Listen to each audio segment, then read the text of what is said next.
Hey, I was wrong. What'd you get, dude? I would have paid $5 just for this one little scoop on the top. Fine, we give you spam? No, I just scammed Ryan out of his ice cream. Totally got it. I scammed Ryan. It goes to the stars. It's still a little surreal. It's a little bit different. I know. Where's Yosh? What's over here? You got something? Strawberry cheesesteak. I'll try that one. Yeah. Thanks, man. Yosh just got a small ice cream. From everybody else. He went from your side to the other side. I was like, no. Give from the good part over there. Vanilla? Dude, there's a huge. No, it's still blueberry cheesecake. I was thinking not to say that. Thank you all for the ice cream. Yeah, goodbye. It's about having good friends. Honey, who are those guys over there? What's your best accent? Redneck from South Carolina. In Spanish, I have a lot of them. Okay, I'm going to explain why I don't have a Go Sports account. Very simple. Because if I rewatched any of our matches, I would sit everyone all the time. And I would hate everyone, and it would be bad. That's why I don't. You hate everyone already. No, I don't. Least favorite team member. I don't have a favorite. Dave keeps fucking stealing all my favorites. You remember we were at Lake Tahoe? Yeah, Blake's a fucking dickhead. There's a reason I don't wear Brute. It's because he's a dickhead. So the real reason Skinny doesn't like my sunscreen was back when Alex was having a bachelor party in Tahoe. We were laying on the beach and Skinny goes, "Hey, does anybody have some sunscreen?" And I had just gone through my bag and saw toothpaste. And so, Skinny, I got you. I gave him the big old dollop of toothpaste. I will never wear Brute ever in my life because of him. So he takes this thing, he's smearing it all over. He goes, "This is strange senses mint." Yeah, you fucking. What is this? This isn't sunblock.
1 minute.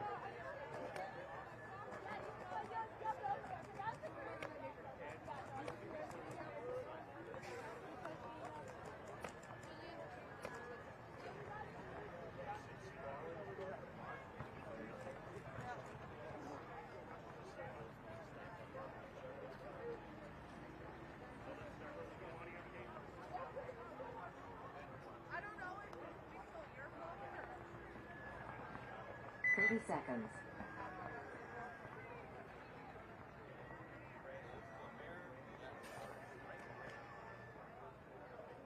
I'm shooting out my gun. I got you. I'm sorry.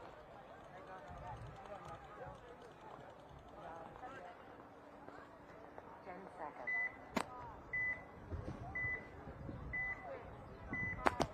4, 3, 2.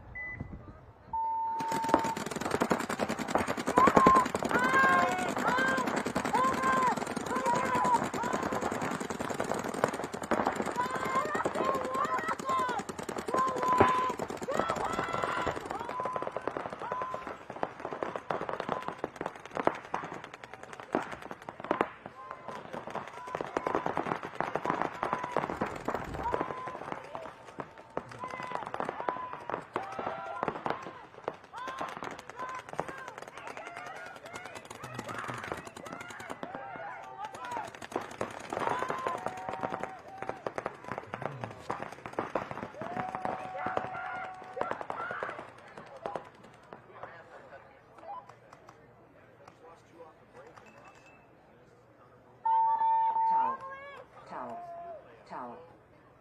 Point approved.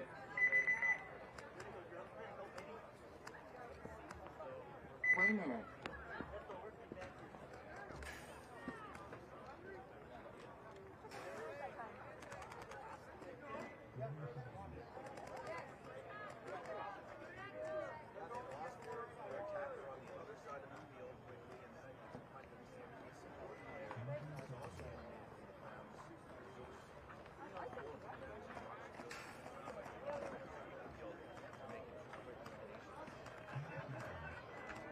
Seconds.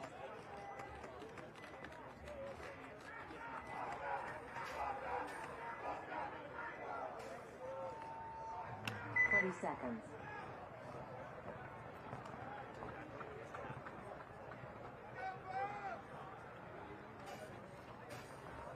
10 seconds.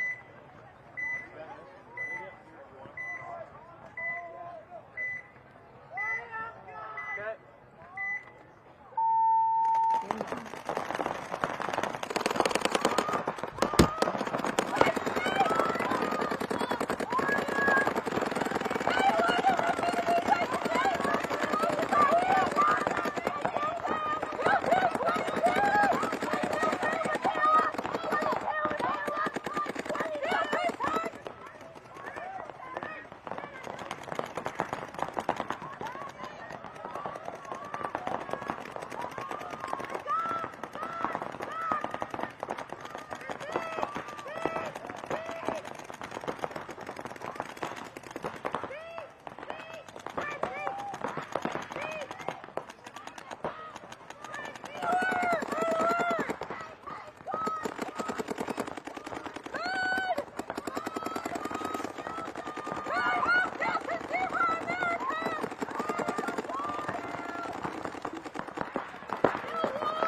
1 minute.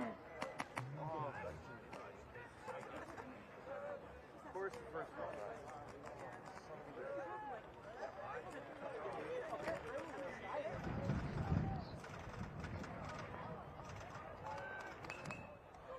my dog's at? Let's fucking go. Let's go. Let's go, mommy.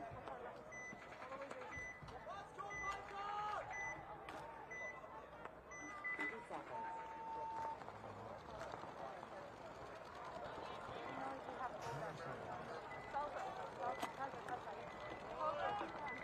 No, I don't know. That's why he's not. I'll call touchdown if you get there a bit.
Towel. Towel. Point approved.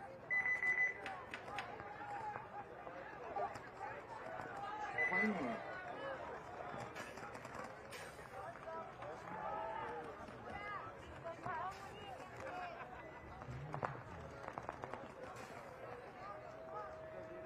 A little bit more often together, which was kind of a problem for the WNXL teams that are traveling in. There's a few teams that have players that travel in, the Heroines being one of them. But there's a few teams that actually have all their talent local. 30 seconds. So if you guys are tuning in, this is the For live this point, coverage of the WNXL. And this afternoon, there will also be some semi-pro paintball here. So thank you guys for joining us. We are live at Craig Ranch in Las Vegas, Nevada. The sun is just starting to come up. It is still very chilly this morning. can't see them. Nice and windy. Those are the ones that I didn't know about. Good weather for paintball. So Dallas Vibe on your left, Siricato's on your right. Dallas Vibe with 3 guns up. Tejada's in the Godford vibe. Siricatos is eliminated out of the corner. Tejada's eliminated for vibe. Siricatos bumps into this little W here, trying to get into the Dorito structure over here.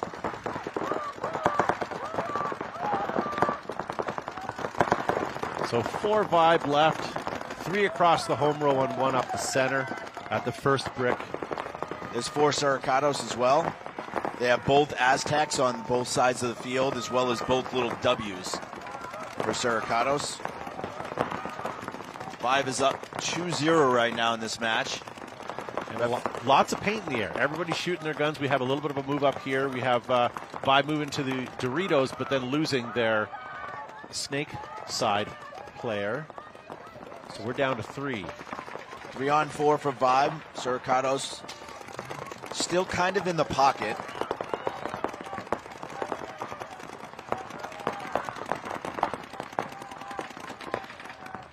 Dallas Vibe did bump over from the center bunker over to the tower on the snake side. Referee coming in on the Siricatos player on the Dorito side Aztec. I'm sorry, the snake side Aztec. Dallas Vibe now moved up into the Dorito 2.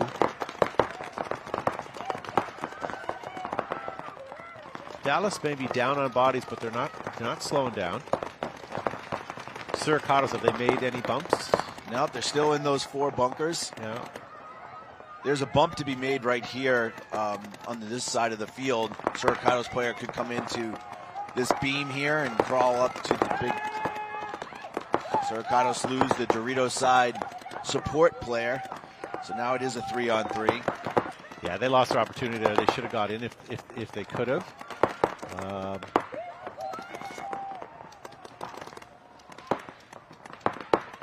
So Dallas Vibe still in Dorito 3 and Dorito 2. They bumped up. Also in the tower on the snake side and now moving up to the 50 brick on the snake side. Backing up, looking inside, Good trying to move take here. out a shot. That's Allen, number 22. Looking for some openings. Hopefully she doesn't play too sloppy there, but she seems to know exactly where she needs to be. Jumping up into the snake, coming up over to the snake side, into the Suricato side. Looking inside, taking out one Suricato player. Taking out another. Well done, Allen, as she keeps feasting, going up their Dorito, or other Dorito side. And that's going to be it. Oh, that was well done by player number 22. Yeah, Allen was on the island side of the field. There were 2 Vibe players on the Dorito side. She took her opportunity and shot the last 3 players. So good job by Vibe. They were down 3-on-4, evened it up, and then Allen cleaned it up. Dallas Vibes coach this weekend is being coached by Rick Adix. Had an opportunity to speak to them yesterday. Yeah, Vibes coming off, World Cup champions. And they're also from Waxahachie, Texas. That was pretty good. Oh, Todd, that was good. I was going to help you on that one, and because that one I actually know, but I practiced that one. Okay. I stood in the mirror this morning and I was Waxahachie. All right, we're back to the Femmes and Archangels. Archangels not good position here, down by 3. If Archangels happen to let Femmes get up to 5-0, that's an instant win. So hopefully we can get a couple points here. Archangels with 4 guns up. One got eliminated. She changed her mind. Good shooting off the break by the Femmes. They eliminate one body coming on this Dorito or pit side of the field. Wow, looks like moving Roxy up. is coming right down onto their side of the field. She's going to look inside for the free one. She's going to get that one off that side. Yep. Aztec is gone. Good shot by Roxy. Let's see if she can see that Dorito player. She's going to wrap. She gets the center player. She'll look probably at the Dorito player next. No, Roxy's got one more, and then one here on the snake side, Aztec. She's going to probably walk into her. Oh, that almost, if she was looking the other way, she would have been shot there, but she managed to survive. So there we go. That's a 4-pack. For Roxana Montano. Say that a lot of times. Did you know that Roxana Montano is not from Waxahachie? She is not. No. How's that for a tongue twister? Great point there by the Femmes. They're now up 4-0. Good off the break shooting. They shot one off the break, and then Roxy really came in undetected on this pit side of the field and shot the last 4 players. And more importantly, they have time to spare right now. They have lots of time on that clock. So Suricato sort of in the same position here. They're down 3-0. That sun, by the way, is coming up super strong. The nice thing is it's at the side of the field. So hopefully that won't affect the players today. I like the way this field is laid out. When the sun is at the highest, it's at the end of the field, and it won't be a problem. It's a problem for us, but it's better to be yeah, a problem for us than the players. I can't see the hand in front of my face right now. So Suricato's on the left side of your screen. Dallas Vibe on the right. Suricato's coming out strong on this side of the field. Running and gunning out to this, what we're going to call the pit side. It'll be their snake side. They had 3 guns up. All 5 seem to have survived. Dallas 5 loses 1 player, make it 2. So this might be... That's Katie Heap walking off the field for Vibe. And then Michaela Wilkins. Yeah. So Siricatos looking to get in the snake. We've seen Siricatos play at World Cup. They were really good. I expect to see some good stuff out of them. So Siricatos were the Latin American champions, so they had played the last 2 World Cups. And then last year they played the whole amateur division, the WNXL amateur division, and earned their spot to become a pro this year. So they'll be playing all 3 events. They placed 8th at Cup, if I remember correctly. Did well.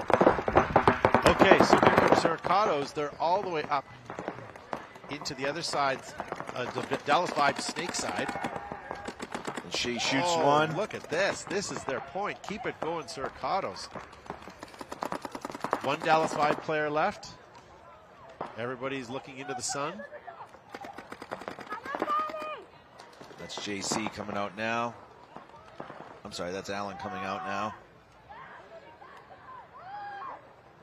And there's number 9, Rojas. Hitting the snake. Doesn't matter, though, because that's it. Button's been pushed.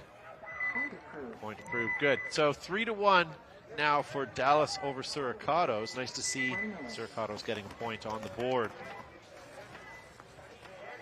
Coming back on the field, Fems on the left. So look at this, over 11 minutes of gameplay. They barely burned 4 minutes. 4-0. Yeah, just like any layout throughout the week, you start to slow down as teams get more familiar with it. It's not, I thought this was a fast layout, or it could play fast, but it'll definitely slow down, especially when you start to get more evenly matched teams. As the early morning brackets, usually the top seed in each team is playing the lowest seed in their bracket right now. So you have some disparity in experience. Kind of demoralizing. First thing in the morning, it's a hard thing to sort of claw your way out of. All right, so 5 seconds here. All eyes on the Archangels to get a point in here.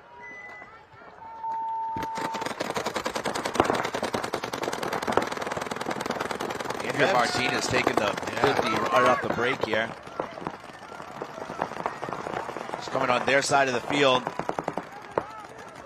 She's now looking inside. I don't know if she shot somebody. Nope. It is a 4-on-4. I don't know who shot who, but I know the Archangel here on the pit side shot Andrea, but I don't know if Andrea got the center player for Archangels. All right, we're going to have a little collision here on our side of the field. And there's the Archangel player shooting out. I think that was Adriana. That was Katrina. Oh, it was? Okay. Yeah.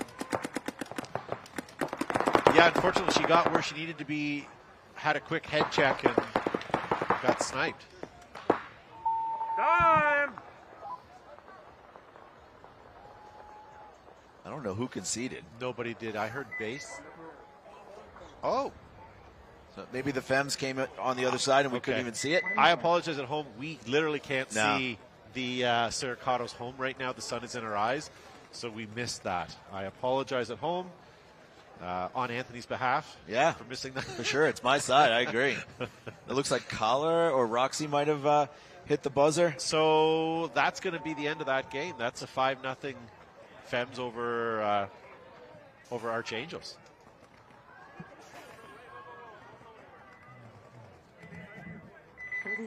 So coming up next here, we have Dallas Vibe back on the field against Siricatos. Siricatos hot off of their last point. Let's see if they can continue that.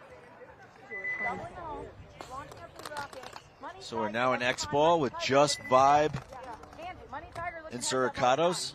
Vibe is on the left-hand side, Siricatos on the right, 3-1.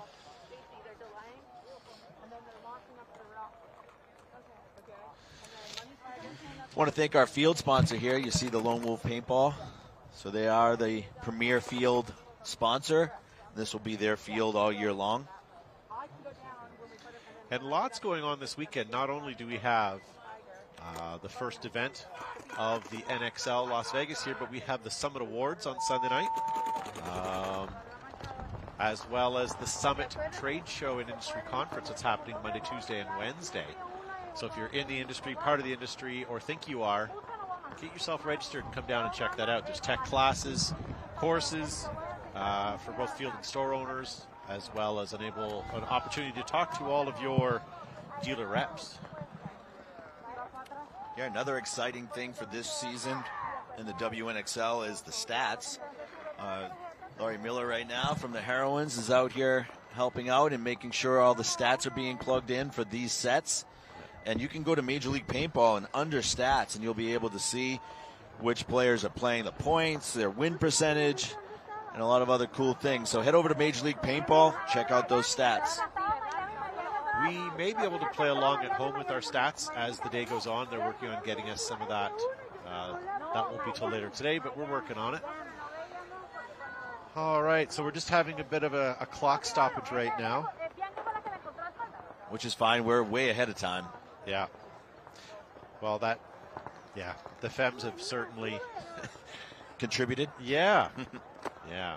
So how are you guys sitting? You guys are the Heroines. You guys play shortly. Yeah, we'll play at the 7:50 set.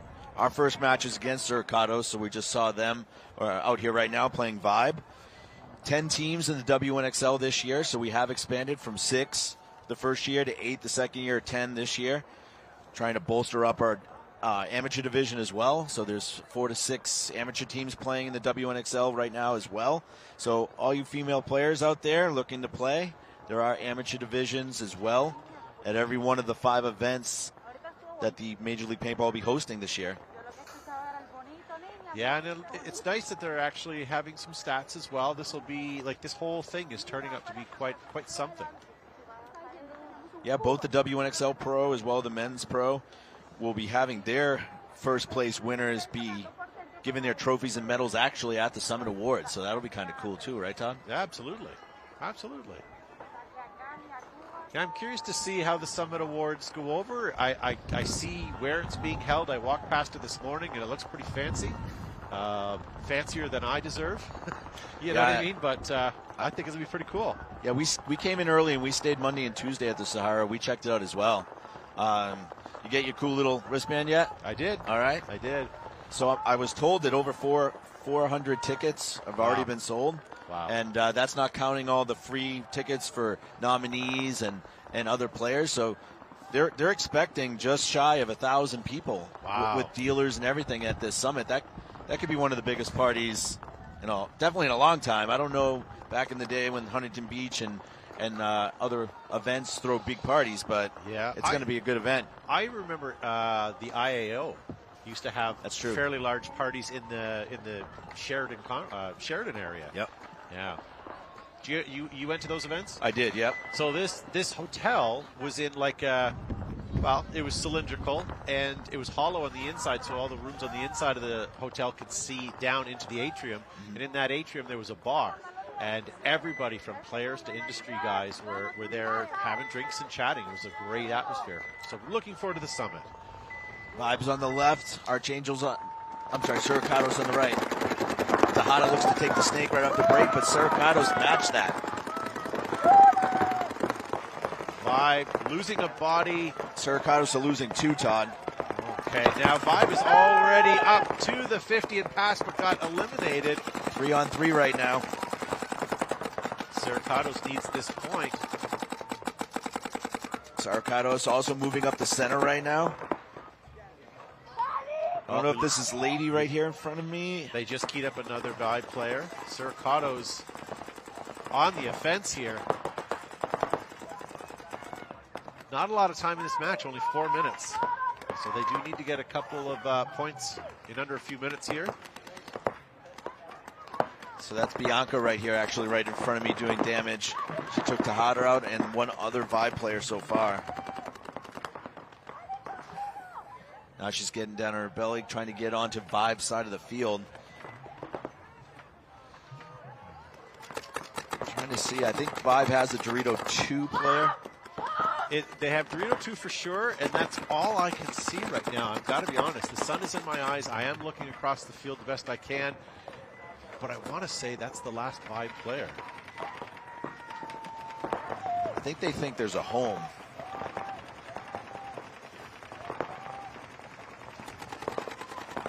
So she definitely knows the Dorito 2's there.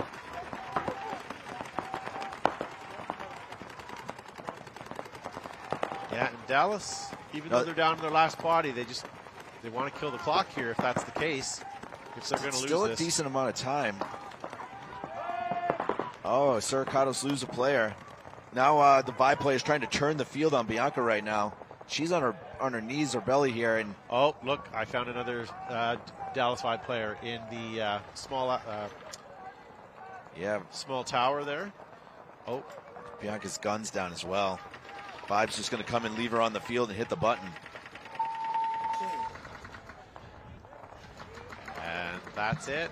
So Dallas takes the point on that one, and that's going to make it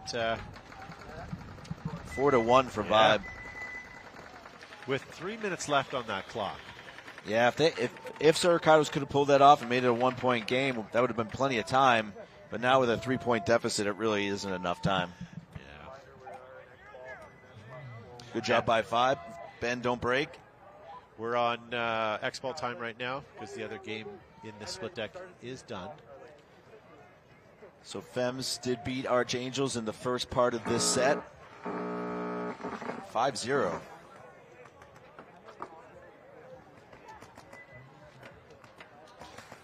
What do we got coming up in our next set, Todd?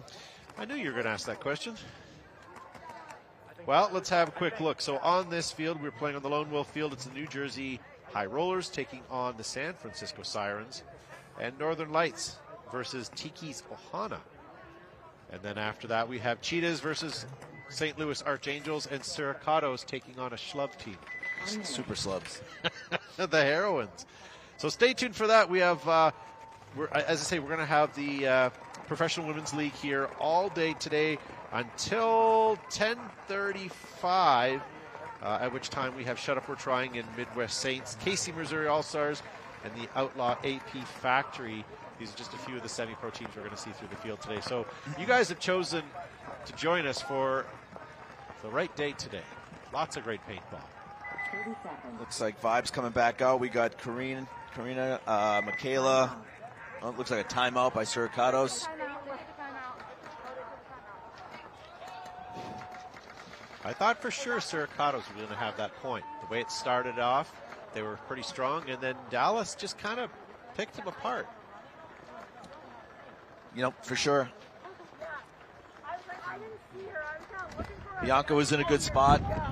She did have gun trouble, but it is very easy to flip this field.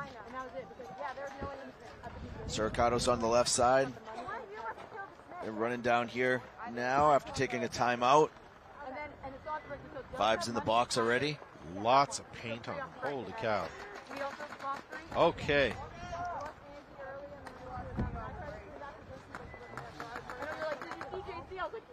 And Looks also like lots they of have 6 players. bodies. Yeah.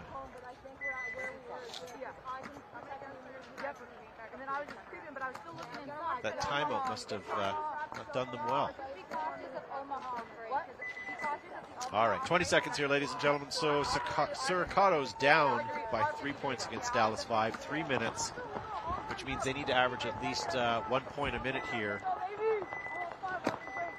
We'll see if Vibe is going to try to put them away or if they're just going to try and burn the rest of this clock. All right, Siricatos with 3 guns up, 5 bodies alive, now on their secondary. Yeah, Vibe comes out, 5 guns up. No. Siricatos losing their snake player. Yeah, Vibe's in the pocket right now. They're bumping out on the Dorito side. That was a good play by Siricatos. Unfortunately, just got called out on it. Will Siricatos fill the snake? Find out here in a minute. But the person to do that seems to be having a bit of sputtering issues with her gun. Also has a lot of paint coming down on her.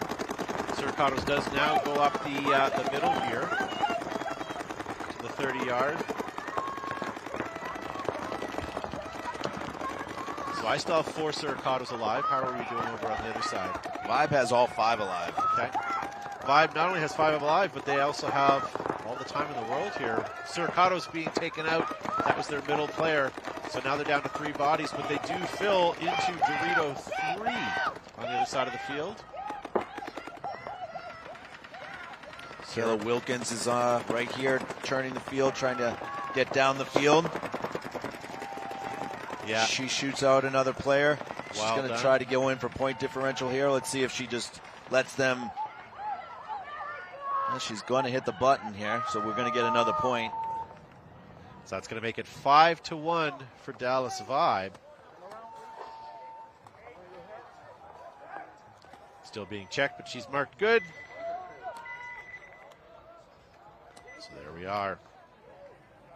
So 2 minutes again between each game. So thank you guys for tuning in and joining us. Event 1 of the NXL 2024 season here in Las Vegas. Coming up next, we're going to have New Jersey High Rollers and San Francisco Sirens on the field. So those that don't know, San Francisco Sirens used to be the 90%, actually I think might even be 100% of their player roster was the Sacramento Diamonds. So they came back into the league as the San Francisco Sirens under new management. A lot of players have been playing a couple decades on that roster. So congratulations to Allison getting back into the WNXL with her group. We practiced them. They looked good. This is going to be a good match. High Rollers have completely redone their roster. A lot of mixing up going on in the WNXL. The Heroines players, a few of the Heroines went to other teams, 3 of which landed on New Jersey High Rollers. So I'm excited to see the High Rollers play the Sirens. And then we've got Northern Lights is playing the brand new team, Tiki's Ohana. And I watched Northern Lights in practice, and they looked much improved from last year, too. So I'm excited to see them. Yeah, I watched them a little yesterday as well. I think we're going to have some interesting paintball this week. I really do. You're going to have some lopsided matches like we saw earlier today, but you're also going to have some very tight matches, which I think we're going to see in the next set. 15 seconds here, ladies and gentlemen. You can see Dallas Vibe on your screen. They are leading by 4 full points here. Suricato certainly have their work cut out for them. Do you think this field is capable of quick points? It is, just not this many quick points. Yeah. Vibe loses their first and potentially their second now, yes.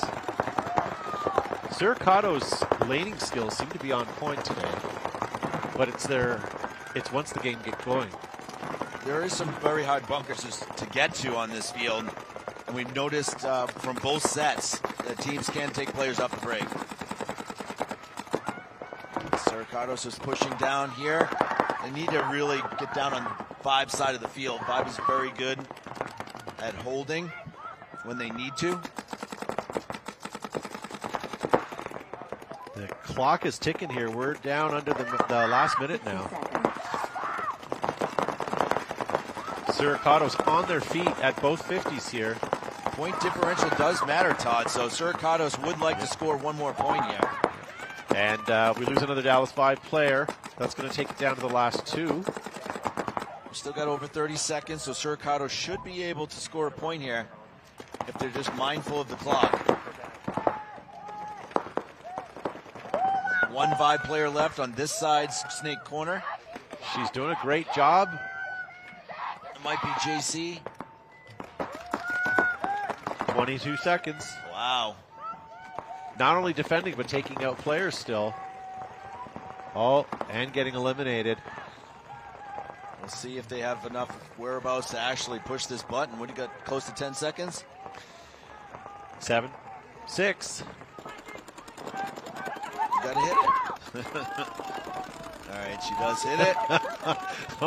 Oh, that stressed me out. Yeah. That stressed me out an awful lot there, Suricatos. Well done. I thought, yeah. So the final in that match is going to be Vibe 5. It should be Suricatos 2. I don't see a thumbs up yet, but let's see if the scoreboard changes.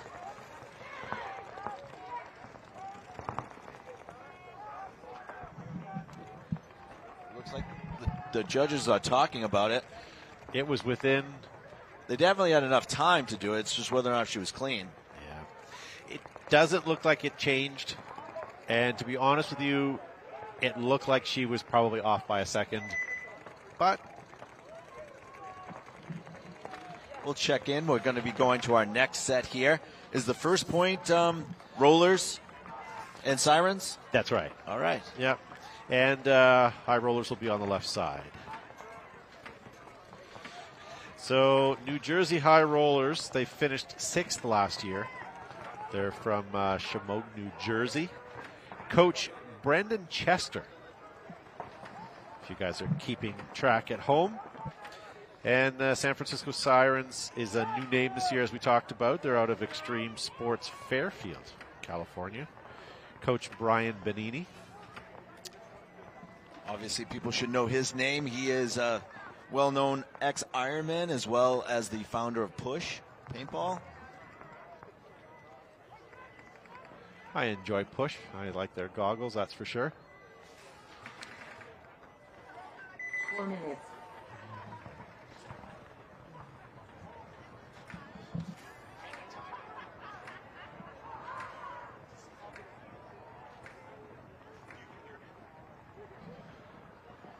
All right, so we have 3 minutes and 45 seconds on the clock, and we'll come back to you guys as soon as we can.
Major League Paintball is coming to Las Vegas for the first event of the 2024 season.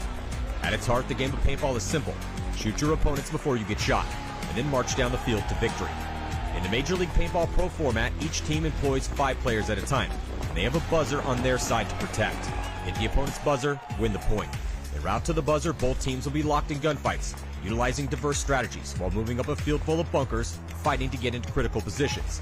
And these strategies could change given the score and the time left on the clock. There's 15 minutes in regulation. The highest point total wins the game. This is chess with guns, with no quarter given and no quarter requested. Welcome to Major League Paintball.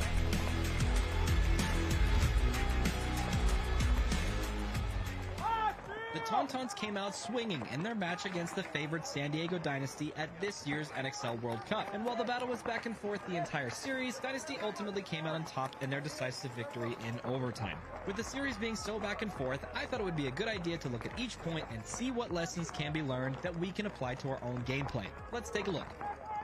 Point 1 goes to the Tauntauns, despite Dynasty making a strong early push up the middle. This was in large part because Ryan Greenspan was run down in an uneven trade shortly after making his move. How did this happen? Well, if we look at where Ryan and the rest of his team were, we can see that the only players who can really protect him this far up the field are either Archie, whose only chance is landing a trade with a player who comes to run him down, or from Chris Shear, who would have to look on the inside of the field from the Dorito can. In their current positioning, Shear is likely the best candidate to protect Ryan, although this would slow down their Dorito push. The lesson learned, if you plan to make early and aggressive pushes up the field, be aware of whose job it is to protect that person. There's nothing worse than going through so much effort to take ground, only to have it snatched away shortly after. Dynasty answers back in point number 2 by getting Chris Shear into the Dorito 50 early. This was likely the game plan in response to the Tauntauns applying a lot more pressure to the snake side rather than the Dorito side in point number 1. Despite the snake side pressure, Archie... 30 seconds. Jersey High Rollers versus the Sirens. For those that don't know, Sirens used to be the Sacramento Diamonds. 30 seconds.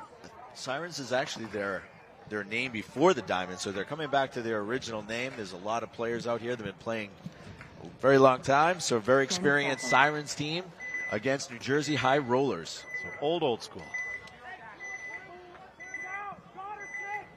High Rollers are on your left, Sirens on your right.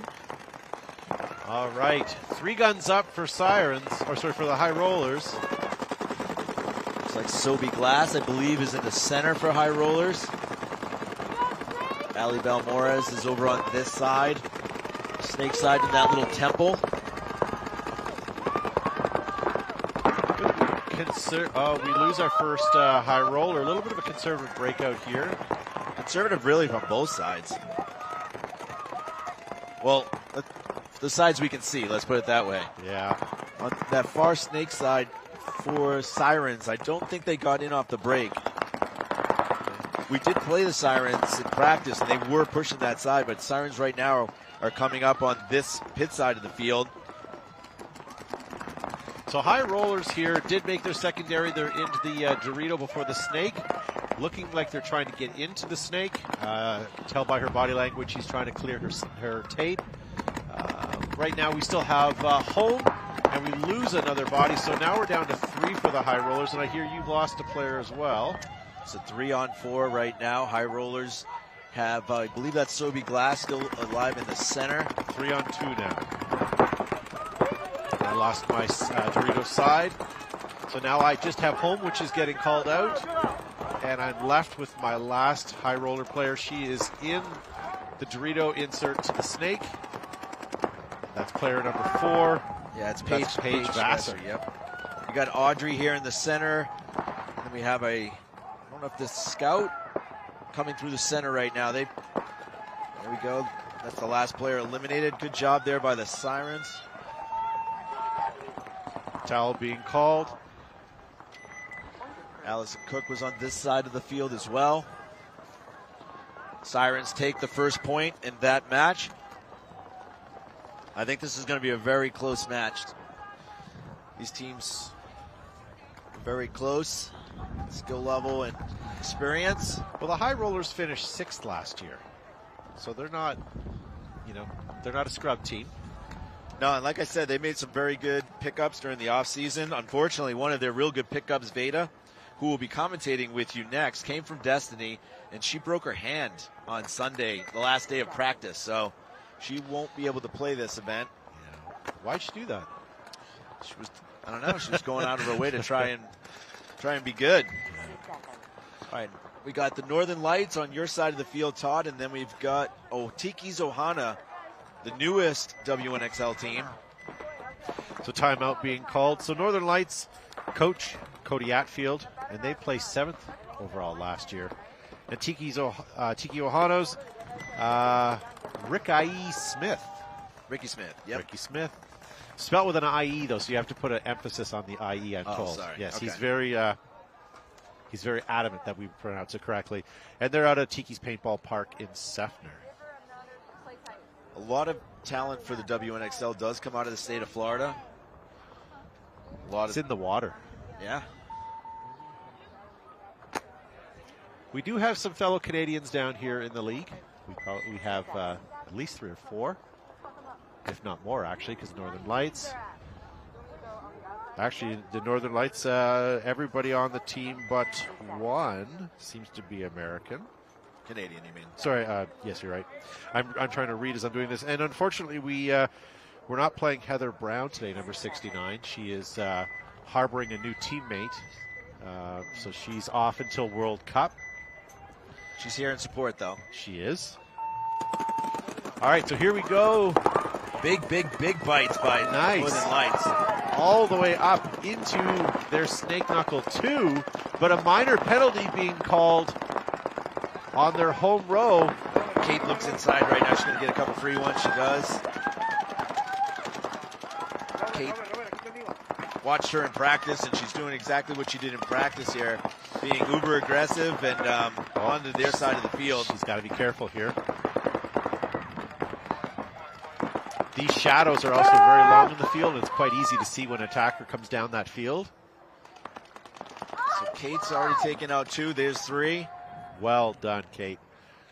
Kate is their snake attacker, and that just won them the game. Yeah, despite a minor penalty, Northern Lights on the back of Kate here score their first point in this match.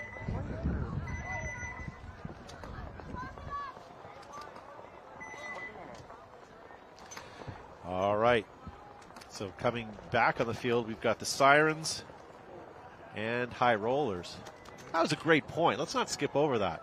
Well done. Coming down that snake, they let her get in right off the break. She took advantage, got all the way up, right up to that knuckle, cleaned up at least one player from the wrap, and then moved up to their Dorito 3 and finished the game. I think you're going to see a lot more of that. Ohana's going to have to prove that they can stop Kate from getting in the snake, because they're going to keep giving them more of that look until they can stop it. We got Taylor Hofer coming out. Looks like Bella's out. Ali Belmore is going back out for the High Rollers. So Northern Lights, though, they have Kate, Kim, and Tessa that are all snake pushers, right? So this is their field. All right, Sirens now on the left side, High Rollers on the right. All right, 3 guns up for Sirens, 5 bodies alive. Sirens get right in the snake off the break. Let's see if they come right down onto the roller side of the field.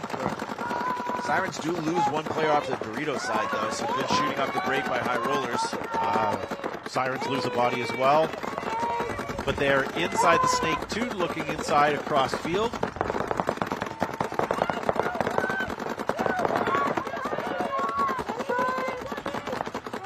Good communication here by High Rollers.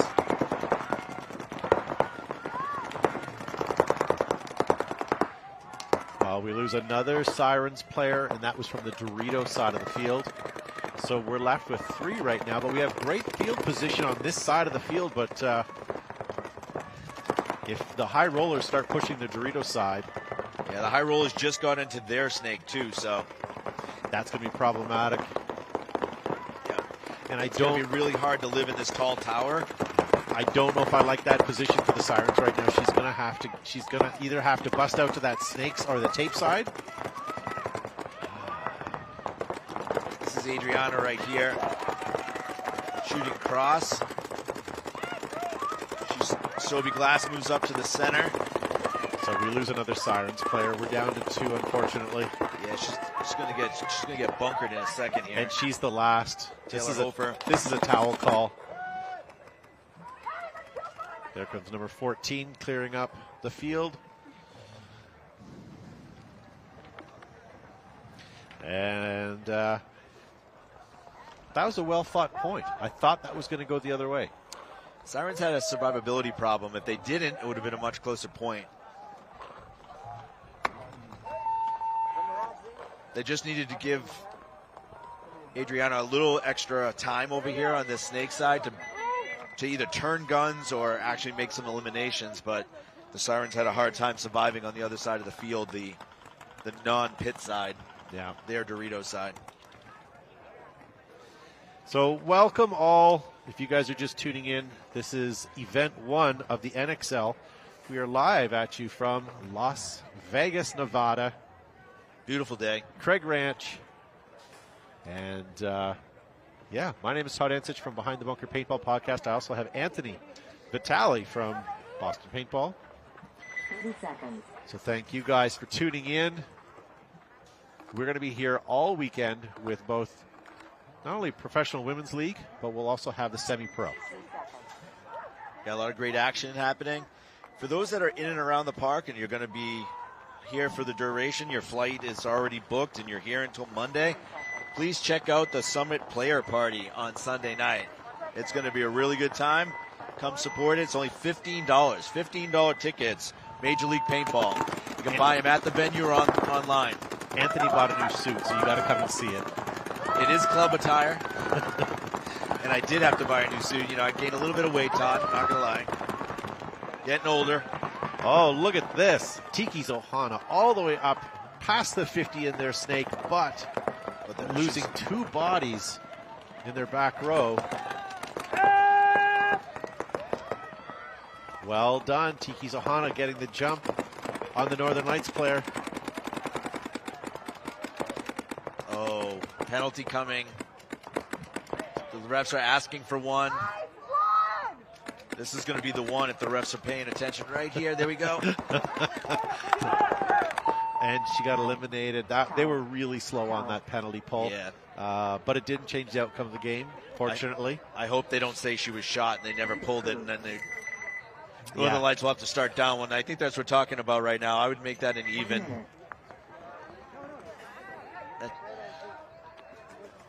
They called her out before she got shot, so in my opinion, that Northern Lights should start even. I'm sorry, Ohana. So Northern Lights is going to be up 2-0 in that match. I don't think that anything foul happened there. Correct. Yeah. One of those things that didn't change the outcome of the game, so I don't think you need to bring it on to the next point. Okay, so coming back on the field, we have a tie match here. 3 seconds. New Jersey High Rollers, San Francisco Sirens. High Rollers will be on my side of the field, which is the left.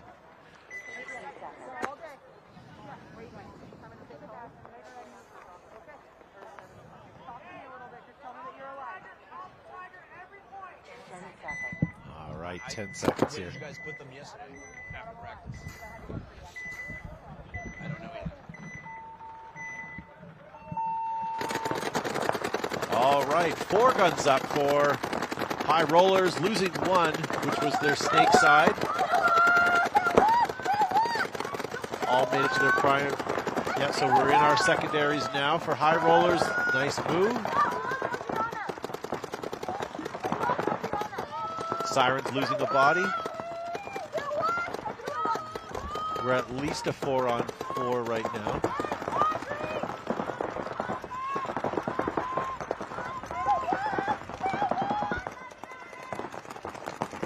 Both teams playing a little more timid. No one fed into the snake.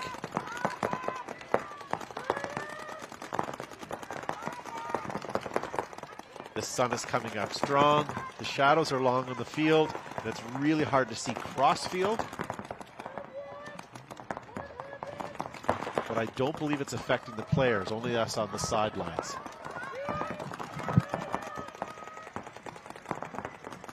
Lots of time. We still over 10 minutes on the clock. It's only a tied match. And this is the match I expected, actually, from these two teams now. It's starting to settle in. Yeah. High Rollers did move into Dorito 2. And are starting to push that side of the field.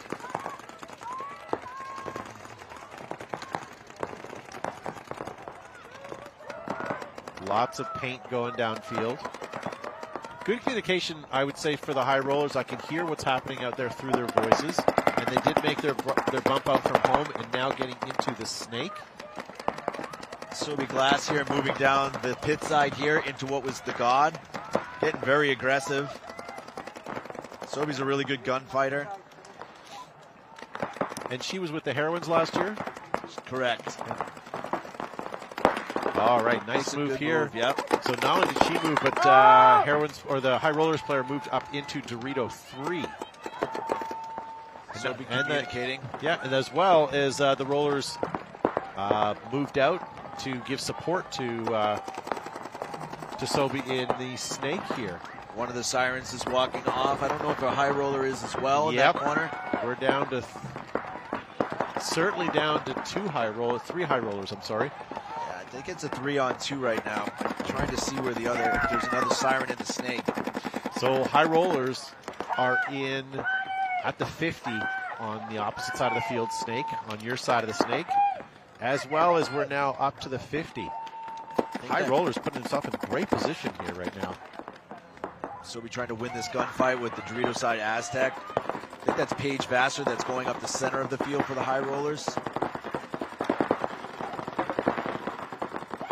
Yeah, well played here by the Rollers. Brendan Chester, their coach. Here we go. Sirens has lost another body. It could be 2-on-1 now.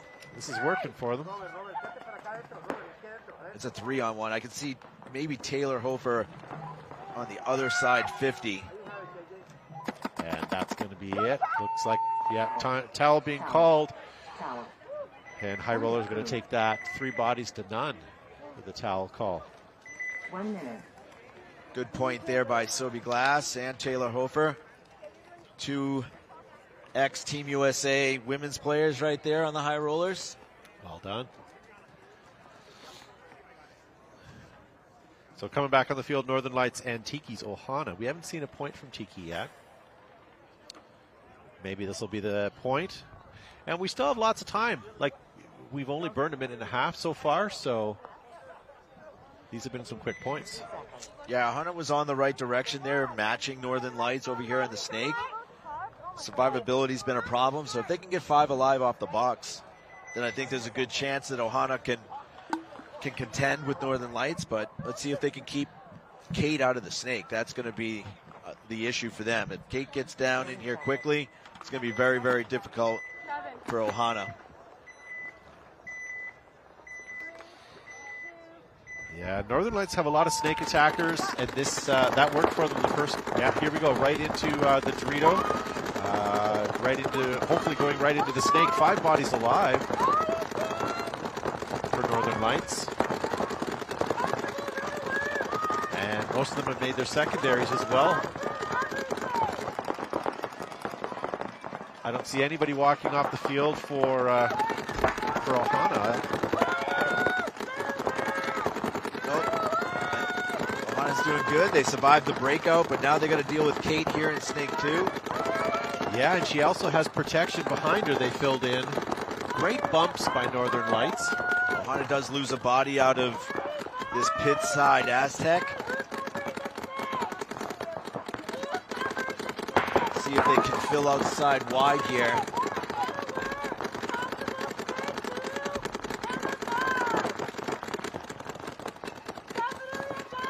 Looks like Northern Lights player here in the Snake is going to try to get up to the next knuckle. She's just clearing.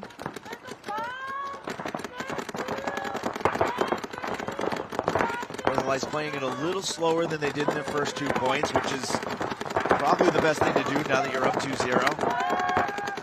Another Ohana player eliminated out of the center. Well, whoever that was in the back, Tiki has great communication because I can hear the relay over there. They know where the players are. Oh, Northern fills the Snake as well. Another player is eliminated. I don't think this is Kate actually here in the Snake either. So it's good that Northern Lights has more than one player that is doing work for them.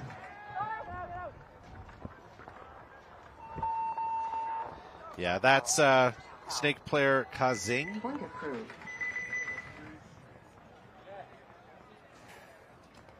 One minute. All right. And she's a fellow Canadian, so well done. Soon this league will only be Canadians.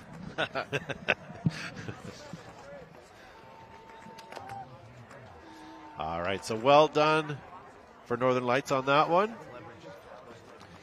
Coming back in the field, San Francisco Sirens, New Jersey High Rollers. Sirens down by 1 point, but lots of time on the clock still. No stress. 30 seconds.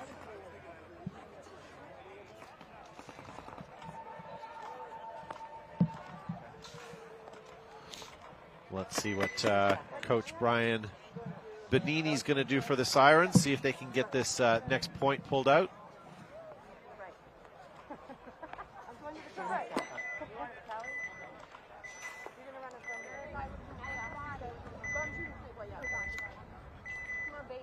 Okay, here comes the break. Only 2 guns up for the Sirens, losing their their Snake runner. But they're up the gut and out wide, and losing another body, already down to 3. And I'm not sure if I really like their field position right now, but they do get up to past the 50. And they're on the High Rollers side at the center, way down wedge.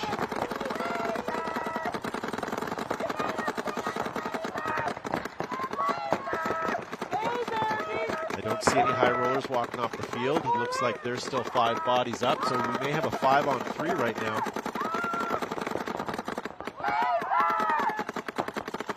We do lose our Sirens player who was at the 50, so now it may be a 5-on-2. I do see movement from the High Rollers moving up on their Snake side.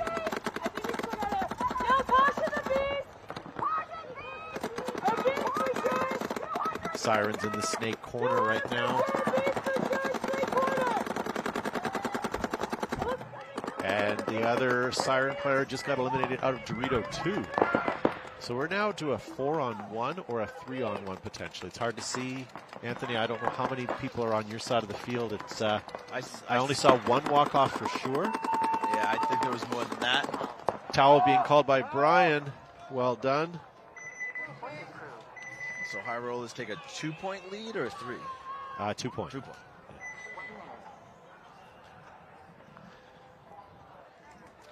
We're going to come back to Northern Lights and Ohana.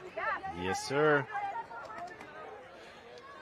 1 second, Todd. I just got to jump out. Yeah. All right. So, ladies and gentlemen, Las Vegas, event 1 of the NXL.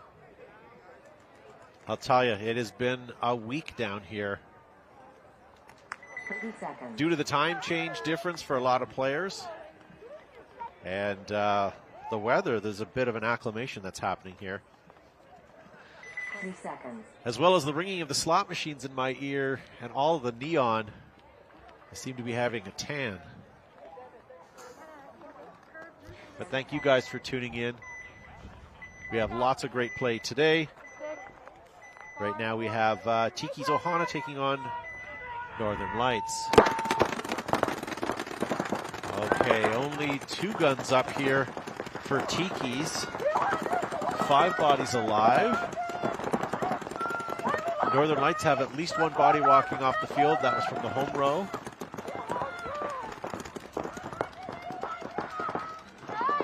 So it's a 5-on-4 match right now. 5-on-3 now. Looks like Northern Lights lose another body out of the back. Meanwhile, Ohana's now feeding into the snake and going all the way up to snake 2. And they filled in on the other side. Ohana looking really good. Yeah, well, it's easy to do that when you have 5 alive. But hopefully, to see the Ohana player keep going right here. Don't fight inside. They now know where you are, so get lost, get low, and get lost. There you go. Good move here by Ohana. Yeah, I believe that's Jessie Durst. She, of course, is one of their front snake attackers. Northern Lights loses another player here, so Ohana could be positioning themselves to win their first point. Oh, she was about a second too late. Had she gone around a little quicker, she would have saw the other player stick out. Doesn't matter. She was able to eliminate it. Oh, no, that was from the other side of the field. 2 more lights coming off, and Ohana might shoot their own player. Let's see if that happens. Because that'll be a classic, something you can talk about as they're fighting each other. Well, player kill's a player kill. So it looks like the lights are out, and that's it. Tiki's going to take their first point of today, taking it 3-1 for Northern Lights with 10 minutes. Wow, these points are going quick. Now, I say that today, but we're going to have the same conversation on Sunday, and it's going to be the slowest points ever. I watched this field play real slow yesterday, so we'll see. Yeah, it definitely can slow down. I am going to confirm that there was Ohana did shoot their own player in that last one. They were both wanting the buzzer, and they just fought for it. Well, practice, right? It's your first buzzer ever in the WNXL. Of course you're going to fight for it. Yep. All right, we're back to High Rollers and Sirens. I thought this match would be a little closer. See if Sirens can come back here. Like you said, plenty of time. Are you not entertained, though? I'm slightly entertained. I'd like to be more entertained. There's a lot of Sobe glass out there, so I'm entertained. All right, so High Rollers on the left side of your screen. You can see them there.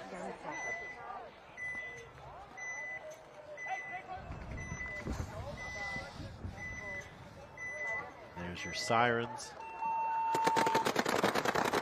All right, 2 guns up for High Rollers. We lost one right off the break. Kurt Sobe. Sobe's out. Yeah, and another player as well. We're down to a 3-body situation for High Rollers. Looks like you have that little W over on the Dorito side. This Aztec here and the home. So 3 alive. Sirens do a good job pushing up into this pit side wedge. Wow, I looked Another over. elimination. I just looked over on your side of the field, and just all I see is a wall of players coming up. Yeah, this is not High Rollers' point right now. They're in good position, but it's only a matter of time at this point. Yeah, it looks like Janaea Curtis just got shot out as well.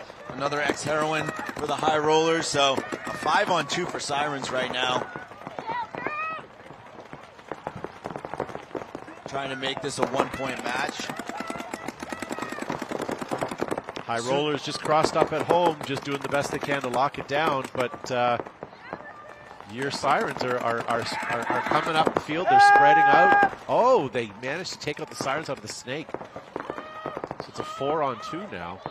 Yeah, Lexi exposed herself a little bit too much.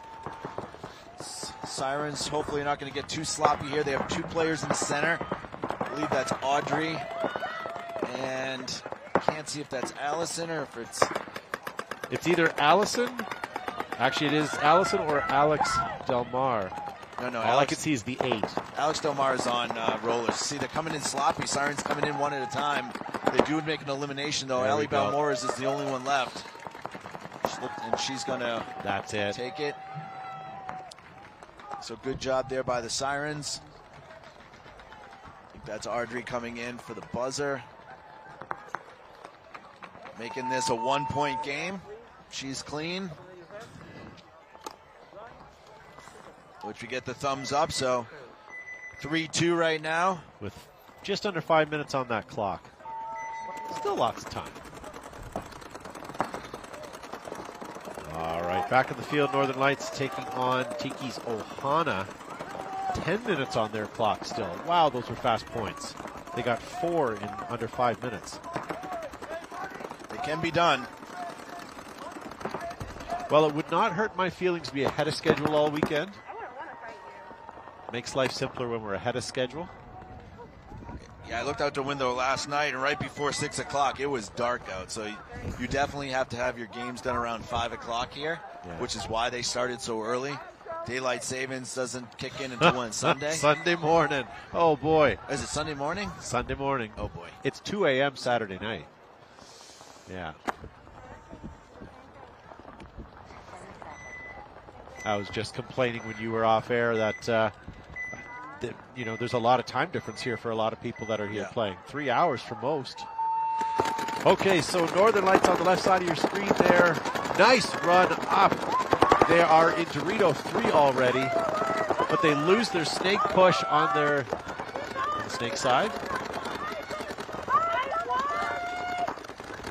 So it's a 5-on-4 game. But Northern Lights are not only trying to fill the snake now, but they're in Dorito 3, and they've left, and they're now into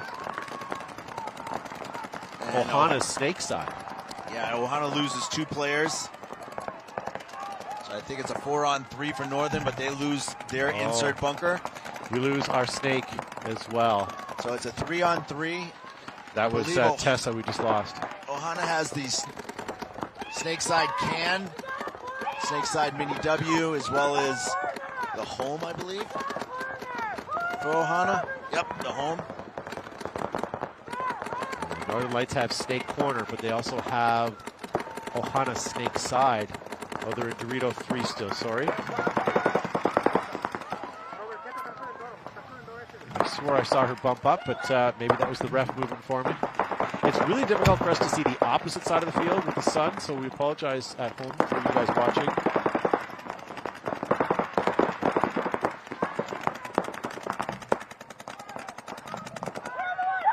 I think for next event, they're going to put us 30 feet in the air, so we're looking down. We're going to have a massive scaffolding staging system for that. That's what the rumor is anyways. All right, so here comes Northern Lights bumping up into the snake insert bunker here, the Dorito. And we're still alive in our Dorito 3. Yeah, it looks like Ohana has lost another player. But you know what? I've got all the time on my hands. I'm leading by 2 points. I got 8 minutes on the clock. And you guys were forced to towel it. So we just played into the time card, and that's going to take it 4-1, but lots of time on the board.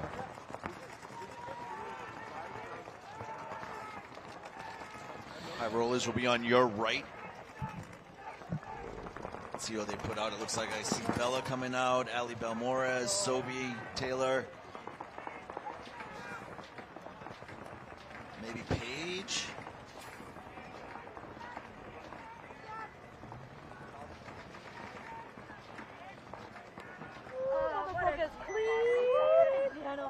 This seems to be the 5 players for high rollers that they're spinning when they want to try and win a point here.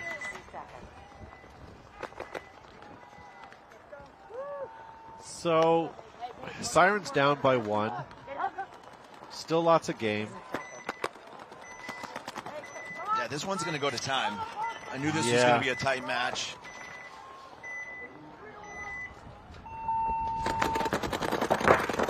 Wow.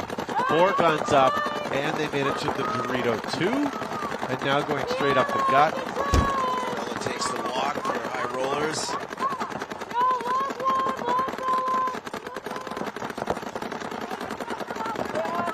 So I like what Sirens are doing here. They're pushing on the Dorito side. They really don't have anything for the snake side here right now. The rollers lost their snake player, right? Correct. Okay, so then the Sirens are in really good position here. As long as High Rollers doesn't refill that snake side with anybody else. Although they're pushing the Dorito side, I haven't seen the move from Dorito 2 yet. Both teams pretty content right now that high rollers are in home, both Aztecs and the Mini W on their snake side. So Sirens simultaneously lose their snake side protector as well as their Dorito 2 player. So any of their aggressive players are gone. They now have one just off of home, to the right of home, and they have one up the middle at the 30-yard line in the tall tower there. So it's 3-on-2 now? I think it's 4-on-2. Should be, yeah, 4-on-2, correct. Allison Cook looks like she came over into the snake corner in the can. Where is the other siren that's still left? So we have one in the can, and we have one across in the center tower. Yeah, that center tower is not a great spot when you're down bodies. It's not. And it's not like she can get out of there easily. And they're both shooting snake side, so, oh, I'm sorry. Yeah, there's a siren over on the Dorito 50. How did that happen? I saw. Oh, this sun is wreaking havoc. I'm sorry, ladies and gentlemen. Sirens are with 3. One on the Dorito side, all the way up into High Rollers snake right now. We got Taylor Hofer over here in the Dorito 2. Looks like Ali Belmores is in that Aztec over on that Dorito side. I don't know if that's Scout or who's over, maybe Bruna, that's over on the Dorito side. Brick.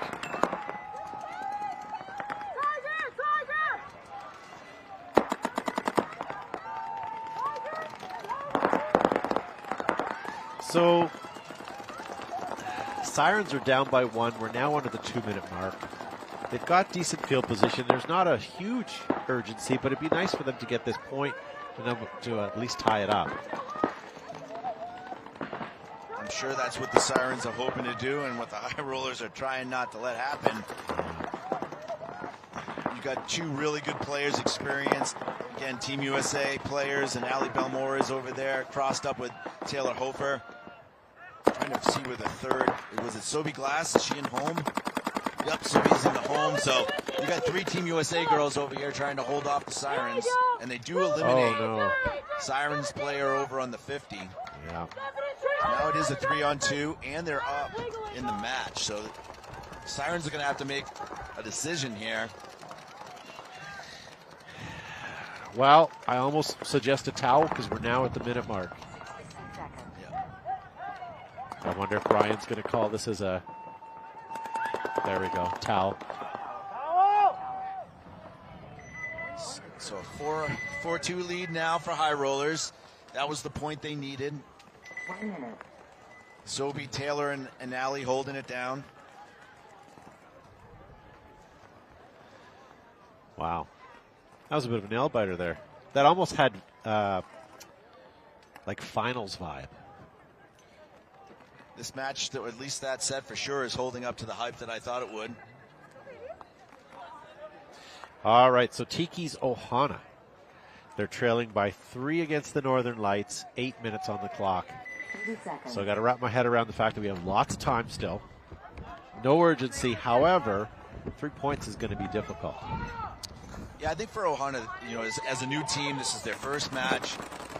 I'd like to see them just get 5 alive, try to win a point. Even if they lose this match, carry some momentum into their next match. Yeah. Talking to Coach Ricky yesterday, he just wanted to get through this event with, you know, he knew they were a new team. He just wanted to, you know, make sure they had good experience and that they did the best they could, and hoping for the best. But yeah, I think their expectations are realistic, but also, you know, they're playing really good right now. They are. They are. In this point here, they're in the driver's seat. Let's see if they can. Now we do lose 2 Ohana players. We are in the snake. We lose our. Yeah, survivability from the back has been a problem for Ohana. Another third player here. We have 1 Tiki player left. Yeah, and this is not the 1 Tiki player position you want to be. Towel being called by Ricky. Very good job on that. But that puts a deeper nail into that coffin. Now we're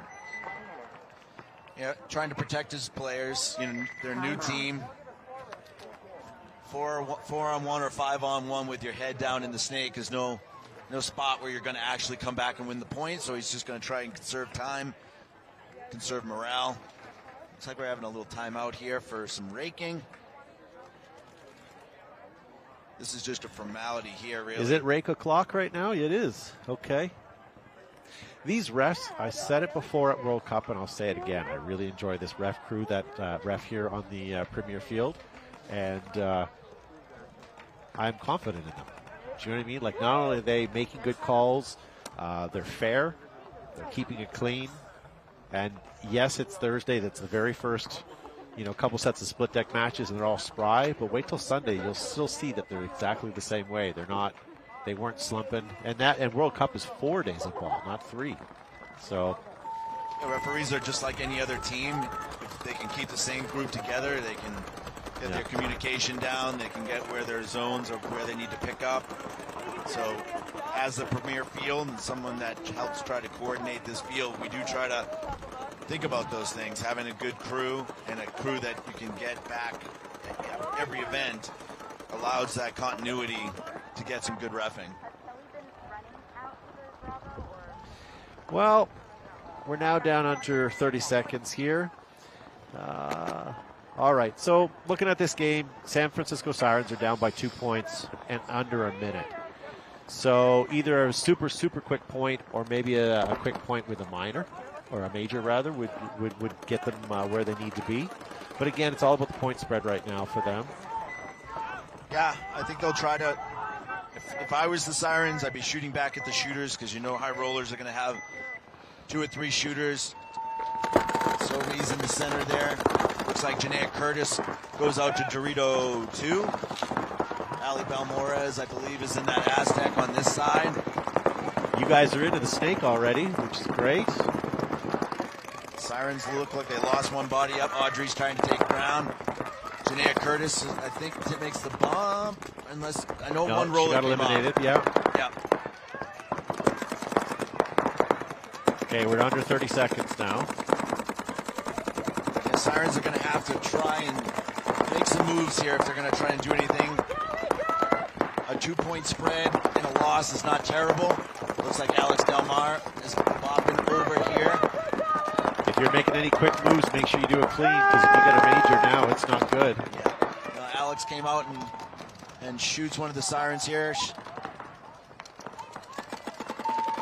And that's it. It's one thing we haven't seen today. We've seen one minor thrown.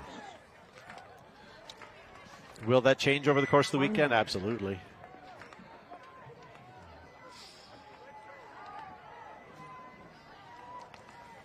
So congratulations, High Rollers Sirens. That was a good match. High Rollers take that 4-2. Now we've got Northern Lights and Ohana. Is that a 4-1 or a 5-1 right now? 5-1, yeah. 5-1. So Northern Lights could put the end to that match with a point here. It is a 5-point differential here on the Premier Field. And don't forget, coming up at 7:50 today, because we are slightly ahead of schedule, we're going to have the Cheetahs taking on St. Louis Archangels, and then the Heroines taking on Suricatos. So stay tuned for that. Up after that, Femme Fatale back on the field against the Sirens, and Dallas Vibe taking on Tiki's Ohana. So lots of great paintball this morning. Try not to go anywhere, ladies and gentlemen. All right, so Northern Lights, all 5 made their spots, aggressively getting into Ohana's snake. Northern Lights now into their own snake, up to knuckle 2. Ohana makes a move up into this brick in the center to try and slow Kate down here for the Northern Lights. She does get eliminated. Or that's Kazin, sorry.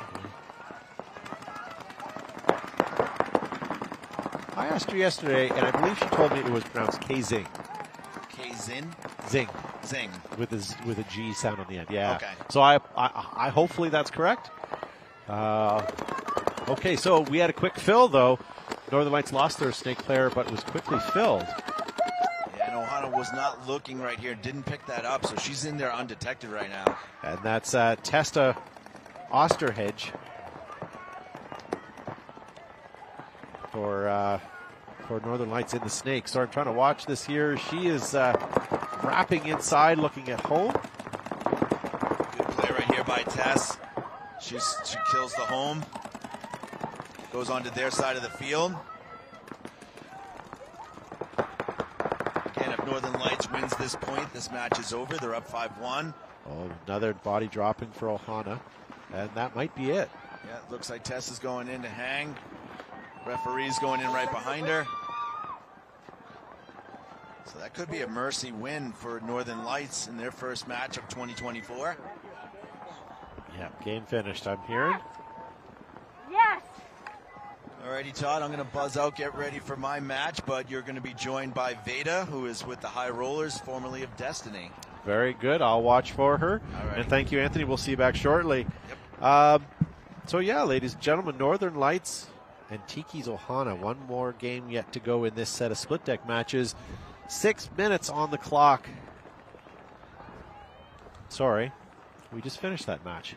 Anthony had me all disheveled. I got lost in his eyes. All right, so we have San Francisco Sirens and New Jersey High Rollers coming back up as well. They're done too. Oh, I thought he was leaving me with half a split deck. So good, we are finished. So we will come back to you shortly with the next set of split deck matches right after these commercials.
Major League Paintball is coming to Las Vegas for the first event of the 2024 season. At its heart, the game of paintball is simple. Shoot your opponents before you get shot, and then march down the field to victory. In the Major League Paintball Pro format, each team employs 5 players at a time, and they have a buzzer on their side to protect. Hit the opponent's buzzer, win the point. En route to the buzzer, both teams will be locked in gunfights, utilizing diverse strategies while moving up a field full of bunkers, fighting to get into critical positions. And these strategies could change given the score and the time left on the clock. There's 15 minutes in regulation. The highest point total wins the game. This is chess with guns, with no quarter given and no quarter requested. Welcome to Major League Paintball.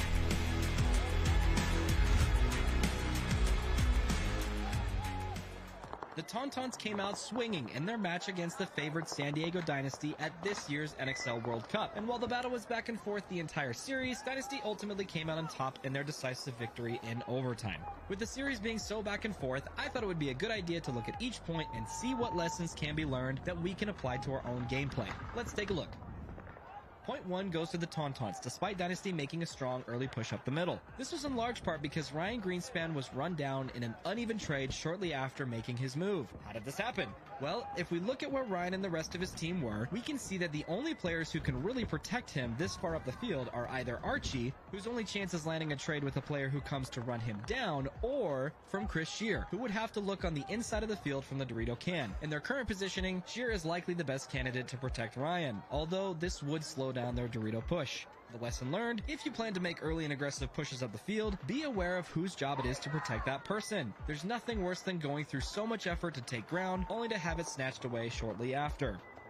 Dynasty answers back in point number 2 by getting Chris Shear into the Dorito 50 early. This was likely the game plan in response to the Tauntauns applying a lot more pressure to the snake side rather than the Dorito side in point number 1. Despite the snake side pressure, Archie is able to eventually get into the snake and crawl all the way down to the Tauntaun side of the field. However, he's shot out by Axel as he wraps the outside of his bunker, leaving the snake side open for Dynasty. Despite this, Shear's pressure from the Dorito side is eventually followed by Marcelo's push up the middle, where they win the point shortly after.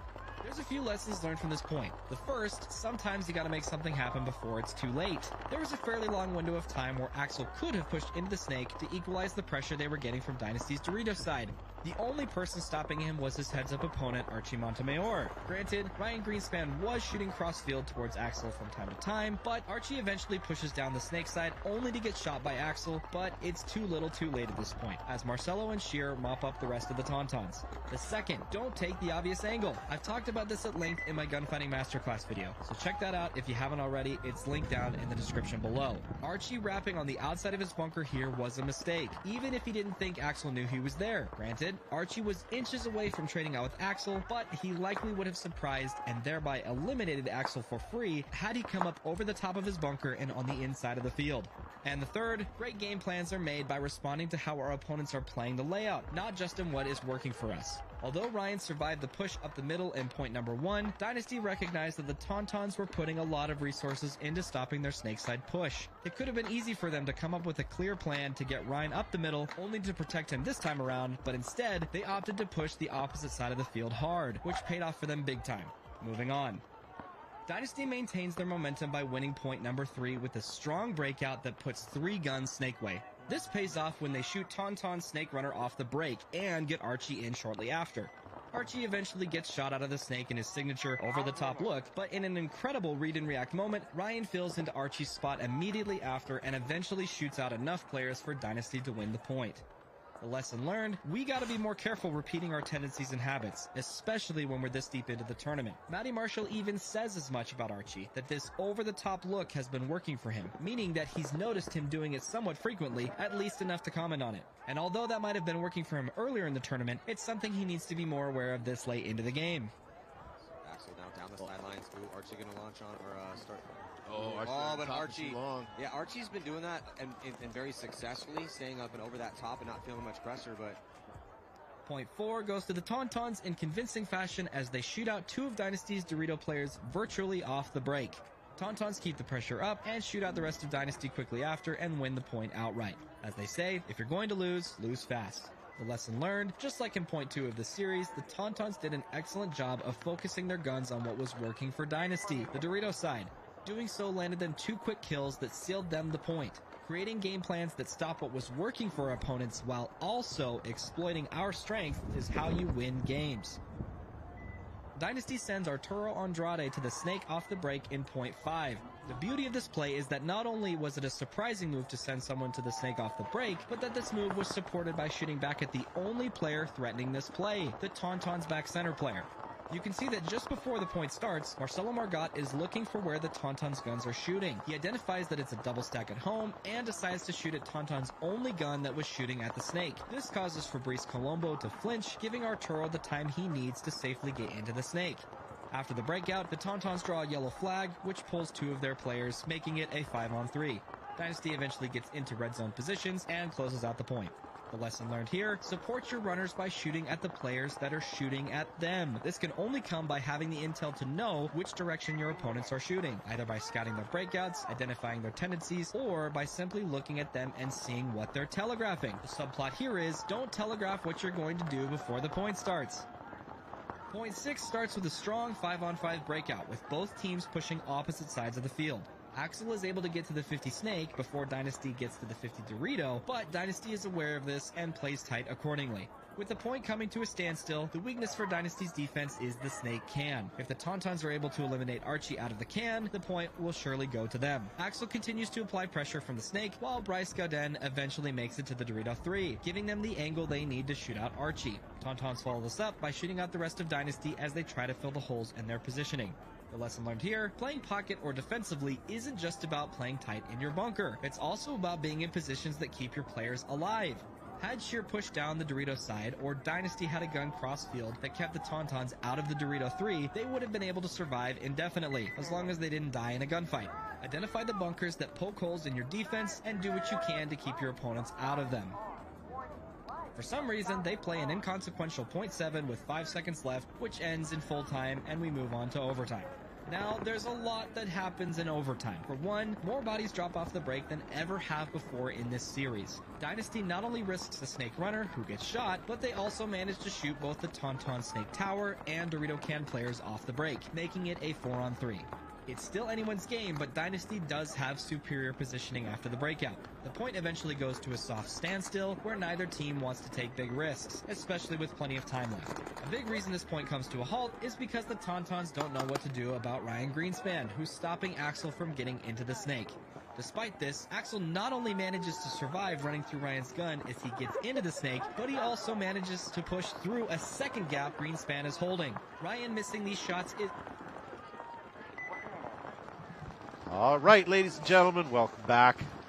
So we are coming on our third game of the day today. We have, Cheetahs versus St. Louis Archangels, and then the Heroines taking on Suricatos. My name is Todd Ansich. Thank you guys for joining me. I'm from the Behind the Bunker Paintball podcast, and I am live with you here in Las Vegas, Nevada, for Event 1 of the 2024 season of the NXL. With me in the booth, I no longer have Anthony. Anthony is coaching the Heroines, so he's out on the field right now doing that. But I do have Veda. She comes to us from High Rollers. How are you? Hi, I'm good. So, good game? Yes, very good game. Just tighten stuff up, you know? Yeah, well, this is first game, right? So...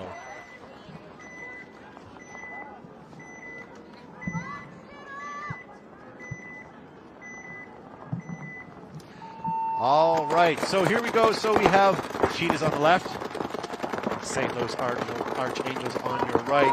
What I'm going to do, Veda, is I'm going to worry about the left side of the field. You worry about the right side, and we'll see how that fails for us.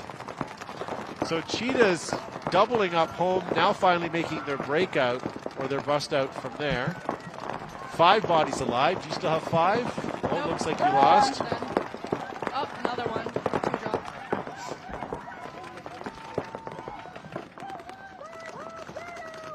All right, so this is the first time Cheetahs, we're going to see them playing today. They're in their snake. Okay.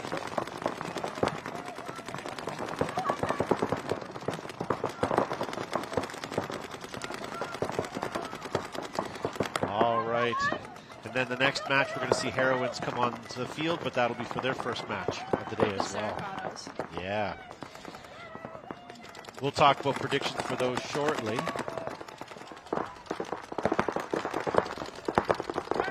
Another one dropped. This is the last body. Just need to close it out. Okay, so player number 22 there for, that's Casey Erb. Hopefully going to close it out for the Cheetahs. But she still has, took out one. There we go. Case doesn't need to go in because they've already hung the towel. So that's going to take Cheetahs up over the Archangels.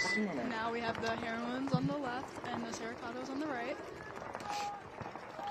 All right, so I'm expecting some good things out of Heroines. Anthony's been telling me good stuff. Yes. What do you think? Is Anthony going to be right? Is Heroines going to take this, or is Suricatos going to? I've watched both teams. I think the Heroines are better at controlling and being aggressive, but we'll see what happens. I won't count out the Siricatos because they are also an aggressive team, and this is an aggressive layout. So we'll see what happens. And also, Siricatos have already played this morning, so Yes. they know this field. They kind of, you know, they're warmed up. So maybe that advantage will help them out. So Hurricanes on the left, or sorry, Heroines on the left, Siricatos on your right. I just loaded up your chat, ladies and gentlemen. I do see all of you guys watching in YouTube. If you guys want to post up anything or give a shout out, we can try to get to that over the course of the games as well. So here we go. Here is the Heroines on your left. First time being on the field for this event.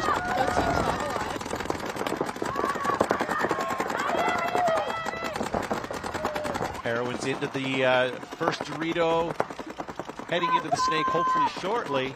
Home fill up the center. Clean, still 5 bodies alive. Heroines now into the Dorito 2. Ref's coming in to check. Oh, minor on the Siricatos. That's the second minor we've seen today. Heroines just rolling their guns, now getting up into the snake. They're at their first knuckle, now into the second knuckle.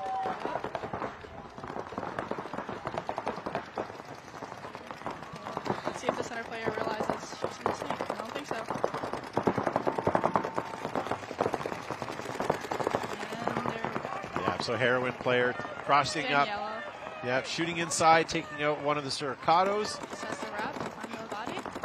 So I still have 5 Heroines alive. There we go. And that's going to be a... Close out the game. I think that's it. Yep. They just have to... All right, so that was the first point there, ladies and gentlemen, and that was in a minute And that 20. was very fast. If they didn't have that minor, probably would have been a little bit slower, so they have to key up on that. All right, so well done, Heroines, on that. So Veda has a weak mic, they say. So maybe just talk up a little bit. Okay. Is this good? That's good. Okay, nice. Yeah. Yeah, you don't have to put it in your mouth, but right on there is good. Yeah. Everybody says I'm not loud anyway. So now we have your cheetahs coming out on your right, and then the archangels on your left. All right. So what do you think of this field layout? Honestly, I really like it. Like, I looked at it on paper, didn't think it was going to be fun. I come out and play it. It's a very fun layout. This layout is awesome. I walked the field this week. I watched a lot of gameplay. It's awesome. The downside is for us in the booth, it's very difficult to convey what's happening, and also certainly to see when the snake's on, or a snake is on the opposite side of the field. It's very difficult for us to see. So we're going to do our best that we can. And the sun's in our eyes, so. Veda needs a funeral sandwich. That's great. What does that mean? I enjoy my funeral sandwiches. All right, so St. Louis Archangels on your left. We lose one off the break, 2 off the. Nope. 5 bodies alive. Cheetah. Wow, everything happened quickly there. So I only lose 1 Archangel. Otherwise, we have home row. We have 3, and I believe it's hard to see, but I believe we have a Dorito side player as well right now. Oh, they filled into the insert for the snake. The cheetahs. Filled into snake corner as well. Still 5 bodies alive. So Cheetah's up by 1 point. Cheetahs go into the snake.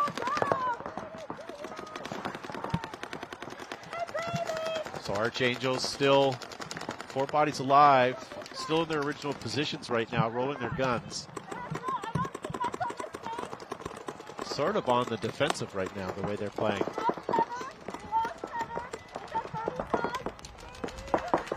Oh no, we lose an Archangel player out of home and another one. They have to start pushing down the field a little bit. Realize the bodies are dropping. Yeah, so right now. There's a cheetah player in the snake. Don't know where she is, but she's probably crawling down by now. So Archangels are in snake 1 on the Cheetah side, as well as the small tower And she just got eliminated. So we're down to our last body. And looks like that's going to be taken out here with a, here comes a run up. Yeah, so that's it. So field is now clear for the Cheetahs to go. 2-0. Wow, well done, Cheetahs. It didn't help. Archangels were doing well. They did lose the body off the break. And then when they took out those last two from home, it was a nail in the coffin, unfortunately. So there we go. Point is approved, so that's going to take it 2-0 for the Cheetahs. And that leaves them with 11 minutes and 39 seconds, so still lots of time for Archangels to get themselves organized. So, let's see what the Saracatos do. Hopefully no penalties. And then you have your Heroines coming out on your right. So who are you calling top for this event? I know it's putting you on the spot, but you know what? You're as educated as anybody on this. I definitely am going to say Heroines for their pickups and just how they play. I'm going to say High Rollers and probably Vibe and the Cheetahs. Haley in the live chat says we need a bug in our ear, someone to tell us what's happening on the other side of the field. I do agree. We need better camera over there. But you know what, ladies and gentlemen, it's event 1. If we keep doing this over the course of the season, I only expect it to get better. So work with us on this today. The other thing to complain about is the sun is in our eyes. It's very difficult for us to see across the field right now. So we'll do all our best. Siracatos loses their first player, and that was on their Doritos side. We make our secondaries. We lose one more Siracato on the secondary, but we do manage to get up to the center. Heroines getting tower. into the snake. Oh, that's not good. Now we have the Heroines bumping up into the snake being by the Dorito.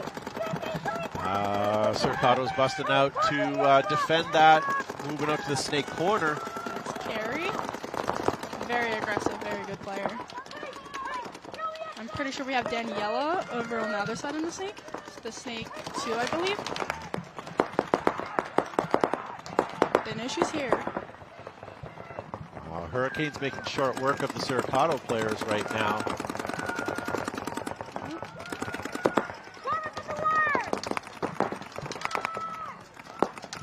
Siracatos with the snake corner. The snake insert.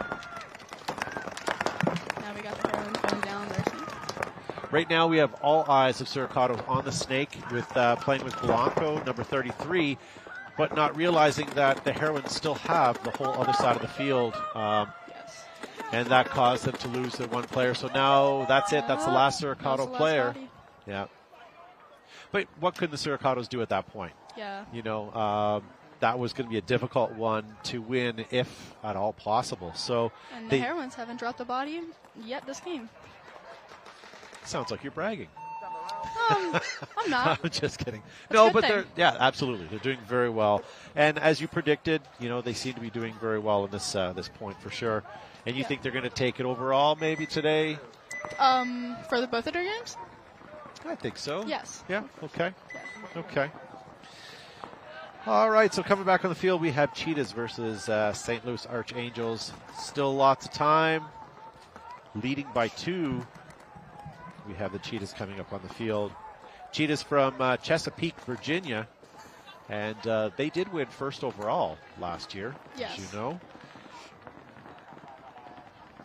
Coach Jacob Edwards, as well as Wes Ital. And we have our Saracatos on our right. Cheetah's also picking up some players this year. Looks like Nicole Gates and Alexis Laser from Heroines, and then Haley from Destiny. Yes. And they also have Lauren Weeks on their team, which was nominated for Player of the Year. So, strong team for sure. Archangels last year placed 10th overall. So not the expected winner of this outcome, but let's see how they play. So 5 bodies alive for Cheetahs. 5 bodies alive for Angels.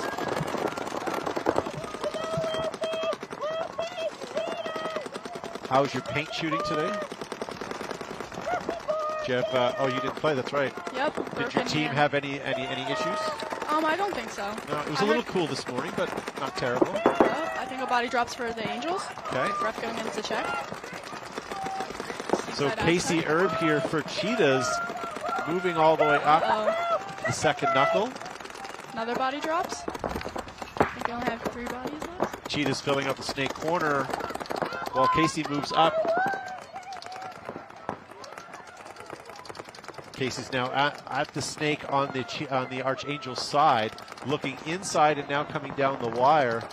Meanwhile, Cheetahs move up to the lay-down brick, as well as they're into the Archangel's snake on the other side of the field. This is going to close up quick. Yes. I'm pretty sure that was the last body. I believe you're right. Wow, that was a quick point as well. Towel being called by St. Louis Archangels. All right, ladies and gentlemen. Thank you guys for tuning in. Thank you guys for watching. This is Event 1 live coverage of the NXL Las Vegas here at Craig Ranch. Beautiful park in the middle of the city in the suburbs of Las Vegas. Far away from the bright lights. It's about a 15-minute ride till you get to the strip. So it's just far enough out where you're not involved with that, but you can still get there. So great venue here. Heroines and Sericados.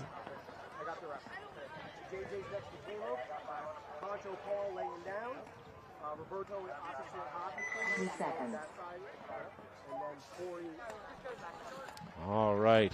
So coming back on the field, the Heroines leading 2-0 over Sericados. 12 minutes left. A lot of time. I'd like to see something from the Sericados here. Yes. Oh, they break God. Heroines 5 bodies alive. Good for them. Heroines broke out narrow and then now moved over to Dorito 1. Didn't have a lot of guns up. They seem to only have maybe 3 guns up, maybe 4 if I missed it.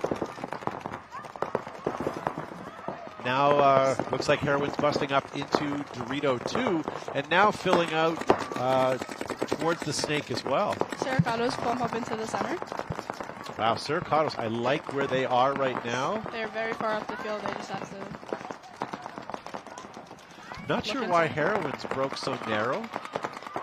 I know they're up on points, but... doesn't mean don't be aggressive. There we go. So Heroines down, moving over to snake corner. Sericados bump into the snake side W. They know she's there. Oh, too aggressive. Yeah, that's unfortunate. And then Heroines moved up to the center tower there at the 30-yard line. Oh, Sericados fire in the 50. Brick.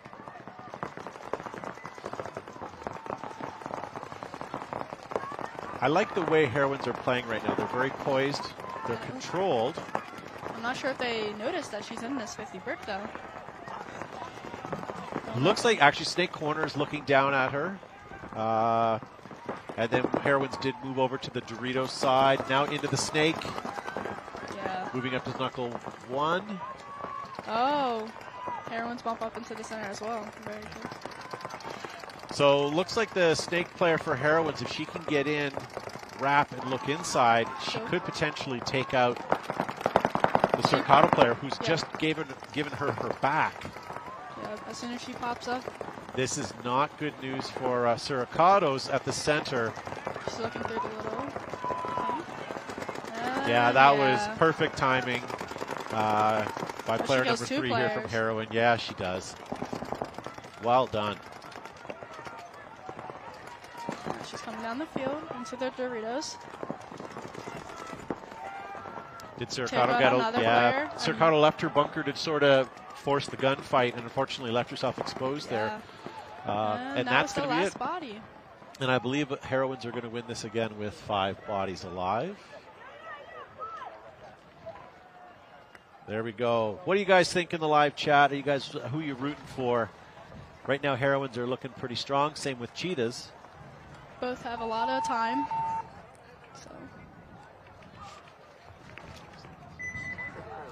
So there we go. Another point on the board. So that's going to give the Heroines 3. And that still leaves the Heroines and Siricatos game with 9 minutes. Lots of time for the Siricatos to come back. Unfortunately, not looking really great at this point. And the Archangels still have 10 minutes to come back. But the Cheetahs are up 3-0, so they have to start pushing. So Cheetahs leading 3-0 as well. Same sort of situation here. A little more time on the clock, 10 minutes and 26 seconds. Yeah, I really like, I'm looking forward to seeing Cheetahs and Heroines go up against each other. The high roll is actually versus the Cheetahs later, so we'll see how that goes as well. Ah, look at that. I may get my wish. 10 seconds. Your Angels on the left, Cheetahs on the right. All right, little technical timeout. We had cameraman out there cleaning up the cameras for you guys at home.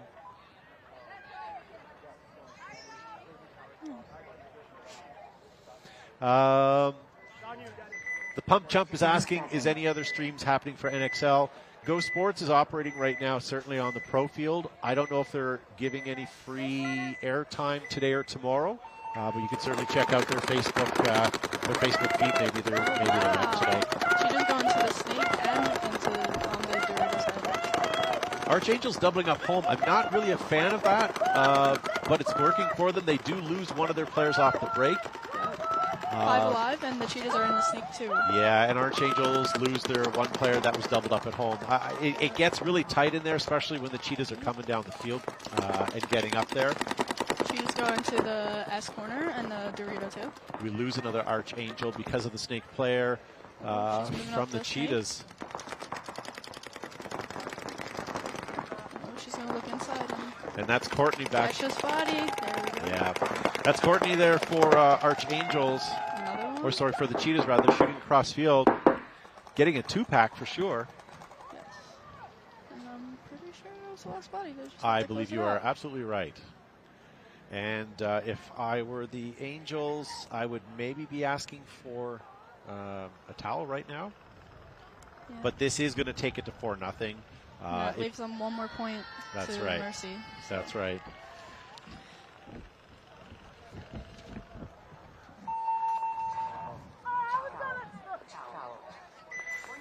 So they go up 4-0. Now we have the Heroines and the Siricatos. Yep. All right. Great day for paintball. It's finally warming up. The sun's getting high enough that it's not, it's not freezing. And it's also not in our eyes as much as it was an hour ago. Mm-hmm. This location is quite interesting. I don't know if you've been paying attention or not, but there has been an awful lot of military jets and aircraft flying overhead. The base is not far from here, and it was awesome yesterday to watch some dogfights going on. And I don't know if you're into that sort of thing, but I found that pretty fascinating. I found myself watching the sky a lot yesterday. Just hearing them, it's like one after another after another. Yeah, but lots of distractions here in Las Vegas between the jets flying overhead, the gambling, the great shows. The Strip. Absolutely. Canyons to look at. Yeah, I can see. Well, yeah, you can see the mountains. Yeah, you can see them around here. Yeah. Surround the park. All right, Siricatos down by points. They lose 2 bodies off the break. That was both on the Doritos side. She went to corner, now just built the snake. Then we got Carrie, Blanco, and the Doritos side snake. Siricatos cannot afford to lose any more points here. Yep. They're still fighting. They did spread up the field a little bit. Still 5 bodies alive for the Heroines, and then I think there's only 2 bodies alive for the Siricatos. Yeah, not in the greatest positions either right now. Jerry going down the snake. Just gonna look. No, this is the last body, and that looks like it's going to be it. Unfortunately for the Siricatos, that was very quick Blanco point. took off the last player there, and that's So it's going to be a 4-0 in 8 minutes. So what's going to happen if Siricatos lose the next point and lose to Mercy? We're going to be even farther ahead of schedule today. Yeah. But I'm cheering for the Siricatos. I would really like to see them get at least a point or two against one of the top teams here in the pro division for the women. So coming back on the field, we're going to have Cheetahs. Same situation here. Cheetahs are leading 4-0 over Archangels. They just need one more point, and it's a mercy. So let's see what the Angels do. And 9 minutes there. So how long have you been playing paintball? How did you get involved in all of this? Honestly, I was playing woods ball one day, and I had a coach come up to me and said I was pretty good. So I started practicing playing speedball, and I played all through D5, D4, and I played for Destiny since 2021, and obviously they're not a team in WNXL anymore. So I'm on the high rollers now. Nice, good for you. How do you like your Canadian friends? Do you have any on your team? No, just USA. Yeah, no. So you have no ringers then. Okay. So Cheetah's breaking out, 5 alive and all the way up to the 50. That's number 66. That's Brixa. We do lose a player out of the Snake side. Still 5 alive for the Angels. Very good. Maybe the Angels are going to have an opportunity here to get the first point. The center tower. Maybe they can make something happen here. So Cheetahs sort of have stalled where they are, but they're up on points. They really don't need to do anything here other than defend. But I have a feeling they're going to keep going. Bump out to the Snake side W and the Aztec. They're in good position. They have time, but they have to get a point.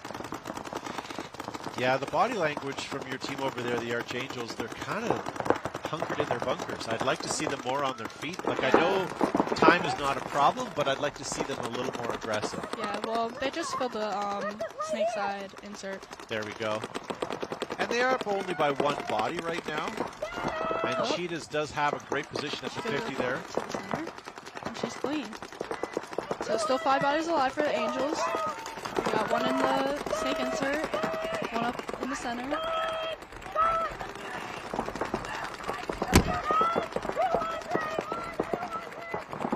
Looks like they're she filled the Snake for the Angels. I wish I could tell you the Cheetahs have made some spectacular leaps up the field, but no movement now until we just had a Cheetah player move out to the Snake corner. I'd like to see the Angels do something over on this Dorito side and try it. Oh, they drop a body. Uh-oh. Oh, okay, that was bodies alive. Thought we lost a Cheetah player, but that was just bunker spray. Looks like they're feeding into the Snake here. We're going to get a Cheetah player at the Dorito at the head of the Snake. Another body drop for the Angels. Oh, no. They only got 3 bodies left. And Cheetah's now into Dorito 2. They're making their pushes now. Oh. Angels fell out into the Dorito 3. They trade.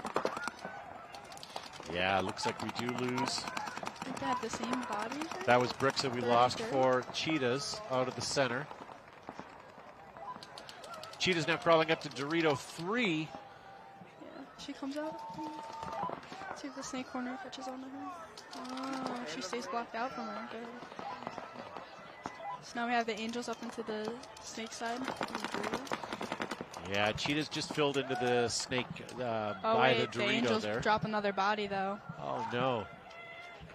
You guys were doing so well. This might be it. Oh, and getting shot from crossfield. I think that was the last body, and I don't know if they know that though. So. Yeah, I would say they do, Yeah, and they're also just going to walk it. There's no need to run it in. So that would be a mercy. Congratulations to the Cheetahs for taking that 5-0 and leaving 6 minutes behind of game time. Yes, very fast points. Well done. Now we have Cheetahs and Heroines looking super strong. Maybe we'll have Anthony back here shortly. He can gloat. His team's doing very well. Yes. So, Siricatos. So they're from Bogota. They finished 9th place overall last year, but only played Cup to finish that. Yeah, I'm pretty sure they came out the amateur division, and got their spot for the WNXL and played in that. So. And they placed 8th at Cup. So they're not. I mean, they're not a slub team. They're decent. But going up against the Heroines, I would expect Heroines to come out ahead on that. Yes, sure. Being a top team last year, of course. So back in the field, on the left side of your screen, we have the Heroines. Right side, Saracatos. They make a big fight into the snake insert. Oh, but they lose a body on the Dorito side. Heroines are still with 5 bodies alive. We got 4 bodies for the Saracatos. Do something. Under 8 minutes right now for the Saracatos to start pushing.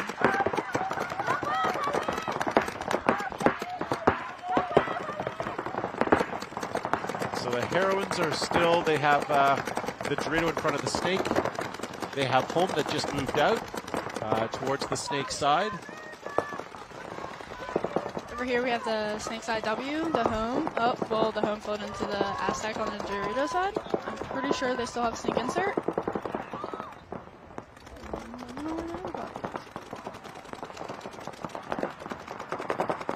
They have to push something.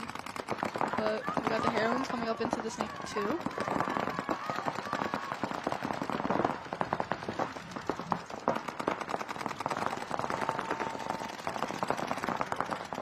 Yeah, player number 34 for Heroines there. Great shot across the field. Is she going to be able to take out the Saracatos in that laydown W? Saracatos actually just killed the snake from the snake insert. Oh, there we go. Because of that, Heroines have moved up. They're now in the laydown wedge on the left side of their field. Got a Saracatos player into the W on the Dorito side. Oh, but the snake side W fills up into the center tower. So how many bodies do you have left? I'm pretty sure 4 because one's in the snake. Okay. And I think one's... Saracatos doing a good job on this point.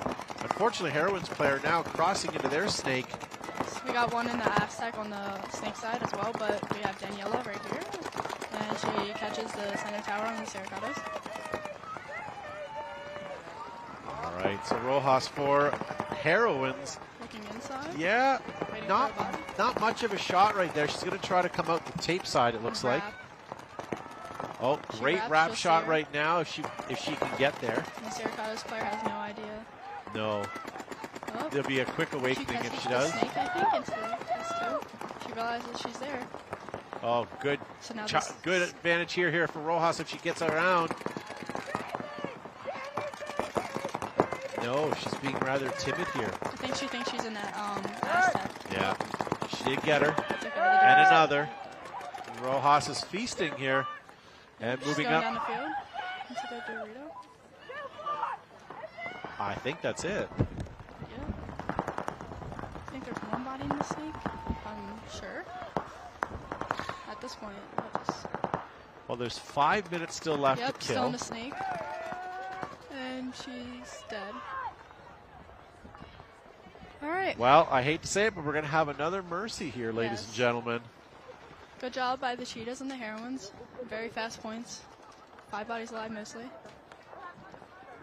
All right, so congratulations to both teams for mercying that. Coming up on the field next, I will let you guys know. Looks like we're going to have Femme Fatale taking on San Francisco Sirens, and then Dallas Vibe taking on Tiki's Ohana. Then Cheetahs back on the field against the High Rollers, and Heroines versus the Northern Lights. Ladies and gentlemen, thank you guys for tuning in so far. We're going to be here with you all weekend here live at the Las Vegas Event 1 for NXL. We will come back to you guys as soon as we can.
Major League Paintball is coming to Las Vegas for the first event of the 2024 season.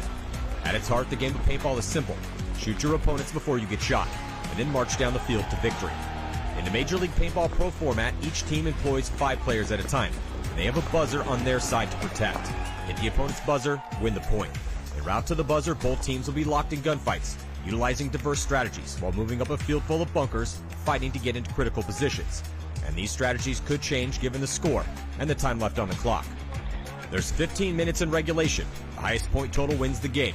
This is chess with guns, with no quarter given and no quarter requested.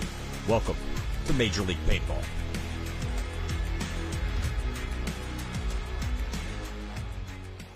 The Tauntauns came out swinging in their match against the favored San Diego Dynasty at this year's NXL World Cup. And while the battle was back and forth the entire series, Dynasty ultimately came out on top in their decisive victory in overtime. With the series being so back and forth, I thought it would be a good idea to look at each point and see what lessons can be learned that we can apply to our own gameplay. Let's take a look.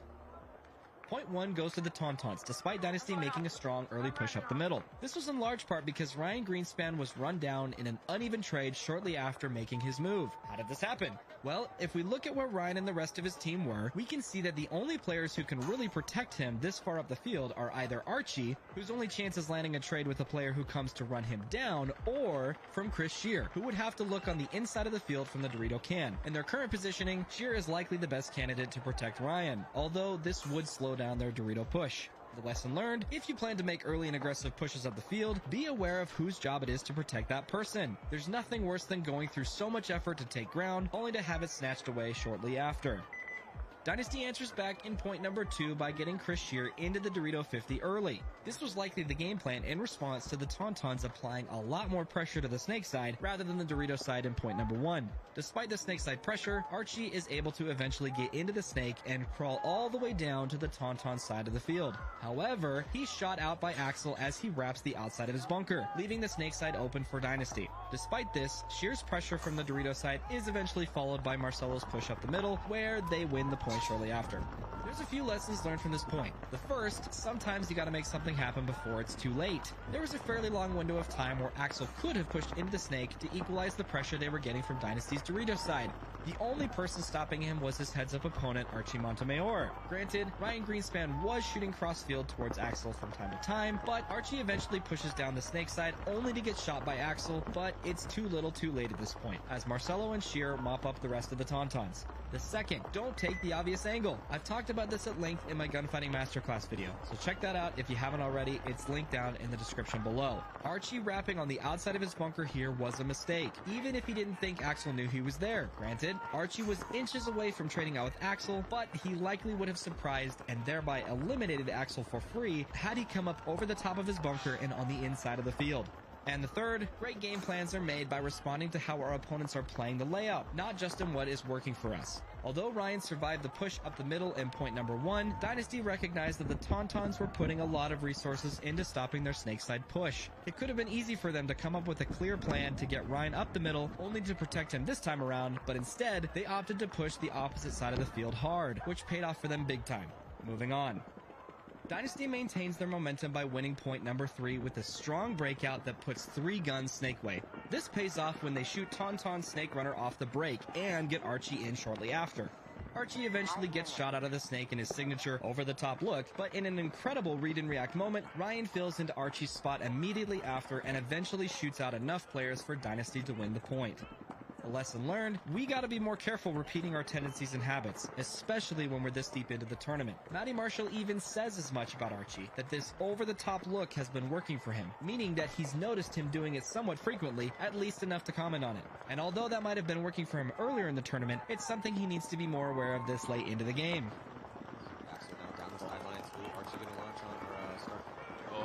But Archie, yeah, Archie's been doing that and very successfully, staying up and over that top and not feeling much pressure, but...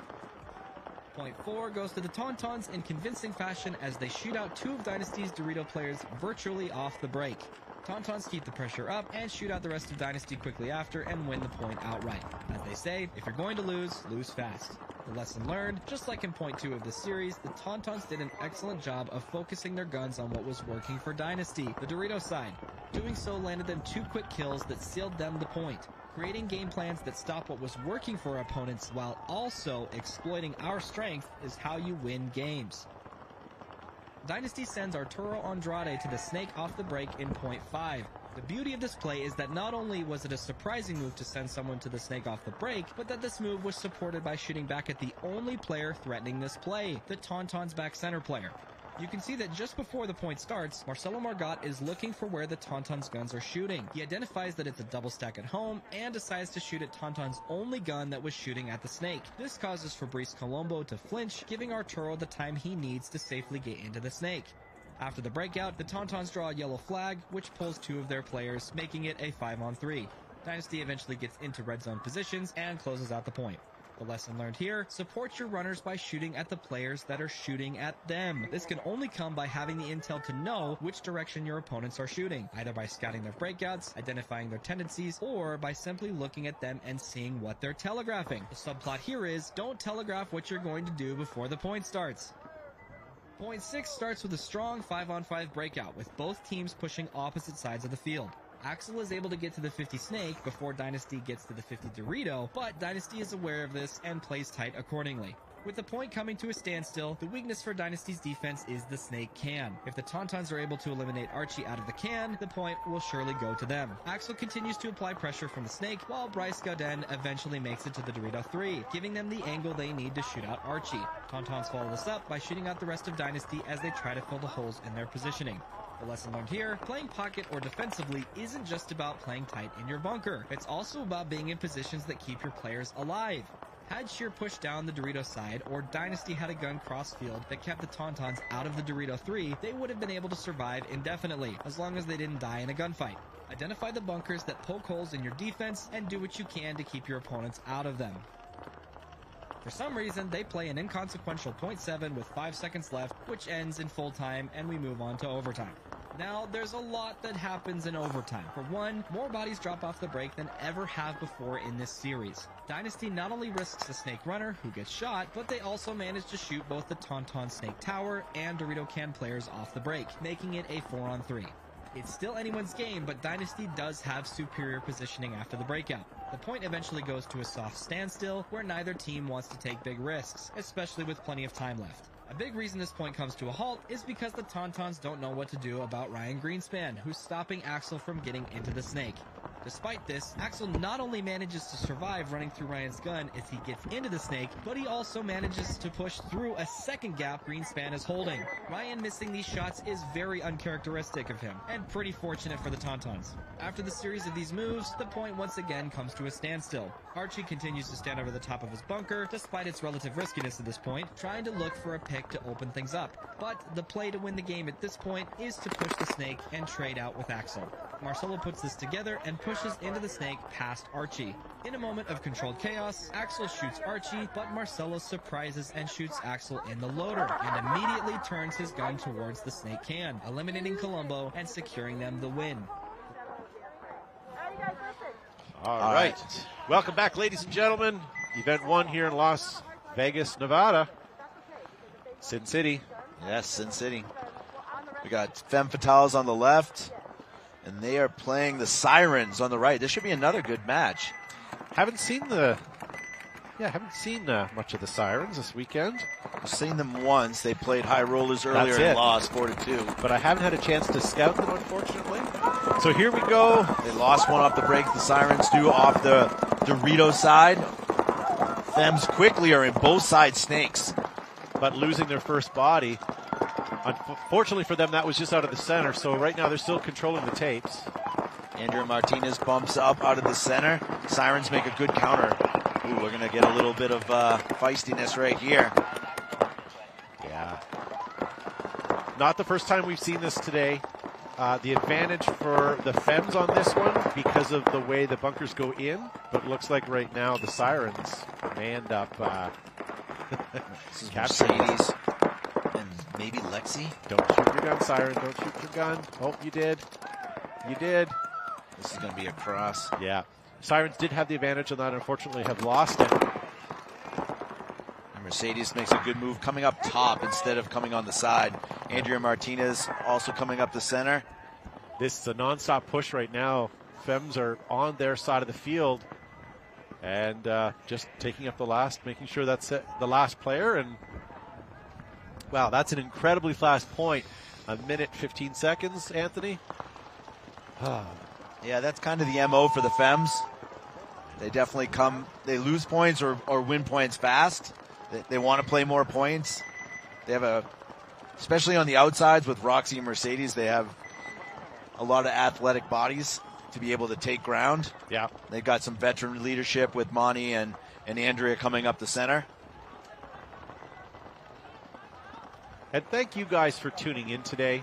I know this is a free live coverage, and we hope you guys are taking advantage of it and enjoying it.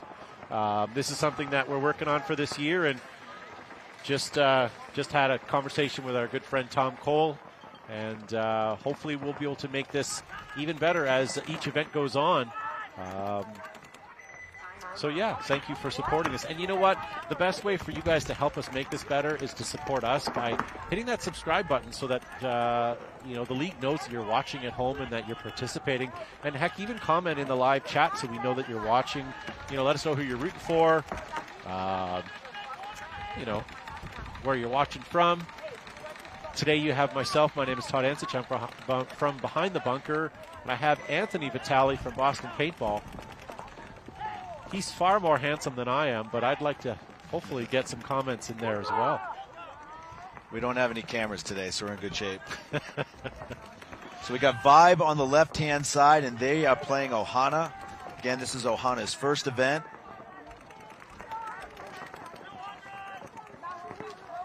Vibe looks solid in their first match. I believe they won 5-2. They played Suricatos. Suricatos is like they haven't gotten the points that they need. Now they've faced some very hard teams this morning, but I think Suricatos I think they're going to get some wins today. No, I agree with that. Suricatos, had to play the top 2 teams in their bracket today, so that they'll go home 0-2, but they've had some bright spots. They had a few gun problems today too. Hopefully they can rectify that, or hopper problems. So here comes Dallas Vibe with a hard push to the Snake. Stopping not at the Dorito, but getting right into Snake 1 and now Knuckle 2. This looks like Tejada. I don't like how they're doubling up home again. That's really a tight spot, especially if the other team gets wide. See if she looks inside. She'll shoot the middle player. Yeah. That's Angie there for Dallas Vibe. Looking inside, but if she's not careful, she's going to get bunkered here in a second. Ohana needs to be a little more aggressive and just go and do it like she did. One shot in the tank. Nicely done. That was number 6. Good looks inside here. She might have a good pickup, though. They picked up where she was.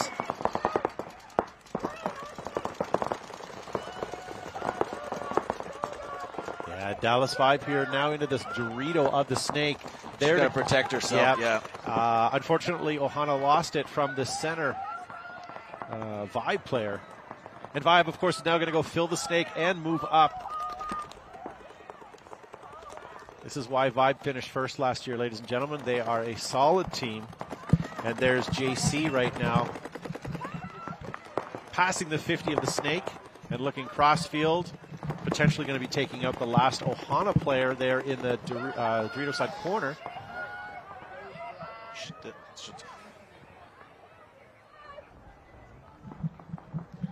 I see Synth Hurley in the live chat cheering for Vibe. And I see that Linda Baird, longtime watcher, cheering for Corinne.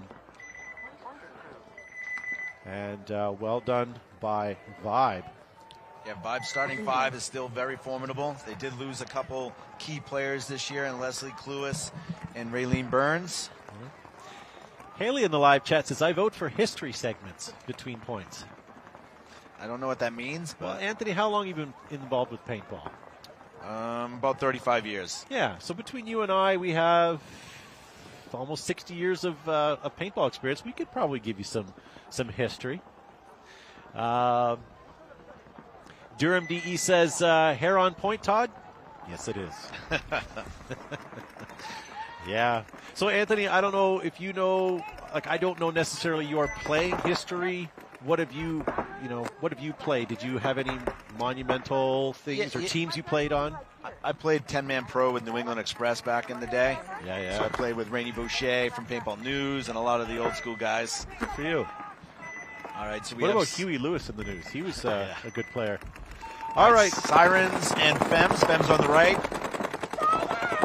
Fems take Snake off the break. And Sirens this year is a new name to see in the WNXL, coached by Brian Benini from Push. Fems lose a player. Oh, we lose a player as well for the Sirens off the home row, and a minor penalty being called, so we lose 2. Yeah, Fems are in good shape here. I think this is Roxy's. That is the 3rd minor. She's on their side of the field now. She's going to look inside.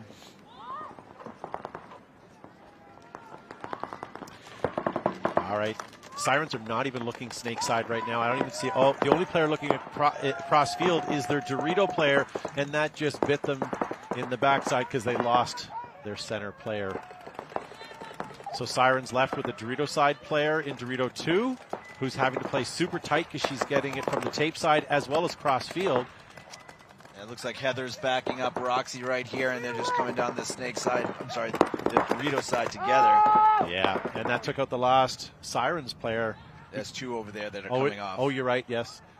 But we've got a freight train of Femme Fatale players coming down that snake side. Speaking of old school, that's an old school term, freight training. Yeah. That was legal for a time, and then it quickly became not legal. Right. Yeah. So thank you guys for joining me. My name is Todd Ansich from Behind the Bunker Paintball Podcast. With me I have Anthony Vitale from Boston Paintball, as well as some OG games, 10-man teams. My storied career or highlights of the careers, I played in Canada at the highest level in the CXBL for about 12 years. Really good league. Almost taking the national title twice, and only beaten out by, unfortunately, pro teams, one being Edmonton Impact, and the other one was the All-Americans. So my pro team that I root for is Edmonton Impact, because to me, if they're not number 1, I'm not good enough to have lost to them. There you go. How's that for an ego check? But they're also Canadian, so that's why I root for them. But so I have a lot of old school, a lot of X-Ball certainly, lots of 7-man history, and yeah. All right, so we have Vibe on the right-hand side, and Ohana's on the left. Vibe is up 1-0. All right, let's see what Coach Ricky Smith has for Ohana here. Vibe takes the snake off the break, but Ohana also takes the Dorito side. So they're both up in those bigger structures right now on that side of the field, which is not the pit side, so the spectator side. Vibe bumps up also into that insert Dorito on the snake side. Jesse Durst for Ohana, now getting into the snake 1, snake 2, but a minor being called and losing 2 bodies out of the back row all at the same time. Vibe player does also take the walk. And another Ohana player is taking the walk over on that pit side. So, oh, nice shot by Jessie Durst shooting crossfield from Snake. Now she has a poison on the other side of her bunker. That's Corinne, number 18. Hopefully she can hear that. She's potting. She's checking. She should be able to shoot. Oh, why did she shoot? Yeah. She just gave it away. And here's going to be a trade. All right. And we lose another player down there for Ohana. I want to say I am all out of Ohana inventory. Yeah, I believe there's a 2 or 3 Vibe left. Durst did a really good job. She's been very consistent being able to be a very good attacker for Ohana. I think with experience, she'll start to get better awareness on the field. In my opinion, she should have heard that other player on the other side of that bunker, and she could have easily shot Corinne. Yeah. And then had a chance to turn the field. But at their first event, Durst looked impressive. Some good points today. Last split deck that we had with the Heroines winning and Vibe winning. Cheetahs. Cheetahs, sorry. That was great games, don't get me wrong. Lopsided. But it wasn't fun to watch paintball if you're looking for the the low man to win. But good paintball nonetheless. I'm looking forward to those teams matching later this weekend. And speaking of this weekend, so we have the Professional Women's League here each morning this week. So if you want to follow this series, tune in every morning. We're going to be here all the way until Sunday. If you're looking for semi-pro action, that will come on this field, and it will be in the afternoons part of the day. And then on Sunday, we usually have a good mix-up of some of the semifinal games of some of the lower divisions. So stay tuned for that, and keep locked to this channel. Even hit subscribe if you can, so that you know when we go live. And yes, Brad Freeman, semi-pro, is after the WNXL in the live chat. Sorry, I only just saw that now. Yeah, we tried to mix it up last season. Actually, the first 2 seasons, WNXL played in the afternoon. So the semi-pros always had to get up early and play in the morning. So this year, the WNXL is going to play in the morning, and semi-pros will play in the afternoon. Well, let's face it, the girls do much better in the morning. They get up, they're a little more spry. The guys are just kicking off the dust, stretching, groaning. Give them an opportunity this year to be the later rivals. 6 a.m. matches, I don't know anybody that's happy about those, but... Well, I got up this morning at 4:30 a.m. to get here on time. Mm-hmm. And the only redeeming factor is that we're 3 hours off, and I'm at home that's 8 o'clock. So not terrible. So Femme Fatale on the left side of your screen, ladies and gentlemen, playing the Sirens. Femmes with 2-point lead right now. Only 3 guns up, but losing their center player off the break. And Audrey from the Sirens takes the center brick. So the Sirens are up 5-on-4 and have Audrey right here in the center trying to, right now looking towards our side, so the Snake side. She may have to worry about the Femmes on that Dorito side. They got pretty far up. Yeah, Femmes are in their Snake right now. Yeah, I see Audrey's, she feels the pressure coming from that other side. She's trying to tuck in the best she can. I have Femmes in the Snake corner. Yeah, Audrey's going to have trouble in a second. Femmes are coming right down that side. Yeah, Femme now into Dorito 2, which looks like we took out the Siren player at the 50 there. Yeah, the Femmes are on their side of the field just running down, and unfortunately another penalty is pulled. And that allows my Femmes to get into Snake 1. Yeah, I think Roxy's going to hit the base in a second. Up to Snake 2.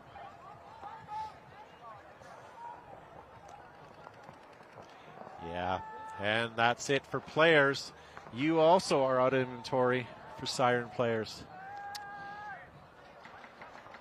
Yeah, Audrey was trying to do her job looking this way, felt the pressure from Roxy.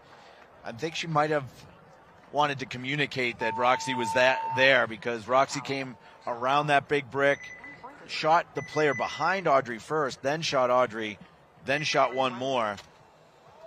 Yeah. So that's going to leave the Femmes leading 3-0 with almost 11 minutes of game time still. So lots of opportunity for San Francisco to come back. However, the way Femmes are playing right now, it's going to be a very difficult task at hand. Dallas Vibe. Might have been Collar, actually. Roxy and Collar look very similar, so I apologize if it was Collar that made that really good move on the Dorito side of the field. Well, thank you for watching and supporting this, ladies and gentlemen. We are going to get better all season. We're already talking about plans for next event to kind of make it bigger, better. So just help us by not only watching, but subscribing, smashing, as they say, that like button, but certainly subscribing and letting the league know that you want to support by watching. And hopefully we can make this something great. All right, Vibes on the left-hand side, Ohana's on the right. Vibes up 2-0. Ohana makes a real good move, gets all the way up onto their Dorito side. Great spread by Vibe. Not a super aggressive, but a defensive position here as they need to be. Now busting out to the Doritos to combat number 6 for Ohana, who just got eliminated from cross-field. She did the hard work. She got all the way up there. She just needs to be a little bit more tight with her body. Survivability for a new team is always something that they struggle with. So over time, that'll get better. Yeah. And let's be honest, Vibe had her keyed up as soon as they knew she went in there. They sent a person to defend her in the Doritos, and that center player was looking down at her, waiting for her opportunity. So that's an experienced team right there. And that's kind of why Vibe is leading right now.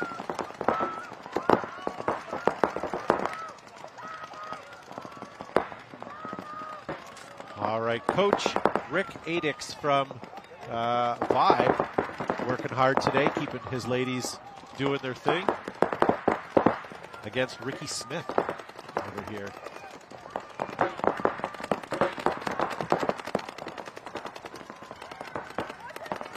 Little bit of a stagnation going on right now.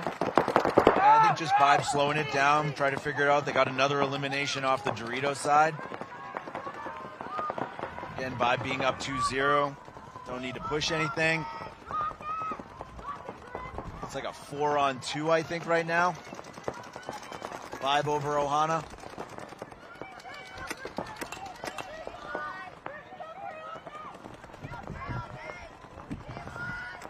Ohana's got the Dorito side Temple. I'm sorry, Snake side Temple and Dorito 2. So I just had a push here. Not only do I have Paula Allen at the 50, I just had two players from Vibe move up into the Dorito simultaneously on the Dorito side. But you have some Ohana player moving up into the Snake right now, who just got eliminated. Oh, she didn't know what she was getting into there, unfortunately. That was tough. Yeah, when you have that center player on their feet like Paula was able to do, JC's looking at like, oh man, I just did all this work to get down here, and you guys are just walking down the field. Yeah. She essentially walked into their, not trap, but walked into their guns there. I like the try, though. Ohana was trying to make something happen. You're down 2-4. This feels very hard to hold on. You almost want to surprise people and try to turn the field. Yeah. So it was the right mindset for the Ohana player. They've got gumption. They've got moxie. I enjoy how they're playing through, even though they may not be doing, you know, they knowing that they're up against a hard team here. Lots of media out here on the field too. Lots of camera guys, lots of videographers. This is the pro league for the ladies, and it's certainly getting a lot of attention here today. Yeah, and it's appreciated and deserved. So you got 10 pro teams this year. We got one more set of pro women matches before we switch over to men's semi-pro. So this is still sort of a new league. This is the second year for the WNXL? Start of the third. Start of the third. Okay, so this is growing quickly. And there are still lots of female players playing in other divisions and other camps, so this could grow quite a bit more. All right, so San Francisco Sirens are already in to Snake 2. The Femmes are already up here as well, though. And Femmes are ultra aggressive. They lose a player out of the center.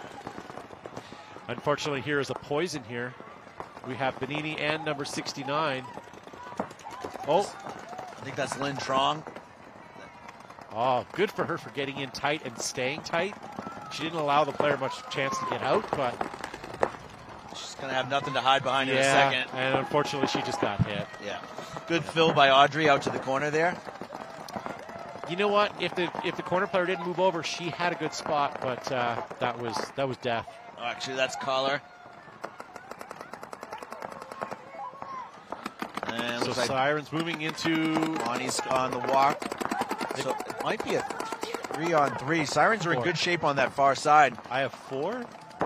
4 Sirens? I have 4 Sirens. I have 2 in the Snake of your Snake, and then 2 on the home row here so far. All right, I got Roxy over here in the Dorito 2. Another Femme player is taking a walk. Looks like Mercedes, so it might just be Roxy only over here. Yeah, here we go. We've crossed over on your side of the field, and the Sirens are now... Yep, that's the last Femme that was eliminated. Well done, Sirens. First point on the board against the Femmes today. Well done. Showing that they deserve to be here. Yeah, Sirens, for a lot of us that know most of the teams, Sirens could be a wild card to get into the playoffs. That bracket with the Cheetahs, Sirens, Femmes, is going to be a really tough bracket. Yeah. High rollers.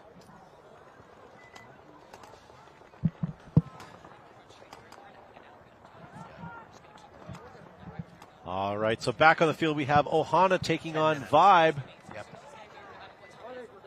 I believe so. We have Ash in the live chat cheering for Ohana. And I'm cheering for Ohana as well. I always enjoy cheering for the underdog. And right now, unfortunately, they are trailing by 3 points with 9 minutes on the clock. Timmy, we can do another 10-minute break. Yeah, just stay ahead. Okay. Oh, yeah, absolutely. So we are running a little ahead of schedule today. We've had some blowouts and we've had some mercies. So we are ahead of schedule and we are going to run ahead of schedule. So if you're working for a specific game, you're going to want to make sure you're tuning in early for that. All right, Vibes on the right-hand side, up 3-0 against Ohana. Ohana can't survive the break, lose 2. 2 for sure. And that's a 3. Yeah. Oh, Vibes coming out and a penalty coming on Vibe. I still can't get over these refs using everybody throwing the same flag. It confuses me. I always think there's multitudes. I agree. But if that's how they do it, that's how they do it. So it should be a 3-on-2 right now? 3-on-1 now. Okay, so none other Ohana's coming I have home left for Ohana, that's it. And I'm looking Dorito side. So it looks like Vibe here. I mean, they're taking their time. And they took out the last player. Oh, that's not good for Ohana. That's going to take Dallas Vibe up 4-0 with at least 8 minutes on the clock. Vibe isn't 100% sure that all the Ohana players are gone, but they don't need to do anything but take the time and make sure that they're making the right decision. And that was McGowan, number 46, the last surviving player for Ohana.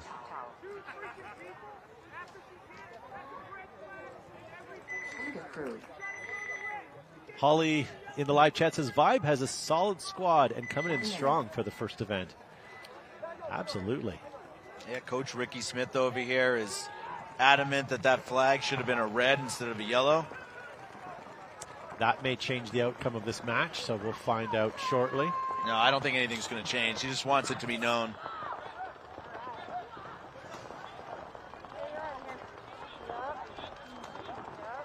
So his complaint is that he thought that the player had shot 2 people after she was already shot. So that would change not only the outcome, but certainly who got the point there. Right. If he's correct, then the call should have been a major. I'm sensing a timeout going to be called here in a second. Oh, maybe not. No. All right, so we have the Femmes on the left-hand side. We have the Sirens on the right. Femmes are up 3-1.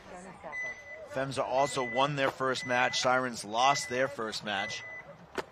And Femmes, for you paying attention at home, like enjoying your stats, they finished 5th place last year overall. Looks like Mercedes is in the snake off the break. Looks like Roxy is in the Dorito side snake structure. Sirens do a really good job as well. Sorry, they're right in front of the sun here, so we lose one of the Femmes player from the home row. Looks like Andrea Martinez gets shot out of the back. Yeah, we still have Dorito 1, lay down W with a small W. We have the small wedge on the other side. All right, let's see. Oh, we lose another Mercedes Femme. She misses that shot. Oh, Femme loses 3 from the whole snake side. Roxy has turned the field, and Audrey is playing her bunker sideways, trying to tell her, nice. Roxy's trying to win this point by herself over here, and she might do so. Oh, we move. Femme player moves back home, and now coming across. Yep. Audrey was trying to tell.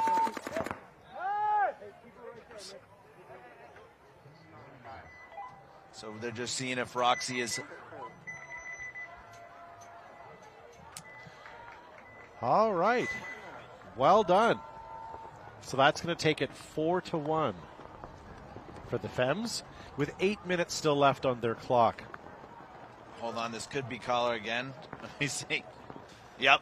Collar, I definitely apologize because I keep getting you and Roxy confused. But I think Roxy's playing my side and you are playing the far side. So that was a great move right there by Collar that brings that point back. Femmes were in dire straits until she turned the field. For those that were watching at home, you saw the Sirens player literally turn and start playing the side of her bunker. That was Audrey. She was trying to communicate that to her player that was over here in the snake. And at that time, it was a 3-on-2 for the Sirens. And Collar was able to turn the field and go hit the buzzer, leaving one of the Sirens a live body over here on this side.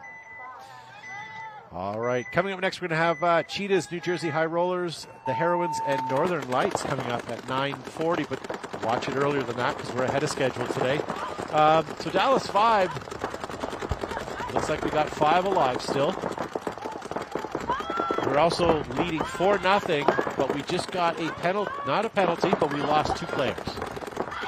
All right, so Ohana is up 5-on-3. Some good off the break shooting there. Ohana's getting into the, see if this is a different player from Ohana. It's not Durst, I don't think.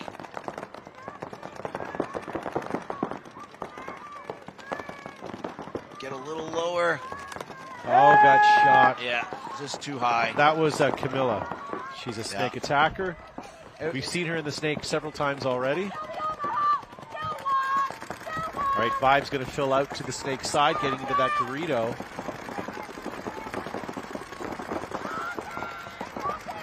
Good shot by the Vibe player playing that Aztec over there, protecting this side of the field. I do like Vibe, their body language. They're not panicked. Oh, no. They got too many veterans, too many wins under their belt to panic, especially they're up 4-0. Yeah. I think that was Michaela Wilkins that caught that snake move there coming around the corner.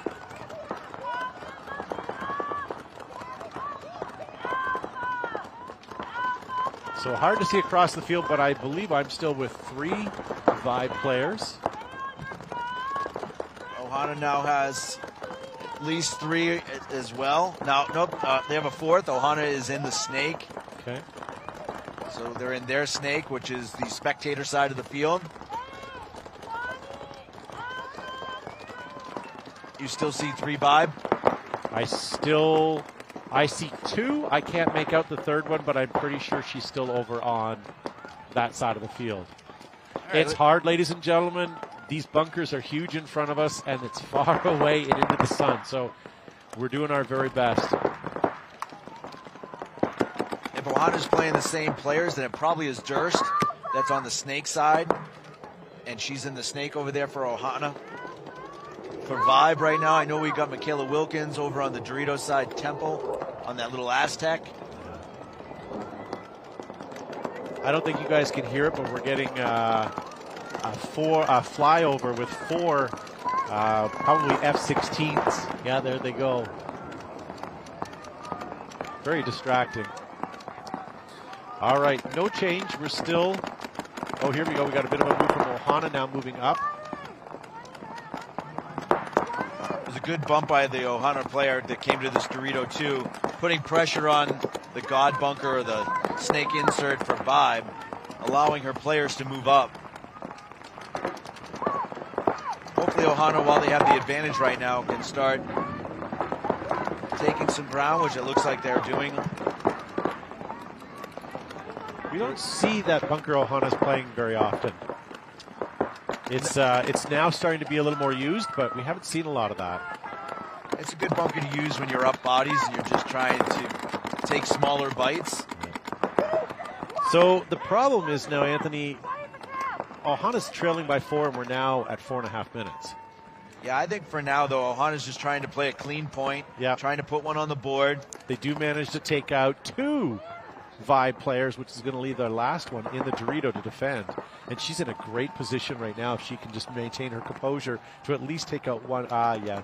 Unfortunately, she was looking in the wrong direction. That's going to give Ohana the opportunity to score. Yeah, and as a new team, that's all you want to do. You want to try to put together a point where you're actually executing the play. So it looked like that's what they did right there. It looks like Kim Putt is going to get the buzzer hang. I'm pretty sure that was Durst that was playing on the snake side of the field, who was probably the initiator of that push. Good job, Ohana there, taking one back from Vibe. Vibe still obviously in the driver's seat for one in that match. We're also working today on a new sort of stat system for the girls. Once we accumulate a little bit more, and I'm going to try to figure out our end of it so I can see what they've come up with and how it accumulates over the first event. But it's sort of a pilot project, I guess you guys are working on. Yeah, it's both the men's pro and the female pro are doing it right now. Yeah. Laurie Miller's out there collecting a bunch of data. We'll be at least know which players were on the field for each point, their win percentage. Nice. And So a we'll few have some other nice survivability stuff. Yeah, and- so it'll be good. Yeah. All right. Femmes on your right. Sirens asking for a check. They're eliminated. Yeah. Another siren coming off. One femme coming off. So 4-on-3 quickly. Sirens filling into the snake side, getting into that Dorito, losing another one across the field, so it's an instantly two-body situation for the Sirens. Oh, I don't like that. We're down by 3 points, and we're down to 2 bodies left. Yeah, femmes right now are in the Dorito 3 looking to wrap. This is Roxy here.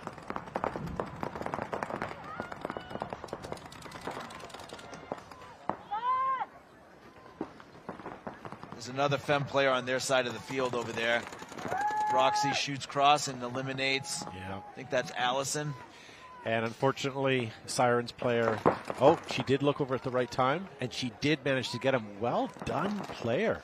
I don't know if that's Audrey or... Let's see who... Well, whoever it is superstar, because that was perfect timing and perfectly executed. Mercedes is on their side of the field. Andrea Martinez is up through the center. Looks like Heather is coming behind Mercedes. Andrea's launching right now, running right at the bunker. Yeah. Textbook play when you're up on bodies. Well done. Yeah. Spread the field and came on the outside. That's the best she could have done. Yeah. That is Audrey. Yeah. Player number 32 for Sirens. I mean, she did well. Unfortunately, when you're the only one against 3 players. Yeah, they lost 2 off the break, Sirens did, and that was tough. You're risking the one body going to the snake off the break. That's something you're willing to lose, obviously. If you're running that play, you know that's maybe 50-50. Yeah. But losing the second player out of the backfield was where that play just went awry. Femmes are eating off time right now, waiting for the Sirens to actually concede. While they're doing that, the referees are looking to stake down that starting bunker. Yep. So if you guys are paying attention closely at home, you'll know that Femmes and San Francisco are 4-1, and same with Vibe, 4-1. So this is going to now make it 5-1, and that's going to leave them with almost 6 minutes of game time. So Femmes could get another point, Mercy it, to finish it off, or San Francisco, again, has almost 6 minutes to get back on that. Dallas Vibe here, leading by 3 points, 4 minutes on the clock. Right now, this is looking Dallas's point. But we'll see if Tiki's can pull something out here. Yeah, Vibe's putting out their veteran line, Michaela Wilkins, JC Paradis, Corinne Beard. Yeah. Tejada and Allen. You know when they're digging deep when they bring that Canadian out. She's played a lot of points today. I would presume she's going to play a lot of points throughout the whole event. Well, with the exchange rate, us Canadians have to play even harder, right? So it's true. Tejada's like one of the only newer players. She played last year. She's going to get a lot more playing time this year with Leslie Cluis out on maternity leave. Doubling up home again did not work for Ohana. They got pinched out. And that looked like it came in from the Dorito side of their field.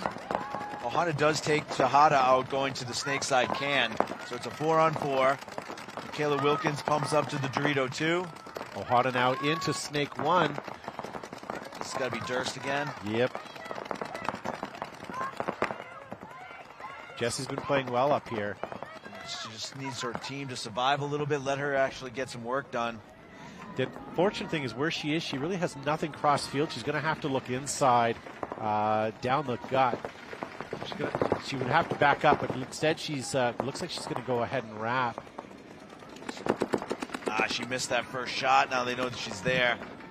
Now she's going to play a 1-on-2 against Michaela and JC. And it looks like they lost Angie. She was holding her arm there. I wonder if she hurt herself or if looks like she might be okay. Oh, and they traded out. So it looks like Durst and Wilkins had traded out there. It might be Corinne. Yeah, it's Corinne over here actually coming Dorito side now as a filler. Ohana is in the Dorito structures over there too. There is somebody in there. Yeah, we just moved to Dorito 2. We also have the small W on the snake side. Vibe still has 3 players, I believe. They should have Alan, JC, and Corinne. So 3-on-2 in favor of Vibe right now. Vibe just counting down the time. They have 2.5 minutes to kill. Again, Ohana's trying to get some experience here. They lost the body over there, so it's going to be a 3-1 advantage. We'll see if Ricky's going to blow the clock here or going to let this 3-on-1 play out. So we do lose an Ohana player out of our Dorito side. Oh, there's 2 actually. There's 2 Ohanas. There's 1 in the Dorito 3 and now 1 in this. Looks like Kim Put is in the God bunker or this insert Dorito in a gun battle here with Corinne. Yeah, you lied to me, Anthony. I thought there was only 2 left, but you're right. Now that's only 2 left because we lost the Ohana player. So it should be a 3-on-2. So if you think about how hard it is for us as commentators who have some of the best sight lines, arguably, to lose track of players, think of the players out there on the field. There's so many bunkers and large ones at that it's hard to get. Yep, Kim's in a 3-on-1 right now and gets shot. I think that's JC. Yeah, you can lose yourself out on that field quite well. All right, so that's going to take it to 4-1. Should be 5-1. Sorry, it just changed. So 5-1 with 1 minute and 16 seconds is what I was looking for, is the time. So not likely for Ohana to win, but again, they want to close that point gap. So hopefully they'll pull out something. I'd really like to see a quick point or an attempt at a quick point. So 5-1 here for Femmes. Yeah, both of these, the last 2 sets have been lopsided, which is unfortunate for the viewers at home, but unless you're rooting for one of these 4 teams that had the routes. I mean, from looking at the schedule, there's no surprises here, really, to be honest. The favored teams are winning the matches. Well, Kim in the live chat says, Cheetahs versus High Rollers, the first real battle today? I would say the High Rollers Sirens I thought was a battle, but yes, she's not lying. All right. Femmes 5 alive going straight up the middle. Oh, I believe she got clipped. All right, so we have the Femmes on the left-hand side, Sirens on the right. Sirens looking to maybe get a point or 2 back here. Oh, yep, she did. Nice play right there. Number 32. Let me see. Nice shot right there, shooting Mercedes. Yeah. So we're down by 2 bodies here as Sirens come down the field. It's player number 33 here. What's her last name? I'm going to butcher it, but it's Saraman. Alrighty. She had a good point the last point as well. She did, and it's very difficult to read their colors on their jerseys. I apologize for them, but I always say this at home for my webcast, but when designing jerseys, don't use black lettering on dark. Yeah. gorgeous jerseys. Just wish there was more contrast. So, Femmes still fighting the fight. Nice shot right there, shooting out the home. Yeah. So that's and we lose another Femme out of the Dorito side. All the Femmes are eliminated. Yeah, that's 3 of them walking off the field now. So well done by Sirens.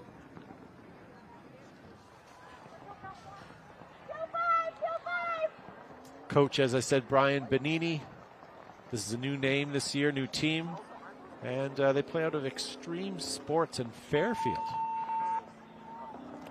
This bracket that the Sirens and the Femmes and the High Rollers and the Cheetahs, that bracket is a much harder bracket, in my opinion, than the bracket on the other side. You know, just sometimes you get a little hotter brackets. You never know what the off-season moves are going to bring for teams. Yeah. So, but yeah, Haley, that bracket's a little Haley hot. in the live chat says, bring back hopper numbers. I do like that, but as a player and as a team owner, that's hard because, you know, player number 73's hopper goes down. What is he to do?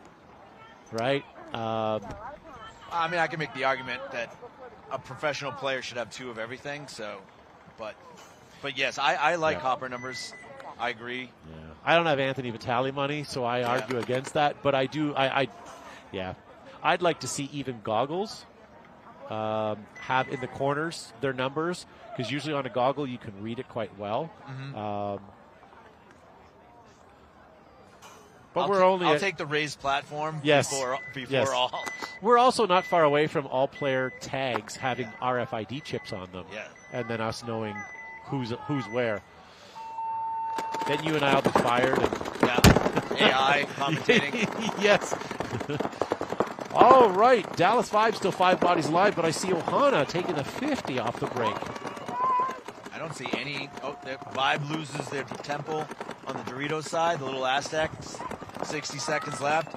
Ohana does a really good job taking the 50 structure and going all the way down to Vibe's side. Yeah. Number 28 for Ohana. It's the first time we've seen a little bit of pressure like that in the middle of the game. That's great. Good play drawn up by Ricky there, getting some aggressiveness. And that's Jillian, by the way, Brigham. She can get that one last kill on that Dorito side.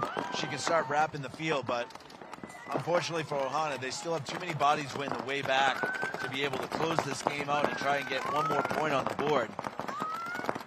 Vibe's very good at not giving you bodies. You're going to have to earn those kills, so Ohana's going to have to start moving up the field quicker than they're doing to get this point. So Jillian from Ohana is an up the center, up the gut player. It's nice to see that they finally get her up there, even though it's the last point of this match probably. Ohana drops a body, so it's a 4-on-4. Vibe does exactly what they need to do to win that match, so congratulations to Vibe. Well done. There's definitely some bright sparks there for Ohana, so hopefully they can grow and build on what they are doing here. Well, this is their first WNXL day. Yeah. We're going to kick this over to commercial. Yeah. All right, well, ladies and gentlemen, thank you for tuning in. We're going to see you back shortly with Cheetahs versus New Jersey High Rollers, and then the Heroines taking on Northern Lights. Talk to you soon.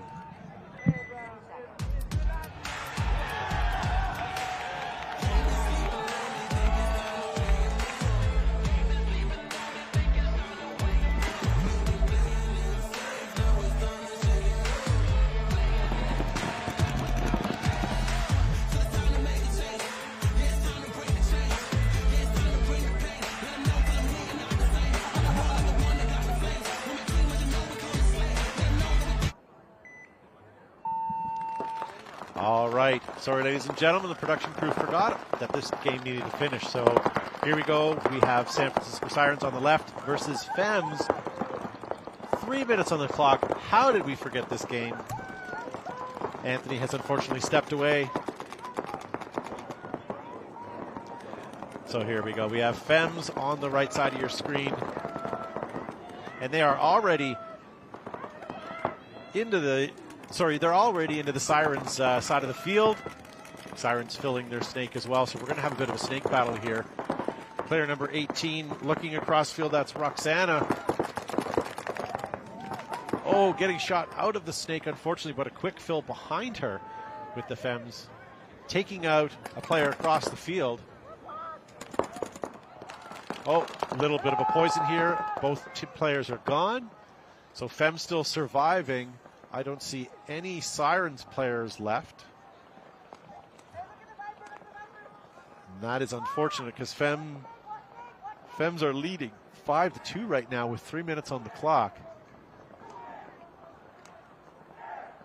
And even with Femmes taking this at 6-2, this is not a mercy, so we're going to have yet another point coming on the board here.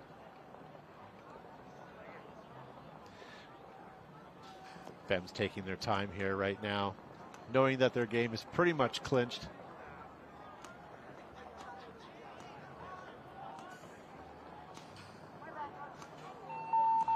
Foul being called by the Sirens to give themselves a little bit more time here. So that does make the point good, and that does make it a 6-2 match. We are on X-Ball, so there's 2 minutes between these points right now. So, ladies and gentlemen, thank you guys for tuning in. This is Las Vegas, event 1 here. We're at Craig Ranch Park, which is quite a large city park here. And we're right smack dab in the middle of it. So we have joggers jogging by, people walking their dogs. They have a brilliant dog park, actually, that I drove out and saw today. And, yeah, I see Mike Castro asking, how do I watch the men's matches? So here's what we can offer you guys today. Go Sports has the pro field covered. If you guys have a subscription to Go Sports, you can certainly go over there. Sometimes they give you a freebie on Facebook. You guys can go check them out. But on this broadcast, we're going to have the Professional Women's League in the morning every day this week. And then we're going to have the semi-pro men's or semi-pro in general this afternoon. And that all starts at 10:35. And we are running ahead of schedule today. So if you're waiting for that match, you're waiting for that to start, you're going to want to tune in early so you don't miss any of that. But we're going to have semi-pro action for the remainder of the day once the WNXL finishes their matches today. My name is Todd Ansich from Behind the Bunker Paintball Podcast. I also have Anthony Vitale with me today, as well as several special guests we'll bring in over the course of the day to help commentate. Hope you guys are enjoying the live broadcast. Please do hit that subscribe button so the league knows that you guys are watching and paying attention. And we'll keep developing this as the events go on. Hopefully we'll see you guys at the next event. If you guys are local to Las Vegas or to this event, make sure you guys get signed up for the Players Party. This is going to be a massive Players Party. Anthony had supposed that we're going to see about 1,000 people at this party, and they already have tons of tickets sold. I know I have mine, and I'm looking forward to it. And if you are coming, make sure no paintball attire. Make sure you guys are wearing club attire.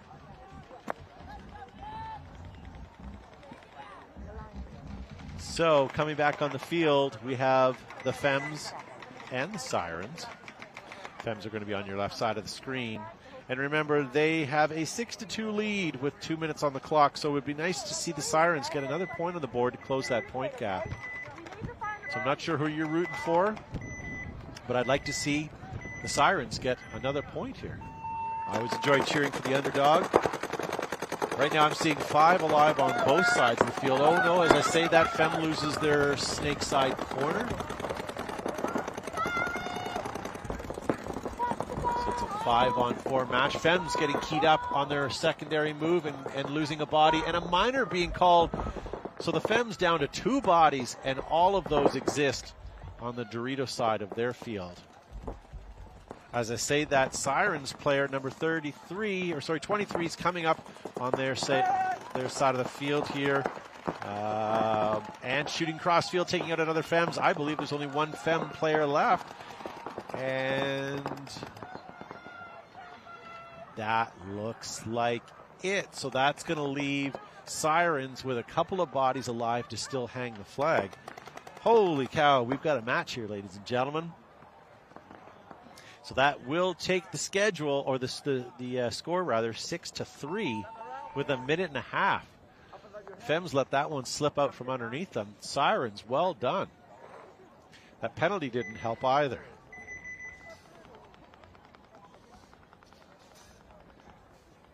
Wow. We've got a bit of a fight here, ladies and gentlemen. So remember, coming up next, we have Cheetahs and High Rollers taking on each other, and then the Heroines and Northern Lights.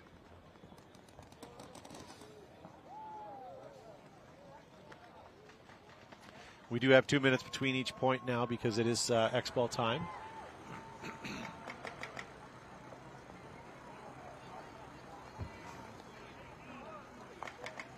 Looks like the pits are ready already for the next set of split deck matches. So when this game is finished, don't go away too long. Definitely looks like we're going to start a little early.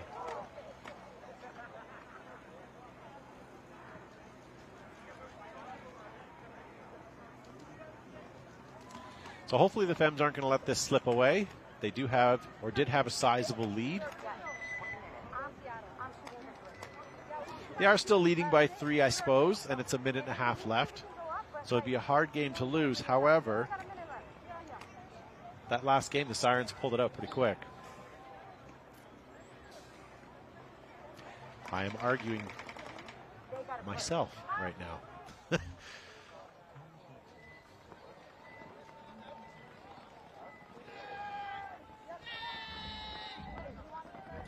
A lot of people on the sidelines watching this game.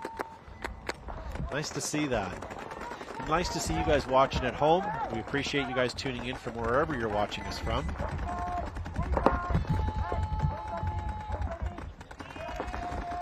So, all eyes on the Sirens. They're on your screen right now. Can they pull off another quick one? Are the Femmes going to get another penalty? Let's see. So Femmes with 3 guns up, 5 bodies alive for both teams right now. Sirens take not only the Dorito side, look like they got into Dorito 3, they're into the Snake 2 already. Sirens are playing super aggressive here. Nice to see. Femmes just sort of hunkered down still. They lose a player, they get shot out. Another player going. So it's 5-on-3 right now in favor of the Sirens. Sirens and Femmes both in the Snake right now.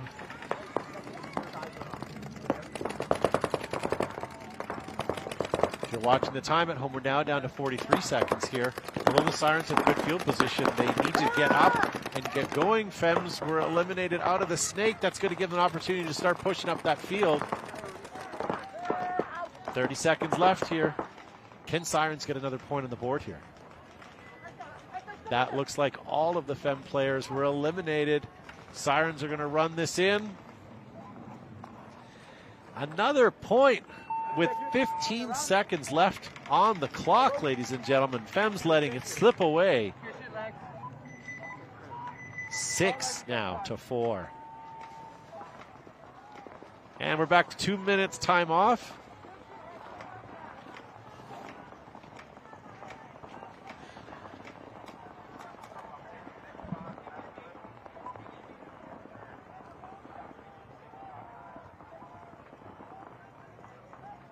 That sexy boy.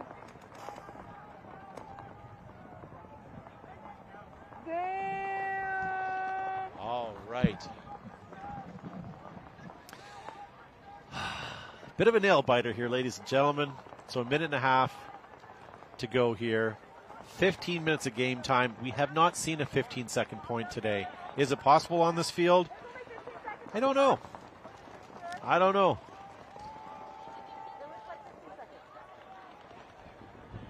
Is that Maddie Marshall commenting? No, sir. Unfortunately for you guys who stuck with me, my name is Todd Ansich. I'm from Behind the Bunker Paintball Podcast. I'm going to be with you guys here all weekend. And in and out of the booth, I'm going to have people like Anthony, Vitali, Vida. We're going to grab a Femme player as soon as this game is finished as well to come join me in the booth. So join me for the rest of the weekend. I appreciate it. Yeah, so looking at this, we have 30 more seconds for a 15-second point. Love to see the Sirens get another point just because they're the underdog and they've been doing so well here. I have no skin in the game, ladies and gentlemen. I don't care who wins or loses. I always root for the underdog. So if it seems like I have a bias, it's only because they're low in points.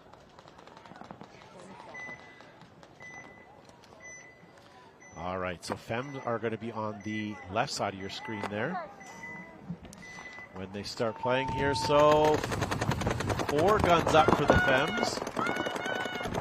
We may have got referees going in to check one of the Femme players right now. We got a minor penalty being called on the Sirens. That's going to immediately take them down to 3.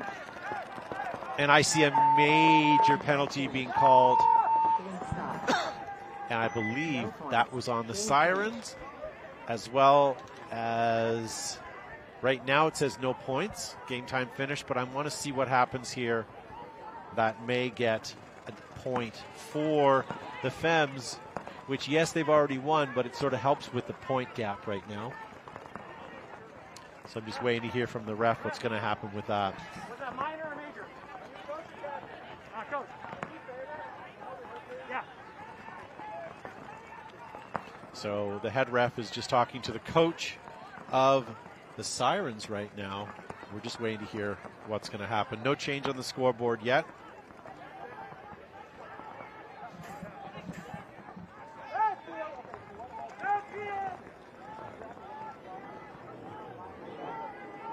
Okay, so the referee may have grabbed the wrong flag. It was supposed to have been a minor. All the other refs called a minor. So everything is good. All right, so that's going to leave the score then the way it was. That's going to be, so it'll be 6-4 for Femmes over Sirens and 5-1 for Vive over Ohana. We're going to return shortly, ladies and gentlemen. We'll see you right back.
Major League Paintball is coming to Las Vegas for the first event of the 2024 season. At its heart, the game of paintball is simple. Shoot your opponents before you get shot, and then march down the field to victory. In the Major League Paintball Pro format, each team employs 5 players at a time. They have a buzzer on their side to protect. Hit the opponent's buzzer, win the point. En route to the buzzer, both teams will be locked in gunfights, utilizing diverse strategies while moving up a field full of bunkers, fighting to get into critical positions. And these strategies could change given the score and the time left on the clock. There's 15 minutes in regulation. The highest point total wins the game. This is chess with guns, with no quarter given and no quarter requested. Welcome to Major League Paintball.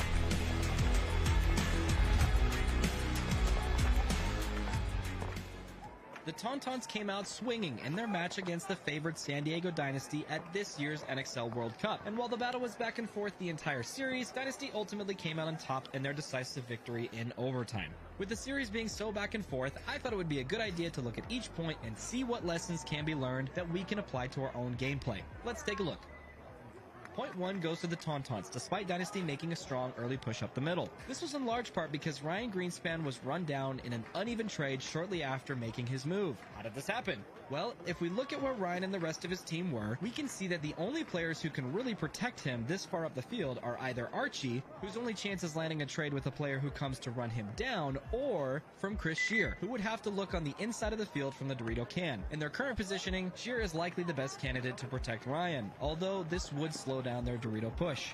The lesson learned, if you plan to make early and aggressive pushes up the field, be aware of whose job it is to protect that person. There's nothing worse than going through so much effort to take ground, only to have it snatched away shortly after. Dynasty answers back in point number 2 by getting Chris Shear into the Dorito 50 early. This was likely the game plan in response to the Tauntauns applying a lot more pressure to the snake side rather than the Dorito side in point number 1. Despite the snake side pressure, Archie is able to eventually get into the snake and crawl all the way down to the Tauntaun side of the field. However, he's shot out by Axel as he wraps the outside of his bunker, leaving the snake side open for Dynasty. Despite this, Shear's pressure from the Dorito side is eventually followed by Marcelo's push up the middle, where they win the point shortly after. There's a few lessons learned from this point. The first, sometimes you gotta make something happen before it's too late. There was a fairly long window of time where Axel could have pushed into the snake to equalize the pressure they were getting from Dynasty's Dorito side.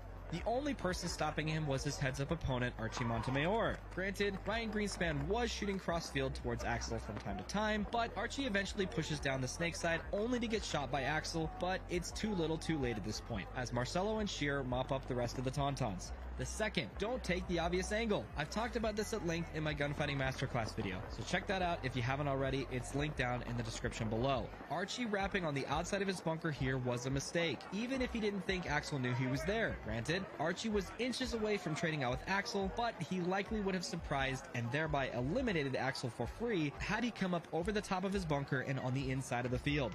And the third, great game plans are made by responding to how our opponents are playing the layout, not just in what is working for us. Although Ryan survived the push up the middle in point number 1, Dynasty recognized that the Tauntauns were putting a lot of resources into stopping their snakeside push. It could have been easy for them to come up with a clear plan to get Ryan up the middle, only to protect him this time around, but instead, they opted to push the opposite side of the field hard, which paid off for them big time. Moving on. Dynasty maintains their momentum by winning point number 3 with a strong breakout that puts 3 guns snake way. This pays off when they shoot Tauntaun Snake Runner off the break and get Archie in shortly after. Archie eventually gets shot out of the snake in his signature over-the-top look, but in an incredible read-and-react moment, Ryan fills into Archie's spot immediately after and eventually shoots out enough players for Dynasty to win the point. A lesson learned, we gotta be more careful repeating our tendencies and habits, especially when we're this deep into the tournament. Matty Marshall even says as much about Archie, that this over-the-top look has been working for him, meaning that he's noticed him doing it somewhat frequently, at least enough to comment on it. And although that might have been working for him earlier in the tournament, it's something he needs to be more aware of this late into the game. Axel now down the sidelines. Archie gonna launch on or start. But Archie. Yeah, Archie's been doing that and very successfully, staying up and over that top and not feeling much pressure, but... Point 4 goes to the Tauntauns in convincing fashion as they shoot out 2 of Dynasty's Dorito players virtually off the break. Tauntauns keep the pressure up and shoot out the rest of Dynasty quickly after and win the point outright. As they say, if you're going to lose fast. The lesson learned, just like in point 2 of the series, the Tauntauns did an excellent job of focusing their guns on what was working for Dynasty, the Dorito side. Doing so landed them 2 quick kills that sealed them the point. Creating game plans that stop what was working for our opponents while also exploiting our strength is how you win games. Dynasty sends Arturo Andrade to the snake off the break in point 5. The beauty of this play is that not only was it a surprising move to send someone to the snake off the break, but that this move was supported by shooting back at the only player threatening this play, the Tauntaun's back center player. You can see that just before the point starts, Marcelo Margot is looking for where the Tauntaun's guns are shooting. He identifies that it's a double stack at home and decides to shoot at Tauntaun's only gun that was shooting at the snake. This causes Fabrice Colombo to flinch, giving Arturo the time he needs to safely get into the snake. After the breakout, the Tauntauns draw a yellow flag, which pulls 2 of their players, making it a 5-on-3. Dynasty eventually gets into red zone positions and closes out the point. The lesson learned here, support your runners by shooting at the players that are shooting at them. This can only come by having the intel to know which direction your opponents are shooting, either by scouting their breakouts, identifying their tendencies, or by simply looking at them and seeing what they're telegraphing. The subplot here is, don't telegraph what you're going to do before the point starts. Point 6 starts with a strong 5-on-5 breakout, with both teams pushing opposite sides of the field. Axel is able to get to the 50 snake before Dynasty gets to the 50 Dorito, but Dynasty is aware of this and plays tight accordingly. With the point coming to a standstill, the weakness for Dynasty's defense is the snake can. If the Tauntauns are able to eliminate Archie out of the can, the point will surely go to them. Axel continues to apply pressure from the snake, while Bryce Gauden eventually makes it to the Dorito 3, giving them the angle they need to shoot out Archie. Tauntauns follow this up by shooting out the rest of Dynasty as they try to fill the holes in their positioning. The lesson learned here, playing pocket or defensively isn't just about playing tight in your bunker. It's also about being in positions that keep your players alive. Had Sheer pushed down the Dorito side, or Dynasty had a gun cross-field that kept the Tauntauns out of the Dorito 3, they would have been able to survive indefinitely, as long as they didn't die in a gunfight. Identify the bunkers that poke holes in your defense, and do what you can to keep your opponents out of them. For some reason, they play an inconsequential .7 with 5 seconds left, which ends in full time, and we move on to overtime. Now, there's a lot that happens in overtime. For one, more bodies drop off the break than ever have before in this series. Dynasty not only risks the Snake Runner, who gets shot, but they also manage to shoot both the Tauntaun Snake Tower and Dorito Can players off the break, making it a 4-on-3. It's still anyone's game, but Dynasty does have superior positioning after the breakout. The point eventually goes to a soft standstill, where neither team wants to take big risks, especially with plenty of time left. A big reason this point comes to a halt is because the Tauntauns don't know what to do about Ryan Greenspan, who's stopping Axel from getting into the snake. Despite this, Axel not only manages to survive running through Ryan's gun as he gets into the snake, but he also manages to push through a second gap Greenspan is holding. Ryan missing these shots. All right, ladies and gentlemen, welcome back. What are you watching? Well, this is event 1 of Las Vegas NXL event. My name is Todd Ansich from Behind the Bunker Paintball podcast, and I appreciate you guys joining us today. We're going to be watching some live Professional Women's League paintball. With me in the booth, I have Mercedes. How are you? I'm good, thank you. Bring that right close. Okay. All right, so on the left side of the field, you have the Cheetahs. On the right side, you have High Rollers. Cheetahs are getting in 5 bodies alive. Ooh, looks like there's flag been thrown on the High Rollers. A minor already. That's going to take it a 5-on-3 right now, letting the Cheetahs get into the snake. High Rollers look like they're looking more on their snake side. We have Casey Erb for Cheetahs already into the snake. 2 looking cross-field right now. Still 5 bodies alive. Oh, High Rollers just lost another one.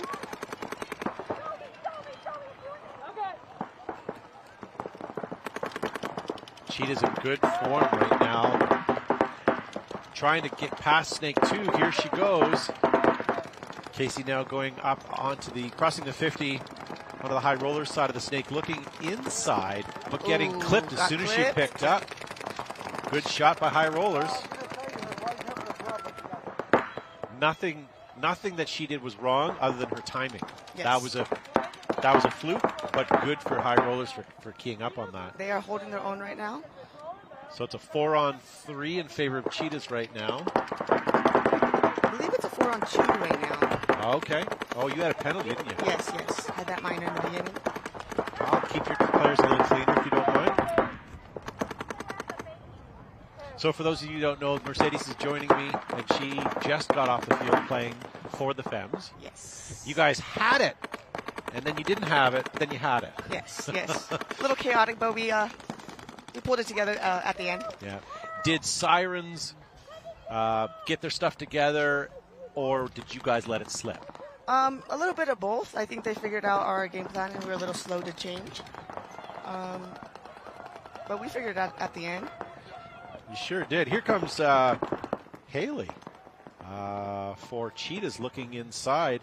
Haley last year played for Destiny and is now here with the Cheetahs, but getting clapped by the same person from the High Rollers. She has that on lock right there. Yeah, she sure does. So right now it's a 3-on-2. I have a Cheetah player cross field right now past the Doritos into the snake of the High Rollers. I also have the Dorito insert into the snake. That's player number 28 there. That's Haley. Oh, no, sorry, wrong person. It's so hard to read these jersey numbers from here, isn't it? Yeah, High Rollers look like they're got a good game plan going on. They're crossed up, making sure no one gets them in the back. It seems to be working. Now, one thing I will say from this morning till now is these games have really slowed down. Yeah. So it's looks like we're now a 3-on-1. Yeah, 3-on-1. High Rollers just lost their home player. And your High Rollers player retreated to the back Doritos side. Yes. Because here we go. We're past the 50. We're into your side, in your snake. Oh, yeah, definitely. They got 2 in the snake for the Cheetahs. And looks like Cheetahs over here are now going to fill this side snake as well. And here we go. Yeah, and that's Nicole Gates coming in. So a lot of 20 number jerseys here, but that is Gates there. Spoke to these guys yesterday. Looks like they're going to, oh, there we go. Ooh. She takes out the last player, and the towel gets called right away. So well done, Cheetahs. Yes. Cheetahs coming into this event strong, it seems. Very long point, but they were able to pull through, finish that last kill. So what do you think of this layout? Yay, nay? So initially I was a little bit nervous about it, and then after practicing, I love it. It's a great aggressive field. A lot of close contact kills, possibly, especially on the snake side. We've only seen bunkers happen on, like, within the snake. No other bunker on the field. Yeah. It seems from me that this field has a lot of hiding spots. Yes, definitely a lot of hiding spots. But it's also already from this morning till now being played slightly different. Definitely. So, a lot of teams are figuring it out. Walking this field yesterday, I love this field layout.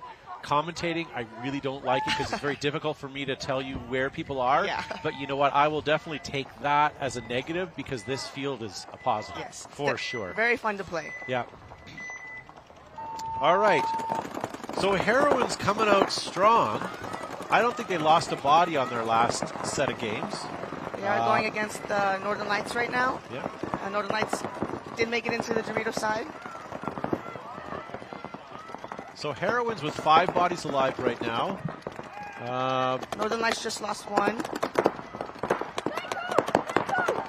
Oh, Northern Lights making a move right now, making a move down the Dorito side. Doesn't look like she has too much pressure. And that's Hannah. She's looking inside. Here she goes. Oh, she got clipped. So that shot, that position, how many times have we seen that already this week? Yeah. Right? So as much as that's a great spot or was a great spot, now everybody has it keyed up. Yes, so definitely. teams are going to have to start figuring their way around that. We do lose our first heroine player out of the back row there.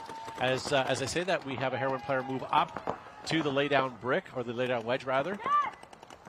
Yeah, I would say that snake is the equalizer. And we have Northern Lights losing 2 bodies right now, so I believe it is up 4-2. I believe you're right. That's going to be the towel.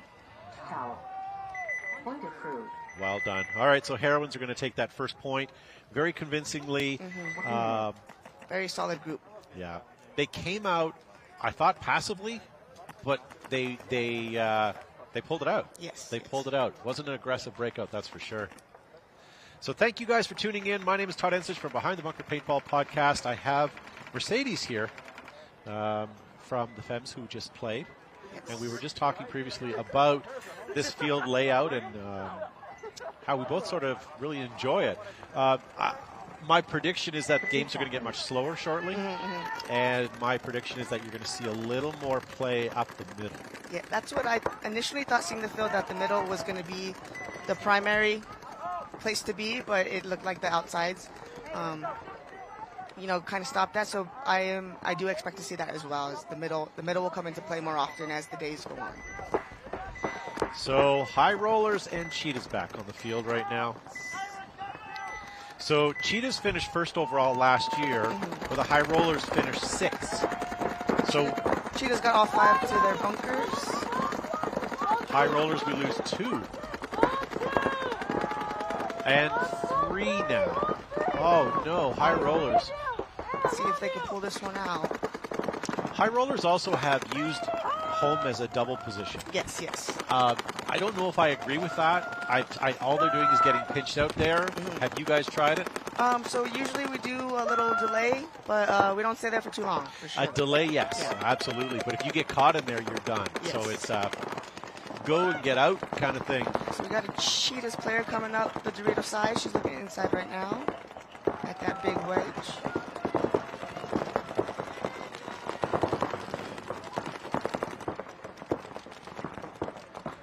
Here she goes. Her backup's coming right now. So High Roller is just retreating out of the snake back to the Dorito. That's player number 4. She's looking across. Paige is trying to find something cross field, but she did let the Cheetah player get into the snake. Did she get in clean? Looks like she is clean. Yeah. Oh. We do also lose a High Roller player out of the back row.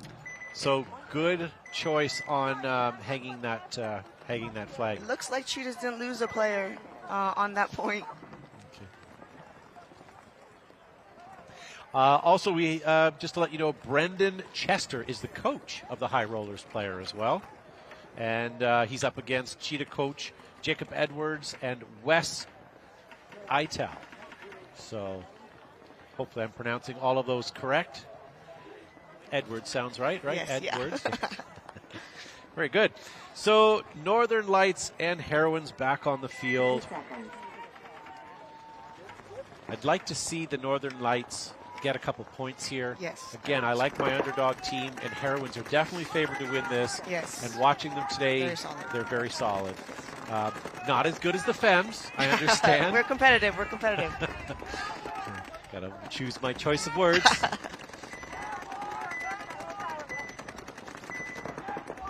All right, so eyes on the field here. Northern Lights on the left side of your screen, leaving early. What's that going to do to their... I think she got called out. She certainly did. So that's going to be 2 bodies off the break they lose. Heroines made all 5. Playing a little conservative. Yeah. So as the coach of Northern Lights, you're 5-on-3 against the hardest team this morning, it looks like. How close to the buzzer or the towel are you standing? Fairly close. Yeah. Fairly close. So I think if I were to lose another body, I would hit the towel, depending on, because they're not moving. Yeah, they usually don't move until a couple bodies down. So. Yeah. And I know that sounds like a pessimistic approach. I'm just trying to give everybody the most time. Now, granted, we still have 13 minutes on the clock. Lots of time. However, if things happen quickly, I would be close to it.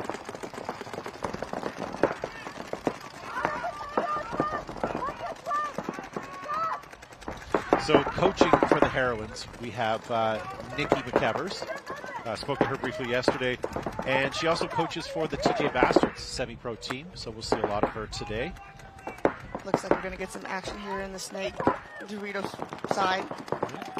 And Heroines, I didn't say, but they did finish 2nd overall last year. They had a 3rd, a 1st, and a 3rd place finish at Cup.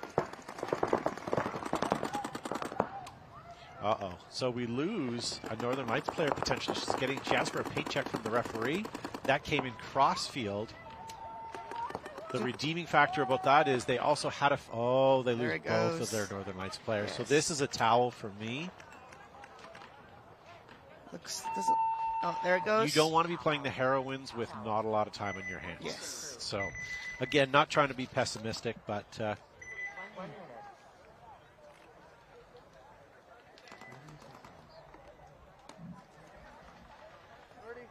all right. So thank you guys for tuning in. Las Vegas, Event 1 of the NXL, National X-Ball League.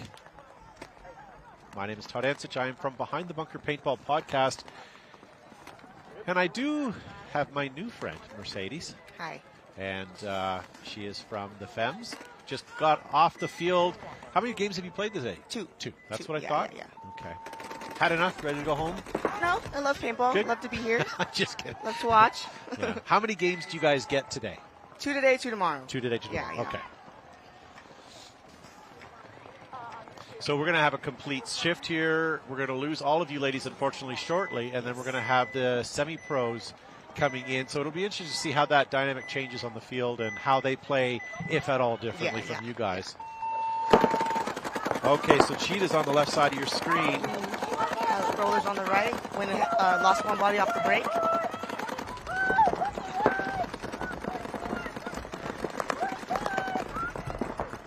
So Cheetah's all about the home row.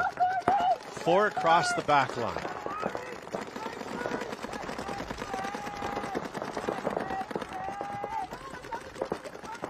Have you dropped a body on the high roller side? Yes, off break. So 4 on 4? Yes. Okay.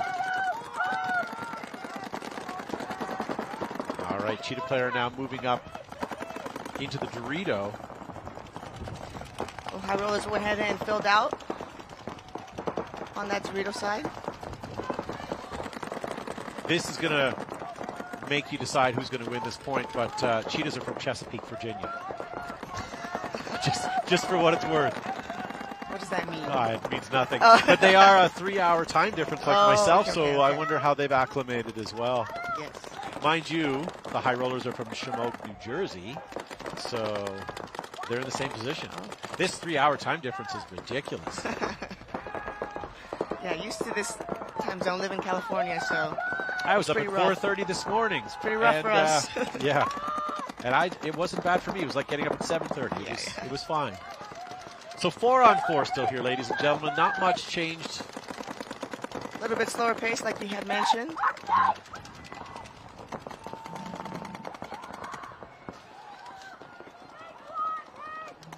It does look like they do have someone far up the other side.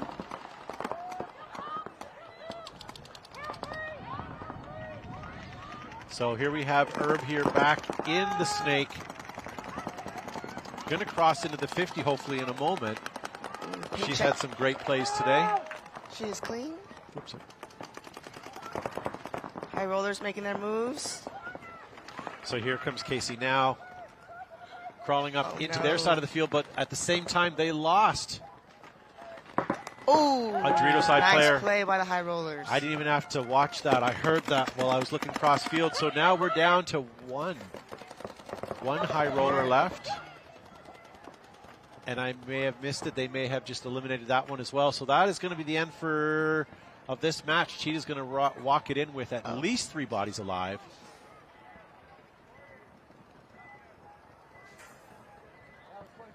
And 7 minutes left on the game clock here, and that's going to make it a 3-0 lead for Cheetahs.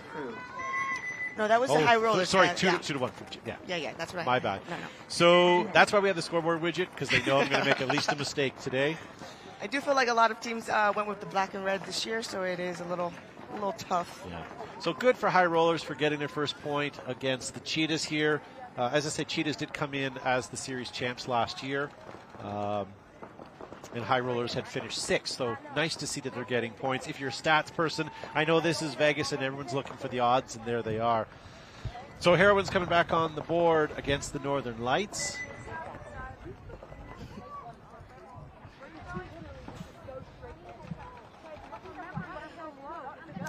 All right.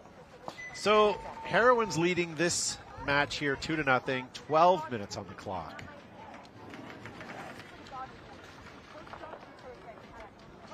Are you figuring out your right to left? Yeah, I still do that. I'm sorry. No, that's okay. Are you right-handed dominantly? Left-handed. Okay. Yeah. Shoot the gun with my left hand. Okay. Northern Lights does look like they lost one off the break going into that baby Dorito. 5 on 4.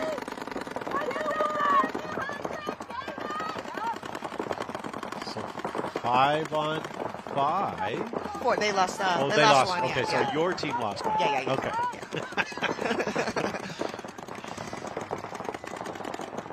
All right. So not a lot of action in the snake. We've lost that sort of first bunker move.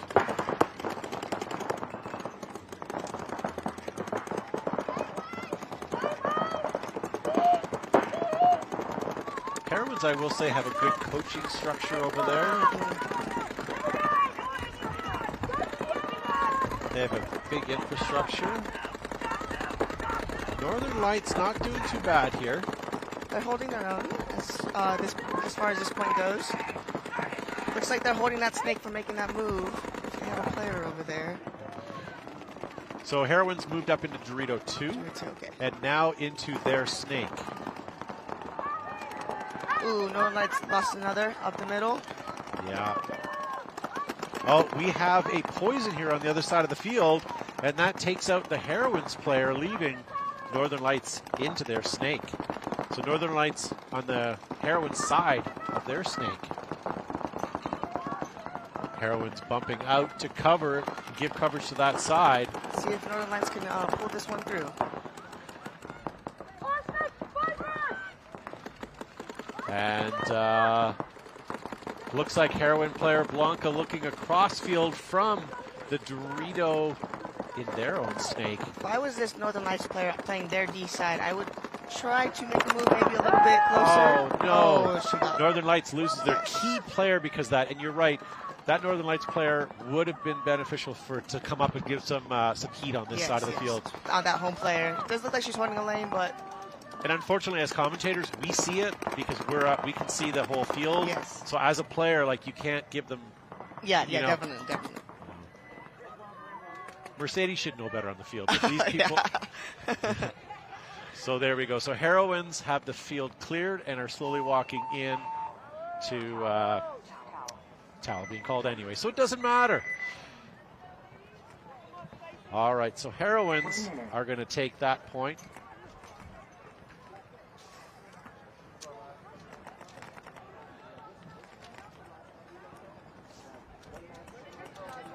All right, so the Heroines are now up 3-0 with 9.5 minutes on that clock. I still see Northern Lights getting a point here. Yes. I do. Can never count a team out. So back in the field, we're going to have High Rollers. High Rollers just off that first point. That's how I cheat. Okay. So there we go. So High Rollers going to be on the left side of your screen. Cheetah's on the right. Yeah, I'd like to see High Rollers tie this game up. Yes. That would be really good. Looks like they figured out the last point, you know, how to clean everything up. Yeah. But that's going to cause the Cheetahs to pull up their socks and take this team a little more serious. Yes. All right, High Rollers, let's see what you got. Lots of paint on their backs. 3 guns up, 2 runners. All 5 on the Cheetah side made their bunkers. Same with the High Rollers. That one on the center is a little suspect. Referee coming in to check it out. We may see a penalty here. Oh, she was called out. She's called out but not penalized, so that's good.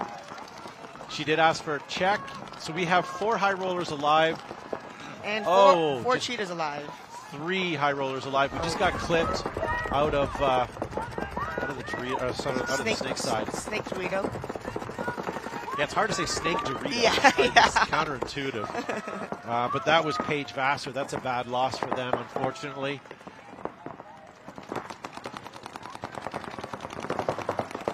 So I have 3 High Rollers left, all in the home row.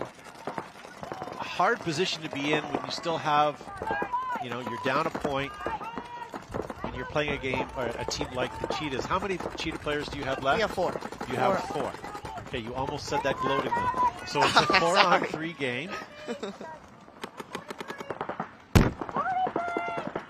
Looks like that High Roller home is holding that Dorito Cheetah from getting in.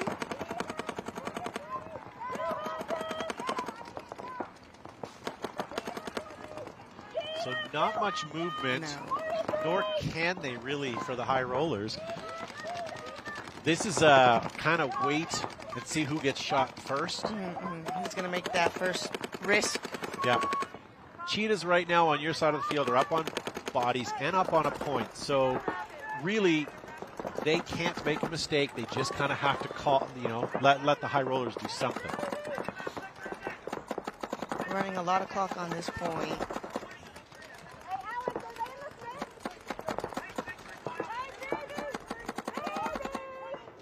The only movement I see is from the media crew out there taking pictures and video. Unfortunately, I keep seeing movement, but it's not the people I want to. I do believe a High Roller went into their Dorito. Yes, you are right.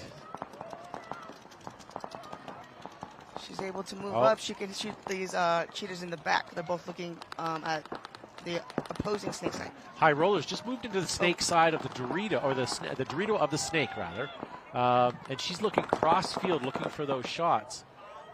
So I was mistaken. The Cheetahs do have a crossed up right here on their Dorito side, so holding it pretty tight so the high rollers can't cross over. If you're keeping score at home, Mercedes has more mistakes than me so far. This is my first time. Just kidding. It's my first time today. All right, so still 3 on the high roller side. I'm just looking at the clock. 4 minutes. I mean, we have some time, but it's not great.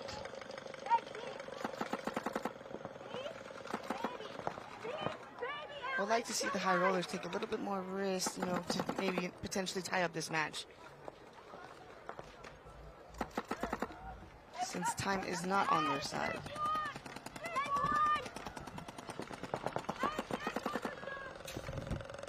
Oh, here we go, a little bit of a move. So high rollers now moved up to the snake wedge on the Dorito side, their Dorito side. How is this not confusing for It's people at home? it is definitely hard to explain. Yeah. So they understand. High rollers look like they lost another, so it's 4 on 2, I believe. So I lose, yeah. 3 on 2. So it's definitely a 2 for me. That was Taylor Hoffer. We unfortunately lost for high rollers. So I'm a coach. It's 3 minutes left. It's a nail biter right now. You know, I want that time. But on the same token, I still have 2 good people on the field in decent positions. It's like a Cheetahs player's getting a paint check. And she is clear.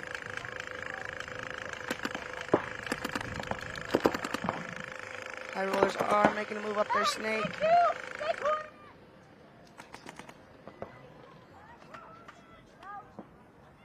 Here she goes, slowly but calculated, making that move.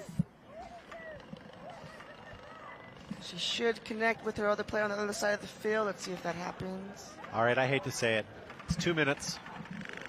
I really hate to be that coach guy, but right now, I'm internalizing thinking we have 2 minutes left. Here comes a move. Oh. Yeah, this is a towel for me right now. Only just because I lost one of the high roller players. Now I'm left with 1, and we're dwindling down on time. It does not look like they know she's there, but there's the towel. Yeah, so good call by Brendan. And again, he knows his players. He knows their capabilities more than me. I'm hypothesizing. So, I mean, it is what it is. So don't forget, ladies and gentlemen, coming up after this match, we have some tasty semi-pro paintball coming up. Slated to start at 10:35.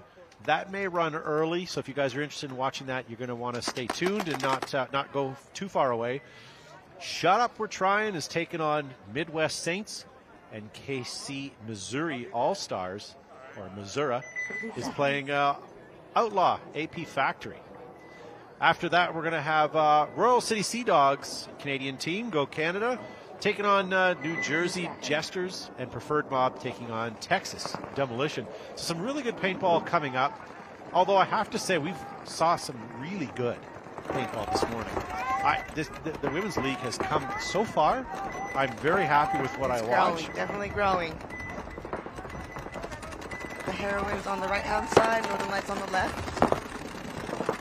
Heroines making a little bit more aggressive move into their Dorito side. Oh no, we lose 1 Northern Lights, 2 Northern Lights. Ooh, 5 on 2.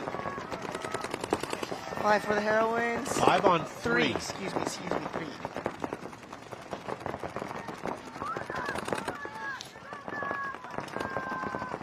Okay, so now that they've regrouped, we have Northern Lights now moving up. They've got the Dorito into the snake side. Heroines are making the move up their Dorito side. Oh, they just missed it, unfortunately. Now Blanco for number 33 is in their snake shooting cross field. That's going to be a problem because they just took out a Northern Lights player. Oh. Looks like they made the move. Heroines made a move into their snake. Ooh, towel. Towel being called. There we go. Good call on the towel. So that's going to take it 4-0 for the Heroines right now.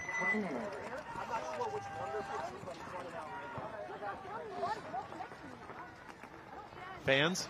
Yeah, those are my fans over there. Just got You a know, couple of them. first time on here, and she's already got fans.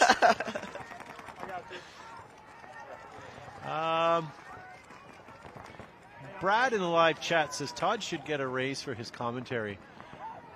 Yes. I appreciate that. Thank you. Especially partnered with me. This is my first time. I'm a little nervous. Dream team right now, ladies and gentlemen. I have to be honest with you guys. We're trying our best. The sun is in our eyes. It's hard to see past some of the bunkers. That's my general excuse, and I'm going to stick with it. But generally speaking, we're doing our best today, ladies and gentlemen, and it's only going to get better from here, so thank you. And if you guys are watching at home, please hit that subscribe button. Let the league know that you are watching this. If you get an opportunity to comment in the live chat, or even hit that like button, all these things, again, show the league that this is something that they should develop and say, hey, we're watching this. Yes, definitely grow the sport. It's fun to play, fun to watch. Wow. Okay, so we are on a technical timeout right now. They were waiting for the 4 F-16A fighters flying over to go by. So we're going to start running the clock here in a second. So again, we're going to have the cheetahs on the left side of your screen, high rollers on the right. I do appreciate that they're doing that because those planes are very, very loud, and it makes it very hard to hear. Look at this, Mercedes. A comment in the live chat just came in. Great job on the mics, and that's just not for me. That's for you too, Mercedes. Thank you are about 30%. No, I'm just kidding. You are half of this, so thank you. I'll take the 30. That's fine too. There you go. So we're just training you, Mercedes, for the rest of the season because we are going to ask you more than once to come back to the booth. So, cut your teeth today and be ready for the next time we ask. I am competitive, so I'll competitively get better at this, and I could get better than you one year. So practice at home. Yeah. Oh, there's another one. Comes. Wow, look at those beautiful aircraft in the sky. All right, getting back to the game, ladies and gentlemen. Cheetahs take a hard dive into this Dorito side on the Dorito into the snake. High rollers took a chance into the Doritos, lost them off the break, so we're down to 4. Yeah, look at this. Cheetahs still doubled at home. I don't know if I like that, but maybe they know something I don't. Maybe they're going to have a quick bump out here. Getting real comfortable behind that home. Casey Erb now back in her natural habitat in the snake. It does look like high rollers did the same things. They finally did break out up the center towards the end, towards the Dorito side. Can we get a simultaneous split screen, sir?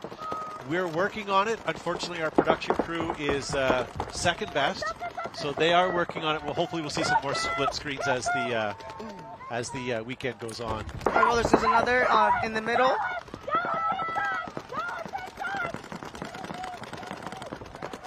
All right, nice move out by the Cheetahs over to the snake corner to protect Casey. For time, we are under a minute now, so the high rollers do have to make their moves if they want to have a chance to win this game.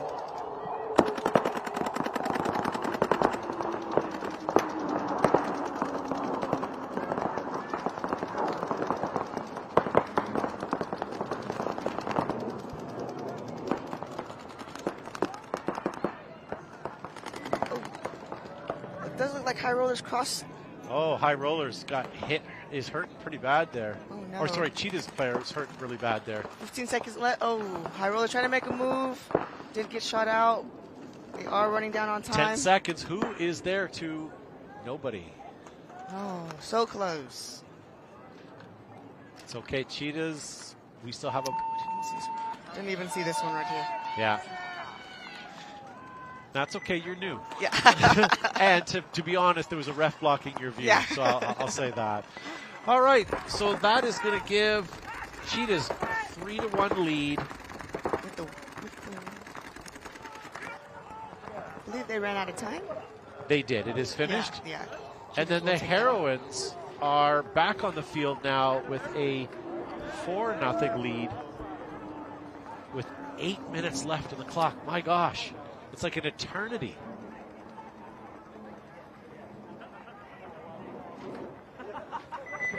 So 30 seconds here. So let's have a look here. So Heroines really, at the end of the day, well, they don't want to kill the clock because it's 9 minutes. What they want to do is they want to push and push. That's what I would do if I was the Heroines coach. I would as well. Northern Lights, I would hunker them down, wait for a body kill or two, and then have them move up. Moves. Nothing aggressive at this point. We still have lots of time. Although I would love to see an aggressive push by Northern Lights, but not on this point. Okay, so 5 alive for Heroines. I do believe they had all 5 guns up, and only 1 off the break, losing the body on for Northern Lights. Okay. Heroines are already into the snake on the other side. Oh, there is someone watching for the Northern Lights on that cross-up. And that laid down juice box. Ooh, another Northern Lights falling. So it's a 5-on-3? Yes. Okay. We're doubled up at home, but the Heroines have field advantage and higher body count, so they're not really feeling any heat right now. Yeah, we do have a Northern Lights player in the middle of the field looking towards the Heroines Dorito. Oh. She is just hunkering down in that bunker.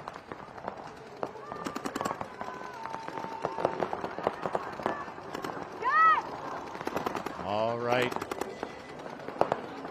So here we go, a little bit of a bump up here for the Heroines player, up to the laydown, and then over to the snake side can.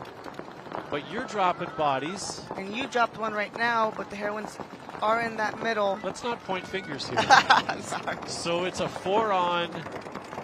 Oh, there's 2 players back to back. I have no idea. Is there a poison?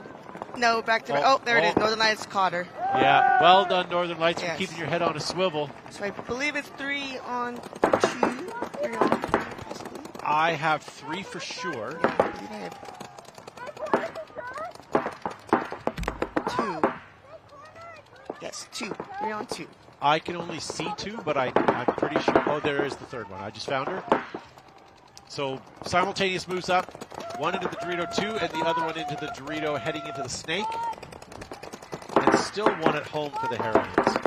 This is the tightest match we've seen so far. Yes. I would hope the Northern Lights would communicate a little bit and cross up because they are both looking the same way. So if the Heroines player wanted to make a move up their snake, they possibly could. And Marie is cheering for Heroines in the live chat. Rubicon says, what is this? This is live coverage of the Professional Women's League. When this match is over, we're going to move into some semi-pro action as well. So don't go anywhere, ladies and gentlemen. Lots of great paintball today. What were we calling a poison? Not a poison. It was just a misuse. It was Northern Lights on that laid down juice box on the Heroines Dorito side, and the Heroines had moved up into their side of the field, and we're back to back. Yeah. Yeah. So we've got Heroines now moved up here right into the stake 2. Again, judging by their body language, they're not in a rush. No. They know time's on their hands. They're ahead on points. They still have a 5.5 minute game left to play. All they have to do is win this, and they're done. Now, here's a great shot here. So, Northern Lights, even with her head on a swivel, wouldn't have saw this move. No. It would only be when she gets up like this, which unfortunately she was famous the wrong way. Yes. That's why I was hoping the Northern Lights would communicate and, cross up. That player that just got out maybe looking this way, and the other player looking at their Dorito. Yeah. 3 on 1. 3 on 2. Oh, I didn't know there was a home player. I'm sorry. No, that bad move, we call it a Mercedes in the trade.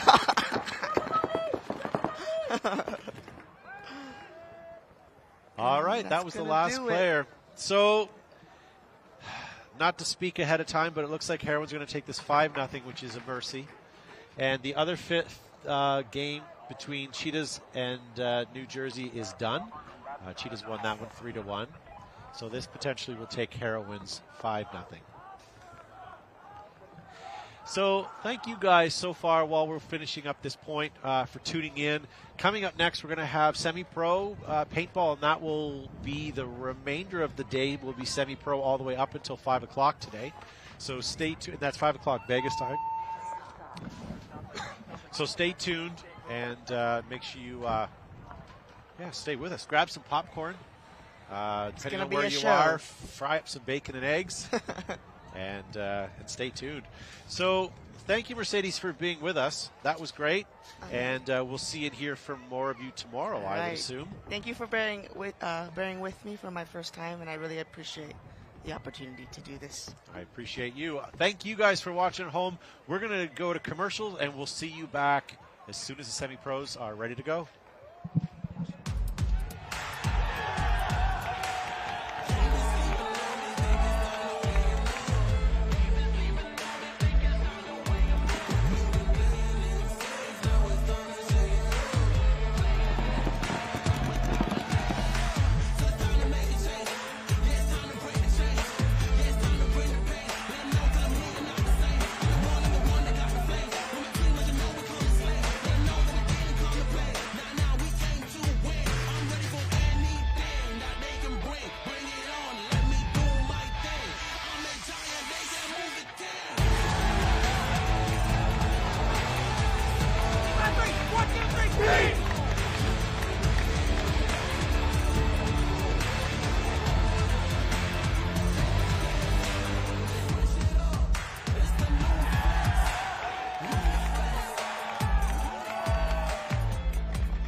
Major League Paintball is coming to Las Vegas for the first event of the 2024 season.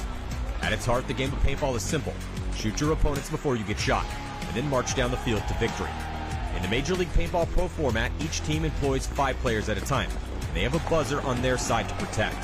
Hit the opponent's buzzer, win the point. En route to the buzzer, both teams will be locked in gunfights, utilizing diverse strategies while moving up a field full of bunkers, fighting to get into critical positions. And these strategies could change given the score and the time left on the clock. There's 15 minutes in regulation. The highest point total wins the game. This is chess with guns, with no quarter given and no quarter requested. Welcome to Major League Paintball.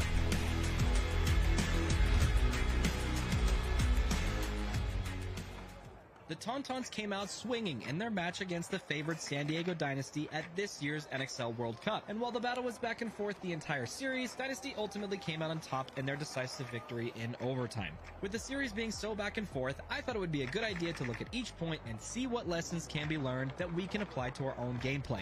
Let's take a look. Point 1 goes to the Tauntauns, despite Dynasty making a strong early push up the middle. This was in large part because Ryan Greenspan was run down in an uneven trade shortly after making his move. How did this happen? Well, if we look at where Ryan and the rest of his team were, we can see that the only players who can really protect him this far up the field are either Archie, whose only chance is landing a trade with a player who comes to run him down, or from Chris Shear, who would have to look on the inside of the field from the Dorito can. In their current positioning, Shear is likely the best candidate to protect Ryan, although this would slow down their Dorito push. The lesson learned, if you plan to make early and aggressive pushes up the field, be aware of whose job it is to protect that person. There's nothing worse than going through so much effort to take ground, only to have it snatched away shortly after.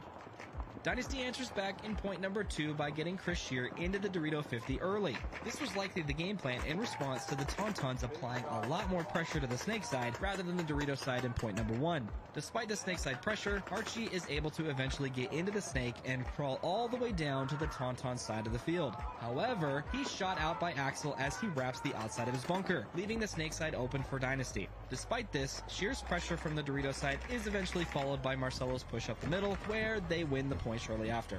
There's a few lessons learned from this point. The first, sometimes you gotta make something happen before it's too late. There was a fairly long window of time where Axel could have pushed into the snake to equalize the pressure they were getting from Dynasty's Dorito side. The only person stopping him was his heads-up opponent, Archie Montemayor. Granted, Ryan Greenspan was shooting cross-field towards Axel from time to time, but Archie eventually pushes down the snake side only to get shot by Axel, but it's too little too late at this point, as Marcelo and Shear mop up the rest of the Tauntauns. The second, don't take the obvious angle. I've talked about this at length in my Gunfighting Masterclass video, so check that out if you haven't already. It's linked down in the description below. Archie wrapping on the outside of his bunker here was a mistake, even if he didn't think Axel knew he was there. Granted, Archie was inches away from trading out with Axel, but he likely would have surprised and thereby eliminated Axel for free had he come up over the top of his bunker and on the inside of the field. And the third, great game plans are made by responding to how our opponents are playing the layout, not just in what is working for us. Although Ryan survived the push up the middle in point number 1, Dynasty recognized that the Tauntauns were putting a lot of resources into stopping their snakeside push. It could have been easy for them to come up with a clear plan to get Ryan up the middle, only to protect him this time around, but instead, they opted to push the opposite side of the field hard, which paid off for them big time. Moving on.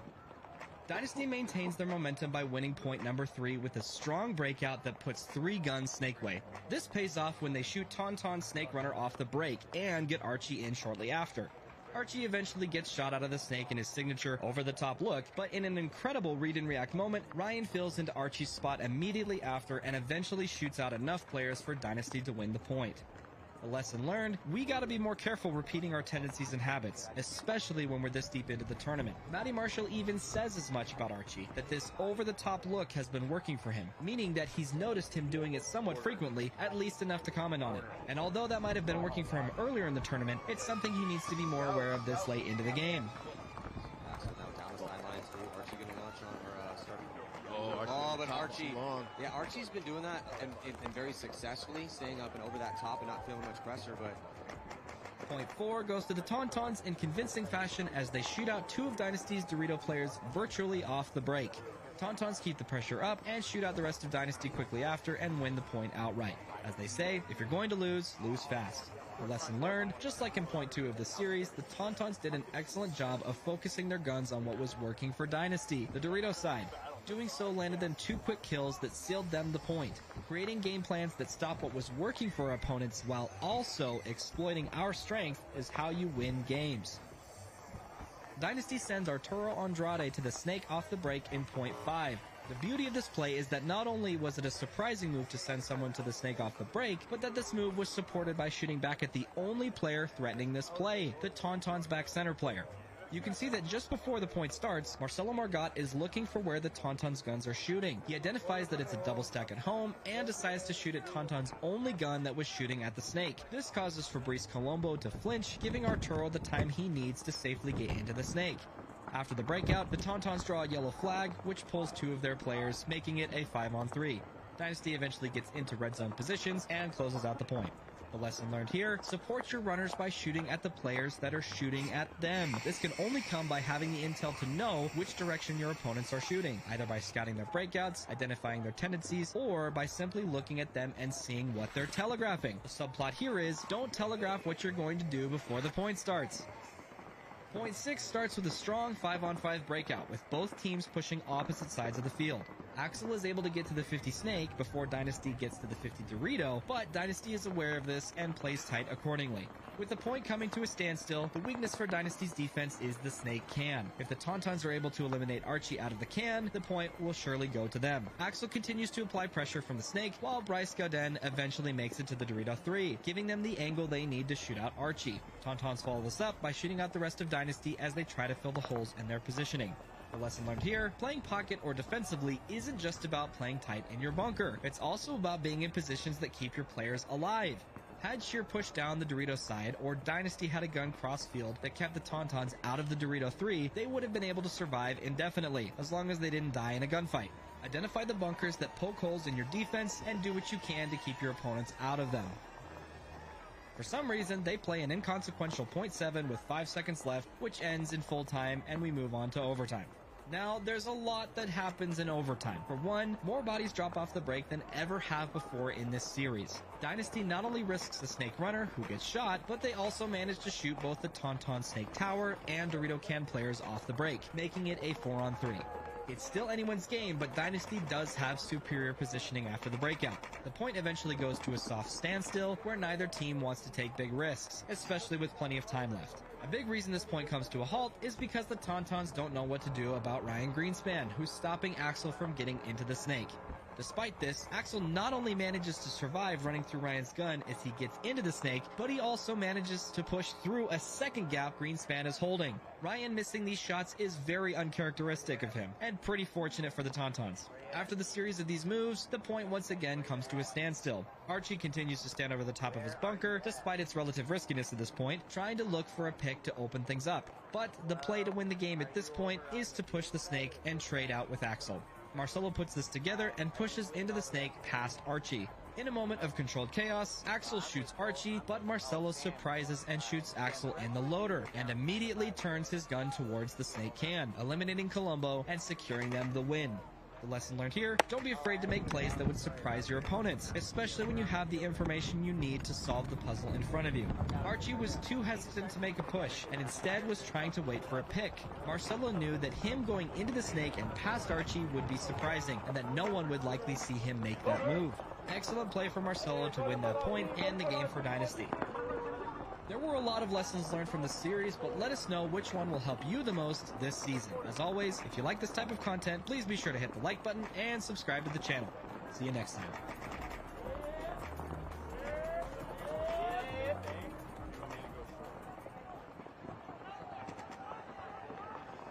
So right here, this is the coolest part of the duel. I boxed when I was younger in high school. I wrestled, and you always put your feet in the ground and you look straight across at your opponent, whether it be 80 feet or 5 feet. It's one-on-one, man. It's no man's land out there. You can try to think you have a way, and it could get completely corrupted really quickly. I think that it's the truest form of skill. It shows how quick you can be, how much work you've done with your gun skills. I get to battle this guy. I get to go to war with this guy. $10,000. $10,000. I've never won $10,000 playing paintball. You can't bluff. You can't pretend like you're good. You got to put 10 points up. And you got to look the other guy in the face and tell that guy that you're going to put 10 points on him, and he can't do anything about it, or maybe he will. Gunfight. Gunfight. Get on this box, look the other guy in the eye, tell him you're going to fuck him up, and go fuck him up. It's that simple, baby.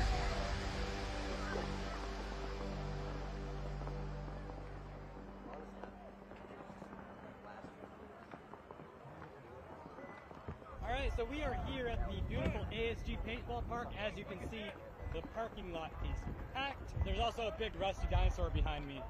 Don't let that distract you from the mission at hand. Yeah, that's the guardian of ASG right there. After 4 p.m., that shit's kind of live. I was standing over there for probably 45 seconds. I was yelling over here, saying, go to the trunk, go to the top. If you guys need anything out of the car, grab it, because Alex is going to lock it. Hey, if you want anything to stay safe, put it in the car, because I'm going to lock it. See, there's always two sides to the story. I'm on Dynasty, traveling the world. Look at my gear bag. All new gear, Hermesis, all that, field one. Got a new gun, I think. So we're not getting good news this morning. You had a plan, and then you just went over there. It's hard to poop when you have a kidney stone, too. Oh, shit. It's all about evolving. This is Oliver's tank. I have no idea. It's probably from 1987. Guys at home, just so you know, when you get your field on course, you only use the green insert. Straight from Canadian. You went up with knee pads, and look at all this brand new stuff. Still got sticker on. The only thing I don't have that's new is cleats. I have to borrow cleats. There's probably a lot of hair in them. Like, oh my god, my feet smell. I gotta go faster. Chang, get my ding-a-lang, you know? I got the Hermesis Chang, you know, as a kid. I wanted to play on that. I just saved up all summer one time as a little kid. Working for my dad, re-roofing the house. So save $300 to go to a Ryan Greenspan clinic, and now I'm playing it. Yeah, man, I have Dynasty posters down here. You can do it too, kids. Hard work. We got pods. You guys got pods? See that tree over there? Sure. Corcus. Quartz tree. Yeah, we had white corcus. Yeah. Blake's a tree enthusiast. You think Michael Jackson decides the tree's gotta climb. For every time I saw Blake in a tree, I'd have at least $5. How's Danny going to finish? I mean, such an impressive performance to play well enough to become an all-star, to be thought about, to get picked up, to get drafted by Dynasty, but he's got big shoes to fill. You know, yeah, they lose Arena, but he was kind of slipping away from playing time, but he did get that MVP last year. So, you know, each one of these stories out here is compelling. So Dynasty's first practice for 2024 is underway, and they're discussing some mistakes, right? They're discussing some things that they could do better. Ryan's breaking it down there with Marcelo. You know, these guys don't let off, right? Just because they're the champions of World Cup doesn't mean they're coming out here soft and lollygagging. Like, they're taking this practice really seriously. So, check it out. Someone's going to communicate that the snake's hot, right? So a player over there is going to be looking for that. And if you come up in here to try to get that period click, back there's a free kill, this guy's a free kill, or yeah, instead of going dot, dot, dot, dot, dot, it's a systematic clockwork. Excited to be here. Everything's doing good. How you doing? Yeah, actually, I think you should shoot me right away. You're the only gun and I, because I can go into the alpha and look that way. Okay, outside. I think 162. Let's go. Let's go. Let's go. Wake up. That's the first practice for these guys of the season. Had everything we wanted. Yeah, I was in there, Snake. Got 2 kills, but then it was just a sloppy gunfight with the Alpha. Gotta win that. You also won another championship. World Cup was last year, so as a competitor, if you're gonna commit to the next season, then you have to approach it the same way, and sometimes with even more fire. Value your life. I think the league is pretty stacked right now. Super team being formed. You lose, that feeling really sucks. So no matter how much you win, always remember what it feels like to lose. You don't want that. So What is being paintball famous? It's kind of like being on a poster in the bathroom of a truck stop. I've been stopped random places, usually for speeding, parking in a wrong parking spot. Did go to the Victoria's Secret fashion show. I got stopped a bunch there because I wasn't supposed to be there. So just fucking don't get surprised by that motherfucker. Redman Frazier just got a flag pack. Hasn't picked up a gun since World Cup. Yeah, it's the first time I picked up my gun since Cup. It's like riding a bike if it's the first time you rode a bike. But Greenspan's bike with no seat on it. That's how he likes to ride. As most of you know, Damien Vasquez, who's Grand Dynasty, is now playing for the Iron Man. And let's talk to him, see how he's doing against his former teammates. Loving it. Enjoying bunkering Alex, Marcelo. It's a good time. I mean, a lot of these guys, like, they know each other. It's kind of a little different for me because I don't really know much of them. They're all from the East Coast, so it's good. I mean, we're all super motivated. We're super hyped. And yeah, we're just stoked to see how the year goes. Mount Rushmore of paintball. I also like to refer to this as my zombie apocalypse team. You know, obviously, you got to put like a Ryan Greenspan Oliver Lang on the Mount Rushmore. Yosh Rao would be on my zombie apocalypse squad for sure. Alex Frazier. But also, you got a guy like Rich Telford. I mean, he's getting a little old now, but in his prime, you know, he'll win you a fist fight, he'll win you a gunfight. He can be a leader. He's definitely for sure on that mountain for me. So, how did you find out that Dynasty won? Yeah, I was actually on the way to dinner for my wife's birthday, and Blake texted me, and I was like, wow, this is crazy. What did the text say? It was just, hey, would you be interested in playing with us next year? I had to text him and be like, hi, I'm on my way to dinner with my wife, and can I call you tomorrow? It was one of those things where it's like, it's Dynasty, how do you say no? What did it feel like though to like read that text? You read it twice? Probably like 6 times, truthfully. I was like, kind of surreal. Yeah, I was talking to Marcelo earlier. He's saying, like, kind of knocking some rust off, incorporating the new guy. Danny was amazing so far. The game just gets a lot easier when you have a lot of really good players around it. It's no knock to level guys, but, you know, he had to carry a lot. And that changes not just how you play on the field, it's how we think they're going to connect with the team, how the chemistry is going to be. At the end of the day, that really is the most important most important aspect. You got to be able to trust each other out there. We're out here focusing on pro players, right? We're watching pros make content with pros. Mike, what do you think is the most important demographic there? Good players. We get good players in the sport. I think if we build a paintball comp, so I think for our industry and our sport, we got to kind of start planting the seed forward, right? Like, we got to sow the ground to get new players in. The best way to make $1 million in paintball is start with it. You got to stretch. You know, you got to keep the glutes in the hand. He's nice and loose when you're making content. You know in the Disney movies how the monkeys just like squeeze the banana and it pops out? Well, how do you make a banana look non-dog? You like a corn on the cup. All right, so we got day 1 here in the books. Look, they don't call a world famous puff. Welcome back, ladies and gentlemen. Thank you guys for staying tuned. We are, as promised, starting a little ahead of schedule. This game was scheduled for 10:35. It's now 10:31, and we're going to start in 30 seconds. So hopefully that's giving you guys enough time to tune in. Welcome. This is live coverage of what's going to be for the rest of the day semi-pro paintball action. My name is Todd Ansich from Behind the Bunker Paintball Podcast, and I appreciate you guys tuning in and watching. So in 10 seconds here, ladies and gentlemen, we'll have Shut Up We're Trying on the left side of your screen and Midwest Saints on the right side. All right, so Shut Up We're Trying. Player getting pulled out of the snake with a penalty possibly. No, he's good. So 5 on 4.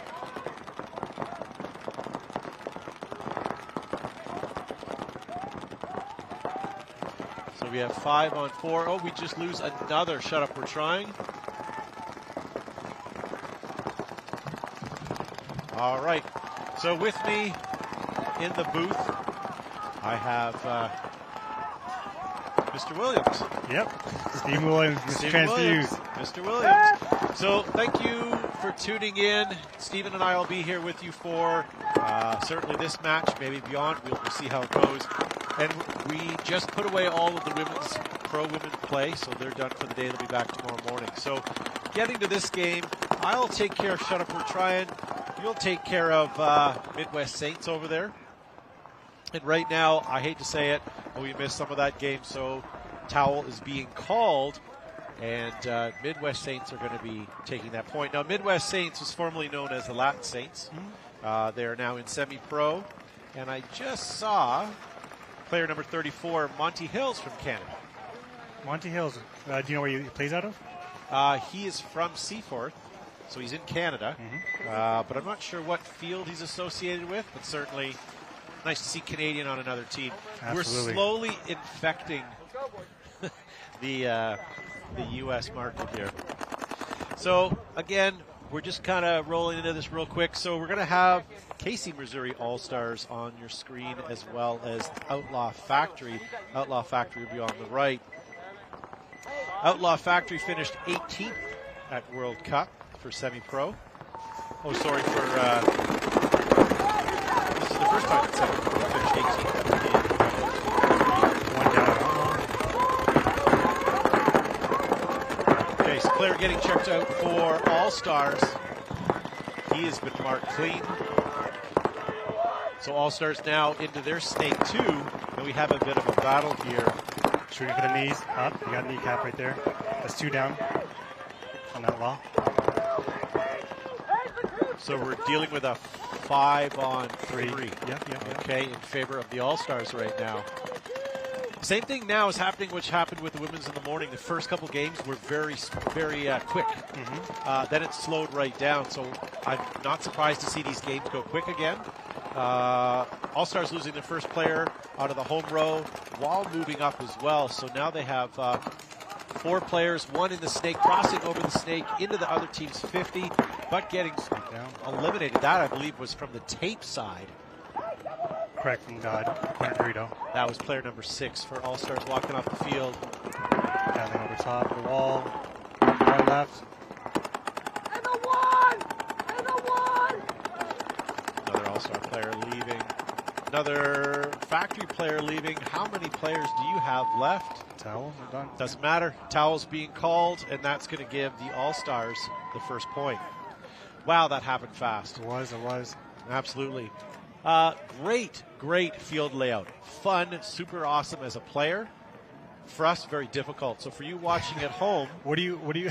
So here's what it is. For you watching at home, I'm always taking care of the team on the left. You're taking care of the team on the right. So when I say snake, that's my snake, which is the closest to us. If you say your snake, it's on the other side of the field. It's very difficult. We'll do our best, ladies and gentlemen. I love this new layout. Unfortunately, it's very difficult for us to sort of help you out. So there we go. If you guys are looking for Paintball live coverage, you found it here. Stick with us all day. We're going to be semi-pro for the rest of the day. Back of the field, we have Midwest Saints on the left side. I have 5 bodies alive still. It was interesting. Shut Up, We're Trying had 3 on at home shooting out the break. Is that common? So we've seen doubled up this morning, but the problem is if you stay there long enough for the other team to get at all to the tapes, you're done. Gotcha. And it's a quick kill. So if you're going to double or triple home, it's got to be only for a couple of moments. Delay the run. Yeah. And I get that. You've got guns up, but you cannot last more than a couple of moments in those homes that way. Unless the team goes straight up the gut, then you might have a chance to do that. All right, so still 5 bodies alive for Midwest Saints right now. Busting out to the corner of the snake.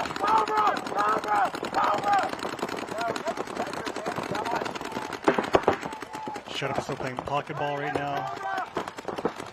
One thing we've noticed as well is the ground is very dry, and every time you make a move, that dust plume is a dead giveaway, so you got to be very careful. And I saw another one of your players just walking off the field, unfortunately. I think he's home.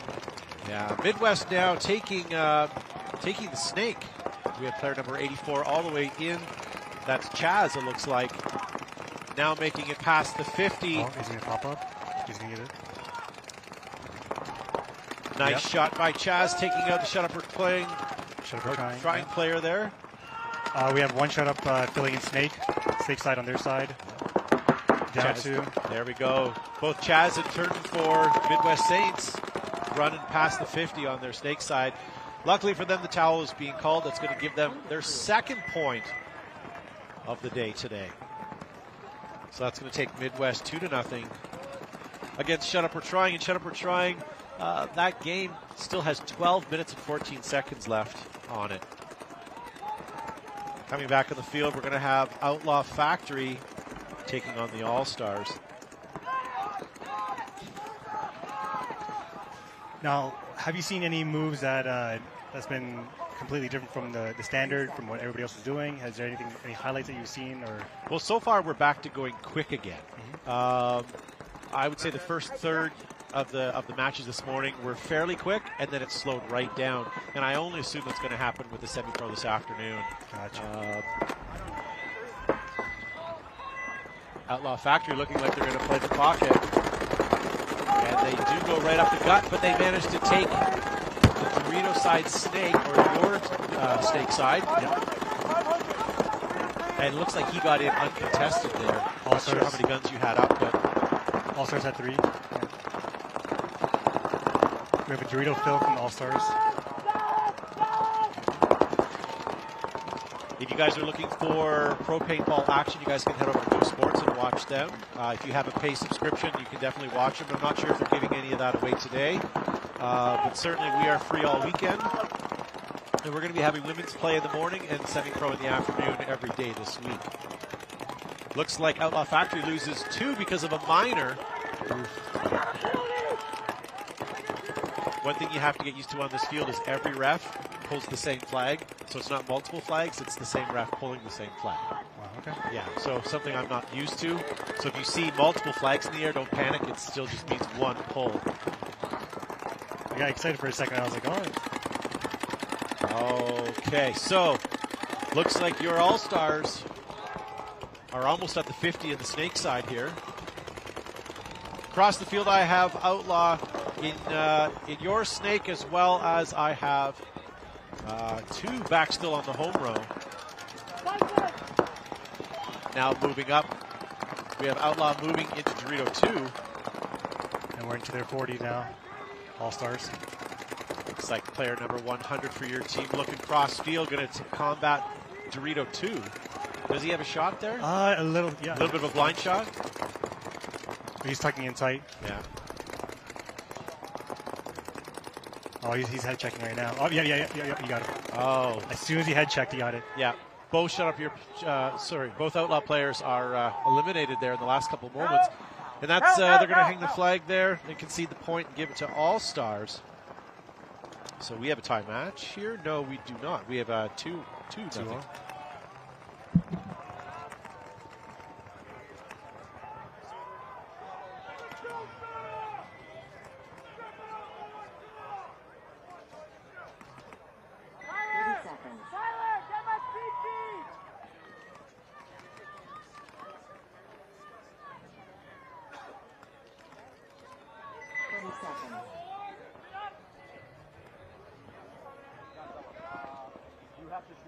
They're gonna raise the snake.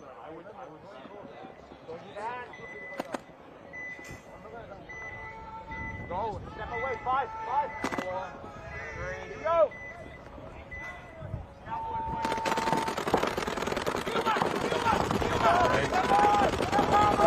Okay, so sorry, back now. So we'll have some stats from this morning tomorrow for the women's division. So Shut Up We're Trying. 1 down from Shut Up.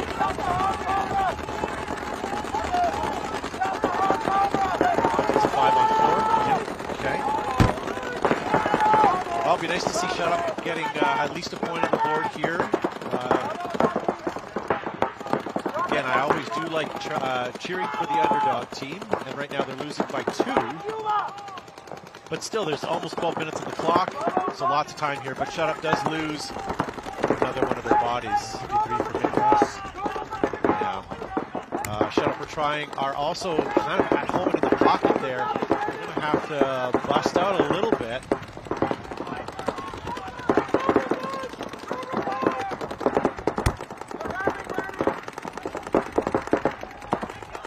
We got Cam blocked right now.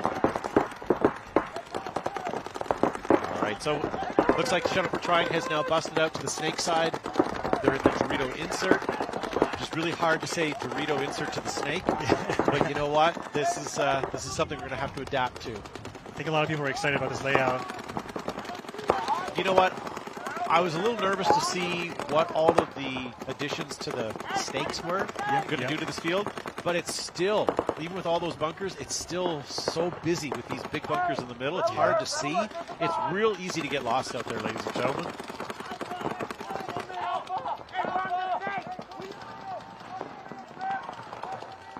We have someone from Midwest at the 40.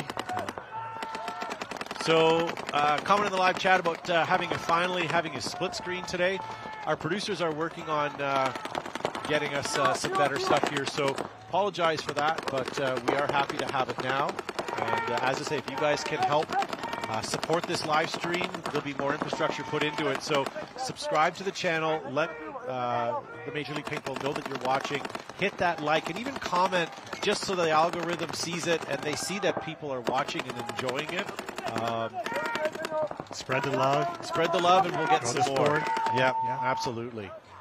So towel being called, and that's going to give the point to Midwest Saints. They're looking on fire today. Yeah. The great thing about paintball and social media and streams now is that you can mention paintball and people are saying, "Yeah, I've seen that." Like Uber drivers, like random people are saying, "I'm seeing it on social media now." So yeah, we're seeing this. But we have a long way to go because my Uber driver this morning, when I explained where I was going, thought this tournament was going to be based upon like a Hunger Games layout. Wow. So I agree with you, and there's certainly a lot of people that know, but we have a long way to go. We still got to keep going and keep pushing.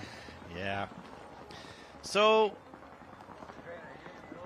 thank you for the streaming the semi-pro, says Austin Smith, and thank you guys for watching. I'm not going to lie to you, we're not Go Sports, but we are going to try, and we're going to do the best we can this season to continue to bring you some better stuff. In every event, we're going to try to up it a little bit more. So thank you guys. Okay, so on the left side of your screen, we have the All-Stars from Casey, from Missouri, and then we've got the Outlaw. All right, so it looks like the All-Stars are already up into the snake here. Snake 2, they have home row, they have 3, and they moved up to the mini W as well. I saw the Outlaw player go up to the tower in the middle. Has anybody done that recently? We've seen some tower play, but again, not a lot of pocket play. It's mostly been snake side this morning, as we've seen it now.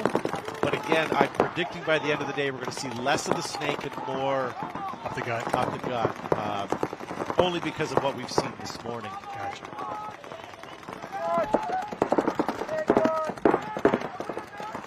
There we go. Co-Drunk the Warrior says like and subscribe. Thank you very much. Tommy says would like to see more divisional games. You will get some more divisional games, but on Sunday what we're going to do is we're going to do semi-pro and women's all weekend. But on Sunday and Sunday afternoon, you're going to see some of the divisional teams trickle down here, some of their finals and semi-final matches. So if you're looking for some of those, stay tuned. This is a sellout event. It's a record. This is the largest event for NXL outside of World Cup. So we can't cover every field. I think there's 6 more fields that we're not covering. Yeah. There's 7 more fields we're not covering. So getting back to the game here, All-Stars, I still have 5 All-Stars alive here with a heavy push on snake side. Guns and players pushing up snake side hard. We have 1 from Outlaw pushing up to the 40 snake side or Dorito side for All-Stars. Okay, we lose our first All-Star player out of the head of out of their snake there. That was Leech number 6. We still have number 37 for All-Stars. And he's going to go. Shot right there. Yeah. All-Stars need to shut down the factory player here. Oh, free kill for number 4. He's got to feel good about that. He's kind of nice to him. That was a 1 shot. It was 1 shot, but it was like you could see the smile grow underneath his goggles when he saw that. Excitement in his feet and his run. Yeah. It's like Christmas when you think everything is open and you spot one more present at the back of the tree, and it's a big one. You know, giggity. That's what happened to him right there, ladies and gentlemen. Are we going to show any 10-man? We cannot, because they would have to play on this field, and this is not a 10-man field, unfortunately. So we will not be doing that. I feel like all we're doing is giving you disappointment, ladies and gentlemen. Let's look at the positivity. We have the Pro Women's League and the Semi-Pro all playing this week. Plus, we're going to throw some divisional top matches later on Sunday. So hopefully that's enough to keep you guys happy, and we're doing our best here, ladies and gentlemen. Introduce you guys again. My name is Todd Ensich. I'm from Behind the Bunker Paintball Podcast. And with me, I have Stephen Williams from Transfuse. Mr. Transfuse Poppy himself. That's right. If you go by his booth, he's got lots of wares. Go check him out. Why do I sound so spry today? Because I'm not dehydrated. Why am I not dehydrated? Because I had a bottle of water with some Transfuse in it just a little while ago. So, how's that, ladies and gentlemen? So, back on the field, Midwest Saints taking on Shut Up We're Trying. Now, Midwest Saints are leading 3-0. If they go 5-0, it's a mercy. I don't think they're going to do that. Shut Up We're Trying, I believe, are going to be able to at least get a couple of points on the board here. Midwest is looking sharp, but maybe Shut Up hasn't just found their groove yet.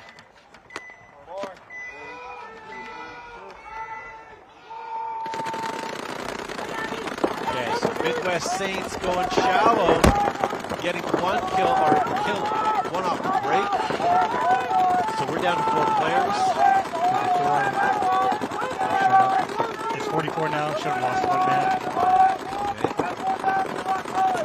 I have no snake presence, nor Dorito presence. We're kind of just up the middle right now.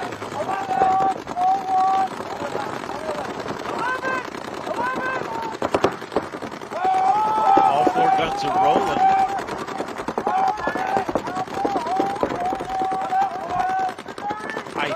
Some of the teams today, I don't believe that this is a super huge paint.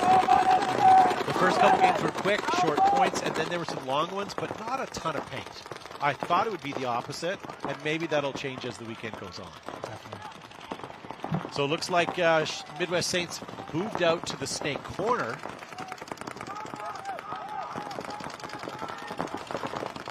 I don't know if he's going to put himself in a position to get into the snake. Still 44. So here's the thing. All that time, Midwest had doubled home. All of that time and just moved out now. But as we said before, it's because the Shut Up We're Trying are playing the pocket. So the only way to have taken those guys out is to get out wide on this field. We have 1 guy from Shut Up bumping up the gut. Looking snake side. Kodunk the Warrior says, thanks for answering my question. Thank you for posting. Trav says, people be happy with what you have to watch. Thank you. And Linda Baird says, shout out, doing an awesome job. Coverage is better than not at all. I'll take that as a good compliment. We have a snake insert, Midwest. He's bumping up to the 40. Yeah. So here comes player number 24 for Midwest. I believe that's Gregory Turton. And he's wrapping inside, offering up a minor penalty on that last kill. Oh, getting taken out by player number 22, Gladwell. But did he get roasted from across the field? No, he's trying to get the shot. Yeah. He's in a bad spot, but he's doing okay. And he got him. He got the snake. Good job there, Gladwell. Gladwell. There's a reason these guys are playing in the semi-pro. This is a one-on-one now. Oh, the yellow. And a minor being called on Midwest Saints with nobody to pull. Is that 1 man down for the next point? I believe you are right.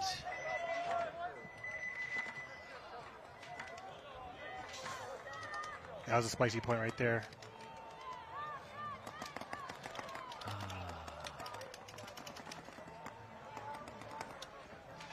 There we go. So Midwest is going to start down 1 on that because there was not enough bodies to pull. Thank you. I need that information. So that was a playing on penalty, by the way. Louisville Asylum Killer, who needs a longer name, says, "Awesome, y'all are doing the semi-pro webcast. Good to watch all my friends play while I'm sitting at home." Okay, so back on the field, Outlaw Factory and All Stars. Outlaw Factory with 3 guns up. Missouri's going in hard to the snake. They're filling both snakes right now. But looks like All Stars are already in to Factory snake, almost at the 50 here.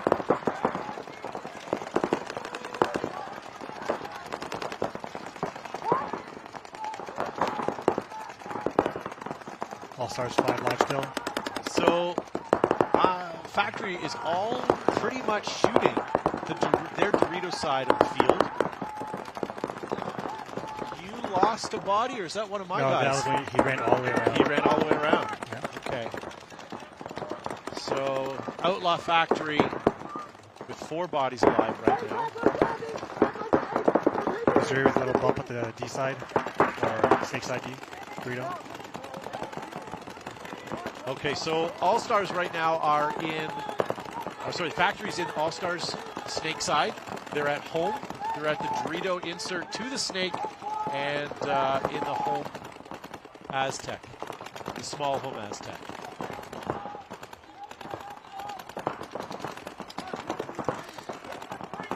So Factory down by 1 point, 8 minutes on the clock. I believe it's a 5-on-4 still. 5-on-3 right now. 4-on-3. Yep.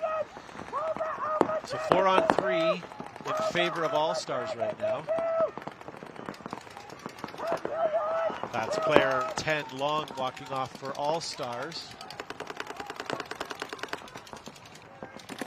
And player number 23 walking off for AP Factory. So 4-on-3 now. I like the All Stars field position right now. Yeah. Factory's in a bit of a defense. Factory's the one with a deficit of a point right now, so I'd like to see something turn here, but you can only do so much when you're down a body. We are working hard in your snake side right now. He's headhunting right now.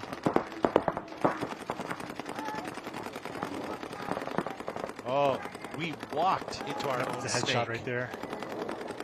How did he do that? Nobody was looking at him. No, they all had the eyes on. Oh, we're down to a 4-on-2 now. Towel being called. Yeah, Outlaw, that was going to end pretty quick there, so good call on the towel hang.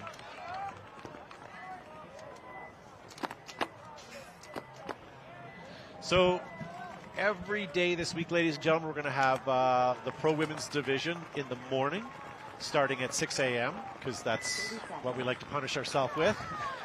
So 6 a.m. First game, that's a hard one, but it's important.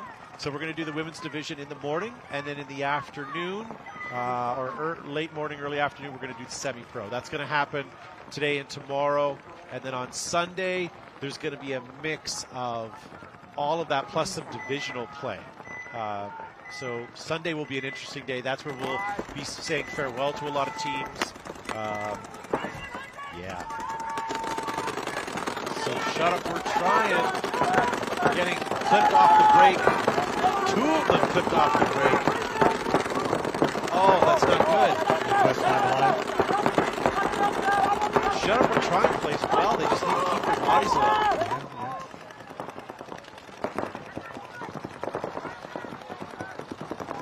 I see number 33, Biondo, already in our snake.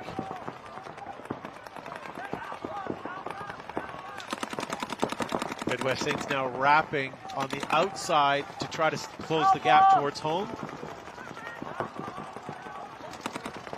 Shut up, we're trying, also made a move into the Doritos.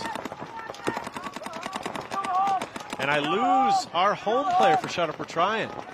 It's now a 5-on-2? 5-on-2, yeah. This may be a towel situation here in a moment. Yeah. Your Dorito is keeping an eye on the snake side, containing him in. Yeah, the shut up or playing, shut up or trying player. There we go. Yep. Was getting an awful lot of pain at home is what I was trying to say there, but the towel was called to save him. And I will say, the Midwest guys, even the snake player, he's leaving the field with 2, 4, 6 pots of paint still on him. Yeah. And that was a long game, so they're taking an awful lot of paint with him, especially, well, he wasn't a back guy, he was into the snake, so he was one of their front players. 30 seconds. Okay.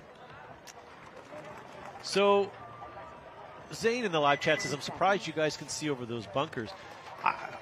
To that comment, where we are, there's a lot of big, bulky bunkers that are blocking out an awful lot of shots, as well as view to a lot of shots. You can easily get lost on this field if you are, if you're careful. All right, here comes the All-Stars. 5 alive and in the snake, uncontested. Look at that. Crawling all the way up. Snake 2, that's player number 6 with Leach again. Leaving home and going up to the lay down. W. Tower got picked off from the snake. First snake. So 5 on 4 in favor of the All-Stars right now. All-Stars make also another move into Dorito 2 from home. That's 2 down from Outlaw. With home filling out to mini asset. Come on, All-Stars. You've got a good push here going on right now. You are up on points. 6 minutes on the clock. They're in both snakes. Yeah.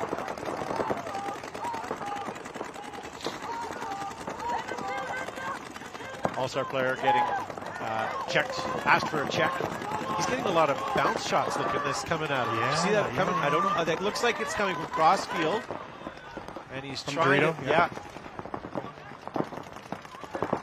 Those bounce shots are sneaky, sneaky. We have a flag. And towel being called. Okay. So looks like we got a closer match here. Looks like we are 4, well, no, the other way, 4-1. So Missouri takes that last point and pushes it 4-1. 5.5 minutes still left on their game. It's a lot of time. Can Outlaws do something? I mean, Outlaws are playing well. They just, yeah.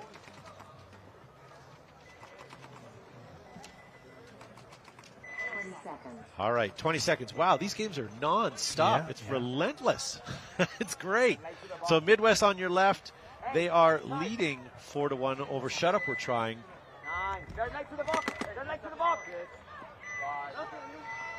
Do you know why Midwest is winning right now? Why is that? Because they outnumber the Canadians. They have more Canadians than the other. They may only have one, but it doesn't matter. So Midwest Saints losing their Dorito side push player as well as their snake corner. We're down to 3 bodies already as I say that.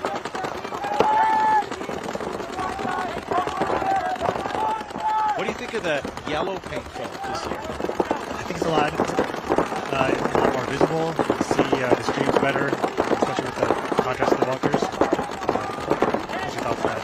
I love the orange when it comes to hitting a player, but I think it's more visible than yellow. Gotcha. So I like the yellow. The orange was, yeah. So it looks like, all right, we're down to one last Midwest Saints player. And he's playing at home. That's number 7. They're trying to pinch him out from the snake side. And that's the last player. So it looks like Shut Up We're Trying is going to take this. Shut Up We're Trying yelling freedom, so I assume that means clear field. Clear field. So Shut Up We're Trying, just so you guys are aware, are from Paintball Fit in Waxahachie, Texas. That's how you pronounce it. I've always like... I don't know. That's how I pronounce it. Waxahachie. Waxahachie. Yeah. And Midwest Saints, looks like they're from Pittsburgh, Pennsylvania area is what it says on APPA. I'm not sure how close I am on that to being correct. 30 seconds.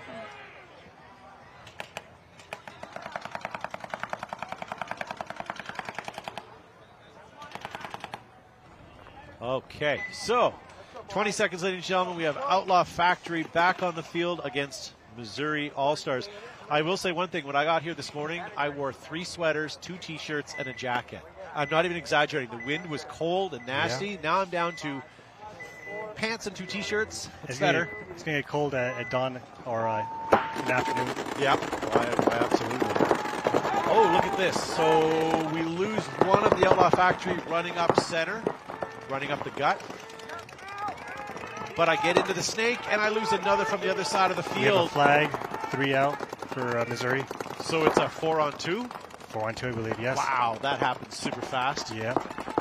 All right, Factory, you're down on points. Let's get this one, get you on the board. We have player number 23 in the snake, rapping hard, trying to clean the field. One man live. Player number 23 was able to take him out, rapping even harder. Do we even have any bodies left? I believe in Dorito. Oh, we have a penalty. Yeah, we have a penalty. Oh, that's no good. He got clipped in the pod pack. Damn. And he was playing, so that would have been a minor for sure. It's a major now. Yeah. He threw a red. Did he throw a red? Yeah. Okay. Just when Outlaw was doing well. I don't know where he got clipped from. I saw where he got hit, but I don't know where it came from.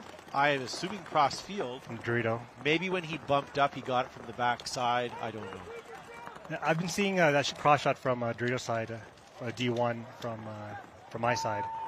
For previous points as well, too. Okay. Hey, ladies and gentlemen, thank you for joining us. This is event 1 of the Las Vegas event 2024 season. Oh, here we go. Waxahachie, Texas. Well, okay, may I ask a question? Was I right, though? I said Waxahachie the first time, but I did correct myself. Is it, was I saying it right? No, Waxahachie. I think you had it right. Yeah. No disrespect. I'm hoping I'm pronouncing everything correct. Yeah. So thank you guys for tuning in. My name again is Todd Ansich. I'm from Behind the Bunker Paintball Podcast. I have Stephen Williams here from Transfuse, and he's here to try to power all the athletes through the event this weekend. Absolutely. With his hydration system. Energy focus supplements, hydration recovery, everything. Okay, so Shut Up, We're Trying loses one off the break. He's questioning the ref right now. So Outlaws on the next point are going to start with 4 because they don't have enough people for that point. So that's going to make it difficult for them. And just so that you're aware, Stephen, Ian in the live chat says I was right. There you go. All right. Somebody from the Midwest all the way up in the gut. On Shut Up's wedge. Center. Looking snake side. Shut Up, We're Trying. We have 2 on the home row right now. He's doing a tactical retreat, I believe. Down to the 50. Yeah, we're looking for shots. We know you guys are coming up the Dorito side or the snake side. You may have just have clipped me. No, but I'm playing tighter. Wow, he got shot in the leg. It's always the knees. Yeah. Always the feet and the knees. The corners. All right, so it looks like we're down to my last body on Shut Up, We're Trying. And the towel is being called. So that's going to help for for time.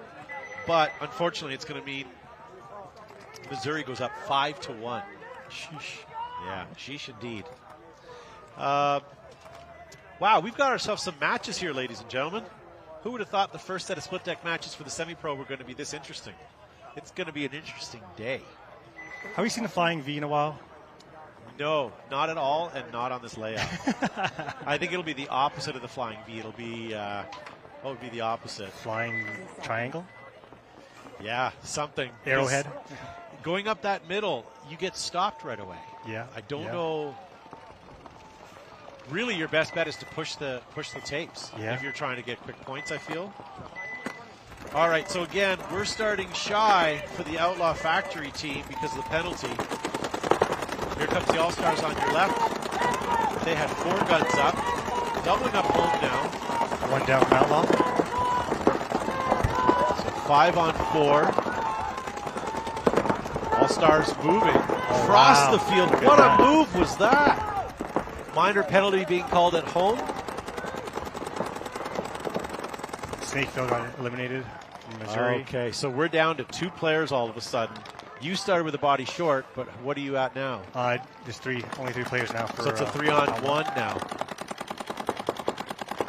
Player number 7 for the All-Stars getting pinched bad until he gets kicked out. Player number 3 here for Factory. Going to run in and push that buzzer. That's good for Factory because that's going to take it to a 5-2 potentially.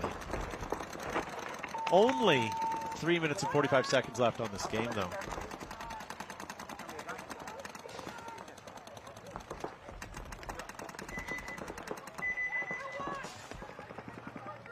All right. Nail-biting games. Yeah.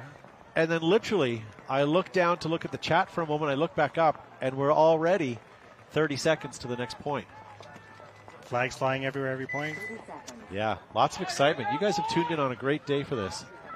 If you guys are looking for pro field coverage, go to Go Sports. Go to gosports.com or their Facebook page to find out more information. It is unfortunately behind a paywall. We are not. Today we are going to be doing semi-pro for the rest of the day. Tomorrow morning we're back with professional women's play in the morning and semi-pro again in the afternoon. Coming up after this game, we've got the Royal City Sea Dogs playing New Jersey Jesters, Preferred Mob taking on Texas Demolition.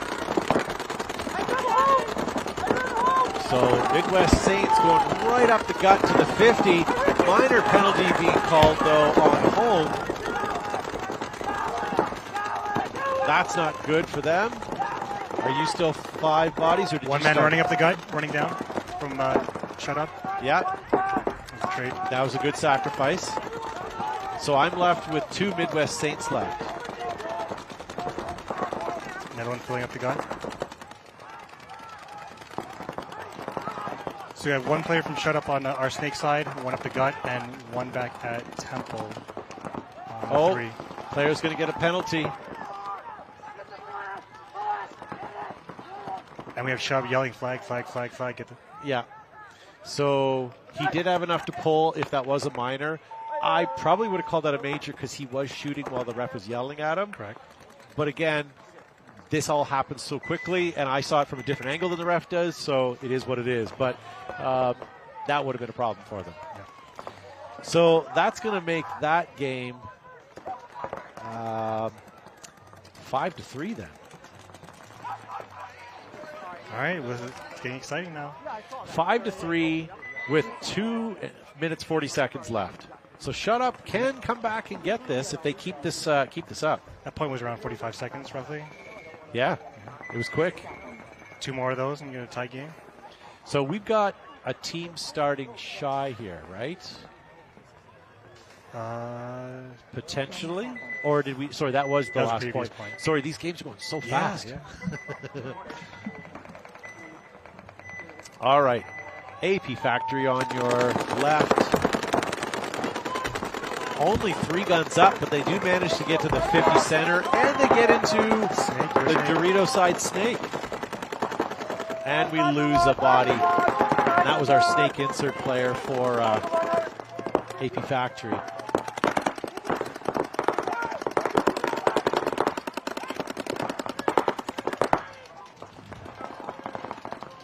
We have a snake snipe Phil from Missouri. A lazy hit. AP Factory at home. Oh, it was a bounce. Good for him. He just kind of got a dummy shot lobbed in on him. We have 10, number 10 long, clipping out the gut, 50. Looks like I'm down to my last 2 bodies, and I've split the field. I'm on the snake corner, and I'm in your snake past the 50 now. Yeah.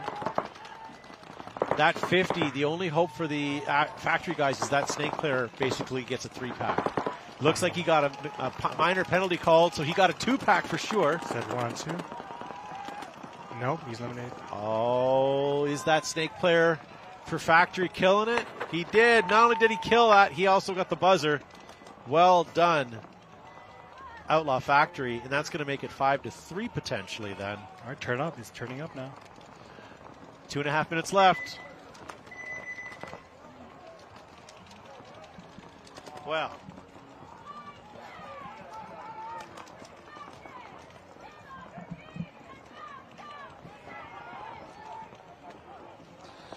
Well, so here we are. We're back on the field with Shut Up We're Trying on your left, Midwest on your right. So Shut Up has had a little bit of a role here. Let's see if we can keep this up. Midwest has been riddled with some penalties.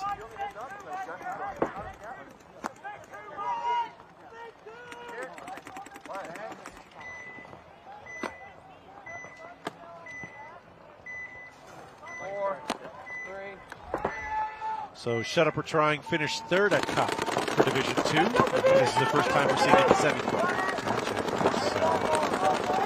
All right, Shut Up We're Trying does lose their Dorito side player push. Shut Up leaves the doubled up home and moves out. So they got a full home row spread with the three of them there and a center, 50 center. 50 center now trying to cross over a little bit. He's going to use, oh, look at this. We have not seen this today. No. So as you can see, Shut Up We're Trying. Oh, trying to get some sneaky shots off. Oh, but he is going to get shot in the back clearly. Right here. Look at it. Oh, yeah, as soon as he turned his head. Yep. Number 71, good player, but has had some really good luck today. a lot of easy surprise kills there. All right, towel being called. Yeah, so Midwest takes that point. I thought for sure that Shut Up We're Trying was going to get that. Yeah. All right, speaking of momentum, we have AP Factory back on the field against All-Stars. They look like they're just on the brink of coming back. Yeah.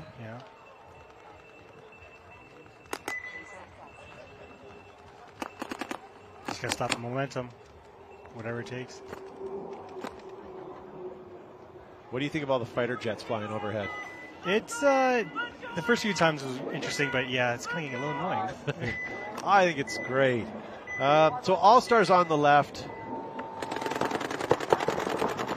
Okay, 3 guns up. Nothing aggressive for breakout yet.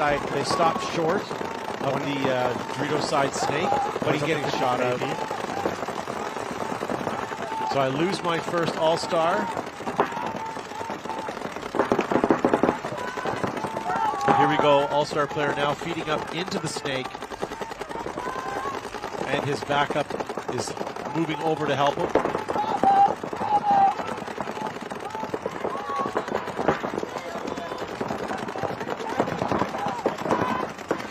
One down from Outlaw. So we're 4-on-4 then right now. Only one gun on the Dorito side. Looks like they're really trying to make a push here on the snake.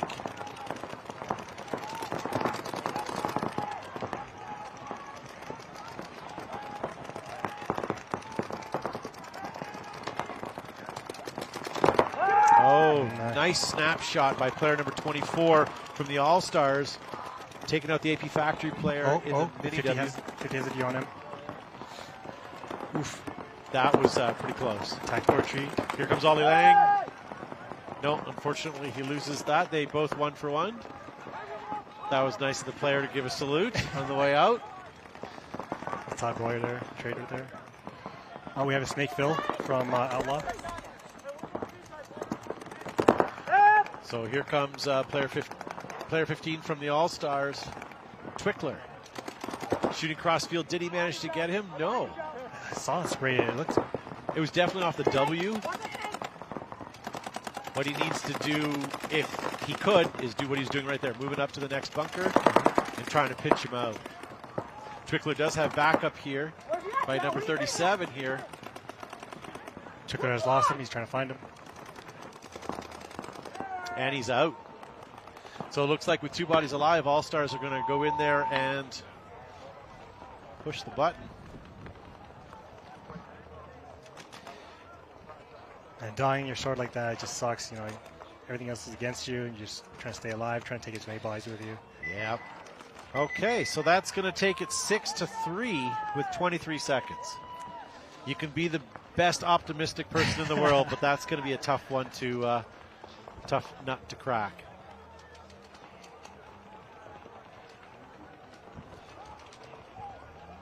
Let's go Twick, says Tim in the live chat. Awesome. Okay, so back on the field, we're going to have Midwest Saints. And they don't have a lot of time either, just under 2 minutes left. So Shut Up, We're Trying is going to have to do something here. Midwest Saints, we're looking really tight. Then we've seen some penalties, so hopefully that they can change for the rest of the weekend.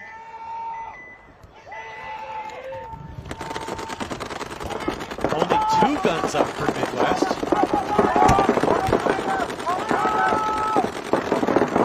5 alive on both sides. Went up all the way up the gun for Shut Up. And it's passed. So Shut Up, We're Trying is in Midwest's laydown wedge on the Dorito side.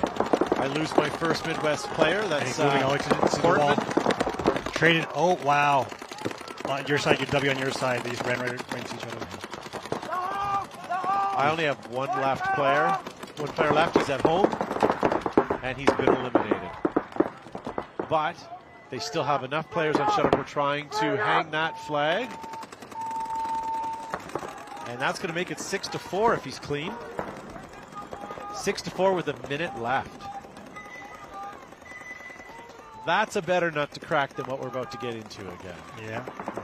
And this quick point did not give AP Factory a lot of time here to get themselves sorted for this next point. They've got 23 seconds left against All Stars with a 3-point deficit.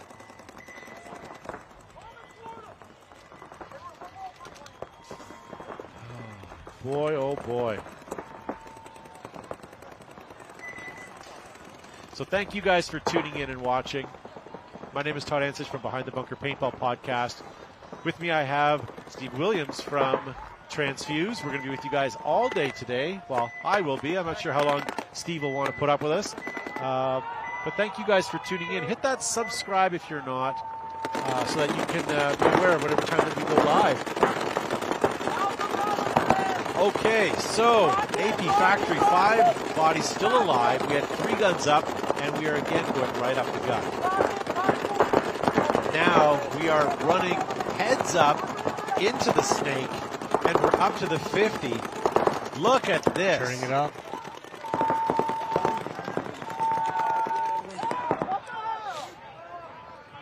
Yeah, he was marked safe and then got a hopper clip just as that was happening. So.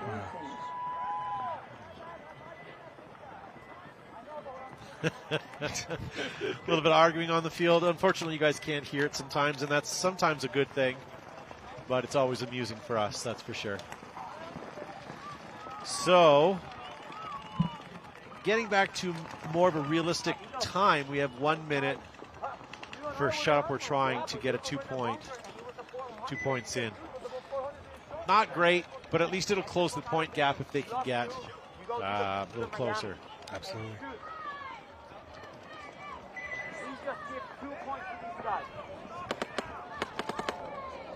So, Shut Up, We're Trying on the left, this on your right. Fighter jet up in the air. Yeah, they're everywhere. One thing I haven't seen is any civilian planes around here. No. All right, here we go. Live action. Okay, so 5 alive still for Shut Up, We're Trying. They are nice. Well done. Takes out the Okay. I'll just shut up here and watch here for a second. Shut Up, We're Trying. Taking out 3 right away. All players for Shut Up, We're Trying that are left are on their side of the field. Well done. Well done. With only, that was 4 bodies strong for Shut Up, We're Trying. Yeah. And we are now in X-Ball time right now. So talk to me while you're here about Transfuse. So where does one find it, and why does one need it? You can go to any NXL event. We have a booth at most, if not all the events, or you go on our website, transfuseusa.com. People want to know what Transfuse is. It's coconut water, Pedialyte, Gatorade, Emergency, all that combined into one stick packet. It's all natural flavors, sweeteners, and colors. There's prebiotics and fiber, so it's the most potent formula on the market for the mind, body, and immunity. And we also have Transcend, which is an energy-focused product. It's better than any of those energy drinks that you're taking, and it makes you feel better and helps with overall memory and cognition. Yeah. Now, I will have one gripe about your product. Mm-hmm. I have to supply my own water. Come on, really? We're working on it. The RTDs, the ready-to-drink beverages, they're pretty penny, but definitely people want. They're asking for that, so we'll be working on that. How's that as a complaint? Oh, I got to go to the tap and pour myself some water. During the winter season, people were mixing the flavors up with hot water, and surprisingly, that was actually pretty good. It helps boost the immune system, kind of like apple cider. Hey, that's a good idea. A hot glass of warm Transfused by the fire. Lemonade sweet tea, that was pretty good. There you go. I will say I have tried the vanilla. Blueberry vanilla. Blueberry vanilla. Yeah. And it's different. It's enjoyable. Yeah.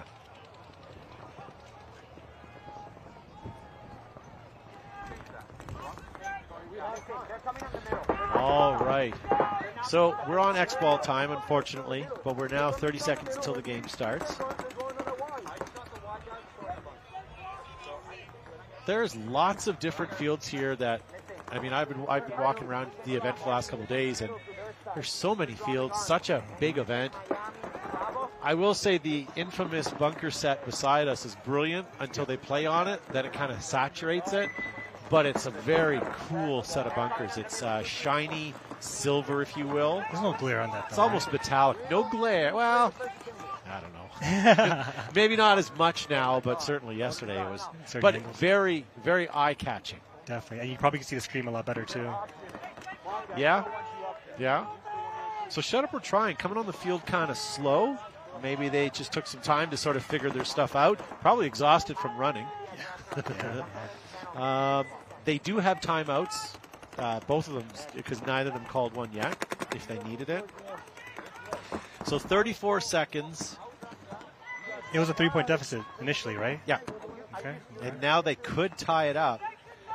Midwest Saints, they're going to have to lock it down, and they're going to have to do it cleanly. And I don't mean to say that, but they are known for having some penalties so far today.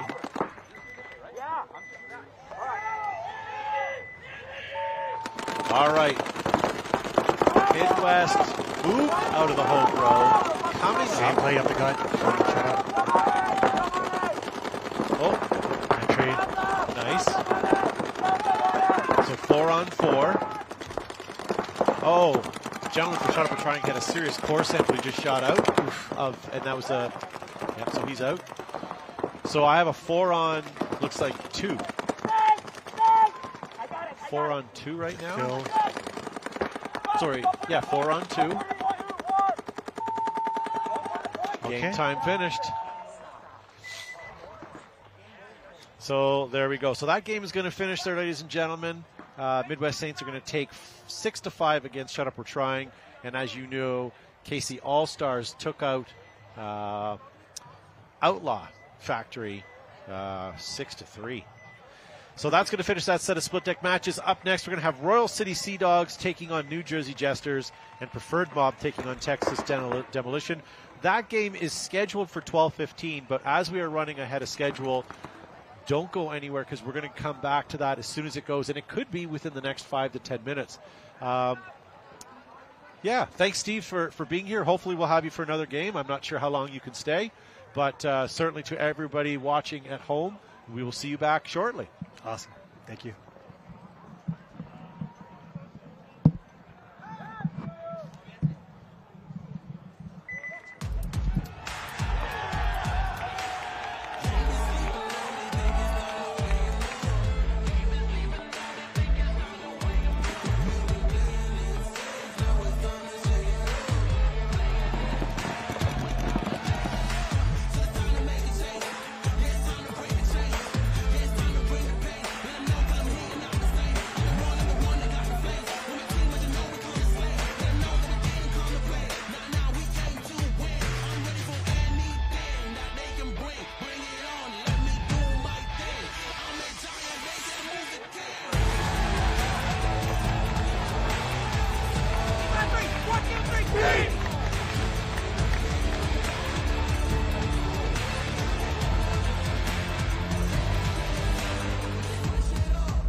Major League Paintball is coming to Las Vegas for the first event of the 2024 season. At its heart, the game of paintball is simple. Shoot your opponents before you get shot, and then march down the field to victory. In the Major League Paintball Pro format, each team employs 5 players at a time, and they have a buzzer on their side to protect. Hit the opponent's buzzer, win the point. En route to the buzzer, both teams will be locked in gunfights, utilizing diverse strategies while moving up a field full of bunkers, fighting to get into critical positions. And these strategies could change given the score and the time left on the clock. There's 15 minutes in regulation. The highest point total wins the game. This is chess with guns, with no quarter given and no quarter requested. Welcome to Major League Paintball.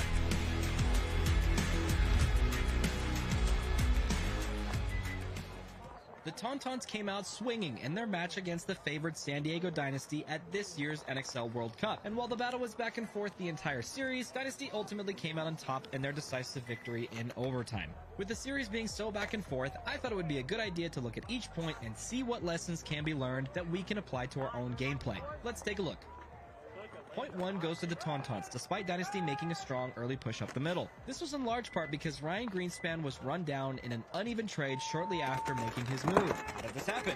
Well, if we look at where Ryan and the rest of his team were, we can see that the only players who can really protect him this far up the field are either Archie, whose only chance is landing a trade with a player who comes to run him down, or from Chris Shear, who would have to look on the inside of the field from the Dorito can. In their current positioning, Shear is likely the best candidate to protect Ryan, although this would slow down their Dorito push. The lesson learned, if you plan to make early and aggressive pushes up the field, be aware of whose job it is to protect that person. There's nothing worse than going through so much effort to take ground, only to have it snatched away shortly after.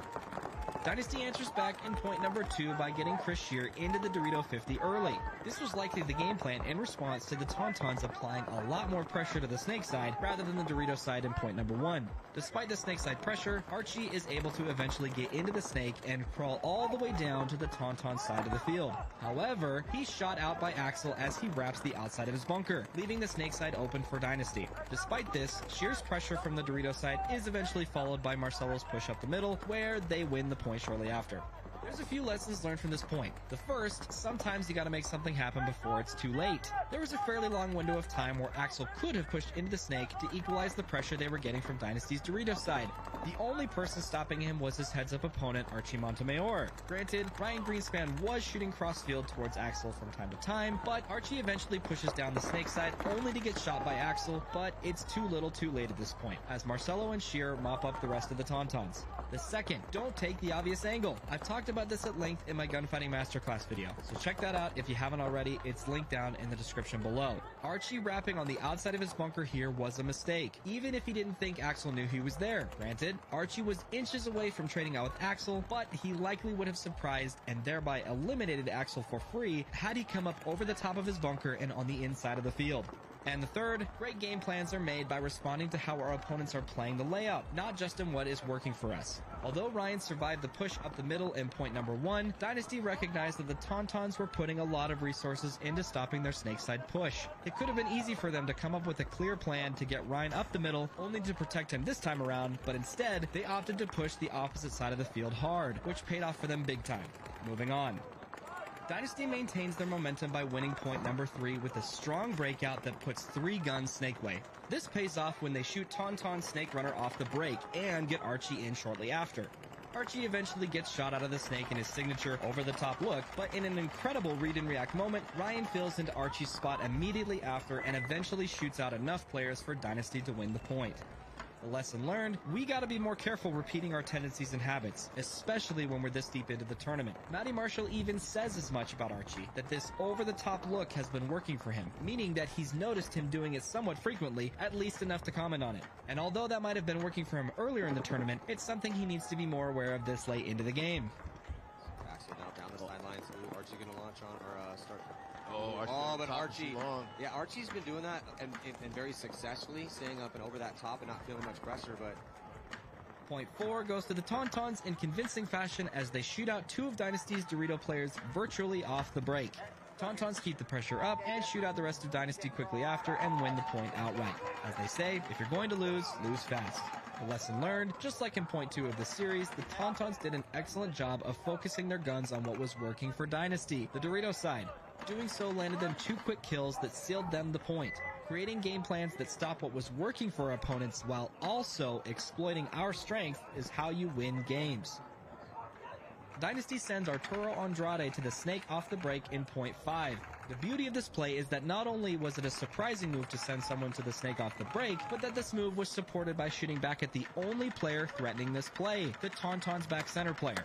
You can see that just before the point starts, Marcelo Margot is looking for where the Tauntaun's guns are shooting. He identifies that it's a double stack at home and decides to shoot at Tauntaun's only gun that was shooting at the snake. This causes Fabrice Colombo to flinch, giving Arturo the time he needs to safely get into the snake. After the breakout, the Tauntauns draw a yellow flag, which pulls 2 of their players, making it a 5-on-3. Dynasty eventually gets into red zone positions and closes out the point. The lesson learned here, support your runners by shooting at the players that are shooting at them. This can only come by having the intel to know which direction your opponents are shooting, either by scouting their breakouts, identifying their tendencies, or by simply looking at them and seeing what they're telegraphing. The subplot here is, don't telegraph what you're going to do before the point starts. Point 6 starts with a strong 5-on-5 breakout, with both teams pushing opposite sides of the field. Axel is able to get to the 50 snake before Dynasty gets to the 50 Dorito, but Dynasty is aware of this and plays tight accordingly. With the point coming to a standstill, the weakness for Dynasty's defense is the snake can. If the Tauntauns are able to eliminate Archie out of the can, the point will surely go to them. Axel continues to apply pressure from the snake, while Bryce Gauden eventually makes it to the Dorito 3, giving them the angle they need to shoot out Archie. Tauntauns follow this up by shooting out the rest of Dynasty as they try to fill the holes in their positioning. The lesson learned here, playing pocket or defensively isn't just about playing tight in your bunker. It's also about being in positions that keep your players alive. Had Sheer pushed down the Dorito side, or Dynasty had a gun cross field that kept the Tauntauns out of the Dorito 3, they would have been able to survive indefinitely, as long as they didn't die in a gunfight. Identify the bunkers that poke holes in your defense, and do what you can to keep your opponents out of them. For some reason, they play an inconsequential .7 with 5 seconds left, which ends in full time, and we move on to overtime. Now, there's a lot that happens in overtime. For one, more bodies drop off the break than ever have before in this series. Dynasty not only risks the snake runner, who gets shot, but they also manage to shoot both the Tauntaun snake tower and Dorito can players off the break, making it a 4-on-3. It's still anyone's game, but Dynasty does have superior positioning after the breakout. The point eventually goes to a soft standstill, where neither team wants to take big risks, especially with plenty of time left. A big reason this point comes to a halt is because the Tauntauns don't know what to do about Ryan Greenspan, who's stopping Axel from getting into the snake.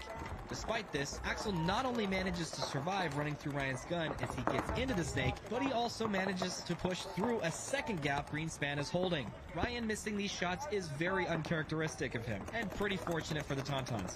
After the series of these moves, the point once again comes to a standstill. Archie continues to stand over the top of his bunker, despite its relative riskiness at this point, trying to look for a pick to open things up. But the play to win the game at this point is to push the snake and trade out with Axel. Marcelo puts this together and pushes into the snake past Archie. In a moment of controlled chaos, Axel shoots Archie, but Marcelo surprises and shoots Axel in the loader, and immediately turns his gun towards the snake can, eliminating Colombo and securing them the win. The lesson learned here, don't be afraid to make plays that would surprise your opponents, especially when you have the information you need to solve the puzzle in front of you. Archie was too hesitant to make a push, and instead was trying to wait for a pick. Marcelo knew that him going into the snake and past Archie would be surprising, and that no one would likely see him make that move. Excellent play for Marcelo to win that point and the game for Dynasty. There were a lot of lessons learned from this series, but let us know which one will help you the most this season. As always, if you like this type of content, please be sure to hit the like button and subscribe to the channel. See you next time.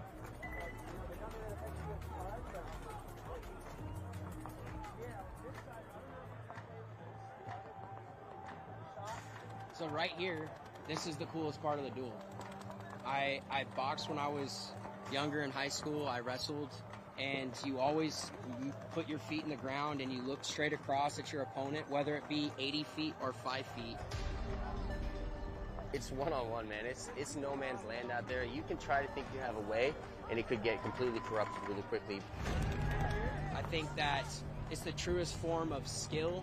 It shows how quick you can be, how much work you've done with your gun skills. I get to battle this guy. I get to go to war with this guy. $10,000. $10,000. I've never won $10,000 playing paintball. can't bluff. You can't pretend like you're good. You got to put 10 points up. And you got to look the other guy in the face and tell that guy that you're going to put 10 points on him, and he can't do anything about it, or maybe he will. Gunfight. Get on this box, look the other guy in the eye, tell him you're going to fuck him up, and go fuck him up. It's that simple, baby.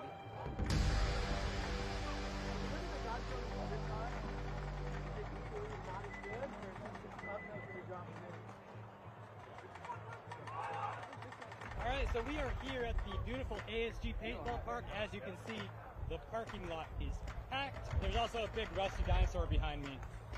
Don't let that distract you from the Mishman. Man, that's the guardian of ASG right there. After 4 p.m., that shit's turned a lot. I was standing over there for probably 45 seconds. I was yelling over here saying, go for the throw, go for the talk. You guys need anything out in the car, grab it, because Alex is going to lock it. Hey, if you want anything to stay safe, put it in the car, because I'm going to lock it. See, there's always two sides to the story. I'm on Dynasty, traveling the world. Look at my gear bag. All new gear from Mises, all that, field one. Got a new gun, I think. So we're not getting good news this morning. You had a plan, and then you just went over there. It's hard to poop when you have a kidney stone, too. Oh, shit. It's all about evolving. This is all over stick. I have no idea. It's probably from 1987. Guys at home, just so you know, you get your field one course, you only use the green insert. Straight from India. Went up with knee pads, and look at those brand new stuff. Still got the sticker on. The only thing I don't have that's new is clicks. I have to borrow clicks. There's probably lots of hair in them. I got my feet smell. I gotta go faster. Chain hang to my ding-a-lang, you know? At the Hermesis Chank, you know, as a kid, I wanted to play on Dynasty. I saved up all summer one time as a little kid, working for my dad, re-roofing the house. To save $300 to go to a Ryan Greenspan clinic, and now I'm playing one. Yeah, and I had Dynasty posters. Now I'm here. You can do it too, kids. Hard work. Greenspan's true. We got pods. You guys got pods? See that tree over there? Eucalyptus? Yeah, sure. Corcus. Quartz tree. Yeah, we have white corcus. Yeah. Blake's a tree enthusiast. He's like Michael Jackson. He finds a tree, got a glass window. For every time I saw Blake in a tree, I'd have at least $5. Outstanding. I mean, such an impressive performance to play well enough to become an all-star, to be thought about, to get picked up, get drafted by Dynasty, but he's got big shoes to fill. You know, yeah, they lose Arena, but he was kind of slipping away from playing time, but he did get that MVP last year. So, you know, each one of these stories out here is compelling. So Dynasty's first practice for 2024 is underway, and they're discussing some mistakes, right? They're discussing some things that they can do better. Ryan's breaking down there with Marcelo. You know, these guys don't let off, right? Just because they're the champions of the World Cup doesn't mean they're coming out here soft and lollygagging. Like, they're taking this practice really seriously. So, check it out. Someone's going to communicate that the snake's hot, right? So a player over there is going to be looking for this. And if you come up in here to try to get that kill clip, that Sarah's a free kill, this guy's a free kill, and instead of going dot, it's systematic, clockwork. Excited to be here. Everything's going good. How you doing? Yeah, actually, I think you should shoot weird away. You're the only gun and eye, because I can go into the alpha and look that way. Okay. Outside snake 1, snake 2. You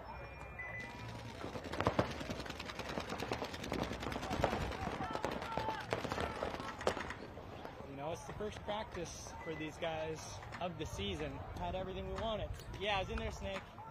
Got 2 kills, but then it was just a sloppy gunfight with the alpha. Gotta win that. The goal to win another championship. World Cup was last year, so as a competitor, if you're going to commit to the next season, then you have to approach it the same way, and sometimes with even more fire. So I think the league is pretty stacked right now. Some super teams being formed. When you lose, that feeling really sucks. So no matter how much you win, you always remember what it feels like to lose, and you don't want that. So what is being paintball famous? Yeah.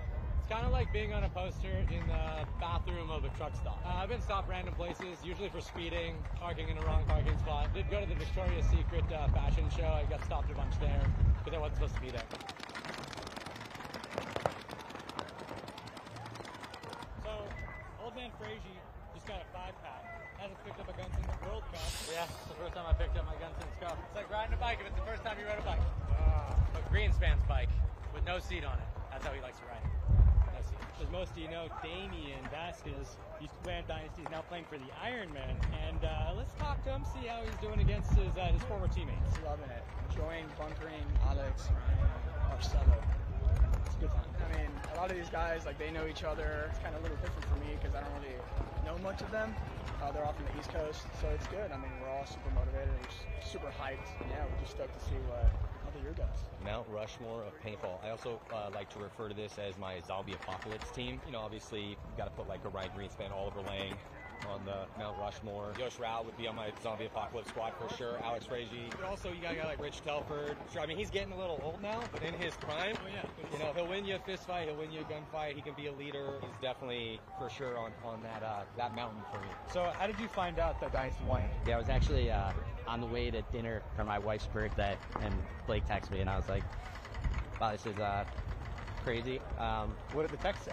It was just, hey, would you be interested in playing with us next year? I had to text him and be like, I'm on my way to dinner with my wife, and can I call you tomorrow? It was one of those things where it's like, it's Dynasty, how do you say no? What did it feel like to like read that text? You read it twice? Probably like 6 times, truthfully. I was like, kind of surreal. Yeah, I was talking to Marcelo earlier. He's saying like kind of knocking some rest off, incorporating the new guy. Danny was amazing so far. The game just gets a lot easier when you have a lot of really good players around. It's no knock at the level guys, but he had to carry a lot on that team's success. It's how you play on the field. It's how we think they're gonna connect with the team, how the chemistry is gonna be. At the end of the day, that really is the most important. Most important aspect. We gotta be able to trust each other out there.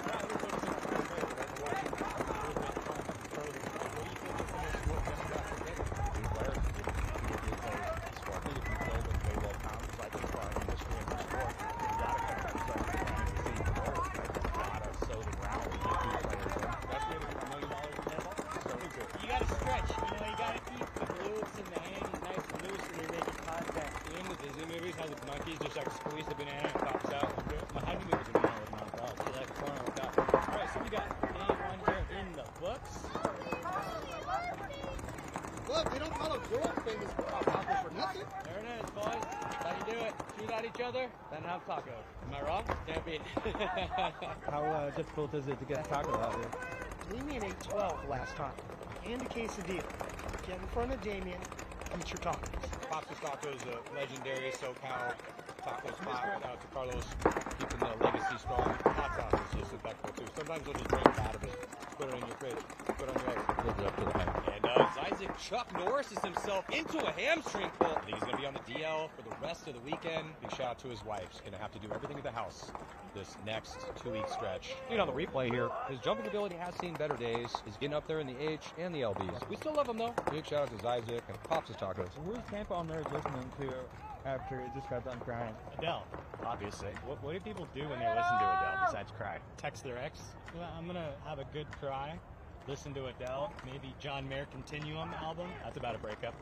All the great songs are. So does Paintball ever broke your heart? Paintball's never broken my heart. Paintball's been true to me. Paintball's always been there for me, but trust paintball so much not to break my heart. So I guess it could happen, a catastrophe. But, rose-tinted lenses. So we're headed to Sky Deck here in Del Mar. Catch Dynasty for their team dinner. So we're going to see what the guys like to eat after practice. Where are you staying the night tonight, Mike? I'm staying at Skinny's house. It's good to stay at the coach's house. Do you sleep on the couch or you got your own room? Me and Skinny cuddle at night. What's it like waking up next to Skinny? Well, it's great. He's already got the plays ready. It works out really good. Well, Danny didn't do as bad as Chris for his first day. So Chris last year got shot up to break 3 game points in a row. And I was like, holy shit, I fucking picked up the wrong guy. I'm admitting I was wrong. You're great, bro. I was like, oh, and he didn't go far even. It was like, you're the best.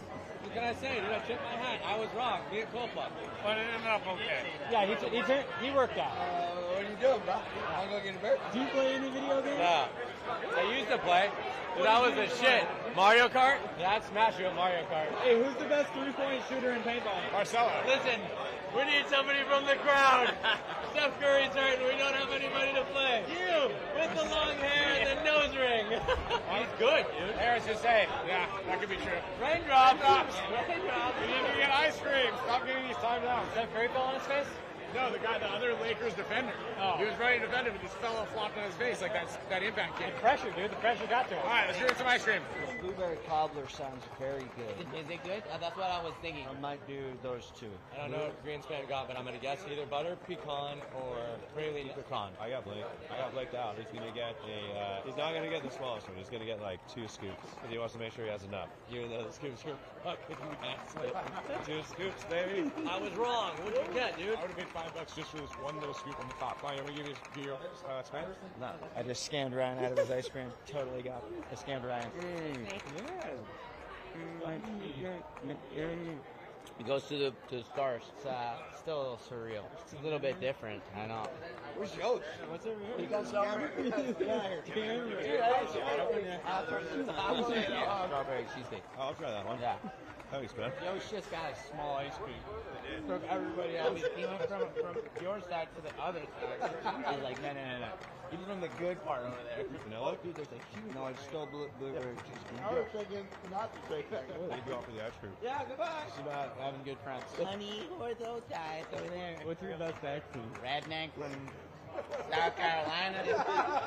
In Spanish, I have a lot of them. Okay, I'm going to explain why I don't have a Go Sports account. Very simple. Because if I rewatched any of our matches, I would sit everyone all the time. And I would hate everyone, and it would be bad. That's why I don't. You hate everyone already? No, I don't. Least favorite team member. I don't have a favorite. Dave keeps fucking stealing all my favorites. You remember we were at Lake Tahoe? Yeah, Blick's a fucking dickhead. There's a reason I don't wear fruit. It's because he's a dickhead. So the real reason Skinny doesn't like my sunscreen was back when Alex was having a bachelor party in Tahoe. We were laying on the beach and Skinny goes, "Hey, does anybody have some sunscreen?" And I had just gone through my bag and saw toothpaste. And so, Skinny, I got you. I gave him the big old dollop of toothpaste. I will never wear fruit ever in my life because of him. So he takes this thing and he's smearing it all over. He goes, "This is straight senses mint." Yeah, What is this? This isn't sunblock. Paintball nerd. Oh, you broke my glasses. Paintball nerd. In their first meeting during the 2023 season, the Toulouse Tauntauns will face off against Stockholm's Joy Division in the finals. These two teams are sitting first and second respectively in the season standings, and each team has only lost a single prelim match this entire season. While both of these teams have already punched their tickets to World Cup, the 2023 season championship title is still up for grabs. The Tauntauns are looking to complete the three-peat after winning both the 2021 and the 2022 series titles. But the Joy Division squad is hungry to take home their first title. Communicate, shoot them one by one. Extra fucking cute. Hey, they're good, but we're better. Yeah! Hug them, hit them, feel them. 1, 2, 3. Yo, yo, yo, yo! La target, vous la connaissez la target?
One.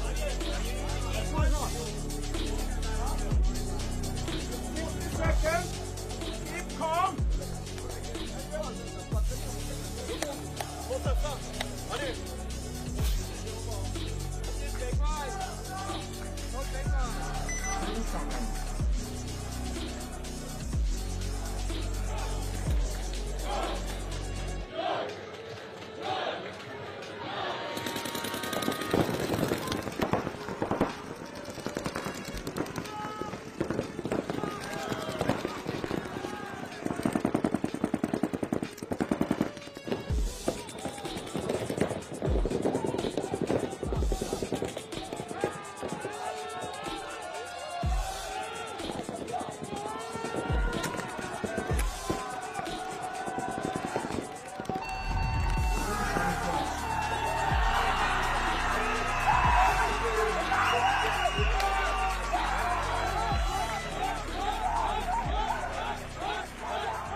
Some dreams are elusive, but some do come true.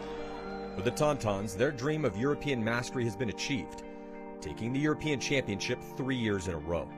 But when one dream is fulfilled, another, more grand in scope, will always arise. The Tauntauns will be joined in the pursuit of this new dream by Joy Division, versed in the Lucky 15s.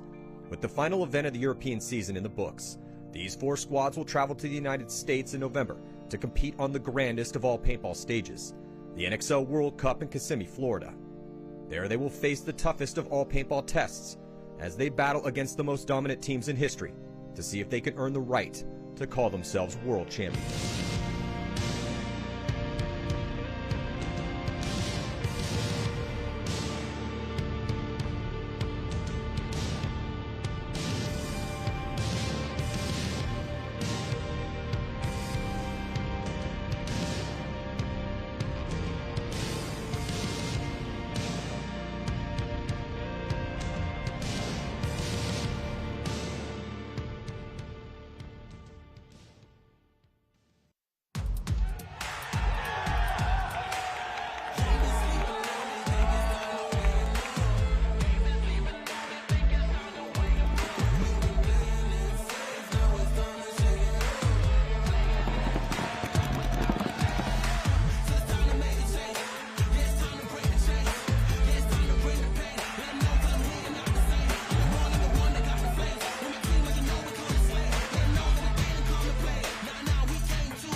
Major League Paintball is coming to Las Vegas for the first event of the 2024 season.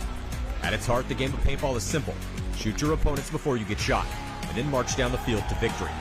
In the Major League Paintball Pro format, each team employs 5 players at a time, and they have a buzzer on their side to protect. Hit the opponent's buzzer, win the point.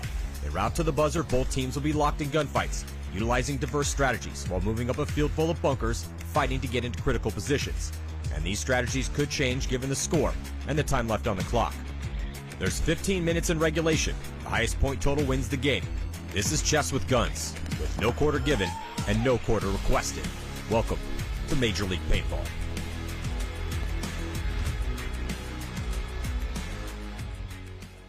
The Tauntauns came out swinging in their match against the favored San Diego Dynasty at this year's NXL World Cup. And while the battle was back and forth the entire series, Dynasty ultimately came out on top in their decisive victory in overtime. With the series being so back and forth, I thought it would be a good idea to look at each point and see what lessons can be learned that we can apply to our own gameplay. Let's take a look.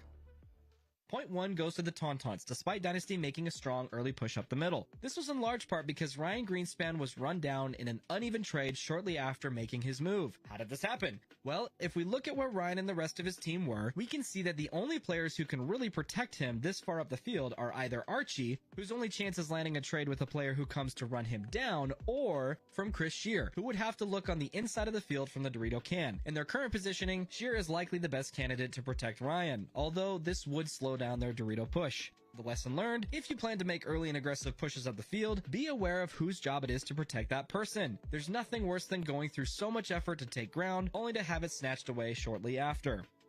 Dynasty answers back in point number 2 by getting Chris Shear into the Dorito 50 early. This was likely the game plan in response to the Tauntauns applying a lot more pressure to the snake side rather than the Dorito side in point number 1. Despite the snake side pressure, Archie is able to eventually get into the snake and crawl all the way down to the Tauntaun side of the field. However, he's shot out by Axel as he wraps the outside of his bunker, leaving the snake side open for Dynasty. Despite this, Shear's pressure from the Dorito side is eventually followed by Marcelo's push up the middle, where they win the point shortly after. There's a few lessons learned from this point. The first, sometimes you gotta make something happen before it's too late. There was a fairly long window of time where Axel could have pushed into the snake to equalize the pressure they were getting from Dynasty's Dorito side. The only person stopping him was his heads-up opponent, Archie Montemayor. Granted, Ryan Greenspan was shooting cross-field towards Axel from time to time, but Archie eventually pushes down the snake side only to get shot by Axel, but it's too little too late at this point, as Marcelo and Shear mop up the rest of the Tauntauns. The second, don't take the obvious angle. I've talked about this at length in my gunfighting masterclass video, so check that out if you haven't already. It's linked down in the description below. Archie rapping on the outside of his bunker here was a mistake, even if he didn't think Axel knew he was there. Granted, Archie was inches away from trading out with Axel, but he likely would have surprised and thereby eliminated Axel for free had he come up over the top of his bunker and on the inside of the field. And the third, great game plans are made by responding to how our opponents are playing the layout, not just in what is working for us. Although Ryan survived the push up the middle in point number 1, Dynasty recognized that the Tauntauns were putting a lot of resources into stopping their snakeside push. It could have been easy for them to come up with a clear plan to get Ryan up the middle, only to protect him this time around, but instead, they opted to push the opposite side of the field hard, which paid off for them big time. Moving on. Dynasty maintains their momentum by winning point number 3 with a strong breakout that puts 3 guns snake way. This pays off when they shoot Tauntaun Snake Runner off the break and get Archie in shortly after. Archie eventually gets shot out of the snake in his signature over-the-top look, but in an incredible read-and-react moment, Ryan fills into Archie's spot immediately after and eventually shoots out enough players for Dynasty to win the point. The lesson learned, we gotta be more careful repeating our tendencies and habits, especially when we're this deep into the tournament. Matty Marshall even says as much about Archie, that this over-the-top look has been working for him, meaning that he's noticed him doing it somewhat frequently, at least enough to comment on it. And although that might have been working for him earlier in the tournament, it's something he needs to be more aware of this late into the game. So Axel now down the sidelines. Ooh, Archie gonna launch on, or start... But Archie, yeah, Archie's been doing that and very successfully, staying up and over that top and not feeling much pressure, but... Point 4 goes to the Tauntauns in convincing fashion as they shoot out 2 of Dynasty's Dorito players virtually off the break. Tauntauns keep the pressure up and shoot out the rest of Dynasty quickly after and win the point outright. As they say, if you're going to lose, lose fast. The lesson learned, just like in point 2 of the series, the Tauntauns did an excellent job of focusing their guns on what was working for Dynasty, the Dorito side. Doing so landed them 2 quick kills that sealed them the point. Creating game plans that stop what was working for our opponents while also exploiting our strength is how you win games. Dynasty sends Arturo Andrade to the snake off the break in point 5. The beauty of this play is that not only was it a surprising move to send someone to the snake off the break, but that this move was supported by shooting back at the only player threatening this play, the Tauntaun's back center player. You can see that just before the point starts, Marcelo Margot is looking for where the Tauntaun's guns are shooting. He identifies that it's a double stack at home and decides to shoot at Tauntaun's only gun that was shooting at the snake. This causes Fabrice Colombo to flinch, giving Arturo the time he needs to safely get into the snake. After the breakout, the Tauntauns draw a yellow flag, which pulls 2 of their players, making it a 5-on-3. Dynasty eventually gets into red zone positions and closes out the point. The lesson learned here, support your runners by shooting at the players that are shooting at them. This can only come by having the intel to know which direction your opponents are shooting, either by scouting their breakouts, identifying their tendencies, or by simply looking at them and seeing what they're telegraphing. The subplot here is, don't telegraph what you're going to do before the point starts. Point 6 starts with a strong 5-on-5 breakout, with both teams pushing opposite sides of the field. Axel is able to get to the 50 Snake before Dynasty gets to the 50 Dorito, but Dynasty is aware of this and plays tight accordingly. With the point coming to a standstill, the weakness for Dynasty's defense is the Snake can. If the Tauntauns are able to eliminate Archie out of the can, the point will surely go to them. Axel continues to apply pressure from the Snake, while Bryce Gauden eventually makes it to the Dorito 3, giving them the angle they need to shoot out Archie. Tauntauns follow this up by shooting out the rest of Dynasty as they try to fill the holes in their positioning. The lesson learned here, playing pocket or defensively isn't just about playing tight in your bunker. It's also about being in positions that keep your players alive. Had Sheer pushed down the Dorito side, or Dynasty had a gun cross-field that kept the Tauntauns out of the Dorito 3, they would have been able to survive indefinitely, as long as they didn't die in a gunfight. Identify the bunkers that poke holes in your defense, and do what you can to keep your opponents out of them. For some reason, they play an inconsequential .7 with 5 seconds left, which ends in full time, and we move on to overtime. Now, there's a lot that happens in overtime. For one, more bodies drop off the break than ever have before in this series. Dynasty not only risks the Snake Runner, who gets shot, but they also manage to shoot both the Tauntaun Snake Tower and Dorito Can players off the break, making it a 4-on-3. It's still anyone's game, but Dynasty does have superior positioning after the breakout. The point eventually goes to a soft standstill, where neither team wants to take big risks, especially with plenty of time left. A big reason this point comes to a halt is because the Tauntauns don't know what to do about Ryan Greenspan, who's stopping Axel from getting into the Snake. Despite this, Axel not only manages to survive running through Ryan's gun as he gets into the Snake, but he also manages to push through a second gap Greenspan is holding. Ryan missing these shots is very uncharacteristic of him, and pretty fortunate for the Tauntauns. After the series of these moves, the point once again comes to a standstill. Archie continues to stand over the top of his bunker, despite its relative riskiness at this point, trying to look for a pick to open things up. But the play to win the game at this point is to push the Snake and trade out with Axel. Marcelo puts this together and pushes into the Snake past Archie. In a moment of controlled chaos, Axel shoots Archie, but Marcelo surprises and shoots Axel in the loader, and immediately turns his gun towards the Snake can, eliminating Colombo and securing them the win. The lesson learned here, don't be afraid to make plays that would surprise your opponents, especially when you have the information you need to solve the puzzle in front of you. Archie was too hesitant to make a push, and instead was trying to wait for a pick. Marcelo knew that him going into the Snake and past Archie would be surprising, and that no one would likely see him make that move. Excellent play for Marcelo to win that point, and the game for Dynasty. There were a lot of lessons learned from this series, but let us know which one will help you the most this season. As always, if you like this type of content, please be sure to hit the like button and subscribe to the channel. See you next time.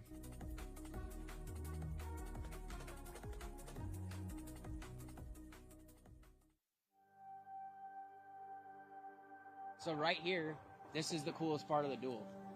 I boxed when I was younger in high school. I wrestled.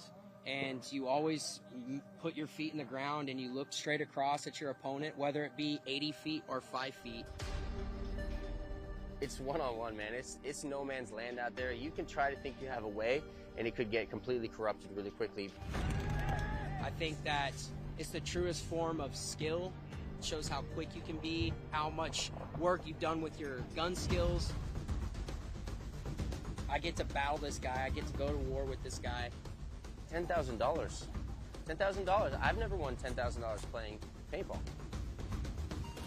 You can't bluff. You can't pretend like you're good. You got to put 10 points up. And you got to look the other guy in the face and tell that guy that you're going to put 10 points on him and he can't do anything about it, or maybe he will. Gunfight. Gunfight. Get on this box, look the other guy in the eye, tell him you're going to fuck him up, and go fuck him up. It's that simple, baby.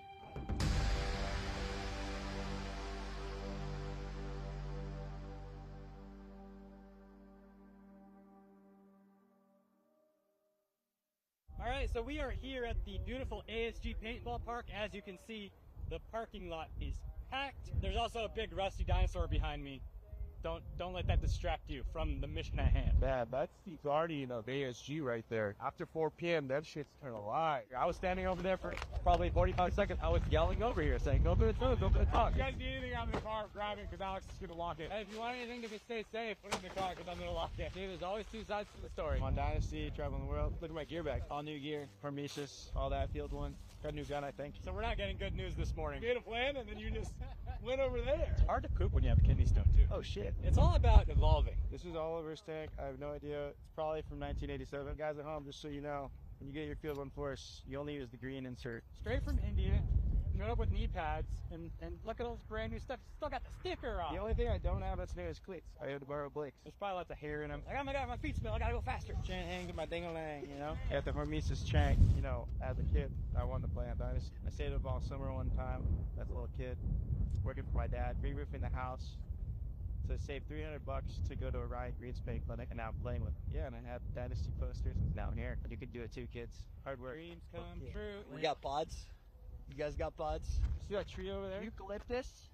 Yeah, sure. Corcus. Quartz trees. Yeah, we have white corcus. Yeah. Blake's a tree enthusiast. He's like Michael Jackson. He finds a tree, he's got to climb. When it's a tree, for every time I saw Blake in a tree, I'd have at least $5. How's Danny going to play this year?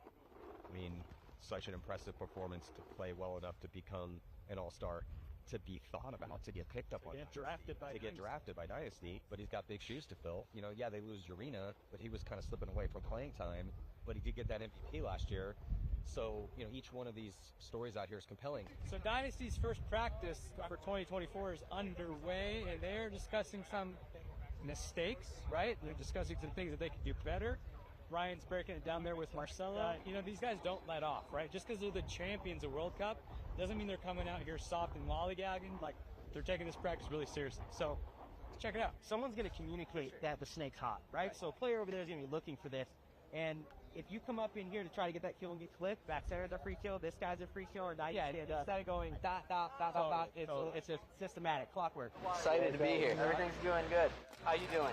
Yeah, actually, I think you should shoot right away. You're the only gun and eye, because I can go into the alpha and look that way. Okay. The outside of snake 1, snake 2.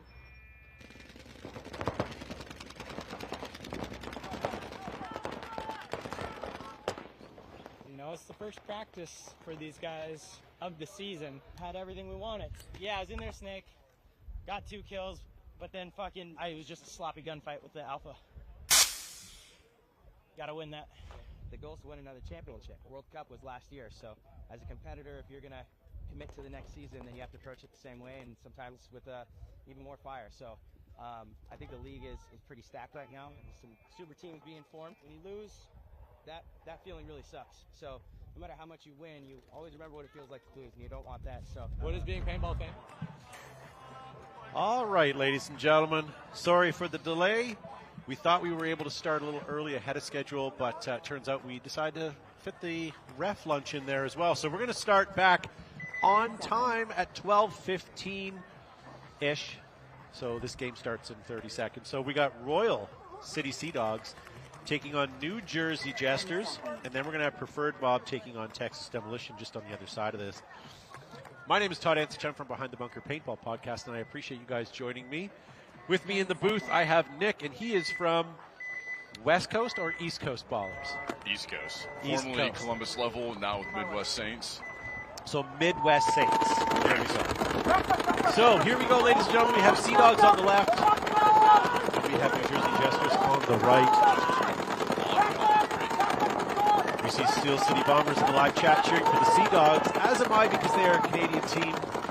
And they're local to me, so if I seem biased, that's because. So here we go. I've got 5 bodies alive on my side of the field. What do you have for Jesters? We lost one on the snake side on the Jester side. Okay.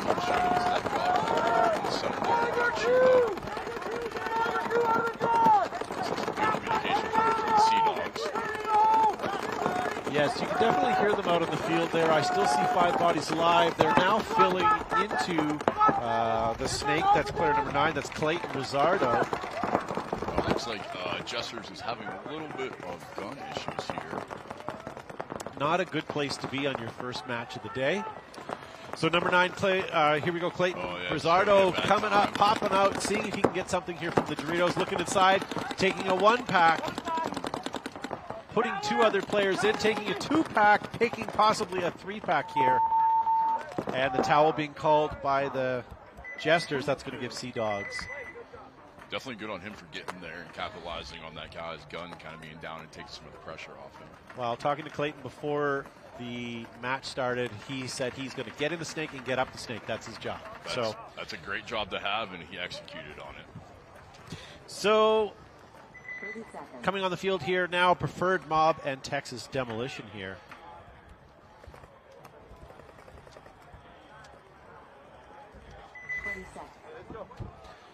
All right, Nick, I don't know either of these teams super well. Any predictions? I mean, I'm going to go predictions with Preferred Mob just because of some of the players that they have. Well, they finished 13th at Cup, and Demolition finished 21st at Cup for semi-pro. So if you're a betting man, the Preferred Mob is the favorite here. But let's see what happens when they go to the field. Preferred Mob already up into the snake. That's player 65. That's Samuel Luna looking across the field. Both sides going five alive across the board.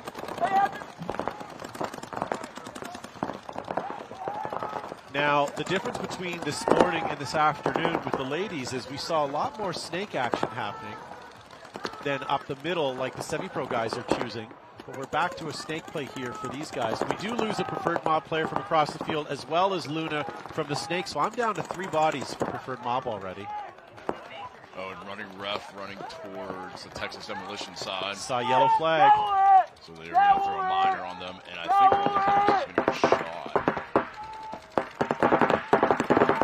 So Preferred Mob was calling story time, which means to slow it down. Good call on that. And instantly Texas Demolition started the towel process. He submitted in forms in triplicate and was accepted. So there you go. Towel being called. So 1-0 for Preferred Mob over Texas Demolition. Coming back, we have Royal City Sea Dogs and New Jersey Jesters. Not a lot of time for them to regroup, reorganize, and get back on the field. Both points were pretty quick. Hopefully they both have good staff in the pitch with them to help them turn and burn. And also, I don't know how deep their rosters are. Well, New Jersey Jesters have 1, 2, 3, 4, 5, 6, 7 players, as well as they've got a couple people in their pit, at least 2 or 3 I counted. So they're 10 deep, 1, 2, 3, 4. So Royal City Sea Dogs have 9, less Mark Galikowski, who's injured right now. So they have 8. So New Jersey Jesters, 5 alive, 4 guns up, 2 at home still. Sea Dogs still rocking 5 alive.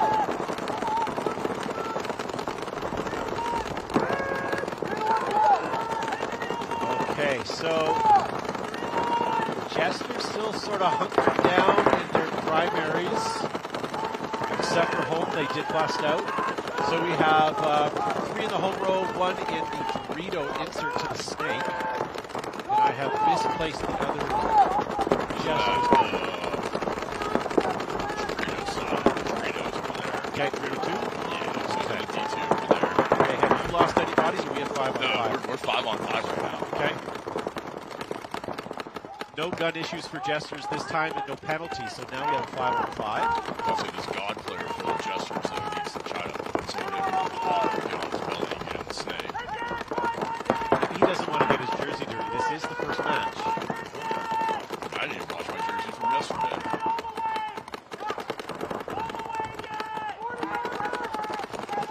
So no movement on the Jesters yet. Have the Sea Dogs moved? Sea Dogs, I mean, they're pretty complacent right now with their positioning, which means you're up by 1.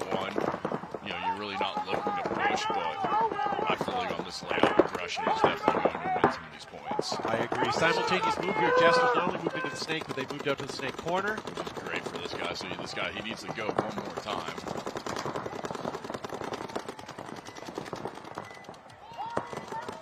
So he's going to try to shoot at the home there from the snake. That's player number 17 in the snake, Bispo, for the Jesters. Alex. So he's looking for it. So it looks like they are loading up the snake. Jesters filed back into the other position. So we have now 2 into the snake. And Sea Dogs at the same time just pretty much mirror up. So they're also over there in their snake while Jesters are in Sea Dogs' snake. All right, so Bispo has the advantage here. Oh, look at this. Great move by Sea Dogs releasing through. He's going to get 3, but he is just walking and not paying attention. He does not know that there's still bodies alive. No. No, he's trying. Sea Dog's trying to wave him down, saying they're done, but they're not done. Yeah, he doesn't realize it. he's going to look back at this and rewind and go, "Oh no, I did not know there was a guy in the snake still." That could have caused, like, if Bispo would have keyed up on that, he could have ripped him one. But I think Sea Dogs were still outnumbering he had them. 2 guys in front of him looking to come get him. Yeah. So Amanda in the live chat wants to know what field this is. This is the Lone Wolf Field, otherwise known as the Premier Field. So we're going to be playing professional women's paintball in the morning and semi-pro in the afternoon today and tomorrow. Then on Sunday, more of the same, but also adding in some divisional semis in here as well, hopefully. Won't know any of that till it actually happens moments before. So stay tuned to us all weekend, and we'll let you know how things are going. If you guys are just joining us, my name is Todd Ansich from Behind the Bunker Paintball Podcast. And I have Nick joining me in the booth here from, I'll let you introduce yourself, actually. Formerly with Columbus Level, now with the Midwest Saints. Shout out Circus Reacts. Yeah. Now, Nick, you're only allowed one shout out, so fair. That'll be your shout out today. That's my shout out for the event. I'll take it. Hopefully Greg is happy with it. We'll see. Oh, now you can't mention Greg again either. You're burning these names pretty quick. That is A-OK in my book. So Texas Demolition coming back on the field. We're going to try to watch your live comments as well. Let us know who you're rooting for, where you're watching from. And, guys, if you'd like to see this broadcast, go from where it is to anywhere other than where it is, maybe more cameras, more anything, the only way to do that is by supporting it. It's a free broadcast, so by hitting that subscribe button, commenting, and even hitting that like button, guys, it generates, it shows the league that we're generating some interest. We like analytics. Analytics is good. More people watching, more support offered. So Texas Demolition on the left side of your screen there, ladies and gentlemen. 5 alive still. We're going to lose one off the break for Preferred Mob trying to go snake off the rip. Their snake off the rip, whatever way you want to call it. Texas, though, is crawling all the way in. He is now in the good position, but what he needs to recognize, though, is he can wrap outside.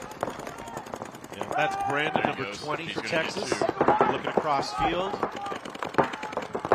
I still have 5 bodies alive. I see at least another 1 or 2 of yours walking off the field. So Preferred Mob is only going to have 2 players left alive now. I'm sensing a towel is going to be called in a moment because this rundown is happening pretty quick. Preferred Mob's down to 1 player left alive now.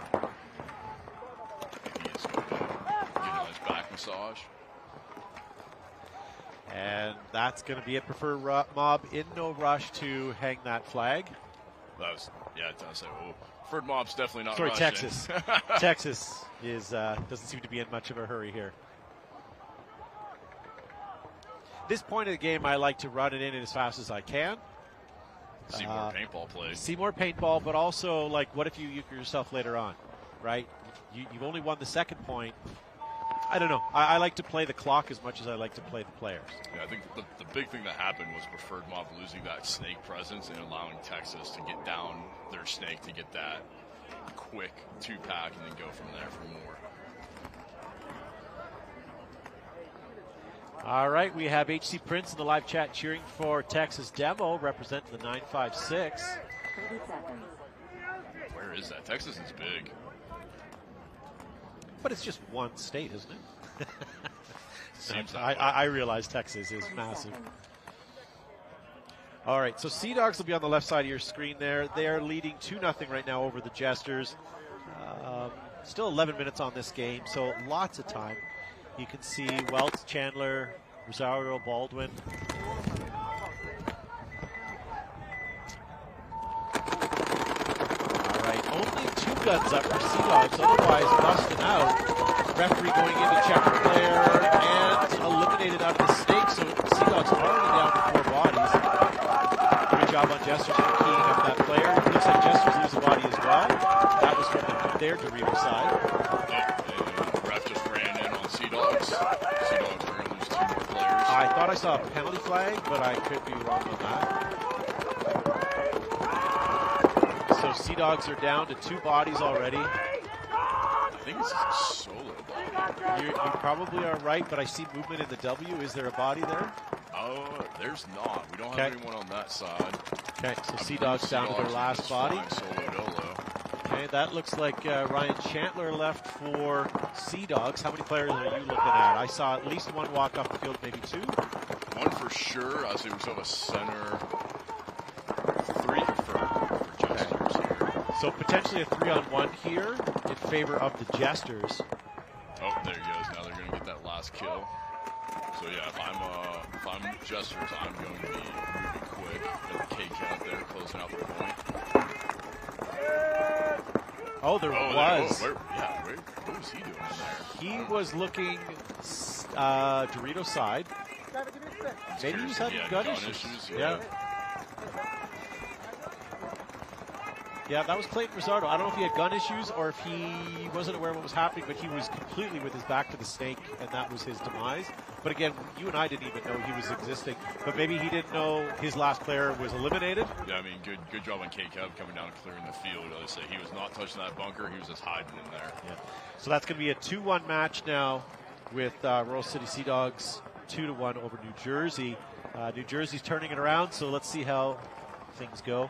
See a lot of support in the chat for the Sea Dogs, so as well as Texas.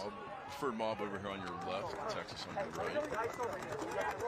Looking at preferred on your screen. Hey, John, I'll let you know Ice hits you a red alert. If you kill the alpha, let me know. I'm going. Yes, I'm sure if I'm preferred mob right now, I'm telling my snake kids stay alive. We don't want that to happen again.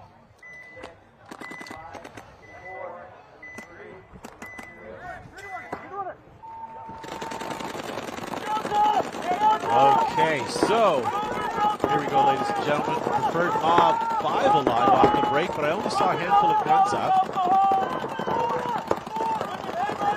We, Preferred mob, are in the Dorito insert to snake. Oh, and I saw the bones being rolled, minor penalty being called. Luckily for P-Mob, they leave their snake player in. They grab the corner.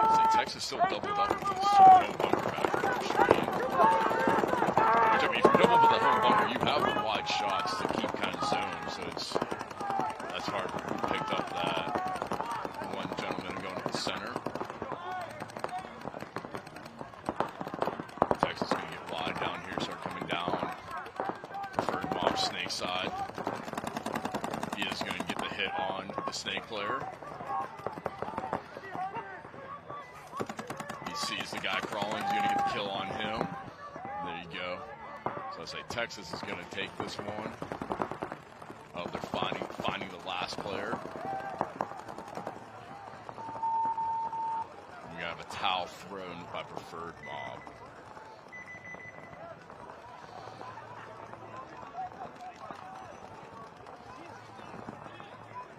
Yeah, so if Nate was the center guy going to do a stand-up, that is who drew the penalty for preferred mob, was the gentleman going to the stand-up in the middle of the field. Okay. All right, just being told that our audio might be a little quiet. Is that true? If you guys can confirm at home for me, do we need to be turned up a little bit, or is the field need to be turned down a little bit? Thank you for your help. Trying to get the DJ to turn us up some. Yep, those beats are coming in. All right, so New Jersey Jesters are going to be on your left. Hot off their first point. Let's see if they can get another one against Sea Dogs. So 3 guns up for Jesters, 5 bodies alive. Sea Dogs going to come out with 5 bodies alive also.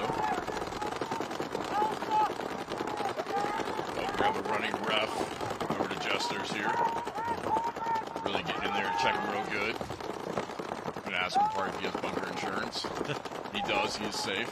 He is safe, and also Jesters moved up to the tower in the center there. Oh, he is now dead, though. Jesters also making the move up into the center of the field from that release. Yeah. Now, I do hear the Sea Dogs communicating, but I can't hear what they're saying. I'm not sure if they're aware that he moved up. But they did bump up a player right now. Looks like that might be Nolan looking across to see if they can combat that. So yeah, Sea Dogs here. You can see on your screen crawling up to this big wing. Okay, sorry, that's not Nolan. That's Derek Welts. Welts, he laces them up. Nice job. I think he was getting it from both sides there. Okay, here comes Jesters into the snake, though, to combat Welts. Let's see.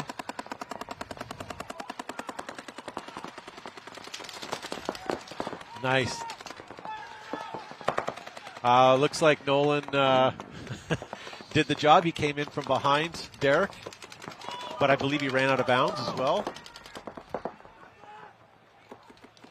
So I'm losing body counts here. I'm thinking that the Jesters have, I believe, maybe 2. Home, but then where's the other body? I'm giving him the benefit of the doubt, but I think you might be right. It might be just one body left. So I think, oh no, it is their snake. Okay. So the Sea Dogs player just released a little bit too far. If he would have stayed. Yeah, but got him in the back. All right, so it looks like number 19, Derek Welts, is going to run in the flag for Royal City Sea Dogs, and that's going to take them potentially to 3-1 against the Jesters with 7.5 minutes on the clock. Points are on their side, so he's taking. Yeah, so points are on their side. That's good. So Royal City Sea Dogs finished 6th overall last year, and the New Jersey Jesters finished 20th overall last year. So if you're going to put your money on them, it'll be the Sea Dogs for that. So let's see if they can actually make that happen. Coming back on the field, we have Preferred Mob taking on Texas Demolition. Yeah, so I feel like Sea Dogs have always been a good team. I say we're. Yeah. So I say we're definitely. I say we are in the same bracket with them. So we're looking to play Jesters and Sea Dogs. Yeah. I think we're Sea Dogs' second match of the day. So thank you to you guys tuning in. This is event 1 here in Las Vegas. Good to be back in Vegas. A much simpler broadcast than at World Cup. Obviously, World Cup, we had hundreds and hundreds of teams.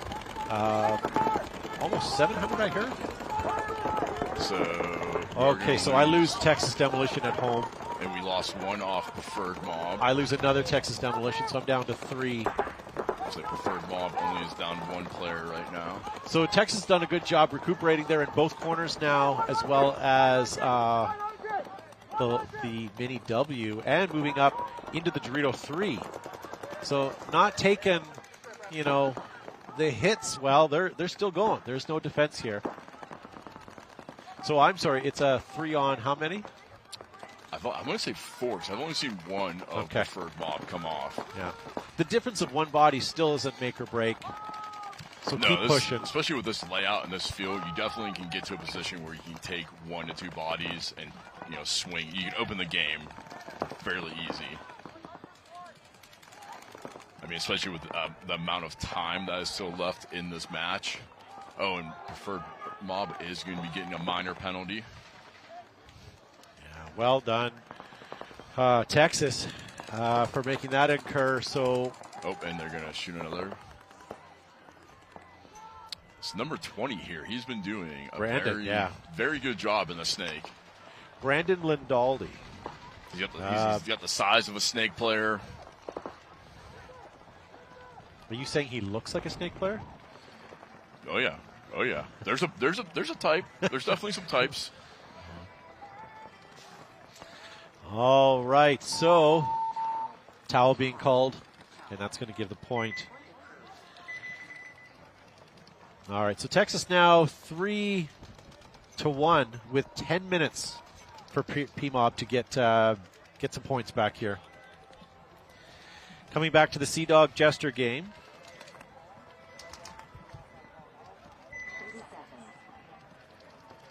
So we're going to be having Sea Dogs on our left, Jesters on the right. You see the So we have Welts back on the field, Chandler, Rizzardo, Benoit for the Sea Dogs. Jesters I don't know as well. Okay, so 4 guns up, 3 guns up for Sea Dogs, but they make 5 alive. 2 still at home, though. Jesters really pushing it right now. Yeah. So, I mean, they're recognizing they're down on points. Time's not terrible, But they are definitely, I mean, they had 2 bodies go wide, 1 body go up the guts. They definitely have the positioning over Sea Dogs. Yeah. But you cannot die out of your bunker, and you got to take 1 to 2 with you. Yeah. Both strong teams, but I believe this field is the aggressor rates. Yes. Do you know what I mean? Not all cases, but I believe that we're seeing the people that are pushing are the ones that are getting the kills. Not necessarily the victories, but certainly the kills. And if you need them, it's hard to play defensive on this field. Yeah. And see, like you look at Chandler playing home there for the Sea Dogs, his back is so exposed to the snake side, it just is going to take... Oh, and they're going to get a minor. Yeah. Maybe that's why his back was exposed. He was trying to hide something. Maybe. Oh, and K-Cub is just eating people up here. Yeah, I would say for the Jesters, their snake side seems to be winning their points. Oh. So Sea Dogs are left with 3 bodies. How many do you have for Jesters? I see 1, 2, 3. 3 to 4. Yeah, and we lose another. We lose... which someone just... number 9. Oh, we lost 2. So 2 Jesters left alive right now, I believe. I see 2 Sea Dogs. I see 2 Sea Dogs, and I see 2 Jesters, right? 3 Jesters right now. 1 in your snake over there, 1 cross the 50 in the middle. I think we have 3. Yeah, we have 3 Jesters. So Okay. I believe it's 3 to 2. Which I think the one kid was screaming about the one guy's foot way too long. That's what caught him get hit. So 5.5 minutes left on this clock. 3 on 2. Jesters down by 2 points. This could be their game here. This is the Sea Dogs are definitely in the bunkers to hold it, though. Yeah. So they're definitely in the good bunkers that if you want to cross up, get that good iron cross going, Looking trust in over, your boy. Yeah, and I'm looking over at the pits. Coach Devo is watching adamantly right now what's happening. He knows what he needs to do, if he needs to hang the flag or not. But if his boys have to suck it up and take it to kill some of that time, that's what they're going to do.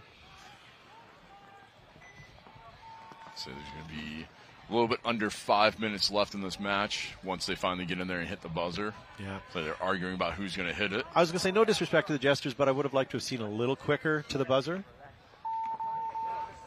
Granted, you may have taken some bounces, and we don't know that, but it would have been nice to see a little quicker. All right. So that's going to take it to a 3-on-2. New Jersey Jesters getting another one on the board. So now we need Preferred Mob to throw a point up to give us a little bit some back and forth here.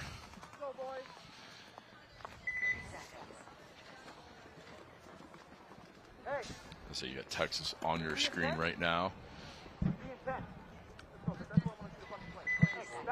20 seconds here, ladies and gentlemen. Hey, if you're watching us right now, I know the price is right, and we appreciate you guys being here. But hit that subscribe if you're not already subscribed. Show some support to this broadcast so we can push and see if we can make this even bigger and better than it has been before. And yeah, thank you guys for tuning in. So Preferred Mob, 3 guns up, I guess. Doubling up home. We're going to be 5 alive on both sides. Yeah. Oh, it looks... We've got running refs here. There is an awful lot of narrow up-the-gut play today. We seem to have lost that snake push other than the Jesters. The Jesters seem to be the only ones so far pushing that snake anymore. Oh, there's going to be a big fill. I say Preferred Mob's going to lose 1. Yep. Big fill out to their Dorito side, though, from the home, which We is a have big run. Nate for Preferred Mob at the 50 there, looking inside. He could do some damage here if given the chance. And then also P-Mob moved up into your snake side. So, I mean, Preferred Mob definitely is having the better positioning right now between the snake, the center structure. Oh, but they are going to lose their center structure. Yeah, we do lose Nate out of the middle. Took a goggle shot there, it looks like. And then a little extra on the way out, unfortunately. Those are free. He doesn't have to pay for those extra ones. I heard they're handing them out all weekend. Oh, P-Mob loses another goggle shot on the Dorito side. Must have been the same the same shooter. I'm just profiling both with goggle shots. I mean, you can see he's very upset right now himself, so it's probably a bad death out of the bunker. Texas is getting the positioning here. They are moving now. Oh, and he's going to, oh yeah, you're hit. There he goes. He's going to get the cross-field shot. Yeah. Hunting for that last body. And towel being called, so it's going to give Texas the point. So coming up next, guys, we're going to have Shut Up or Trying taking on AZ Battle Zone. KC Missouri All-Stars taking on Slaughterhouse. After that, we're going to have Royal City Sea Dogs back on the field again against Midwest Saints. And Preferred Mob taking on Outlaw AP Factory. So lots coming up. We're going to be doing semi-pro all the way till the end of the day today, so don't go anywhere. Thank you guys for tuning in. My name is Todd Ansich. I'm from Behind the Bunker, and I have Nick from the Midwest Saints, who will be playing shortly against the Sea Dogs. Just trying to see as much as I can. That was my whole motive for coming up here and commentating. Get that first-person view. Good for you. Well, you have the best seat in the house. It's a great seat, yeah.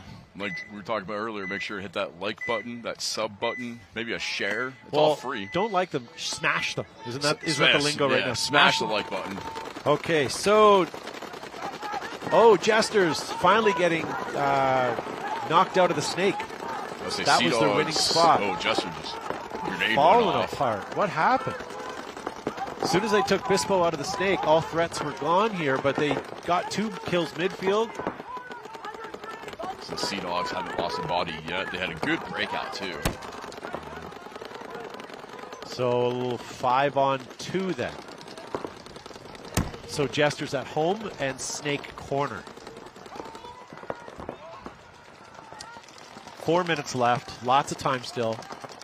Yeah, I mean, you're up by 1. You're Sea Dogs. You don't necessarily have to push, but you got to be... But if you're 5-on-2, get up that field... Make that gap bigger. If you go trade with someone, that's fine. Just don't get a penalty. Yeah, just take a chance or 2, and then that's it. If you play textbook paintball, you should be able to get past this. But Jesters are a solid team, and they should be able to do something here. I'm not knocking them out. No. Oh, and we got a running ref here. I think he threw a minor to take out the home.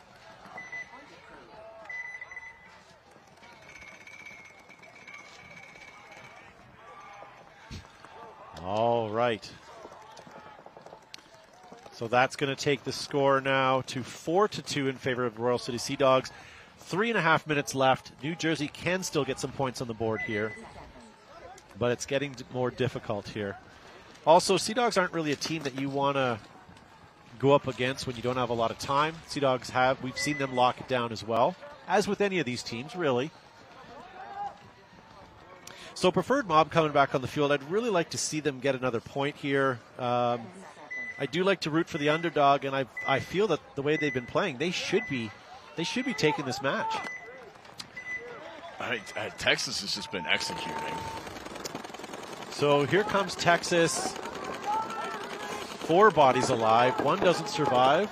So we got Preferred Mob is going to be 5 alive. And he's going to go all the way up to the center. So we got the center structure for Preferred Mob.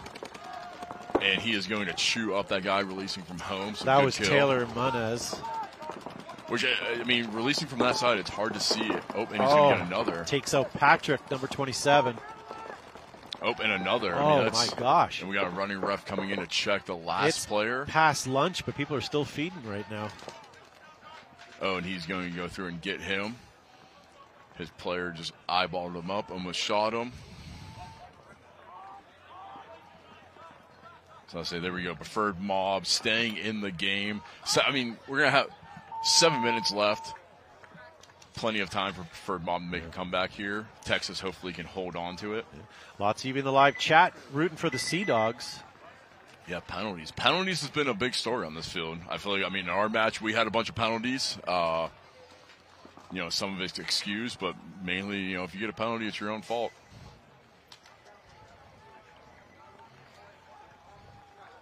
So we're going to have Jesters coming out on your right, Sea Dogs on your left.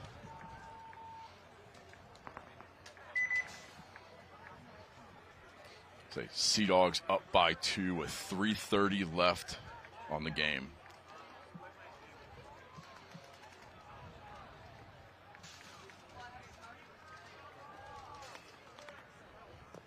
So Sea Dogs coach yelling out to them how much time they have left in the game. Make sure everyone is familiar with it. Got Sammy getting some call-outs here. I had the pleasure of playing ICC with Sammy. It was fun. He said he didn't enjoy it with you. I had fun. Okay. As long as somebody has fun, Yeah, sometimes we I'm are a good. little selfish. All right, so let's have a look here. So we have Royal City Sea Dogs on your left, leading 4-2, 3.5 minutes left. Jesters, you think they're going to run the snake? They were keyed up on it last time. That's been what's been working for them. Will they try a different entry to the snake? I think it's going to be too wide, one up the middle. Or not, okay. So Sea Dogs stay 2 at home and doing a delayed breakout, but there we go, 5 bodies alive. We have 5 alive on both sides.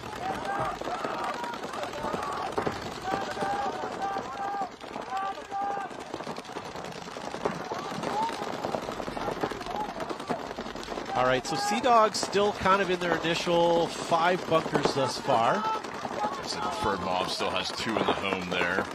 But, I mean, Preferred Mob, Jesters really did a pocket play here. Sea Dogs are going to lose 1 there. Yeah, Sea Dogs lose number 15 there.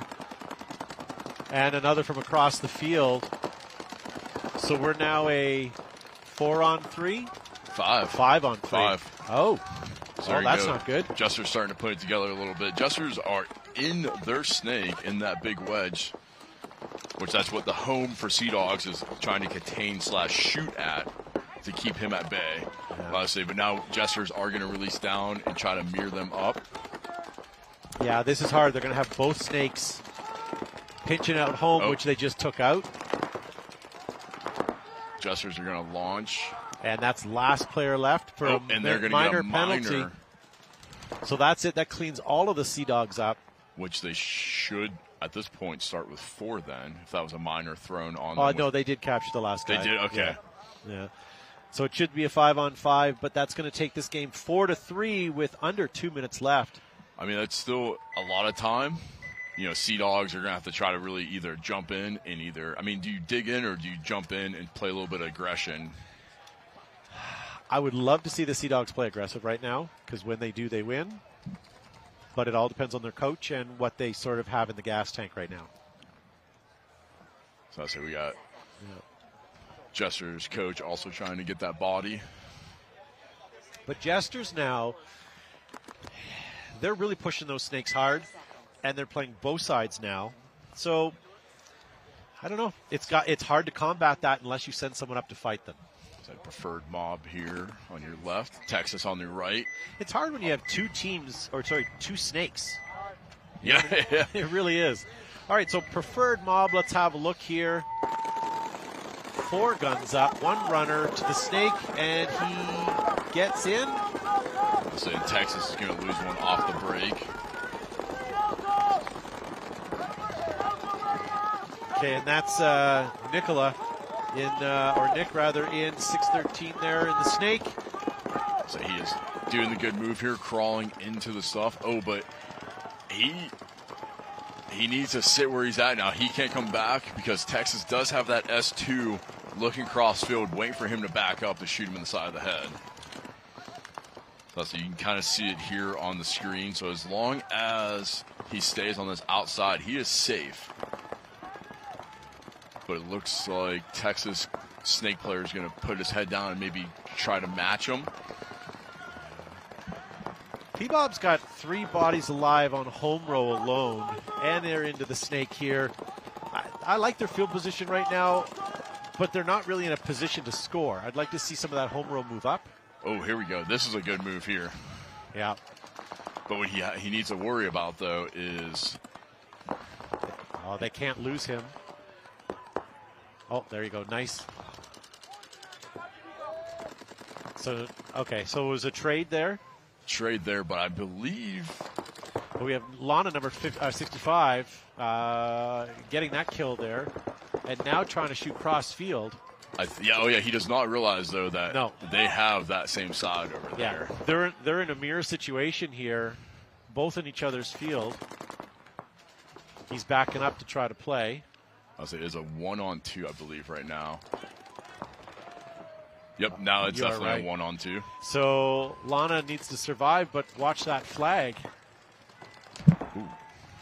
It's a good reposition on Texas's player to come up to this tower. Yeah. Not a great place for Lana to be in. He is going to race for the buzzer, but... Well, he's playing it smart right now. He's going to get a kill on this tower. Oh, the tower just picked him up, though. Oh, he's going to get the kill on the tower. Nice job. But see, it's going to Oh, be... and he just got the kill. Did he? Yeah. He did. Yep. Well done. Every instinct that I had was to tell Lana to go for that buzzer, but instead he paused, held back, and shot the guy cross field. So good on him. Well done. Makes for interesting paintball, that's for sure.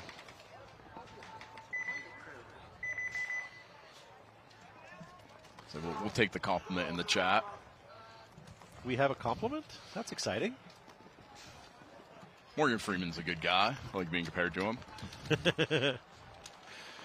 Very good. Thank you guys for tuning in. This is a free broadcast for you to watch at home.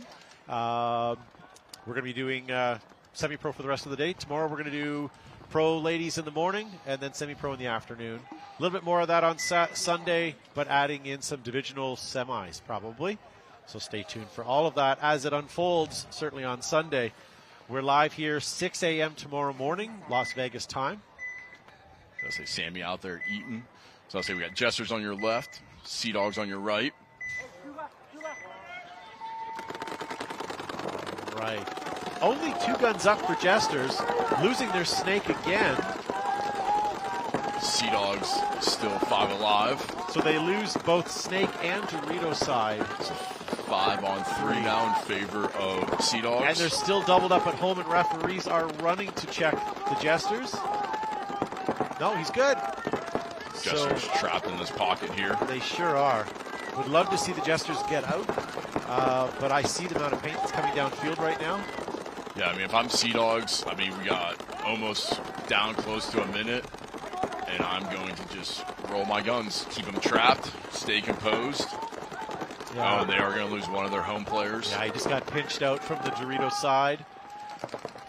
Their Dorito side, rather. So that's it. We've got 2 left for New Jersey Jesters. Crossed up, 1 at home, 1 just in front of them to the right in the mini W. There you go. We're at the 1 minute mark. And it is currently a 4 on or 5 on 2. I mean, if I was Jesters, I would have buzzed it. I would have towed it to give my guys 5 alive to try to get a quick point. Yeah, I do agree with you, but now at this point, it's 45 seconds. You kind of... And that... Minor. So that's going to give Sea Dogs no one to shoot against with at least 4 guys, if not 5, to walk it in.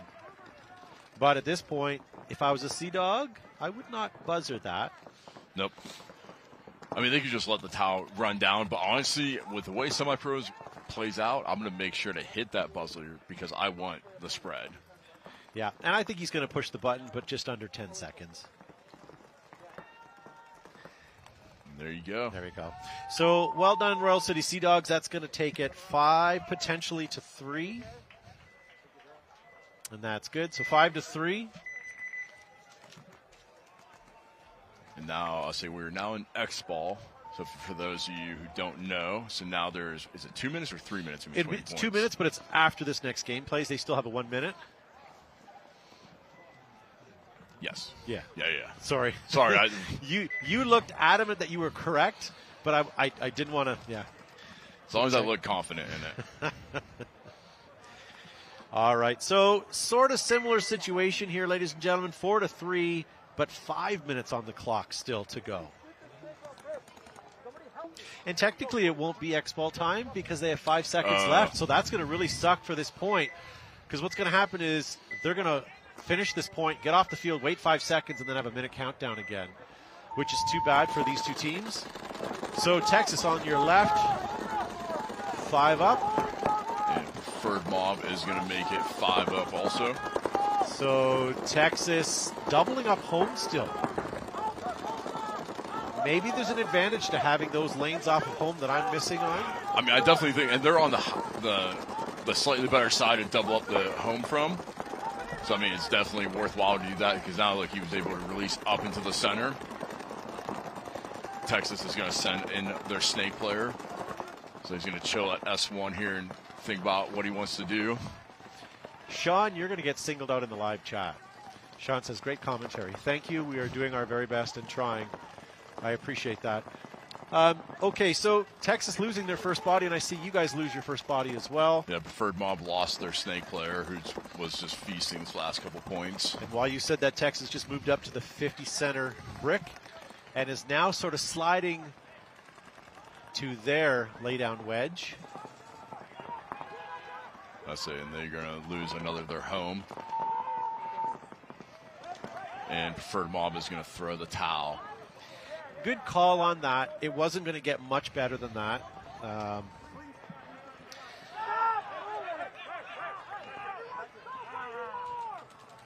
I guess there was no towel? Question mark. Maybe there was a technical problem. So I will find out here.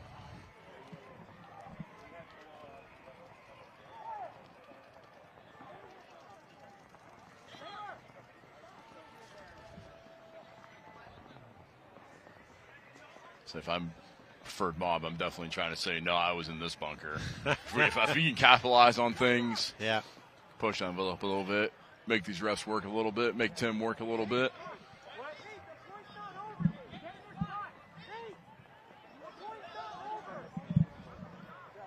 Preferred Mob trying to call their players back out. Yeah. So the point is not over.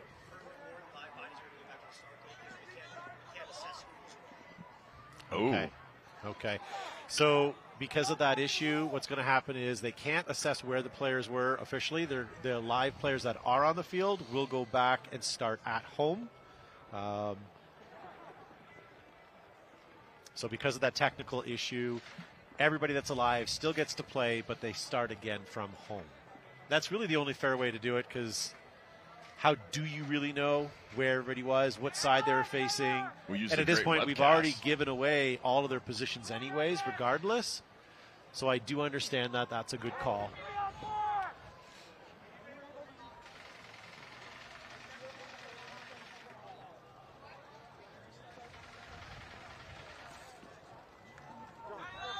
Yeah, so no points awarded, and they're going to start the clock again. All right, so here we go, ladies and gentlemen. 10 seconds. 4-on-2. I thought it was 3-on-2, but I could be wrong. Nope. So I say, yeah, Preferred Mob is going to start with 2 players. Texas is starting with 4 players alive still. So this should be interesting. Okay, so here we go. Yeah, Texas, I mean, a little bit of a breakout here, heading back to where they kind of were before, but one in the Dorito 2 and the other in the Dorito insert to the snake.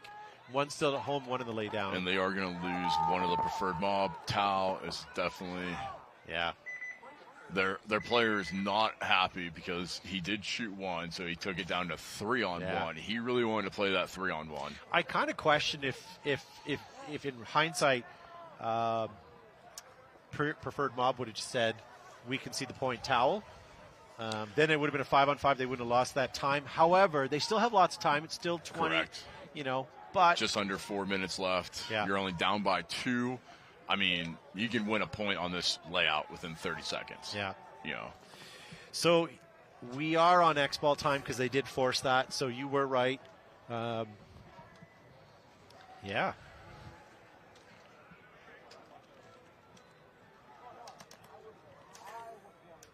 All right. Hey, guys, thanks for tuning in and staying with us. You're going to see some great live semi-pro action all weekend this weekend, as well as we saw great women's play. Did you watch any of the games? I know you didn't play in the morning. I did come over. I watched a couple. I do have some friends and associates. I play on some of the women's teams, so I do like to come over, take a gander. One of our players' girlfriends is playing on Vive, so we try to watch it some, throw some feedback, just kind of be there for moral support. So definitely did see some good matches today. Yeah. So coming up next, guys, we're going to have Shut Up or Trying taking on AZ Battle Zone, then KC Missouri All-Stars and Slaughterhouse. Then we're going to have Royal City Sea Dogs back against Midwest Saints, and P-Mob will be back as well against Outlaw AP Factory. Then we have Ology and Mutiny taking taking on each other, as well as Greenville, Growl, and Struggle. So lots and lots of good matches today. Yeah, tune in. Hopefully you guys are able to watch it while you're at work, school, wherever you guys are watching from. We appreciate it. Very, very excited for the Ology and Mutiny match. Really looking forward to that because I feel like that's going to be a good bloody knuckle match. Yeah. And we got a running tech on the field here. So we got one of Da's techs, phenomenal out there. Make sure that they're well tuned and oiled and going. It's always great when you have the companies that support you like all the ones do here. Yeah, it's nice to see all the paintball manufacturers here on site with techs. And if you've never had a chance to play an event like this, coming to a field like this with fresh paint off a paint trailer, there's nothing like it. Not that your local field doesn't have great paint, but when you get tournament grade level paint fresh off the truck, there's not much better than that.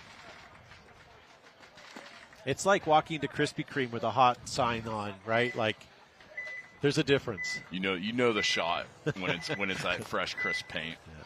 That shot and that break. So here we go. Preferred mob on the left, Texas on the right. Okay, so P-Mob into the snake right off the get-go here. I think that's Samuel Luna again. Yeah, the Sammy boys coming up here. Sammy's not a stranger to the snake today. Oh, he's going to get the shot on the home, but there is two in there. Well, sure. Why not put two at home? That's the problem when you have guys at home when you get opposing team out wide. It's hard to defend that. So he's got to be careful. Oh, no, that is also preferred mob. So they're... Oh, boy. Is he safe? Is he safe? He is safe. He's going to eat up the player who was just right in front of him. Yeah. You know what? Great tactic calling the ref in for something that was a bounce because it moved the other player to the next bunker thinking he was being eliminated. So yeah, he needs to be aware, though, that there he goes. He just picked that up and saw he's going to throw a little paint over there. Yeah. But Spidey senses kicked in. He sure did. Smart player by Lana there. He's... So he's got someone. He's just got to be careful that he doesn't take off too much here. He was able to move up safely, thankfully. Oh, he is on their side of the field looking to go to work. Yeah. He is going to go ahead. Oh, what is this do-si-do? Ooh. Oh, I see a major being called on that was on Texas. So this is something you definitely do not want right now. Question is there enough bodies to pull? They might have to be down one. So I don't know if that corner was still alive because they threw it on the center for coming around spinning on Sam coming through to get both of them. So we're going to see what this is. We got the little huddle of the refs in the center trying to figure out what they officially want to do.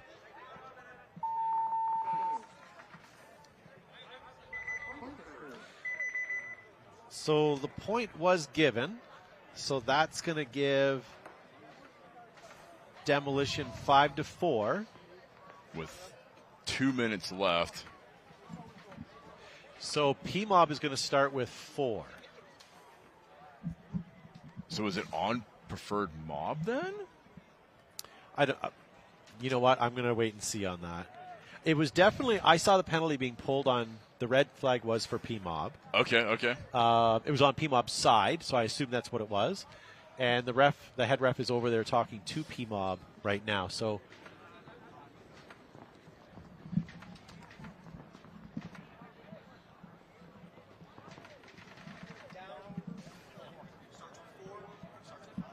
okay, so it was on Texas. Okay, so the major was on Texas. Okay. So it was on P-Mob's side, but it was a Texas player. Yeah. So the home player for Texas is who drew the major, which then pulled out the can player for Texas, and that is they still need one more body, so Texas will be starting down one body. If you're a preferred mob fan, let's hope they can put this together and tie up this game with 2 minutes left to go.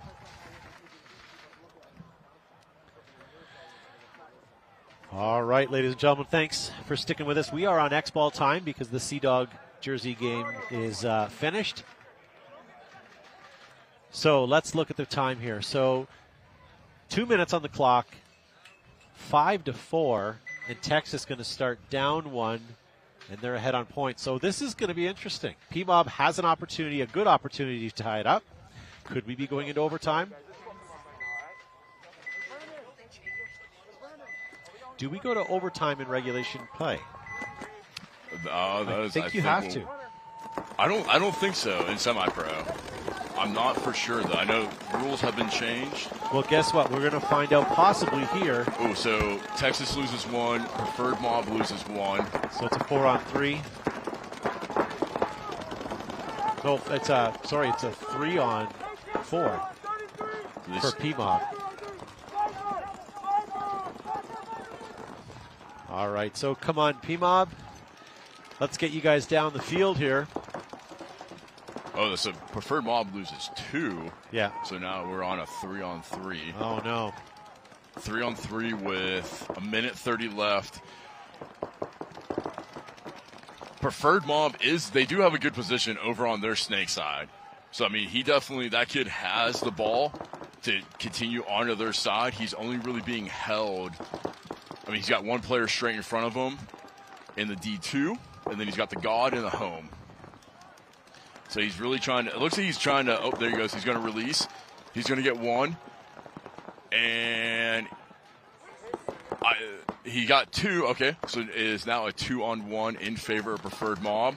Preferred Mob is going to go ahead and get the shot. Could Preferred Mob tie it up here? 50 seconds. So they have 50 seconds to figure out that they have now killed everyone, and there's 2 of them left alive to go tag up this buzzer. Lots of time still. Don't make a mistake. Make sure you double check the field. Don't shoot each other. Yeah. So there you go. Preferred Mob guys running down the field. He's looking to do that. So, I mean, you have, I guess the big thing is if you play out ties. I think that's what currently is trying to be figured out is if game time finishes and there is a tie, what the ruling is for that. No ties, forced overtime. So, Gary, we're going to see if you're right.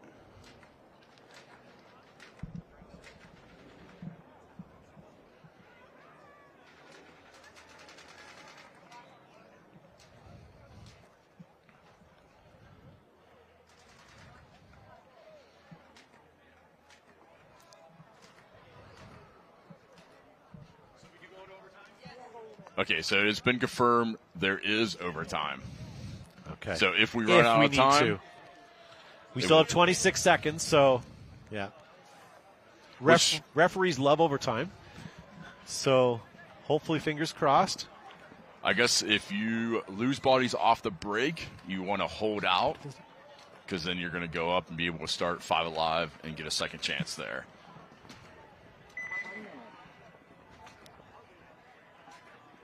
All right. So we got a good match here. Some good back and forth. Preferred Mob bringing it back. Texas started out really strong, though. But, I mean, this layout. Yeah, and keep in mind as well, Preferred Mob is going in the favored here as well by what happened last season, barring what's changed on rosters, that sort of thing. So who knows? So we got Preferred Mob's players yelling at them, no penalties. Because you definitely do not want to get a major penalty. So if you get a major and under the minute mark, it is a swing point. All right. This is a good match. Says X9 in the live chat. I agree. So we got Texas on the right, Preferred Mob on your left, Texas on your screen here. I'm on the edge of my seat. All right, so P-Mob going right up to the middle there. Texas is going to drop 1.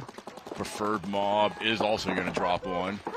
Texas, Preferred Mob loses 2. Oh, that's a penalty. Sorry, I thought it was on Texas that he was shot, but he's not. My mistake. Well, it looked like he got railed. I'm pretty sure that Preferred Mob player had that hit on him when he made the move up. So, I mean, I know what he's asking for, but... Yeah. Well, you know what's in the cards now? A 5-minute overtime point. So there we go. So now we're 5 up both sides. Let's say the the refs are congregating here because they're pretty sure they're discussing what we just talked about. How about that preferred mob player, when he made the move up, he had a hit on his back. So preferred mob needs to tighten it up a little bit, cleaner.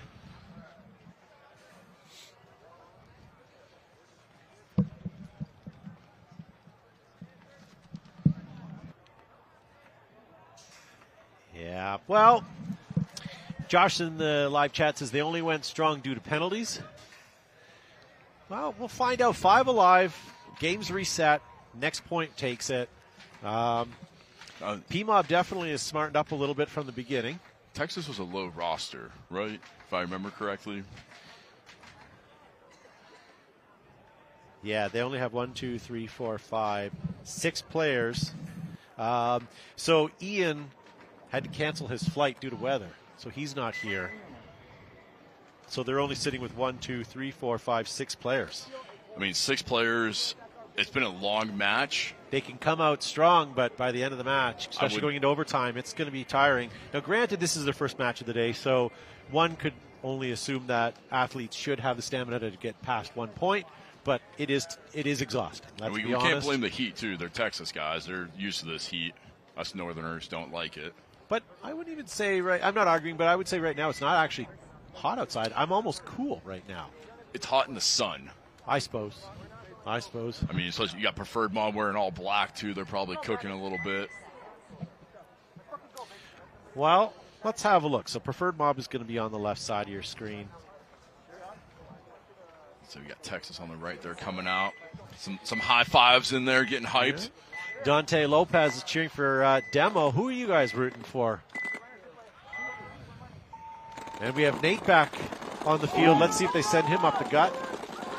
They don't launch him, but they do send a snake attack. They send Nick Black back to the snake. So I'll say Texas player getting a little bit of a second life there. He definitely looked like some spray off him on that bad dive into that small tower. I say preferred mob doing exactly what preferred mob needs to do. As you see on your screen here, he is crawling up here. He's checking off the center, checking off the snake. So 5 bodies alive still for PMOB. So Texas still 5 alive. Haven't even gotten through the first minute yet. Lots of time. So lots of time. You just got to be... Oh, nope. Okay, I saw a hand motion from a ref, but nothing. So we are, if you guys are just tuning in right now, we are live in overtime for the PMOB Texas game. They definitely know he's there now. So he came out shooting where he thought where they were. I think he shot the ref instead. Yeah. This is semi-pro paintball action you're watching today. This morning we had the professional women. So if you guys would like to watch, we'll be here all afternoon with semi-pro coverage. So I still have 5 bodies alive on the PMOB side. Texas still 5 alive. And furthermore, I have my good buddy here, Nick, number 613, doing some work in the snake. We're trying to do some work in the snake. He's being smart about it. He's trying to be methodical and try to find these free kills without losing him. You know, he's valuing his life right now.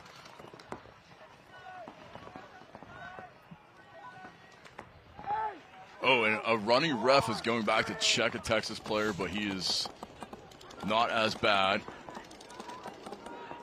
All right, Texas moves out to the corner. Oh, we got a minor on Texas. So PMOB loses a body as well. So now we're on 4-on-3. I was saying this Texas player out here in the corner is really on lives. It's like a cat. So 4-on-3. Nick getting checked in the snake, and he's clean, but he's got a lot of attention on him. Okay. Oh, but they are going to get the kill on the snake. I say Nick needs to protect himself here, though. Nick does have protection down the tape right now. So I say preferred mob just needs to be smart here. Yeah, PMOB hasn't keyed in that your player's moved into the Dorito 2. I'll say someone's shooting his bunker, so someone's keyed up on him. I'm not sure who it is. Well, we have home shooting at him, and we also have Dorito Texas 2. is going to lose their home player. Oh, he's going to give him a couple extra. wow, look at that. All right, so lots of things happening here, ladies and gentlemen. P-Mob left with 2 players coming up the snake side. What do you have left for Nothing. Texas? That's it. That's it, eh? You got the P-Mob little bounce as he's running in towards the bunker there. Go hit the buzzer to finish this game 6-5. Excellent. So thank you guys for tuning in. Up next, we have Shut Up We're Trying taking on AZ Battlezone and KC Missouri All-Stars taking on Slaughterhouse. My name is Todd Ansich from Behind the Bunker Paintball Podcast. With me, I've had Nick from the Midwest Saints, who's going to be playing soon. Thank you for joining us. Thank you guys for watching at home. We're going to be back, just after these messages.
Major League Paintball is coming to Las Vegas for the first event of the 2024 season.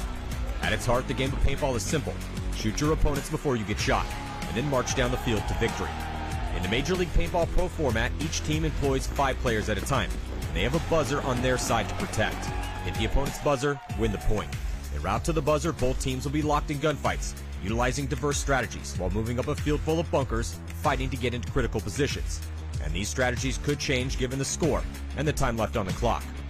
There's 15 minutes in regulation. The highest point total wins the game.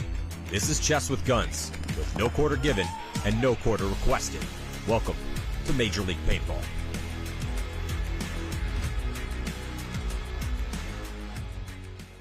The Tauntauns came out swinging in their match against the favored San Diego Dynasty at this year's NXL World Cup. And while the battle was back and forth the entire series, Dynasty ultimately came out on top in their decisive victory in overtime. With the series being so back and forth, I thought it would be a good idea to look at each point and see what lessons can be learned that we can apply to our own gameplay. Let's take a look.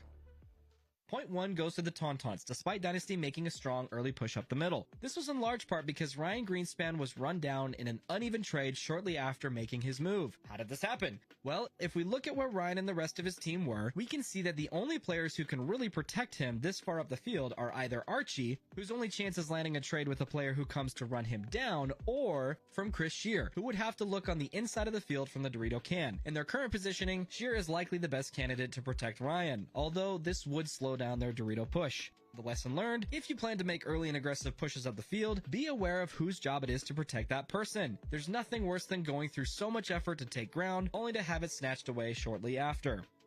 Dynasty answers back in point number 2 by getting Chris Shear into the Dorito 50 early. This was likely the game plan in response to the Tauntauns applying a lot more pressure to the snake side rather than the Dorito side in point number 1. Despite the snake side pressure, Archie is able to eventually get into the snake and crawl all the way down to the Tauntaun side of the field. However, he's shot out by Axel as he wraps the outside of his bunker, leaving the snake side open for Dynasty. Despite this, Shear's pressure from the Dorito side is eventually followed by Marcelo's push up the middle, where they win the point shortly after.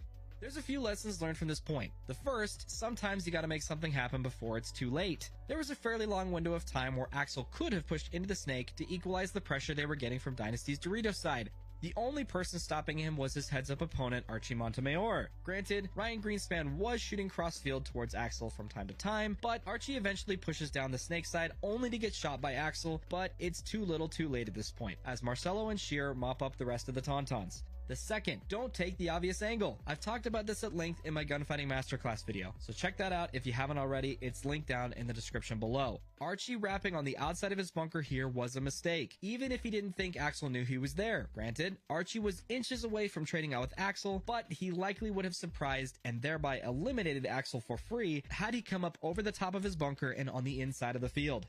And the third, great game plans are made by responding to how our opponents are playing the layout, not just in what is working for us. Although Ryan survived the push up the middle in point number 1, Dynasty recognized that the Tauntauns were putting a lot of resources into stopping their snakeside push. It could have been easy for them to come up with a clear plan to get Ryan up the middle, only to protect him this time around, but instead, they opted to push the opposite side of the field hard, which paid off for them big time. Moving on.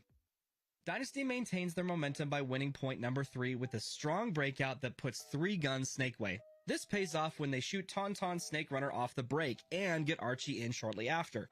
Archie eventually gets shot out of the snake in his signature over-the-top look, but in an incredible read-and-react moment, Ryan fills into Archie's spot immediately after and eventually shoots out enough players for Dynasty to win the point.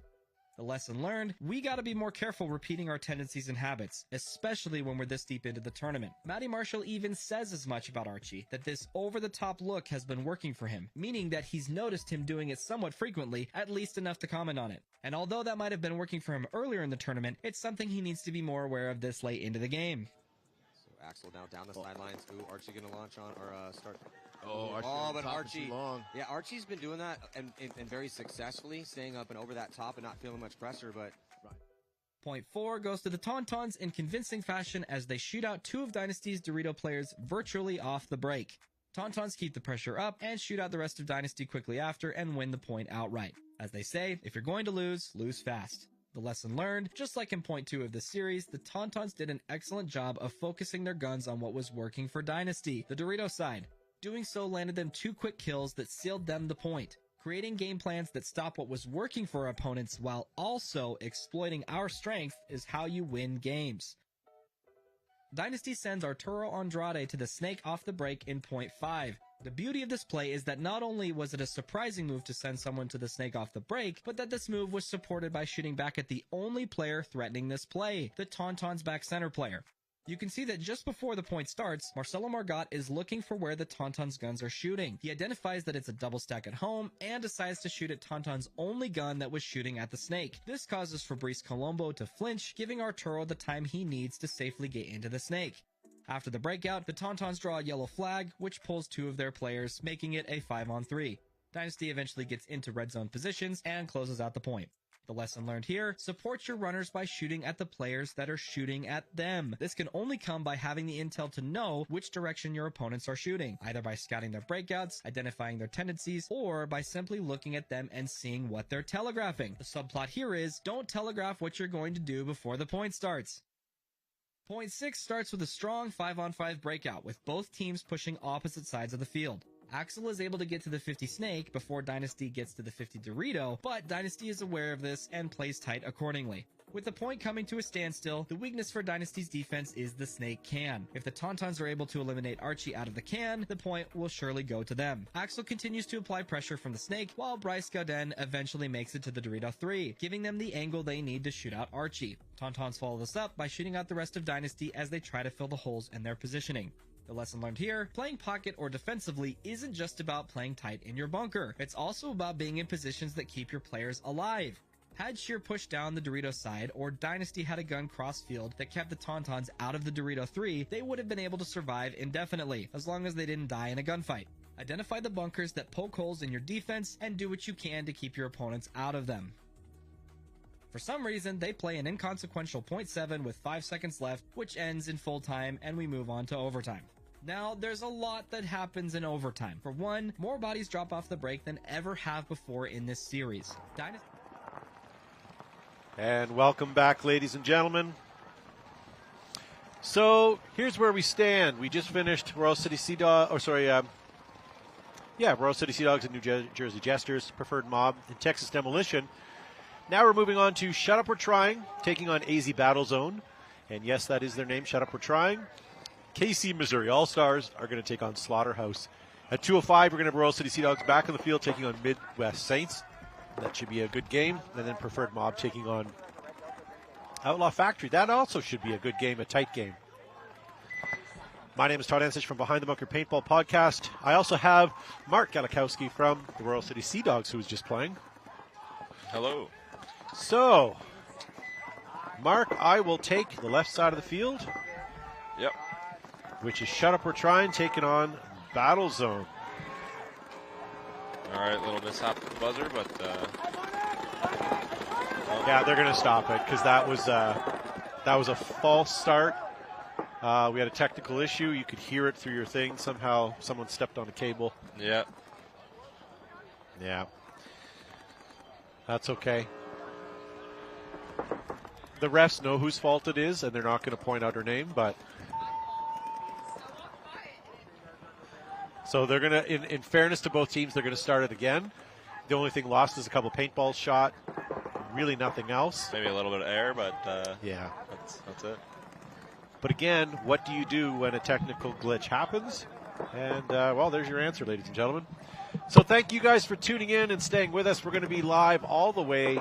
The last game is today, 5 o'clock, I want to say. Yeah, late day. Early morning, late day. Yeah. Good games. Yeah, today's last scheduled game is 3:55, actually. Oh, nice. Yeah. So, Mark, you guys just your team just played. Unfortunately, you didn't because you have an affliction now. Yeah, slight injury. A knee infliction. How do you think your team played, which was the Royal City Sea Dogs? I thought they did pretty well. A couple minor mistakes. Penalties will definitely kill you, but you know, adapting on this field and doing things quick afterwards can save the day. But well, they're up next, so we've got a chance to see them again in the next split deck. But right now we have Shut Up We're Trying on the left side of your field, AZ Battle Zone on the right. All right, both teams, strong break. So 5 bodies alive for Shut Up We're Trying. As I say that, we just lose their Dorito side insert. Arizona's moving down the Doritos right now, getting into that Cobra. We're wedging the snake. Good positioning for AZ right now. Oh, we lose another Shut Up We're Trying player. Shut Up We're Trying. Looks like they're trying here. So Shut Up We're Trying. This is their first time in semi-pro. They finished 3rd at Cup in Division 2. Oh, so nice to see them stepping up.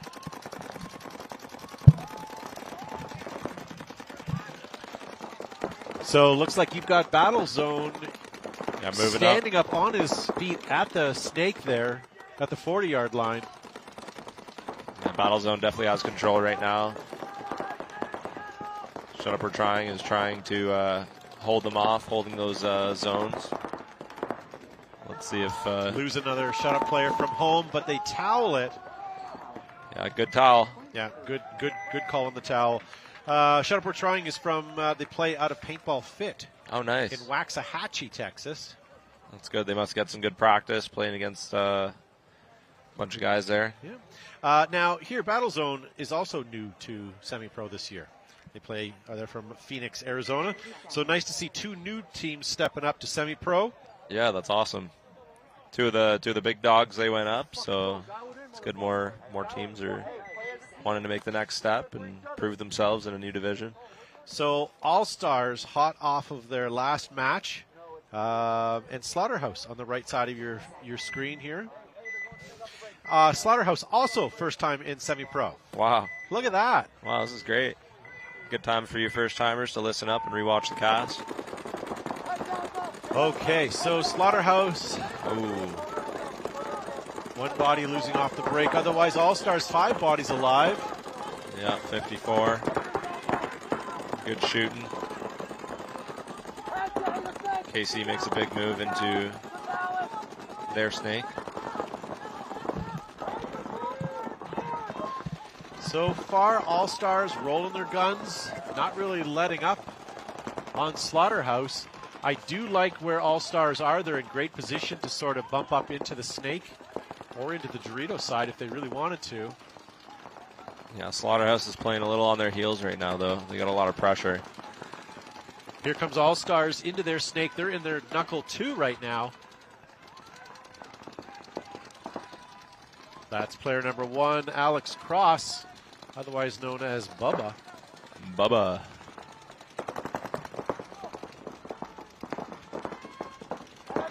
Bubba looking inside cross field right now, potting up. Hopefully he can get back out there. He's got lots of opportunities. KC's corner guy just gets shot. Oh, that's not good. Evens out the body count. So it's a 4-all match right now. All Stars are in both sides snake right now. As well, I see Slaughterhouse in their snake up to the second knuckle. Yeah, so you're going to see here in a second, Bubba's going to have a clear shot cross field if he gets his head up and his gun up in time. Right there, he gets it. Oh, good shot. See if he can end the point here. This is kind of the spot to do it. The place that Bubba's in right now has been the most contested spot, but has had a lot of success. Something has happened. Something has happened again with the score, and it looks like we may have had another technical issue. Might have to start from the box again. We may.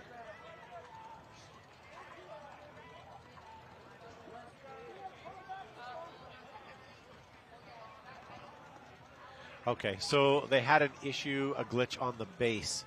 No one touched it, but the base ended the match. So maybe there's a problem with that base. Could be low on battery. Who knows? Either way, they'll get to the bottom of it. So what's going to most likely happen is they will either, if they can, reset from where they are, or they may, if they lost control of it, they may send them home and start again. Yeah. That happened a couple matches ago because they needed to. I think it's actually in the rule book to restart it from the start box. But KC Missouri All-Stars, they had the ball there.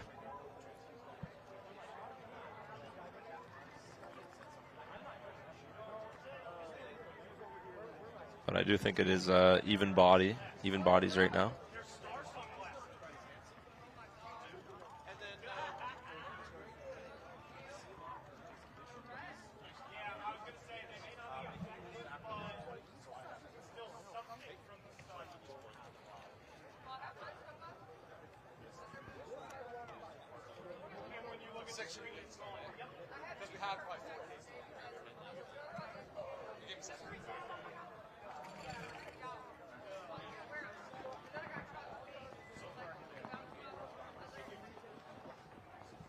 All right, so it looks like the refs are figuring things out here, bringing both coaches in to explain what is going on.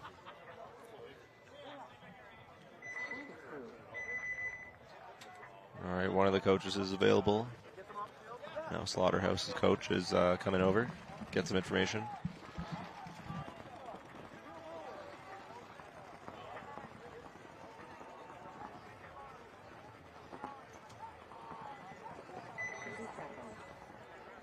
It's nice and warm out here in Vegas. For those of you watching at home, sun's out, no cloud in the sky, beautiful day. You can probably see on the field the nice fresh green grass we have out here.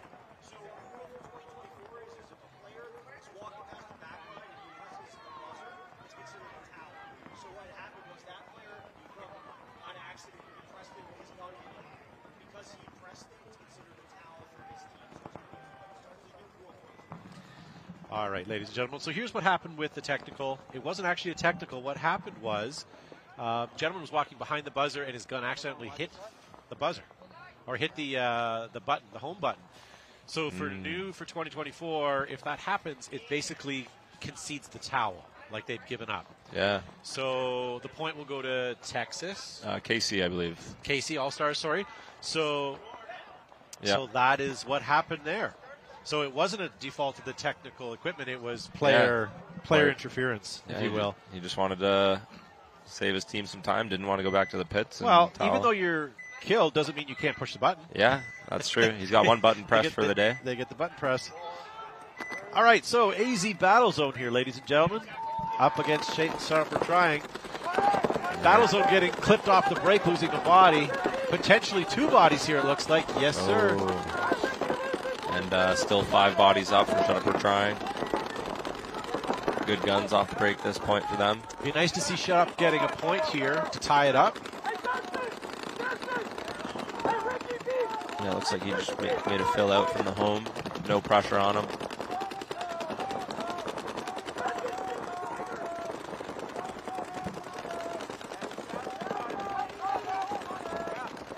Looks like Battle Zone has 1 guy super pinched. 5 guys up still. Or Battle Zone's down to 3. Yes. Yeah. And they're kind of locked in there. Oh. Shut Up, we're trying. It's up to them to get this point, really. Yeah. But still, I wouldn't throw it away for Battle Zone. They did move over to the corner, which is a good move. Yeah, great move. I'm not sure how he actually filled out there because they have 5 guns, but it looks like... I think he just told him, wait, I want to move. Ah. So he did and moved. And then now you've got Shut Up, we're trying in the snake, battling with him down the tape line. Yeah, so he's kind of stuck there right now, but let's see if he can get some kills out of the middle. Might be able to get a pick on that. And that's Ryan, number 85. Yeah, good move, good shots. I think he lobbed one over on the corner. Looks like the home died as well, and 1 guy left for AZ Battle Zone in the corner.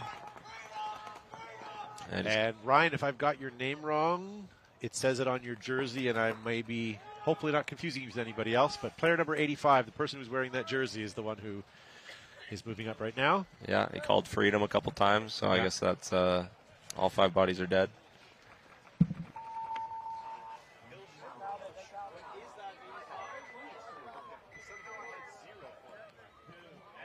Yeah, so Hilscher is having a day today.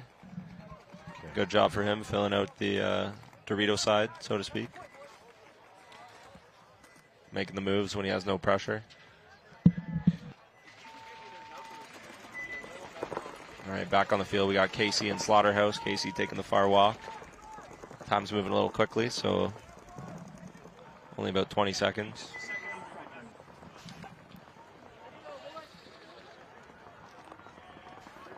All right. So just getting some more information on Shut Up, we're trying here, so I get these names correct. A lot of teams coming across our desk today. Hopefully we can keep all of them straight. Slaughterhouse will be on your left right now. Ooh, Casey making a big move into the Dorito side. Oh, he just shot the ref. Oh, that was a hard move in there, but he got there. So Slaughterhouse now moved out of home. And getting called out. Oh, yeah, lost another one. So I knowingly have 2 bodies left, now 1 for Slaughterhouse. I believe there's 2 left for Slaughterhouse. You see the second one? Yes, yeah, you're one right, in the way snake over the side. snake. Sorry, blanked out for a sec there. Can't see it behind the wedge. 24 right now. Seems like they did pick up a KC guy, but it's going to be hard for these guys to... And here's Jacob Downing here for All-Stars. Coming down. Yeah, good move, stitching him up. Yeah, there's free alterations today if you need some stitching. I don't know, we were part of the sewing club because a bunch of stitching going on. Yep. All right.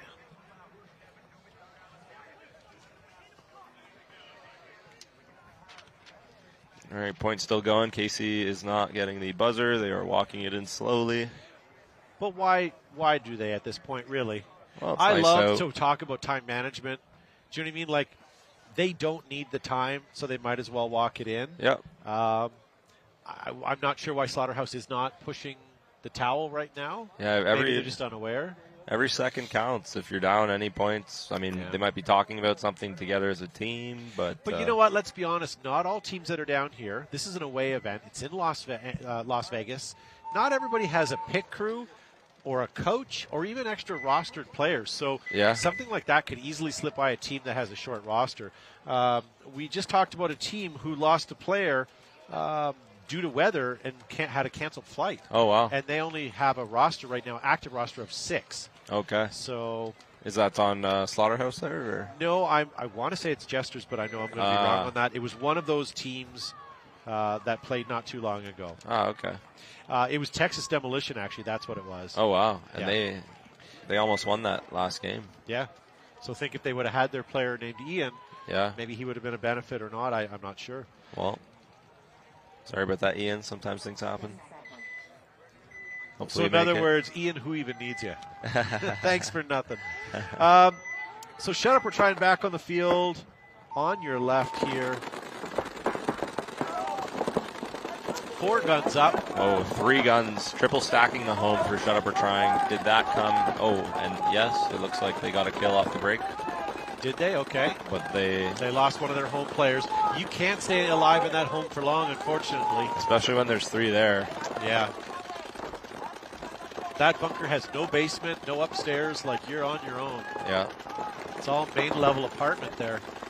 And they make them small nowadays. Okay, so we have a 4-on-4. Yeah, 3 guns seem to be shooting. Oh, looks like we lost another one off of AZ Battle Zone.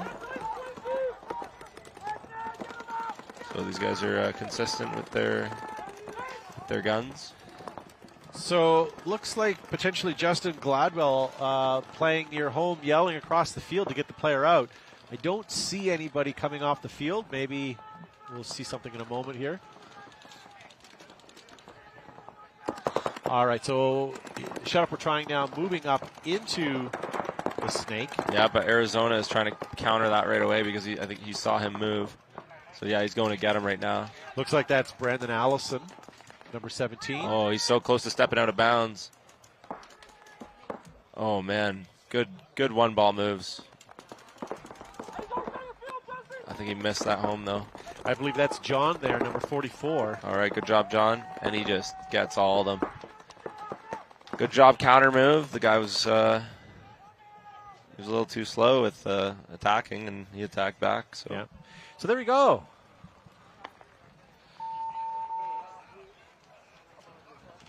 I believe Arizona is up now. Yeah. And KC is taking all the points. So as a player from Canada, you guys have been down here a couple days, so have you acclimated to the time difference?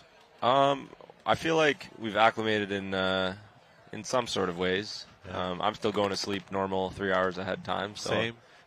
I hate to say it, I hate to be that guy, but I'm in Las Vegas and I was in bed at 9 o'clock last night. Yeah, me too. Only because I had to get up at 4:30. So yeah. Yeah, you do what you do. And when I say from Canada, we're from Ontario, so for us it's a 3-hour time difference. I get some parts of Canada are not having a time change. But think of all the teams that are Florida to New York, all the way up the East Coast, and that big time difference. Yeah. Bit of an advantage for the West Coast teams, for sure. 905 Media says that Mark G for president. Hey. Let's go, Johnny. Thanks for watching the stream. Can I be your vice president? Yeah, of course. I'll concoct a plan to off you so I get president situation. That's okay. I'll be in Cuba. Ah, very nice.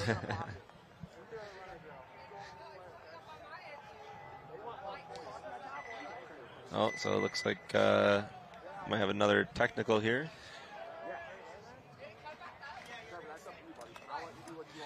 Yeah, it was just a missed button press. Sounds like we're okay. Perfect. Okay, so everything's running again. So All-Stars will be on your left. They're up 2 against Slaughterhouse. Again, nice to see Slaughterhouse stepping up to semi-pro this year. Yeah, good job, guys. Missouri All-Stars, if I'm not mistaken, were definitely playing last year in semi-pro. I don't have their standings on how they finished last year. But if you're interested, if you're a betting man, go and check out PB Leagues and find all of that delicious information.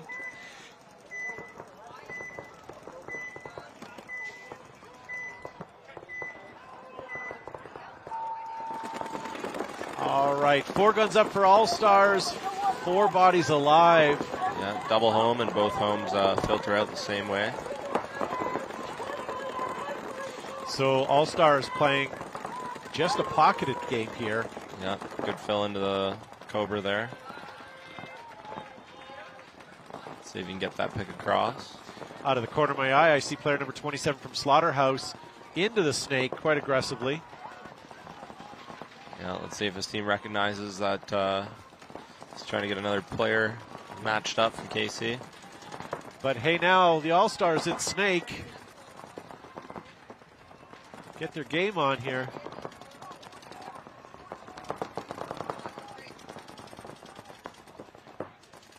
I could be wrong, but I think that's Bubba coming back into the snake for All-Stars. Yeah, it looks like he's just holding the wire. I'm not sure if he actually knows that there's a snake. He hasn't shot at him, but. And player 27 here for Slaughterhouse doing a good job, just sort of watching his lanes. He does lose a body, so now it's a 4-on-3. He might get a pick here, actually. Oh. But he started shooting. Lose another body. Might be a 4-on-2 right now. Here comes All-Stars up the snake. Oh, he doesn't know. Yeah, nice trade for sure. That was a good, honest trade. And All-Stars I hate to say it, but Slaughterhouse may only have 1 body left, Mark. Yeah, and looks like he's he's been taken out. That's going to leave the All-Stars with at least 2, possibly 3 bodies left here. Yeah, 3 bodies I see. Yeah, if that snake player rewatches this, sometimes you got to be dynamic in situations. And so Tyler Garton in the live chat asks, is that the Marky G? Not only is it the Marky G, but he bought his Funky Bunch. Yeah. As well as a knee brace and some crutches. Oh, man. Where'd you get the crutches from? I think Walmart or something. Oh, nice. I like how you custom them up with some microfibers. Yeah, I could use a pillow, though. For anybody actually ever wear crutches, they're pretty wild, so I respect all of you. Will you take the crutches home? Put them in your carry-on? Oh, yeah. I guess you have to if you're not feeling better by the end of the weekend. Yeah, no, I should be able to walk, hopefully, by Sunday. All right. So coming back on the field here. Shut up, we're trying. AZ Battle Zone. Score 2-1. 10 minutes left on the clock. Definitely getting a nice tan out here, though.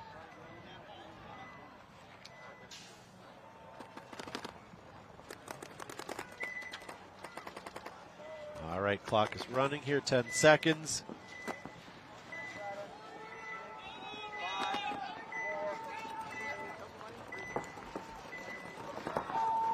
All right, double the home. Triple the home again from Shut Up We're Trying.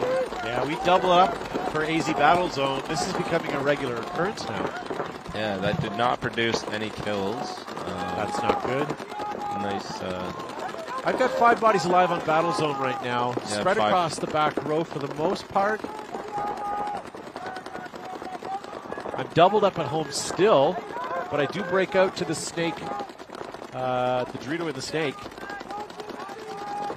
Yep, Shut Up We're Trying. Looks like they're playing the pocket right now. Oh, and their one guy makes it into the Cobra snake.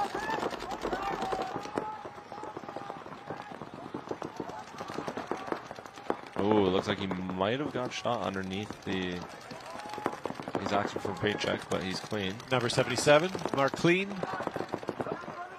Yeah, so it's good. They have he has a teammate behind him that he's communicating with.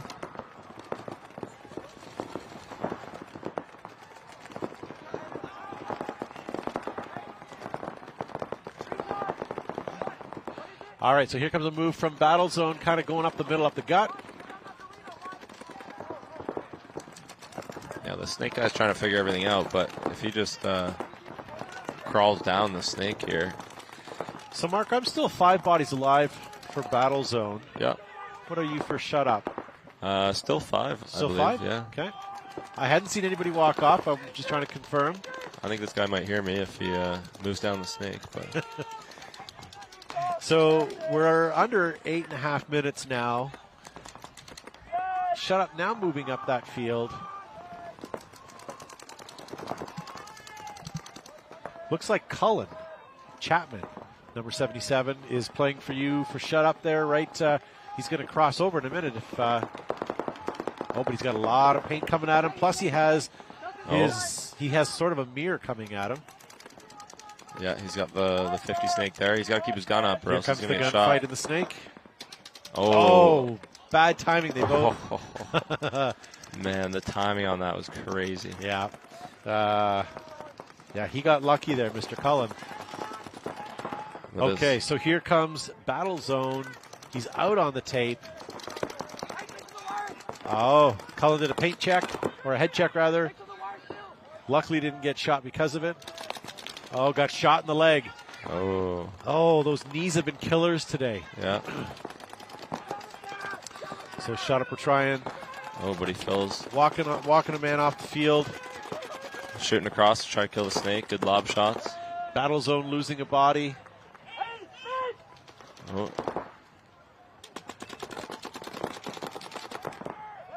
Oh, good move. Taking him out. It's been bang, bang. Yeah, Battle Zone losing another body here. Wow. Shut Up, we're trying. Nice snap there. Very well done. That boy's been practicing. Yeah. You got to watch out your knees on these bunkers. They're a little bit inflated. Yeah, absolutely. And people seem to forget that because we've seen a couple of, towel being called. We've seen a couple of sloppy knee shots for sure. Yeah. Yeah. You got to be aware of where you are, where you're placed, where stuff's coming in at all times. So, Battle Zone 3, Shut Up or Trying 1. 6 minutes and 50 seconds still on their clock. We'll come back to them in just a moment. Yeah, a lot of time left in both games here. Yeah. This is the most game time we've seen chewed in a while. This morning we had some mercies with 9 minutes left on the clock. Oh, wow. Yeah. Those are great.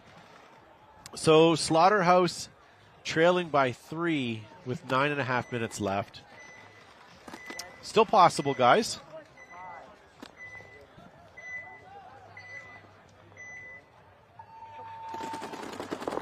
Four solid guns up. Yeah, one guy edging on the back line. 2 at home. You guys already with Downing into the snake. Yeah, really good spot for Slaughterhouse right now. Let's see if they can make anything happen.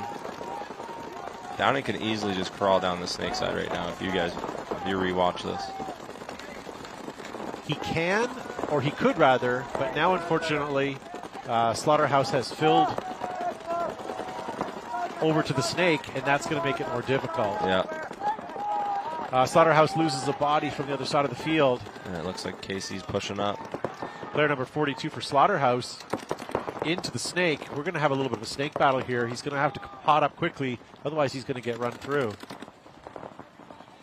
All-Stars also backing up his snake player. Downing has a partner,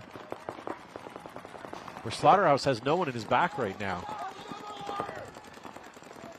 Does Casey have someone in their corner? Nobody. Oh, okay. Oh, sorry. You Yeah, guys don't on the have rights. anybody in the corner, but you have right here. Trying to figure out who I have for Slaughterhouse. It's hard to see his jersey name because he's facing beside us, but here he goes for a launch. Is he going to get him? Oh. He does get one, but he doesn't get Downing. So maybe if he recognizes right here. There we go. Yeah. Take those opportunities. Just missed the ball there. Good moving. Right. Let's see if he can take advantage here or if Casey will pull it off. This is Jacob Downing here that we see. So the All-Star shooting across field towards the Dorito side. All right, Downing giving him some extra as well. Okay, towel being called.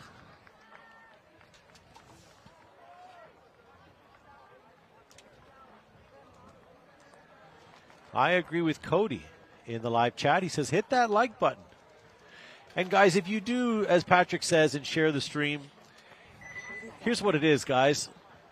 We need retention. We need you guys watching, liking, sharing, commenting, so that the league sees the viable, the how viable this could be for the future. So support this broadcast, guys, and the league will support it back. You know, this is something that they've been developing over the last little while, and it'd be nice to be able to keep it going. Yep. There's somebody I miss in the live chat. Mr. Falby, keep up the great work, he says. Could really use you out here right now, Falby. But yes, thank you to all of you guys. Is Division 4 live? No. So here's what it is. We have the Go Sports live coverage. They're covering the pro field right now. That's over on gosports.com. If you guys have a subscription, you can definitely check that out. If you don't, sometimes they do give some freebies away on their Facebook feed. We are going to be doing the Professional Women's League in the morning every day, and then the semi-pros in the afternoon. And on Sunday, we're going to sprinkle in some divisional play for semifinals. So if you're looking for some of that, you'll hopefully find it shortly on Sunday. We're back to this game here. Looks like only Shut Up We're Trying has double stacked the home. Seems like AZ Battlezone is really taking advantage going wide snake side. Okay, so Mark, we're seeing a lot of double and tripling home, but we're not seeing a lot of results. Exactly. Yeah. Lots of investment, zero results. I mean, like, yeah. So why not just bust out? This morning and early games today, we've seen guys running right into the snakes. Yeah. I get that they're shootable, but nobody's even thinking of laning from there right now. Yeah. I mean, like with running out to the corners, like you could easily run through a lane as well, right? So if things aren't doubled up accordingly, then people can easily just make it out. Great question in the live chat asked by Jeremy. He says, how did you get so lucky to have Todd and Mark on the cast today, sending love from Ontario? Thank you guys for watching. If we didn't introduce ourselves, my name is Todd Ensich. I'm from Behind the Bunker Paintball Podcast. And I have Mark Galikowski, who plays for the Royal City Sea Dogs, but is sitting this event due to an injury. Unforeseen injury. Stubbed toe? Is that what the doctor called it? Actually, I got a splinter in my finger and I can't shoot. So. A hangnail. Yeah. Okay, Shut Up We're Trying. Number 17, Brandon Allison coming up for the snake.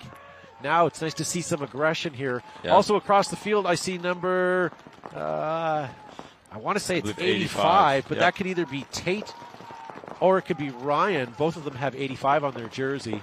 So Tate-Ryan combo, good job. So 5 minutes left. Shut Up We're Trying has to go to get points, and they are pushing up the field.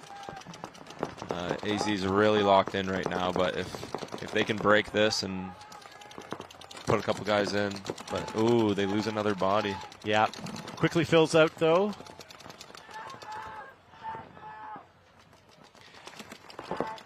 If you guys are trying to watch a game that doesn't exist on this stream, the only thing I can tell you is to go onto PB Leagues and follow along. They have live score clocks, live scoreboards for every divisional game. Oh, it looks like AZ just got clipped going into that snake there. So, okay, so I have 3 bodies for Shut Up right now. Yeah, I believe they have 4. Okay. Yes, you're right. Sorry. And what do you have for Battlezone? I also believe that they have either 3 or 4. Well, Shut Up right now has 1 in the snake. Really good field advantage. Yes. We have Brandon back here in the snake. Yeah, the ball's on this snake guy to go up and help his teammate up. Because now that he's pressuring him, he can shoot him.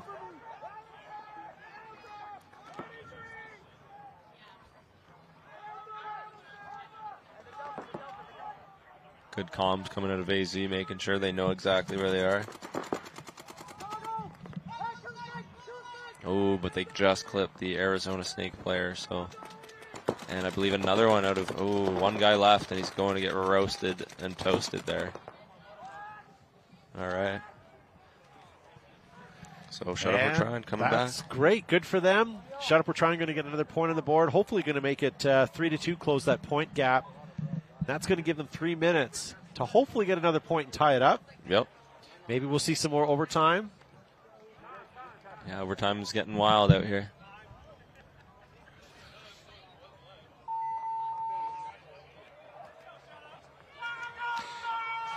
All right. Rico says, I hope paintball makes a comeback. Sport's way too much fun. I'm not sure, Rico, what your thoughts are. Right now, this is the busiest NXL event they've ever had outside of World Cup. Yeah. Everything, not everything, but I think everything has been sold out for the Vegas league here right now. Everything is up. Everything is up. So hopefully that affects your area as well. Where can you get the protein this weekend? You guys can go to GoSports, all one word.com. It is a paywall, but sometimes they give it away for free on Facebook, so go follow them on Facebook if you'd like. Yeah, I think right now they have an advertisement deal, so you have to watch some ads and you get to watch some free footage. So there you go. Oh, looks like KC's checking if they got hit. Ooh, good fill out to the snake to match from the home. He saw that opportunity. Let's see if Slaughterhouse recognizes this. Yeah, losing their all-star body there. That's not going to be good for them. Good moving back. He doesn't know that he's moved back, so let's see if he takes advantage. But, ooh, Slaughterhouse losing 2 bodies so quick there.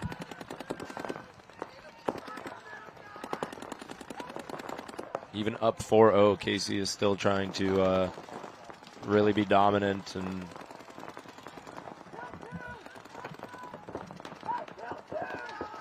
Slaughterhouse is really on their heels right now. All right, watching the All-Stars here on this side, they're definitely putting themselves in position to get up that snake, but they're ahead on points right now. There's no immediate rush. Don't need to put themselves into danger. Time is on their side. It's counting down. Slaughterhouse has no points on the board. So really it's All-Stars game to lose right now, so no need to push it. Yeah.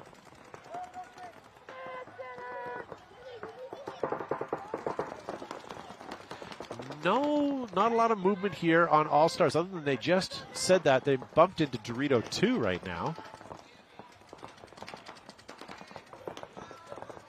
I have 4 bodies on All-Stars right now. What are you looking at for Slaughterhouse? I believe there's 3. Okay.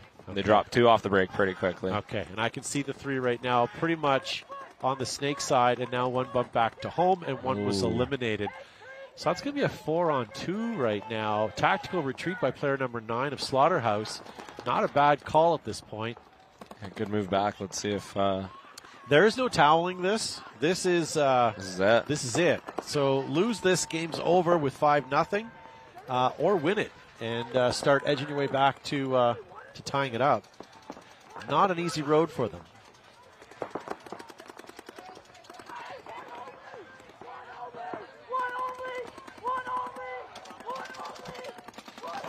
Oh, he's going to go try to bunker who he thinks is there, but...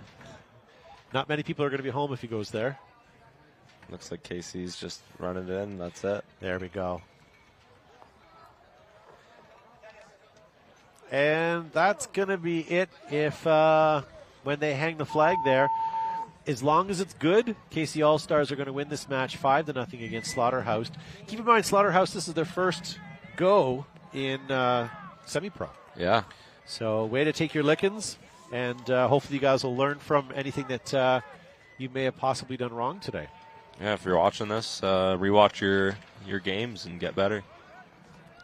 It's one of the many pluses that comes out of this. Yeah, absolutely.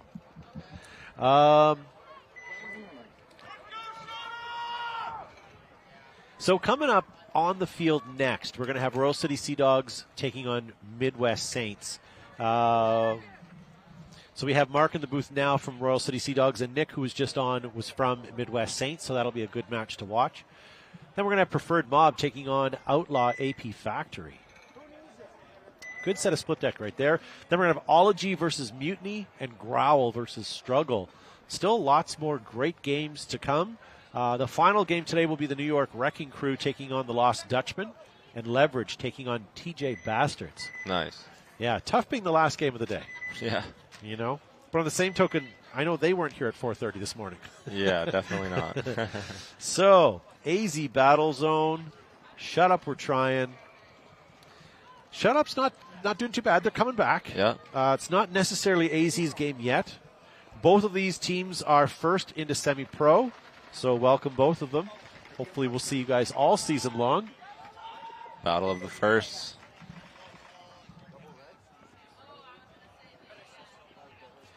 So game starts in 13 seconds. Yeah, I think if Arizona can battle it out here, make it through their triple stack home lane.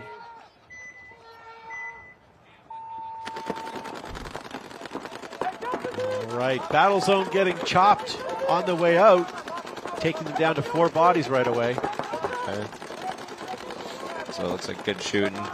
Unfortunately, he was the only body that didn't have his gun up. He was the one running. Yeah, Arizona, this is what you need to do. Get down that snake. Love seeing them in the snake right now. Yeah, he's just making, he's going to make it work, make it happen. Boom, 1, 2. Yep. Let's see, can he get the third, or is he going to get clipped? No, he's playing it good, he's playing it good.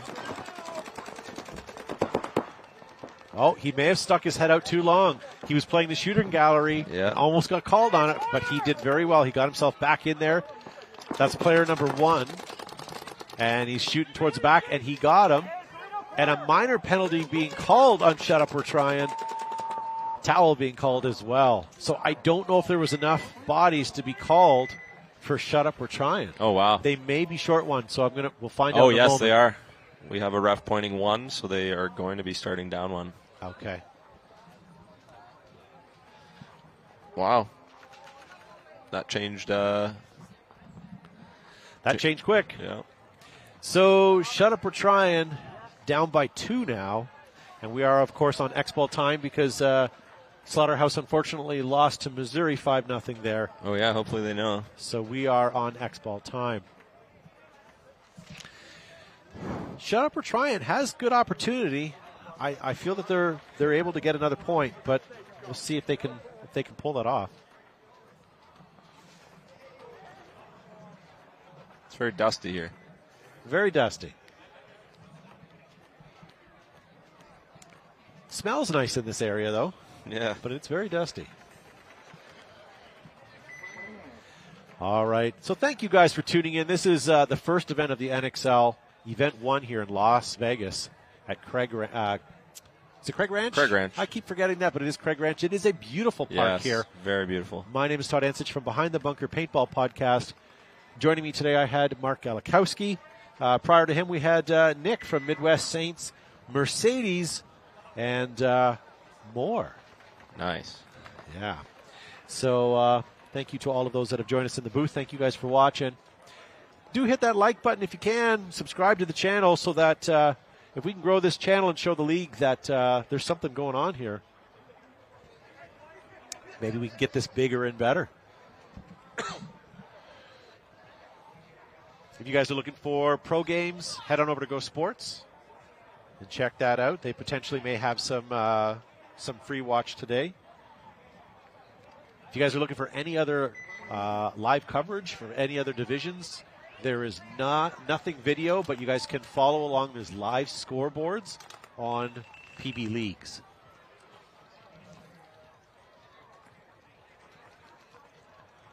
Seems like these 2 minutes are going fairly slow when it goes to X-Ball. Lovely L in the live chat says, awesome stream. I hope eventually you can stream all divisions. I hope so. The amount of technology and infrastructure, there are 2, 4, 5 people working on the live stream right now. And it's tough. There's a lot of expense here. So that's just on this field. To do that on every field would be tens of thousands of dollars. So I don't know if you'll ever see that. It's just too much work. But hopefully we give you enough here. And if you're looking for divisional play, you may find some here on Sunday for semifinals. We're going to try to cover some of that as well. So Shut Up, We're Trying on the left. Looks like they've abandoned that home tactic, which is good. They're just running and trying to get some points here. They got 2 minutes. I just saw a ref on both sides of the field wave at each other as if to say, hey, but it wasn't to be friendly. I just realized it was because they're making sure they're watching each other's zones. Yeah, so yeah. I found that amusing. Great ref crew today. Yeah, these guys are doing really good out here today. And, ooh, big move by Arizona, and looks like they traded. They did, but Shut Up, we're trying to hold their own here. They've dropped so many bodies. And they toweled it. Good move. Unfortunately, that's now 5-2 with a minute and a half left. But you know what? You have to do what you got to do. Yep. Towels based upon needing to win. So, and of course, we have 2 minutes between each game because we're on X-ball time.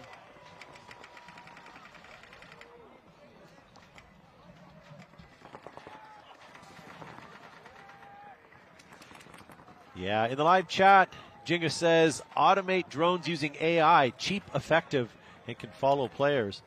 You're absolutely right. I don't think we're there tech-wise yet, but I believe that we're not far off from that. I agree with you.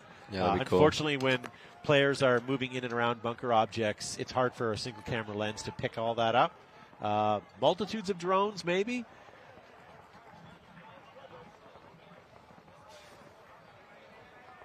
But I can't wait to see what the future holds. I'd also love to see, and I'm just making this up, but I would love to see every player's card have an RFID chip inside. Oh, cool. So you know not only who's on the field, who's off the field, but where they are on the field because you have proximity sensors for the RFID chips. And then you can have a digital overlay with the player's name and number over an aerial shot. Yeah, Would be that would pretty be cool. spectacular. Not close, but hopefully we'll see that one day. I mean, you look at where cell phones have started to where they came in a very short time. So who knows? When you've got Amazon stores where you can walk in, grab products, and walk out and not pay because they've scanned everything as you're walking by and through, I don't know that we're that far off. Now, granted, we don't have Bezos cash. Yep. But maybe we just got to reach out to Bezos. And hey. Yeah, next time we're yachting together, I will okay. I'll put it past him. Perfect. So, battle zone on your left. Battle zone just has to hold it down for a minute and a half. Or shut up, you're trying. They have to go. They got to go. There is not even a point of, like, apprehension. Ooh. It's you guys got to go. It's a minute and a half and you're down. One kill off their wide guy, Dorito side. Let's see if they can capitalize right here. Well done.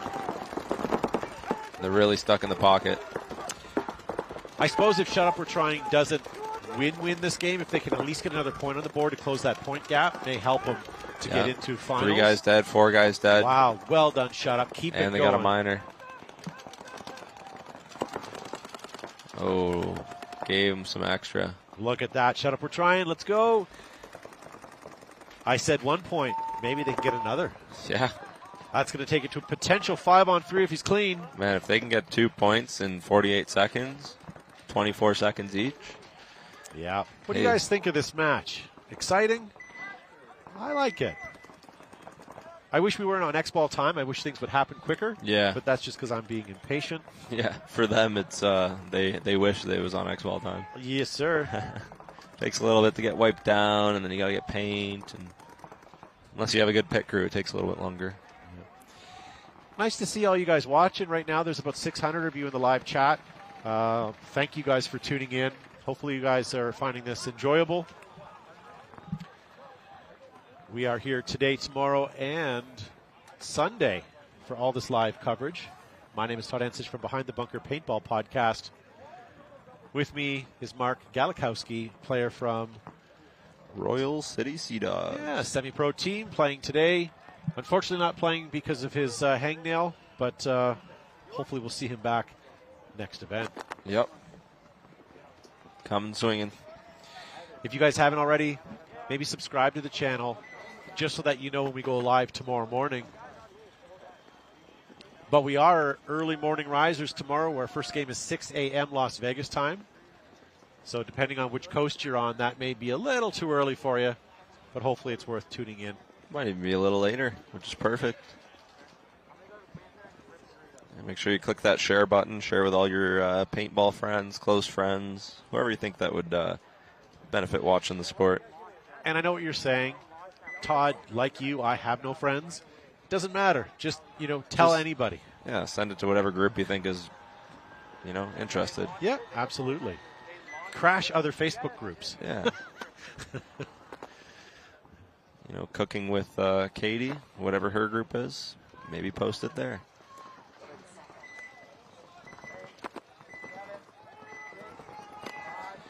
Shout out to you, Derek, as well. Thank you for the comment.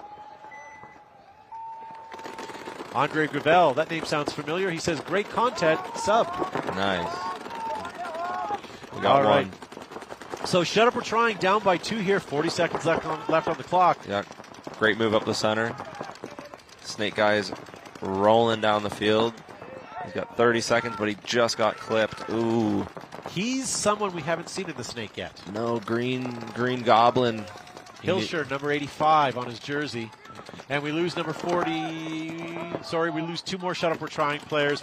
It looks like AZ Battlezone is saying, Yeah, they're this flipping is the our table. point. So, looks like they've taken everybody out. That's player number 5 running down the field. Oh, 5 seconds left. Player number 5. Good job, buddy. He ran in so fast, he pushed the starting bunker out of view and out of bounds. So hopefully that still qualifies at a point. It does. And that's going to take this match 6-3, which I hate to say it, is game over because they will not roll they're going to roll the 5 seconds and not give that as a game time. So thank you guys for watching. Let's have a look at this time here. So at 2:05, we were supposed to have Royal City Sea Dogs, but because of this game going into such a long time, we're going to be starting a little bit late. The break time, I will let you know when I see it. I'll post it up in the live chat of when we come back. But for now, we're going to leave you guys and watch the chat for the time that we'll be back live. All right, thanks for watching. Continue to watch.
Major League Paintball is coming to Las Vegas for the first event of the 2024 season.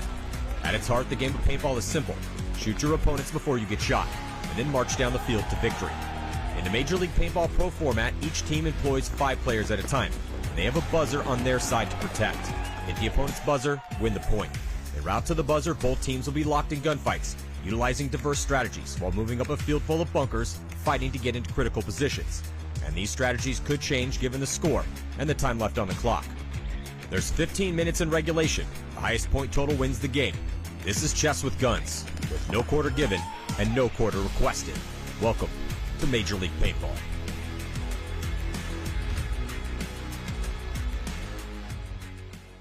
The Tauntauns came out swinging in their match against the favored San Diego Dynasty at this year's NXL World Cup. And while the battle was back and forth the entire series, Dynasty ultimately came out on top in their decisive victory in overtime. With the series being so back and forth, I thought it would be a good idea to look at each point and see what lessons can be learned that we can apply to our own gameplay. Let's take a look. Point 1 goes to the Tauntauns, despite Dynasty making a strong early push up the middle. This was in large part because Ryan Greenspan was run down in an uneven trade shortly after making his move. How did this happen? Well, if we look at where Ryan and the rest of his team were, we can see that the only players who can really protect him this far up the field are either Archie, whose only chance is landing a trade with a player who comes to run him down, or from Chris Shear, who would have to look on the inside of the field from the Dorito can. In their current positioning, Shear is likely the best candidate to protect Ryan, although this would slow down their Dorito push. The lesson learned, if you plan to make early and aggressive pushes up the field, be aware of whose job it is to protect that person. There's nothing worse than going through so much effort to take ground, only to have it snatched away shortly after. All right, ladies and gentlemen, welcome back. That was a super quick break, and only because our last split deck took an awful long time. Welcome back. So Royal City Sea Dogs are on the field taking on the Midwest Saints. Both teams we've seen already today, as well as Preferred Mob, will be taking on Outlaw AP Factory. If you guys want to look back on PB Leagues to find all of their stats of how they fared in those games, by all means, all of that information is cataloged live as it happens, so you can stay tuned as we're watching right now. So Sea Dogs will be on the left side of your screen and Saints on the right. My name is Todd Ansich from Behind the Bunker Paintball Podcast, and I'll be here with you all weekend on this field. I am unfortunately by myself, so I will do the best I can. Unfortunately, the talent that we need to be in the booth is usually from people who are playing this division, and unfortunately, it's pretty tight right now. So I will be with you as long as I can. So hopefully we have some commentary for you. So this match will start in just under a minute.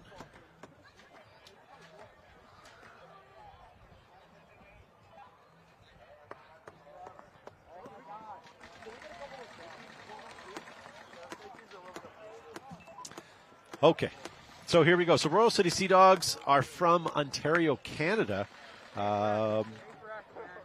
Looks like we have a bit of a stop time, so giving them a second.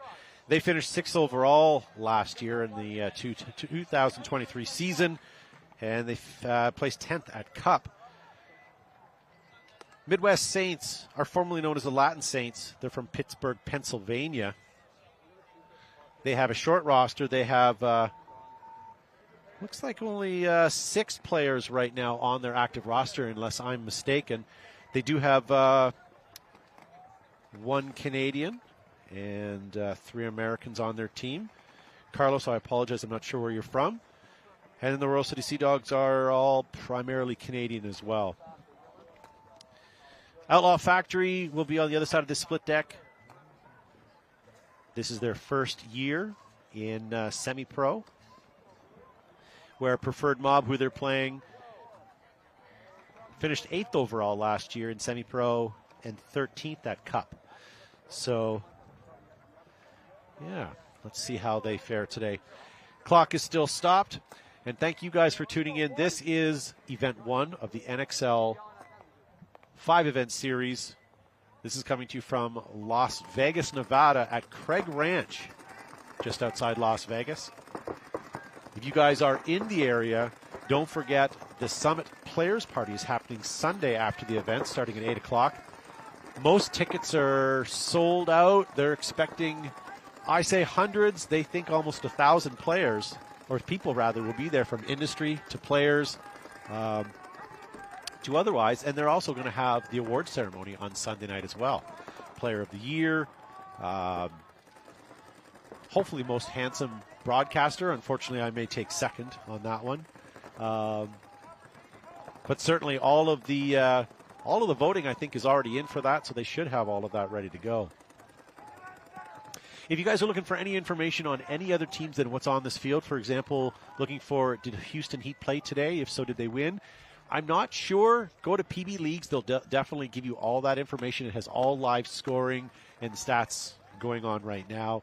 If you want to watch them play, if they are playing right now, they would be on GoSports.com. Check that out. Unfortunately, Go Sports does have a paywall, but may be offering some free play today. But I'm not 100% sure. Maybe someone can post up in the live chat if they know better than I do right now. So Royal City Sea Dogs taking on Midwest Saints. Preferred Mob taking on Outlaw Factory. Up next, we're going to have Ology and Mutiny. That game starts at 3 p.m. with Greenville, Growl, and Struggle on the other side of that game. 3:55 today, which will be our last match of the day, will be the New York Wrecking Crew taking on Lost Dutchman, and Leverage taking on TJ Bastards. Great set of split decks coming up. TJ Bastards has the same coach as one of the WNXL teams this morning. The name is escaping me. Met her yesterday. Very nice. She did very well today with her teams. Undefeated, I believe. And I don't think they lost any bodies today, too. They may have lost one here or there, but they've had a solid day today. That was the Heroines. My mind escaped me there for a second. So stay tuned for that game at the end of the day today. Houston Heat did win 2 matches so far, according to you in the chat there.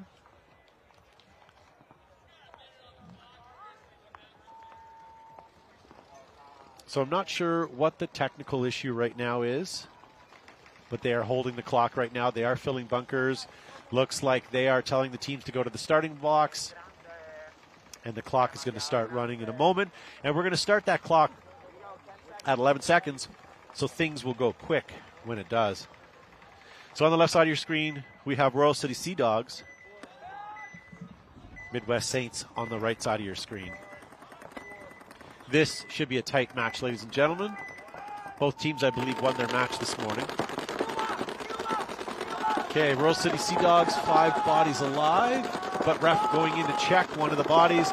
Looks like Midwest Saints are 5 bodies alive as well. Royal City Sea Dogs getting a minor, taking 2 bodies off of there right now, leaving them with 3, and their whole snake side is left exposed.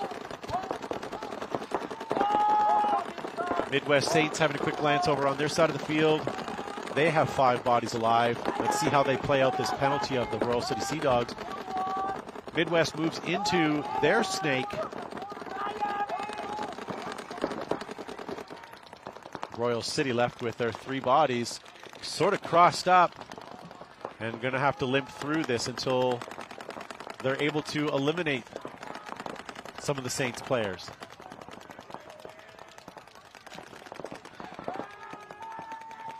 Towel being called for the Royal City Sea Dogs after losing player number 19 out of the back row. Good call on their behalf. Penalties are a killer. This field, unless you're playing straight up paintball, it is hard to win when you're down bodies, especially by 2.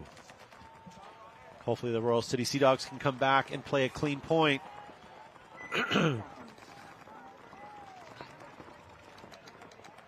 So coming back onto the field, we have Outlaw, AP Factory, and P-Mob.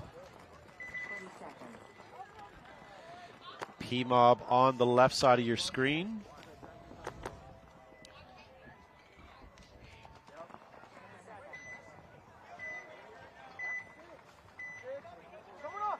Five seconds. All right. P-Mob, 3 at home. Ref pulling one of them right away. That's going to take him down to 4 players. Looks like Factory is losing a player as well. It's a 4-on-4.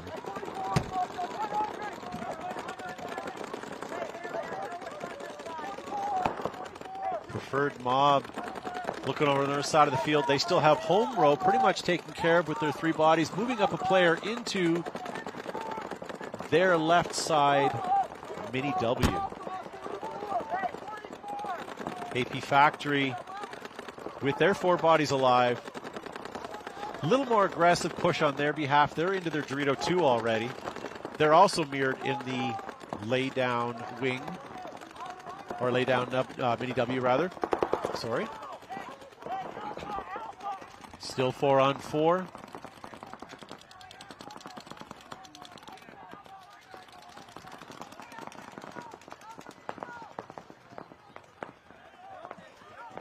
Not much happening here, ladies and gentlemen. Both teams still sort of in the same position. We have a 4-on-4. Both teams are sort of looking for that opening to move. AP Factory has the ability to get into the snake if they can put in Preferred Mob.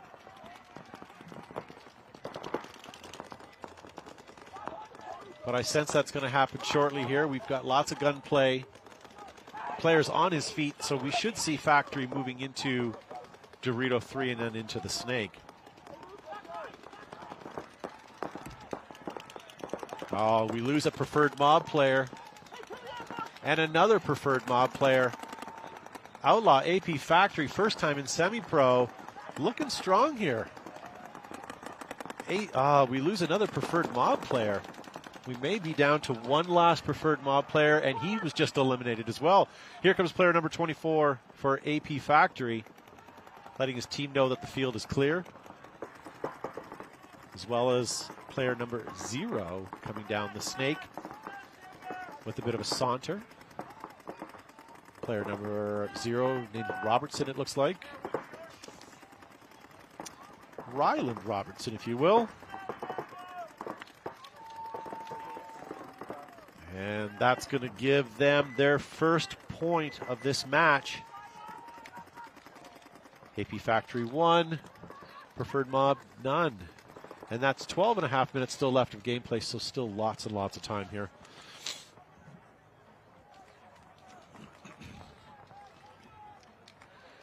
Coming on the field today, we have Royal City Sea Dogs crossing your screen at the top in the white jerseys, and Midwest on the bottom there in the gold and black.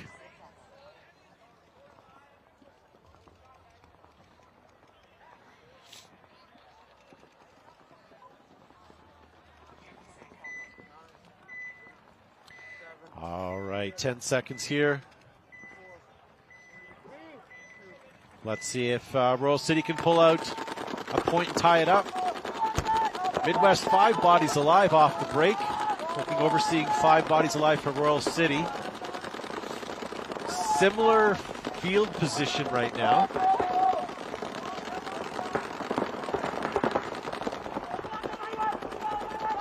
Midwest Saints playing 5 against 5 this time. No penalties for Sea Dogs yet.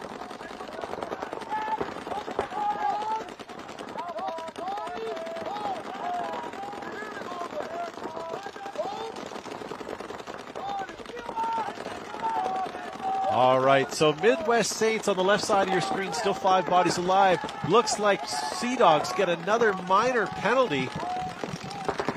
It's a 5-on-3 now, but Royal City Sea Dogs take out one of the Midwest Saints. It's a 4-on-3. Looks like the Saints just bumped out wide out of that center as well. All right, so yeah, still a 4-on-3. Saints taking. Midwest Saints taking a big jump. Midwest Saints in the snake, past the snake 50 now, trying to look inside. Sea Dogs lost their whole right side of the field, and he's just trying to sweep inside to see what he can get. Here's a great shot here. Sea Dogs had him keyed up but missed him. This is player number 24, Burton, for the Midwest Saints. Just kind of toying with the Sea Dogs right now. Sea Dogs now bust out to their Dorito 2. Burton coming all the way. Oh! Didn't work out for him. No. So now we're down to a 3v3. Sorry, that's Turton, not Burton. My mistake. So maybe. It's a 3-on-3. Oh, there's a major throw. Major. So that's going to eat every Sea Dog that's left on the field with a major penalty. Oh, you know what? There's short one. They may be starting a body short. Is there nobody in that back corner? I didn't see one, and I don't see one walking off. I see a mask peeking out from that back corner.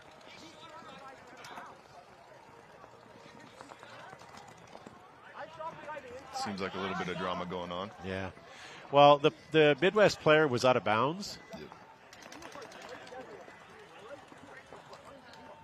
So right now they are arguing whether he was in or out of bounds. It looked like he was out of bounds, but on the same token, yeah, there was also a ref right there on the field looking at him. That's right. So who knows? It'll be up to the ref to make that call. While this is all happening right now, ladies and gentlemen, we also have we have PMOB and AP Factory coming back out onto the field. We do have a stop clock while this gets sorted out. So take a moment to introduce Alex Sorensen, joining us in the booth. We've been waiting all day for Alex to come in the booth. Alex, how goes the tournament? It is good. It's the biggest tournament that we've had outside of a World Cup. That's right. And it comes with everything that comes with a giant tournament. So if my name tag said Alex Sorensen on it, what does the position say under it? Ooh, would say. That's funny. Yeah, it would say manager marketing for the MLPB. Nice. Yeah. And the way I've been texting you today, maybe Todd's assistant. The way I've been, I've been very persistent. We got to make sure everybody's taken care of. Nah, it's been good. Couple little glitches because of the first event, but you know what? Smooth sailing now. Yep. Everything will be great. Oh yeah, it's going to be glorious. Everything comes up roses. Yes, it does. So Outlaw AP Factory will be on the left side of your screen there, up on points by 1. P-Mob, who should be the preferred winner out of this. They finished 13th at Cup, 8th overall last year in semi-pro, where AP Factory, this is their first year in semi-pro. It's always hard making that jump from D3 to semi-pro. Actually, I'm mistaken. They played 18th for Cup and semi-pro, but played D3 earlier in the year. So this is their second. So AP, I apologize. I have not given you as much credit as you deserve. So Outlaw Factory here, 4 guns up, 5 bodies alive now. Looks like 5 alive on both sides. Don't see anybody walking off. Well, just as I say that, I lose an Outlaw player. And that looked like their home player. We've seen doubles and triples of home. Wow. Yeah, I'm not really sure why that's being happening.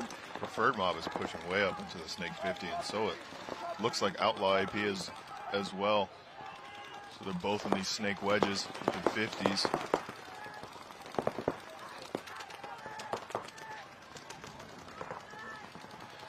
Okay, so still 4 bodies alive for AP Factory. Yep.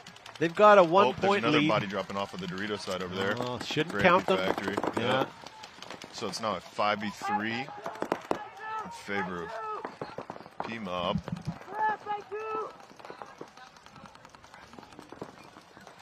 Everybody's sitting still pretty. Oh, and there goes a P-Mob player off of the far Snake side. So it's now a 4v3.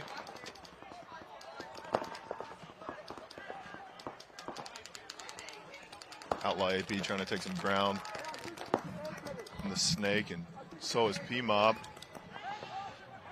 Factory back in the Snake here, coming down. So we got 2 players in each Snake. We're calling this a mirror, even though it technically is different bunkers, but same positions in the field. When has this ever happened in the last number of years? Not recently. No. I think we're now at 3v3 because another body's walking off of the far Snake side, and then another body's walking off on. I think we might be at 2. Is it 2v2? I think it. 2 on my side. There's 3. Dorito, and then in the Snake wedge, far side still. So it's a 3v2, so that's switch. I don't like this gentleman's gun pointed right at me in the Snake, but he's keyed up. He's ready to go. Waiting for somebody to come get him. Why is the pro stream down, ladies and gentlemen? I'm not sure. But if it is, I'm sorry for that. But thank you for joining us over here on the semi-pro field. We may be semi-good, but we are live. And here we go. Factory going to take this point due to a towel from P-Mob. That's going to take it 2-0. And still 10 minutes on their score clock. 10:04 to be exact. Royal City Sea Dogs and Midwest Saints coming back on the field. Royal City plagued with penalties right now.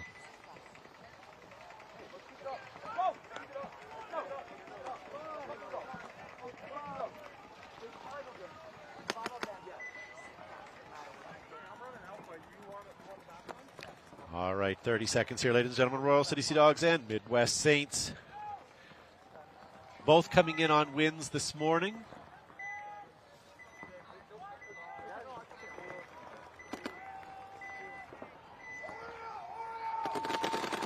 All right. 3 guns up for Sea Dogs. Losing their Dorito Snake player. 5 Midwest players still alive. So it's a 5-on-4 in favor of Midwest.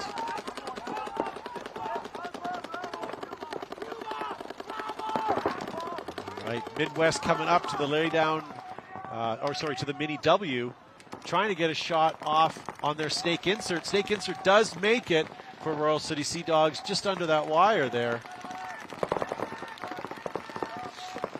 So 5-on-4 here. We have Clayton Rizzardo for Royal City Sea Dogs looking inside from the Snake.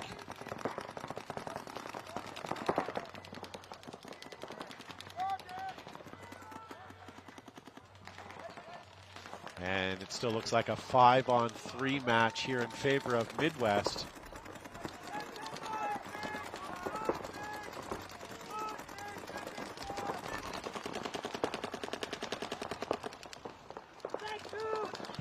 We see our first Midwest player walking off the field, so it's a 4-on-3 now. Now it's a 3-on-3. So it looks like it's a 3-on-3.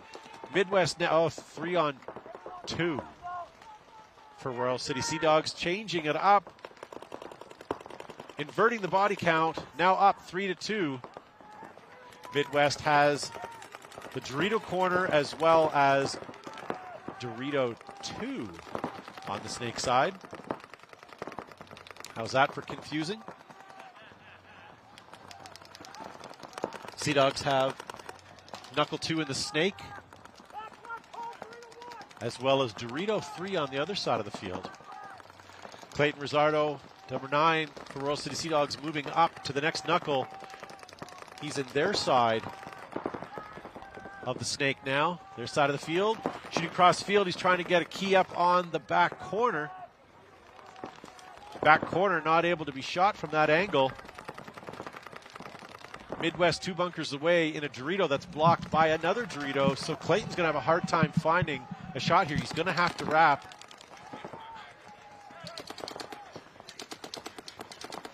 I don't know if he has a clean shot on that can either. He doesn't, unfortunately, but if he wraps around, he's vulnerable to the Dorito on this hand. So good for Midwest, but on the same token, at some point, Sea Dogs are going to have to make a move here.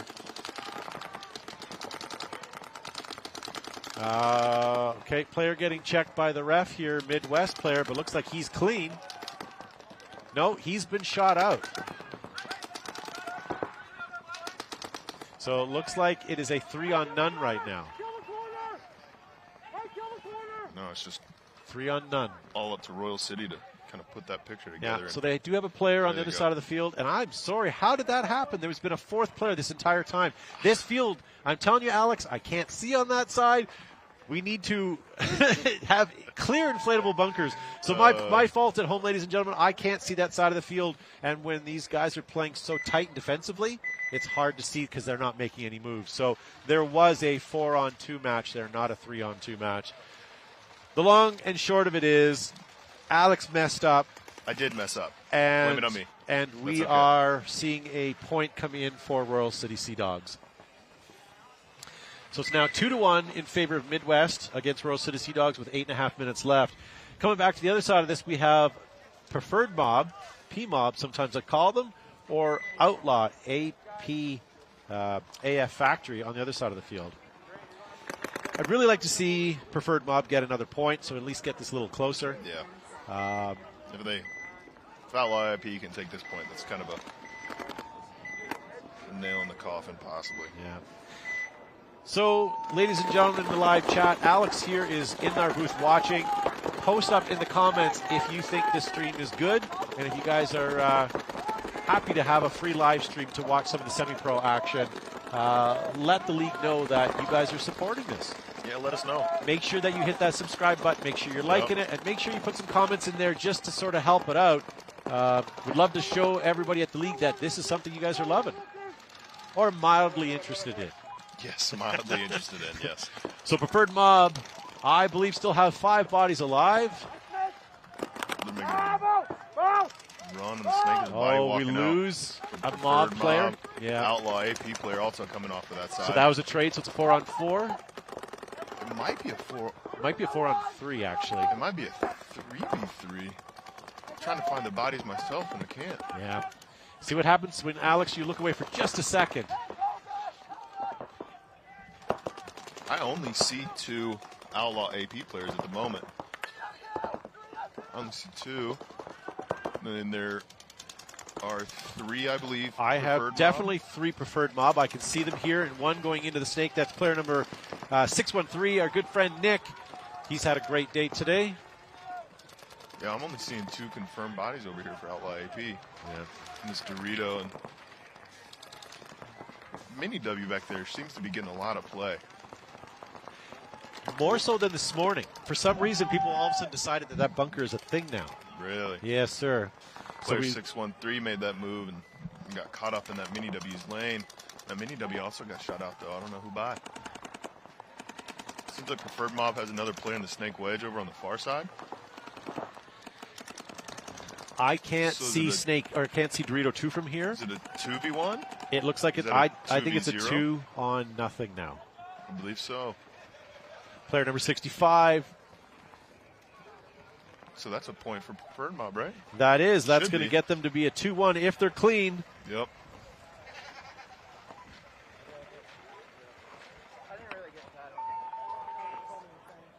Thumbs up. I got a disparaging comment in the live chat I want to read you. Jeremy says, wasn't very productive today at work. Too busy watching this. So we apologize for taking your time, ladies and gentlemen. Hopefully you can find other times to get caught up on work and time with your loved ones. But we understand if you ditch your loved ones to watch this. Perfectly acceptable. We're all here.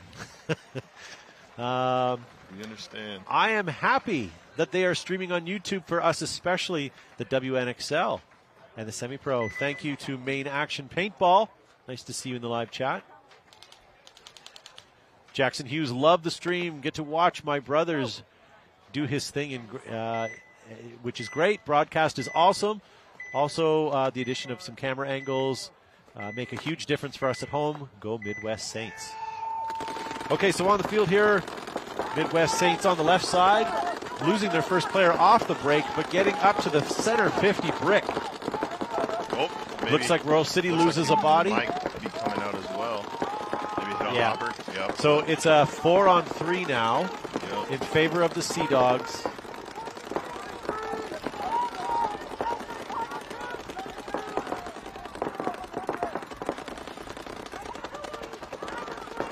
Was that hit on the Midwest a penalty where the not. They did not throw a flag on it. Oh, Midwest running the corner. They just dropped another body off that side as well. So is it a 4v1 or a 4v2? It looks like one that I can see right now. But again, in the mystery corner, it's hard to see on that side. Yep.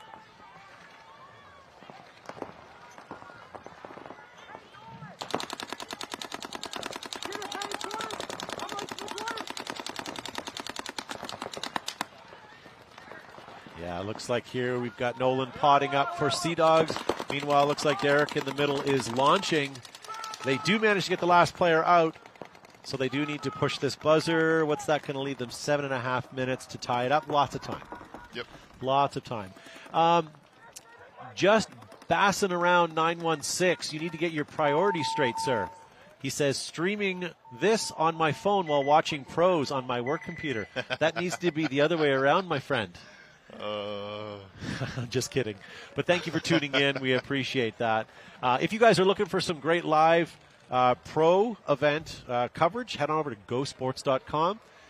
Sometimes there is a paywall. Sometimes they offer it for free earlier in the day, earlier in the tournament. You might be able to catch some of that. But you know what? Put that wallet away, ladies and gentlemen. Put it back in your purse. Put it back in your back pocket, because this is free all weekend.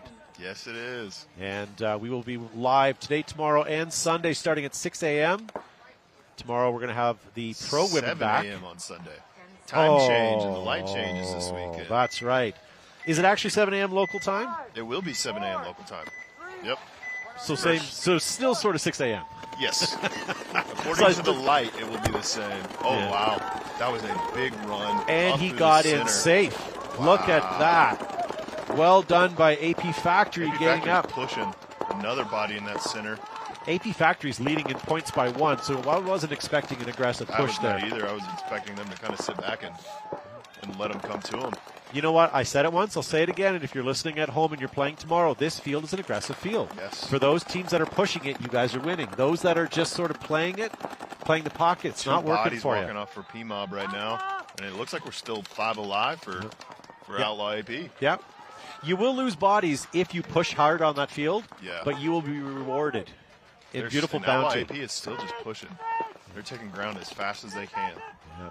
Looks like Preferred Mob has gotten into the snake here. Oh, they managed to take out Factory Snake insert here. Preferred Mob walking too. Oh, look at this great shot. Player number 24. All he has to do is look inside, but he went too far. Oh, he does see it. He just saw it out of the corner's eye. He almost went too far and missed it. Oh, look, he doesn't. The guy in the far snake lost him. They're kind of confused on where he is. They found him. Yeah. Oh, player number 24 gets. Well done by player number 24. Had he have been back 6 inches, he would have saw it earlier and quicker and had that shot, but unfortunately missed it. Well played by both players.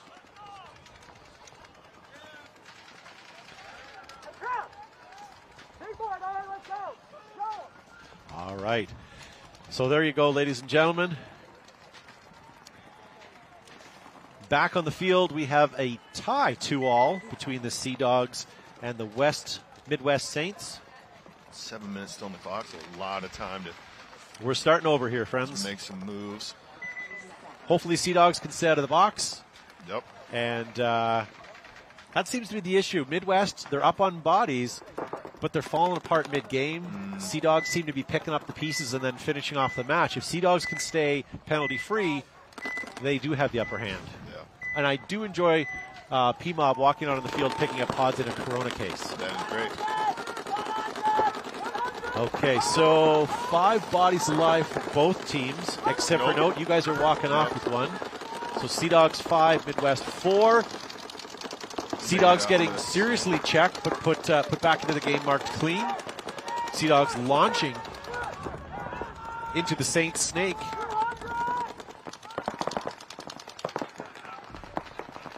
Another body dropping off. 5 on Midwest 3 Saints. now. Yep. Midwest falling apart. Oh, there's a body walking off for the Sea Dogs off the back. But penalty free. Yep. Yes. That's the main thing. Thank goodness for that. Thing. So it's now a 4v3? It's a 4-on-3 for sure. Yep. We got in the 2 corners, and there's another body walking off on the far side. So it's not a 3v3. That snake player must have stuck out a little too much over there. So Sea Dogs now moving up into Dorito 2. And now into the snake. I feel like we might have missed a body walking off on the Saints side. I only see 1 for sure. Maybe there's 1 in the snake. I see the ref looking over there at the snake side over there. There's another body walking off for the Sea Dogs. So here we got Garrett Baldwin, player number 15 for the Sea Dogs in the snake. Going to cross over into the 50, on the other side of the 50 here in a moment. So it is for sure a 2v1 at least, possibly a 2v2 right now. But I'm missing a body, I think. Don't we have a Sea Dogs over in the corner, or did he get eliminated? No, he's over there. So it's a 3-on. No, it's 2. No, there's 3. My bad, I missed the guy in the home. Yeah, sorry, they like to hide. They do like to hide. I found out that the hard way 2 games ago. So I think it's a 3v2? I think so. I see 1. Back corner. I believe he's in this corner as well. And he is. Okay. He might have just... So here we got Garrett Baldwin here for the Sea Dogs, looking down the snake at the snake corner. Nice. I don't know if he has much of a shot there, but he just kind of needs to keep him occupied. So his teammates, I still not liking the Sea Dog at home right now. Yeah. Look at this move. Here it comes, the Saints. Oh, but he got him. He did. Well done. Wow. See, guts for glory, ladies and gentlemen. He's going to get him in the back. Did he get him in the back? No, he he missed. shot the bunker too fast. Missed the pick. Oh, but he shot him in the gun. That was. So now it's a 2v1. 2-on-1. And the Sea Dogs are on the there snakes. There he goes. Saints towel. The Sea Dogs had that point. Yes, they did. Eating up a little bit more time there, too, with 2.5 minute point. So that's going to leave them with 4.5 minutes with a 3-2 lead by Midwest Saints. Coming back on the field, we have Preferred Mob and Outlaw. AP Factory, 6.5 minutes of gameplay here. And Todd, for those at home that don't know, is there a mercy rule in the Semi-Pro League? No. Well, mercy is 5-0. Mercy 5-0. And we do play overtime, so we don't finish with ties. Yep. Ties Usually are how not to, our friend. Ties run out here on the X-Ball. So 5 minutes, Yep. standard overtime, Mhm. and then 1v1s. And then it goes instantly to paper, rock, scissors. 1v1s are always a good time. 1v1s are great. I root for the 1v1s to happen. I love 1v1s when we're ahead of schedule. Yes. Love 1v1s. When we're behind schedule, It's it's painful. not as fun. It's painful. Yeah, Cody says rough point. Yes, I agree.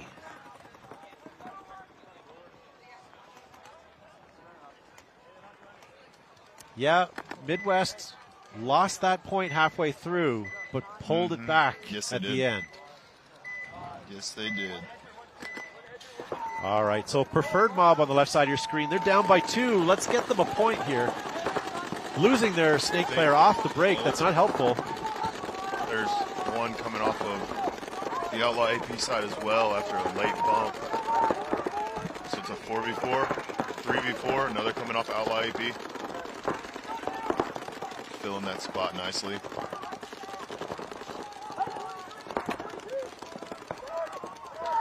Seems like everybody manages to get out of the pocket reasonably well in this field. But I'm not really understanding the fascination with the pocket. It doesn't do well.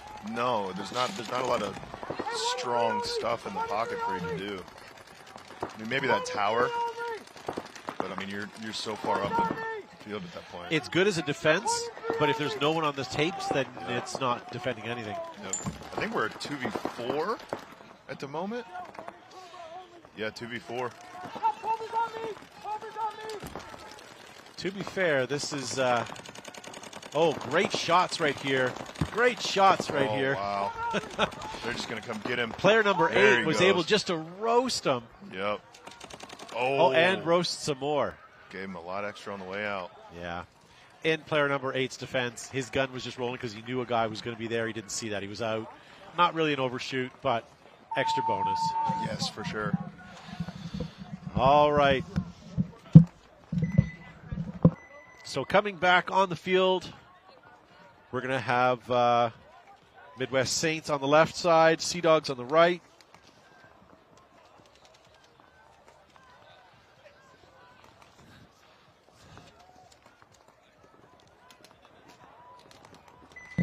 All right, Todd, and I am signing off. My replacement has come. Good riddance. I have some marketing things to go handle. Very good. Well, thank you, Alex, for joining us. Maybe we'll see you again this week. Maybe we will. We will see what the cards hold throughout this weekend. Well, if you guys liked Alex, wait and see who we have next, who's even better than Alex. Not too bad. So, just in time to watch the Royal City Sea Dogs taking on Midwest Saints. Midwest Saints are leading right now 3-2. Midwest Saints are on the left side of your screen. They're losing their first body, however. It looks like Sea Dogs lost theirs as well. Is that what I see? Yep, Sea Dogs actually went fairly short on the break. I'm expecting trying to prevent that wide spread. They just picked up another one of the Midwest Saints, but looks like they've now, Sea Dogs have made it into the snake. 3 bodies alive, back center, 1 guy in the far, and 1 guy in the close snake. So, quick personality change, ladies and gentlemen. We have Russell Jackson from DLX, manufacturer of the new Idol. Yes, sir. I wish I had one here to show you, but unfortunately all of them have been sold already. Yes, and I do see that the Sea Dogs, as a sponsor team, did manage to get their hands on a couple. Yeah. And they're out there shooting them today. Actually, both teams on the field here today are, in this game, are Lux teams. Oh, good. Midwest Saints and Royal City Sea Dogs are both Lux teams. Obviously, Royal City Sea Dogs is a Canadian team, which is kind of cool to have those guys up there representing us. Back to the game, it looks like the Sea Dogs have a player on the far 50. And on the close side here, the Saints are battling from the 50 snake against a Sea Dogs guy down here in the mini W. Oh! And it looks like you lost a Sea Dogs player from the other side of the field because he's walking all the way around this way. Daniel's here in this big brick on the 50. He's getting pinched very badly here. Yeah, I think he took a bounce off his inside shoulder already. Yeah. The ref's on him looking at him from the inside, so he's getting good coverage. That Sea Dogs player made another bump, so he's now past Oh, he managed to take. Yep. He's passed 4 of the. Oh, nope, he got picked up. He got picked up. But he did manage to take at least one Saint with him. 2 Saints. So I believe you have 1. I have 2 on this side. I believe we only have 1 Sea Dog left. Nope, 2 Sea Dogs back center and the W. Yeah. Little W. Oh. The little W is really setting himself up for a difficult situation, gunfighting 2 people. It's a numbers game that he's probably not going to win. Sea Dogs player now moves up into their snake. These Midwest Scent guys are really focused straight ahead, and that's letting the Sea Dogs move again. Oh, run and gun. Is he going to get in safe?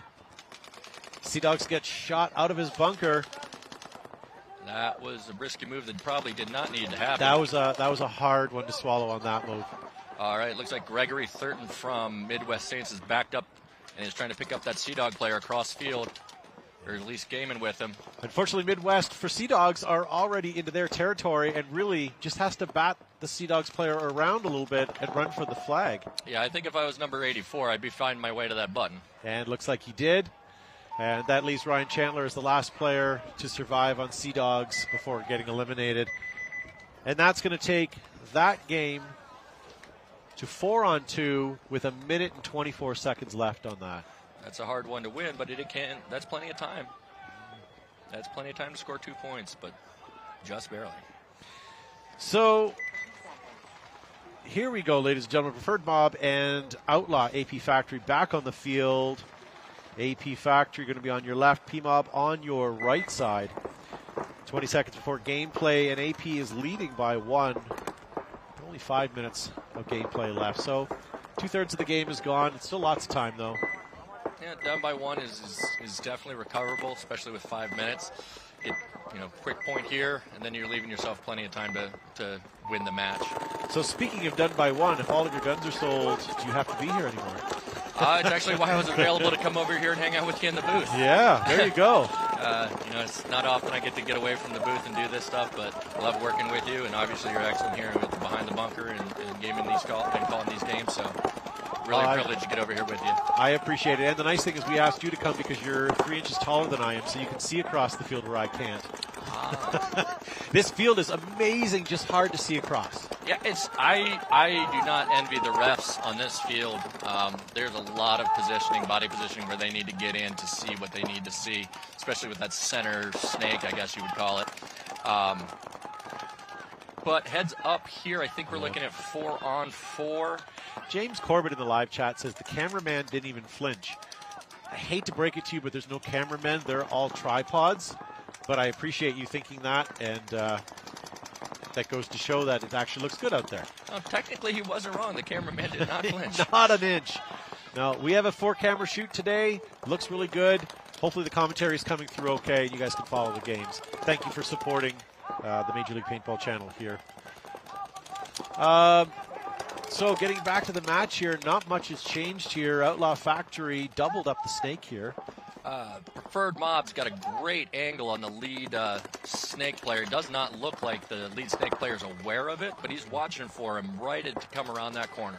And I still have 5 Outlaw players strong out there. Okay, then we're only down to 4 on the Preferred Mob side. 1, 2, 3, 4. Yeah, I think you get 4 Preferred Mob.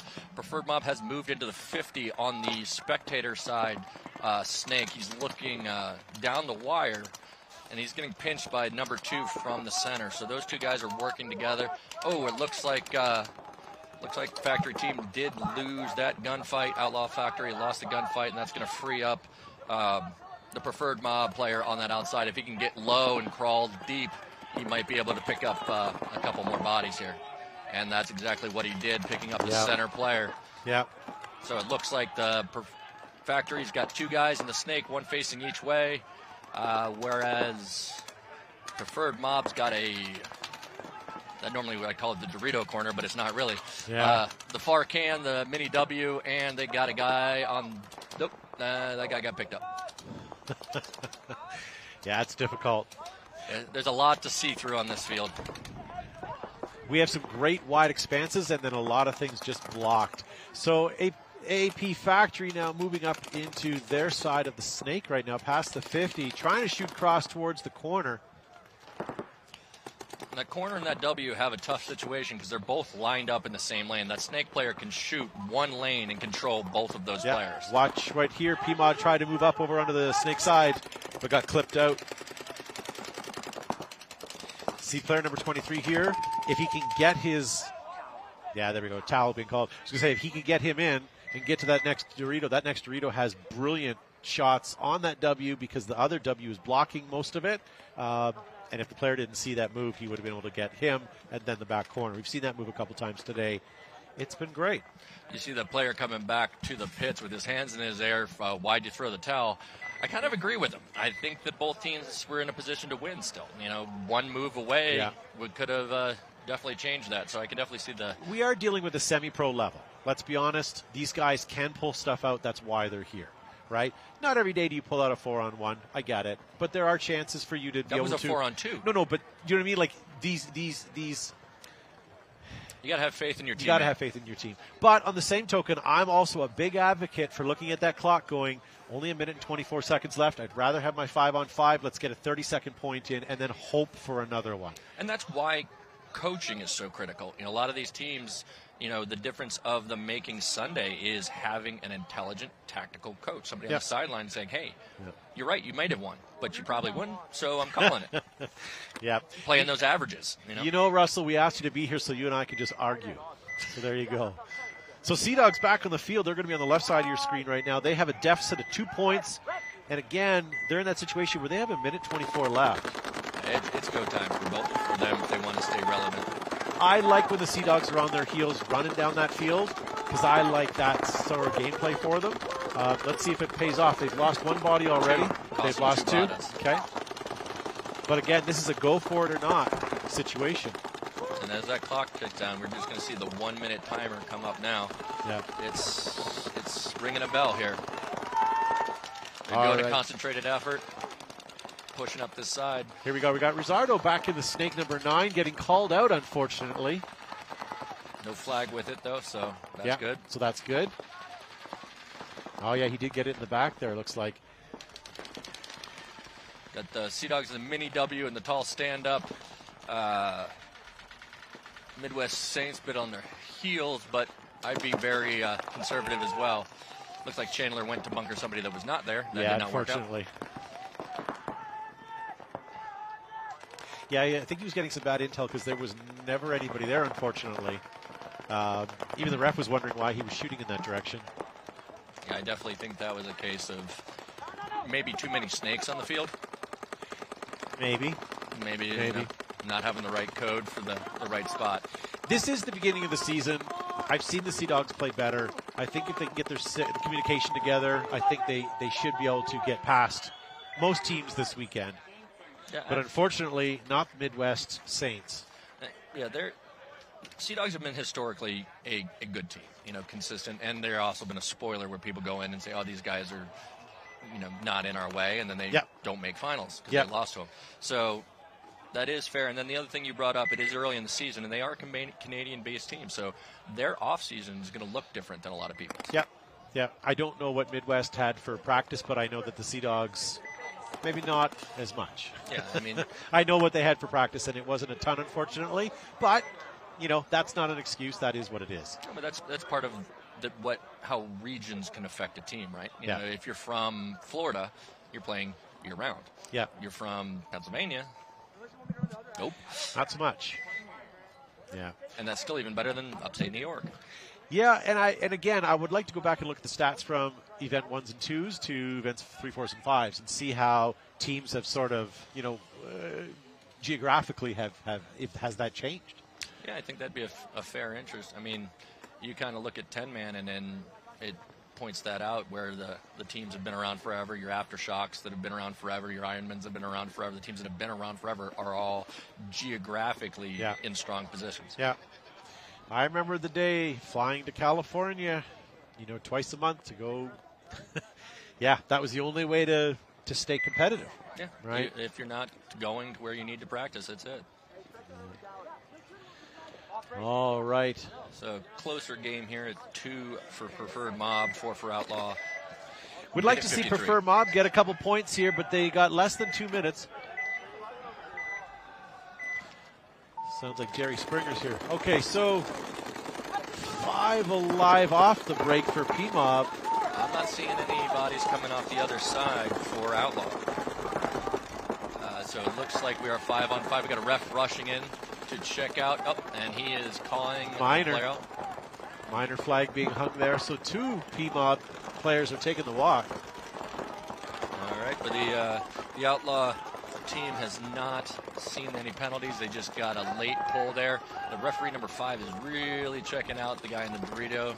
Got to be careful there. That might be another one. Nope, he let it go. So looks like 4 on 3 with Preferred Mob on the 50 snake here, just kind of standing very, very tall, being given a lot of room to play. Ollie Lang. Hey, if you can What do works? it, take it. Absolutely.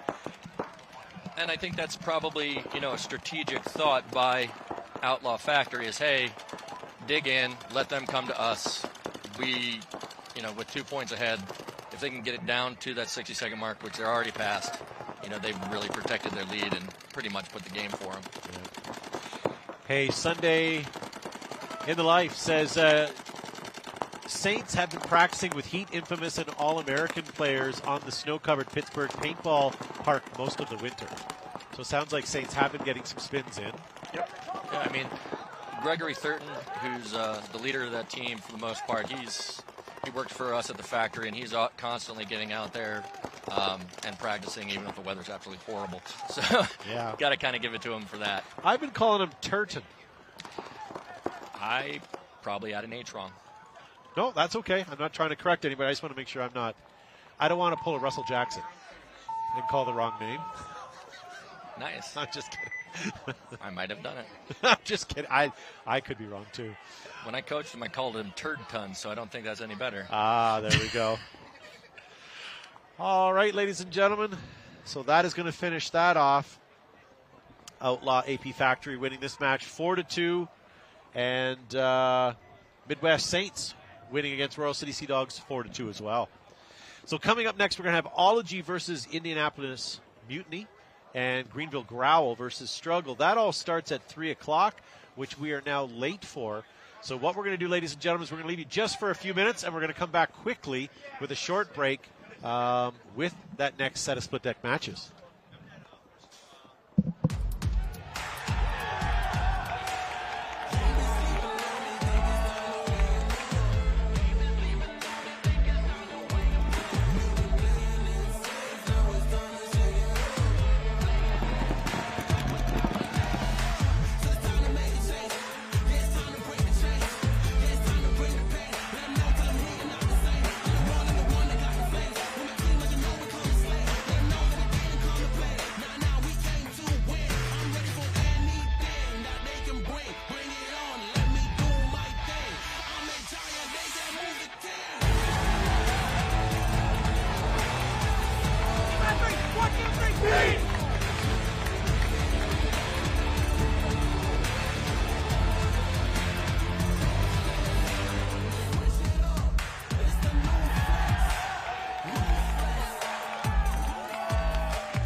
Major League Paintball is coming to Las Vegas for the first event of the 2024 season.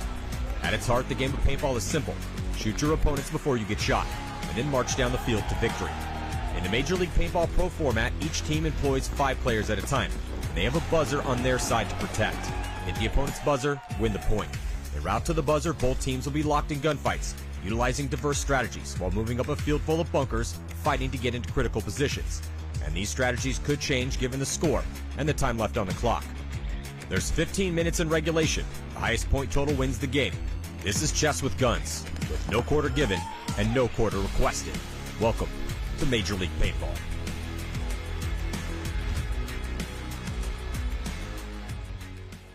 The Tauntauns came out swinging in their match against the favored San Diego Dynasty at this year's NXL World Cup. And while the battle was back and forth the entire series, Dynasty ultimately came out on top in their decisive victory in overtime. With the series being so back and forth, I thought it would be a good idea to look at each point and see what lessons can be learned that we can apply to our own gameplay. Let's take a look. Point 1 goes to the Tauntauns, despite Dynasty making a strong early push up the middle. This was in large part because Ryan Greenspan was run down in an uneven trade shortly after making his move. How did this happen? Well, if we look at where Ryan and the rest of his team were, we can see that the only players who can really protect him this far up the field are either Archie, whose only chance is landing a trade with a player who comes to run him down, or from Chris Shear, who would have to look on the inside of the field from the Dorito can. In their current positioning, Shear is likely the best candidate to protect Ryan, although this would slow down their Dorito push. The lesson learned: if you plan to make early and aggressive pushes up the field, be aware of whose job it is to protect that person. There's nothing worse than going through so much effort to take ground, only to have it snatched away shortly after.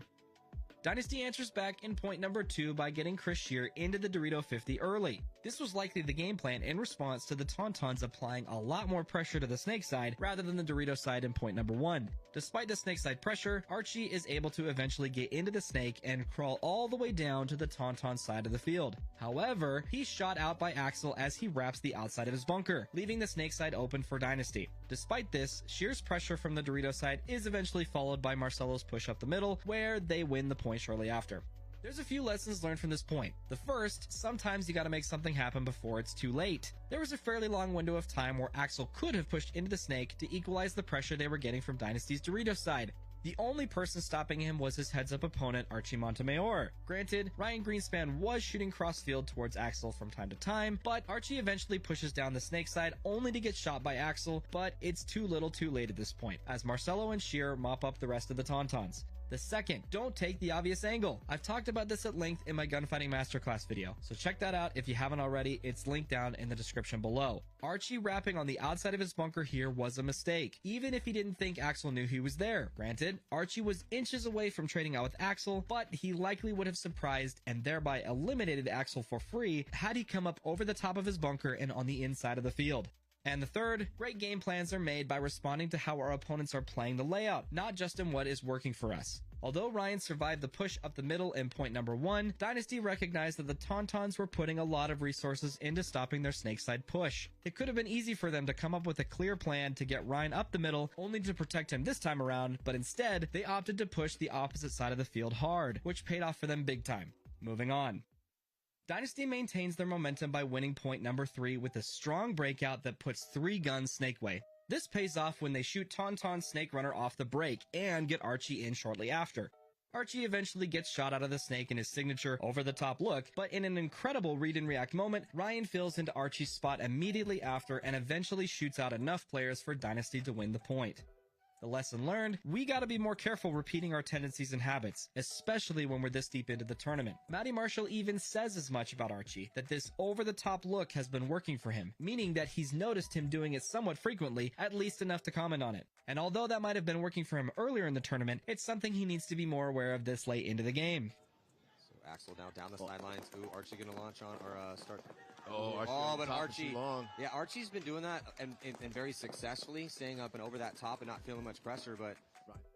Point 4 goes to the Tauntauns in convincing fashion as they shoot out 2 of Dynasty's Dorito players virtually off the break. Tauntauns keep the pressure up and shoot out the rest of Dynasty quickly after and win the point outright. As they say, if you're going to lose, lose fast. The lesson learned, just like in point 2 of the series, the Tauntauns did an excellent job of focusing their guns on what was working for Dynasty, the Dorito side. Doing so landed them 2 quick kills that... All right, welcome back, ladies and gentlemen. We have a nice, tasty new set of split deck matches here for you. On the field, we have Ology taking on Indianapolis. And that would be Indianapolis Mutiny. Indianapolis Mutiny losing a guy off the... losing a guy off the jump while...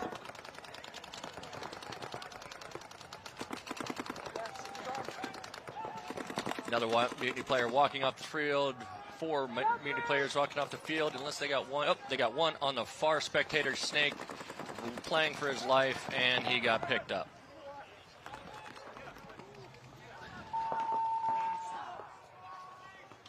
I believe that Mutiny player may have picked up a penalty, but I'm not sure what the refs are discussing right now.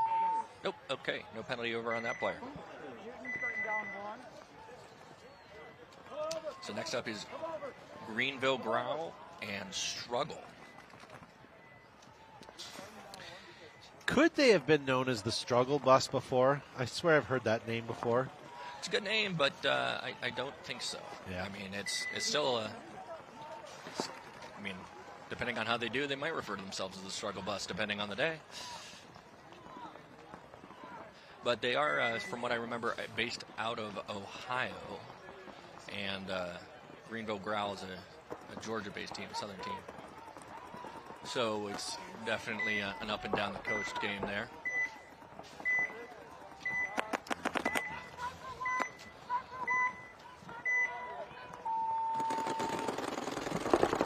All right, so Greenville on your left.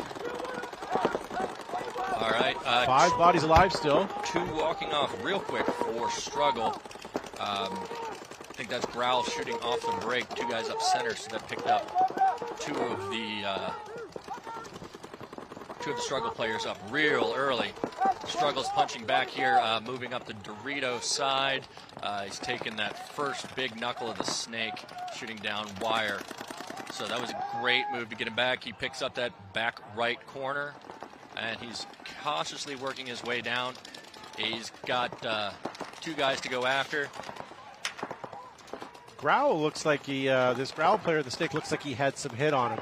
There he goes, right there. Yeah, I knew I saw it. That was a Struggle player. Sorry. That had a hit on his loader, and yeah, that was a major. That was a red flag, but was it a little bit too late? Because I think he actually shot the last 2 guys. No, there's across the field in Dorito 3 right now. I still have a body. Okay, so yep, that does finish out the players on the field, I believe, for Struggle. Now it's just up to Growl player to figure that out. Yeah.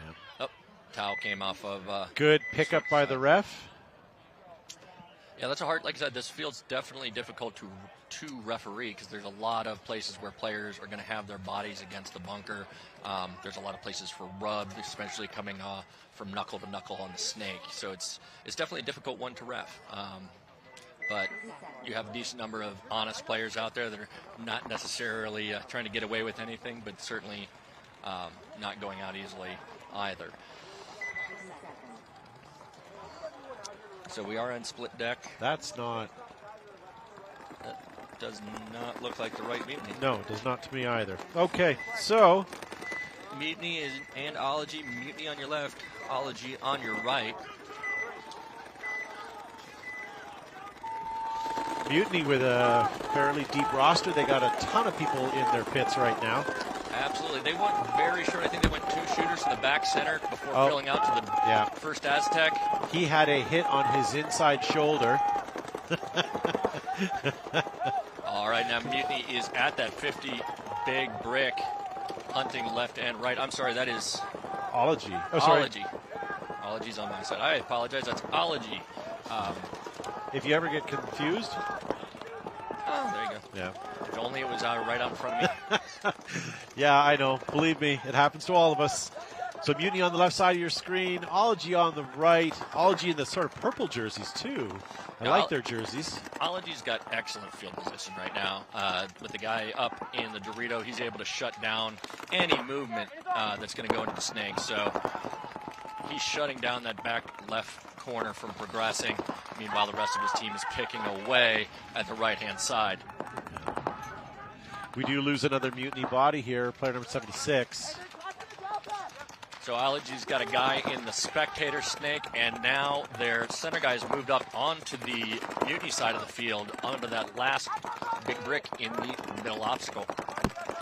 Unfortunately, being in the middle W, in a little W like that, does not make the greatest position to gunfight from, especially against a gentleman like number 24 who's on his feet.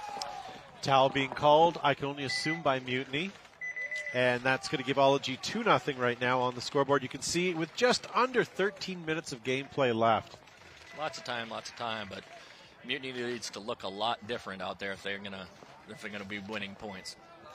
So coming back on the field, we have Struggle and Greenville Growl. So Greenville Growl placed 10th overall last year in semi-pro and 12th at Cup. Struggle placed 15th in D2 at Cup in 2023 and played D2 most of the season last year. So bit of a bump up for Struggle into semi-pro. Nice to see them. Absolutely. I mean, progression is the only way to get better. So you don't want to rest on your laurels. And here's the thing, with Paintball Fit and Blast Camp gone from semi-pro, this is a good battle this year. Yeah, this is an opportunity for a team to grow during the season as opposed to have to come into the season perfectly ready. So maybe this is a good opportunity for Struggle. With that said, Greenville Growl has 5 alive on the break. Fairly conservative breakout, keeping mostly along the back line. Struggle's still with 5 alive, and they still have 2 doubled up at home. That double home maneuver has been used by a couple teams now. I don't like it. I think only because I don't think they're getting enough kills. They're not getting kills off the break. They're not stopping people from getting out wide because we're seeing it mid-game anyways. It looks tight back there, especially with 2 full-sized It's a adults back there. 1-bedroom apartment. Like, you don't... Yeah. But the issue is, now where's he going to fill out? He's got a guy in front of him in the Aztec, and his only option is to put a 6'1" player in Mini W. Yeah. So that's a very difficult place to go. Over here on Growl, they've made a move out to the second Dorito and then filled into the support Aztec behind it. Got a very aggressive ref run now, and that results in a minor on Growl. Here comes Struggle walking off the field with a couple of bodies here. Yep, they made a move up there and took 2 of the Growl guys out before being pulled off himself. Nice move up the middle. Wow, nice 1-for-1 battle there. Yeah. Both players shooting each other the single ball there in the snake. Yeah. That always feels Paint good. companies don't like that. You got to really bunker somebody. Just teasing. As a player, there's very few things satisfying like that because you go, he got me, but I got him. We're the same. Yeah. You'd always, if you can't win everything, you want to break even at least. There are the 2 best sounds in paintball is first the thud off the goggle lens. You know you got a guy and you got him well. And then the second is that ting off the tank. Yeah, I'll give you that all day. Yeah. I think my third is the hyperball noise. Yeah. Sometimes also a good noise that you very rarely hear, and it's hard to hear audibly, is the foot caught in the bungee of the bunker. And then you hear that thing as they leave it and as they trip onto the ground. Yeah, that can be trouble. And then you get people overthinking it too. We've seen on a couple different layouts where players are going to fake a move by throwing a pot at a bunker. So we've seen that work, and we've seen it not work. More times than not, it doesn't work. No one's paying attention. But we have seen it last year, and it did work a couple of times, and it did get a kill. So I will give it merit, but it is kind of a silly way. The other thing that we saw today was a ref being called in on a paint check. The guy was obviously clear. The opposite team thought he was pulling him out and moved into a bunker, and when the player came out, he shot him. So that was a bit of a manipulation. So Mutiny did do that double home, but quickly filled their secondary guy out to the Aztec. They lose a guy from the Mini W cross field. Looks like Ology has a player in that far spectator snake. Yeah. I'm looking at the heads and guns of Mutiny, and almost all of them are straight forward. Nobody's looking really across field, and another Mutiny player does drop. So your center player in that little W is the only Mutiny player that is looking right, and now is loading, shifting left. So I think they are leaving a hole on that side, unfortunately. Yeah. Hey, Jungle Bug in the live chat says the ding off the tank is like an M1 Grand ding. Yeah. Okay. Okay, the 4D Dorito player here on Mutiny is definitely looking for a chance to move. He's up on his lead foot, leaning out, trying to wrap around on that back center of Ology. And he has now made it up to the Dorito with his support players now dropping in behind him to D2.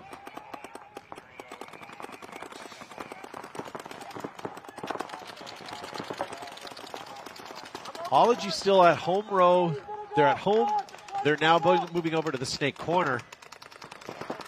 So this is a good position for Mutiny, but also one that's very precarious. This Mutiny player over here on the snake needs to pay attention to the Ology player across the field on the snake.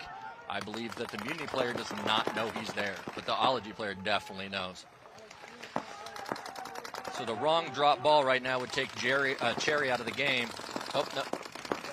Looks like they are now figured each other out, shooting back and forth across the field at each other. But there is that large brick in between that's making it difficult for either one of them to tag each other out.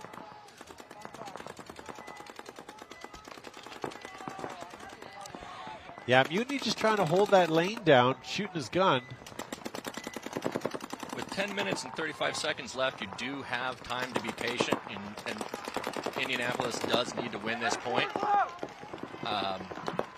Okay, looks like a smart retreat from Mutiny's player back from the little W back to the Aztec. That's going to give him a little bit more flexibility, let him get up on his feet instead of his knees, so he may be able to protect his guys a little bit better. Yeah, this Mutiny Snake player on his knee, he's shooting paint both left and right, but he's getting antsy. He needs to communicate to the guy behind him because he's got two guys on the same lane. That's right. His support guy is not switching off with him. I'd like to see Cherry move up, but unfortunately he's going to have to lay down, and he's going to have to commit to it. But then again, he has two Ology players breathing down his neck. So, I mean, armchair quarterback in this one. I want number one there behind Cherry to shoot down the wire, own the wire, and get Cherry into the next one. But nope, ball finally finds Cherry there. And that was from down the wire. And that Ology player that may have shot him in the corner is out eliminated as well. So here comes number 24 for Ology into the snake. I think. Oh.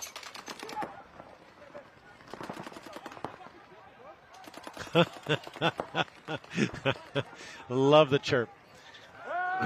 Unfortunately, Karma finds him quick. And he does have a hit underneath his gun on the side there. You see that? I think his contention was that he put it on the other guy first, even though he got shot. But yeah, the referee's taking kind of the middle ground there and not making a call. So yep. It's always nice when you don't have a clear picture. The non-call is almost generally better. Yeah. Don't affect the game. Yeah. Let it play out. There's nothing to complain about if nothing was done against you, right? Yeah, as a player, you always want things in your favor, but as a fan of the game, if it's being called the same for everybody, then that's better. So here we are, ladies and gentlemen. This is Event 1, Las Vegas 2024 season. Great weather, sold-out event as far as I'm concerned. Even 10-man sold out. They can't take any more 10-man teams. Look at that. And then the Summit Player Party. They're thinking there's going to be several hundred, almost 1,000 people they're expecting in attendance, both players and industry.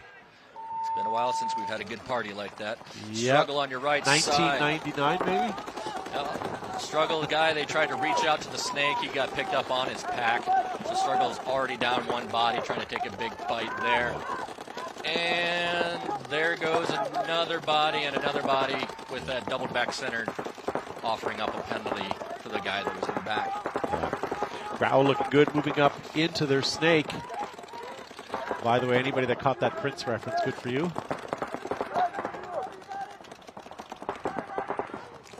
Growl, I mean, they're doubling up the snake. He's taking a slow crawl up, but he's getting there. Growl is, and there's towel being called. Yep. Growl is definitely demonstrating a higher level of team play, where you see two guys move at one time, one guy look another way, one guy look the other way.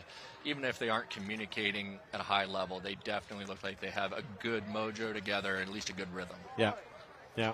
Mutiny and Struggle, they did try and take that grab off the break, but he was the only one that went. You only sent one guy long, and that's going to make things more difficult because it's only going to draw one gun off.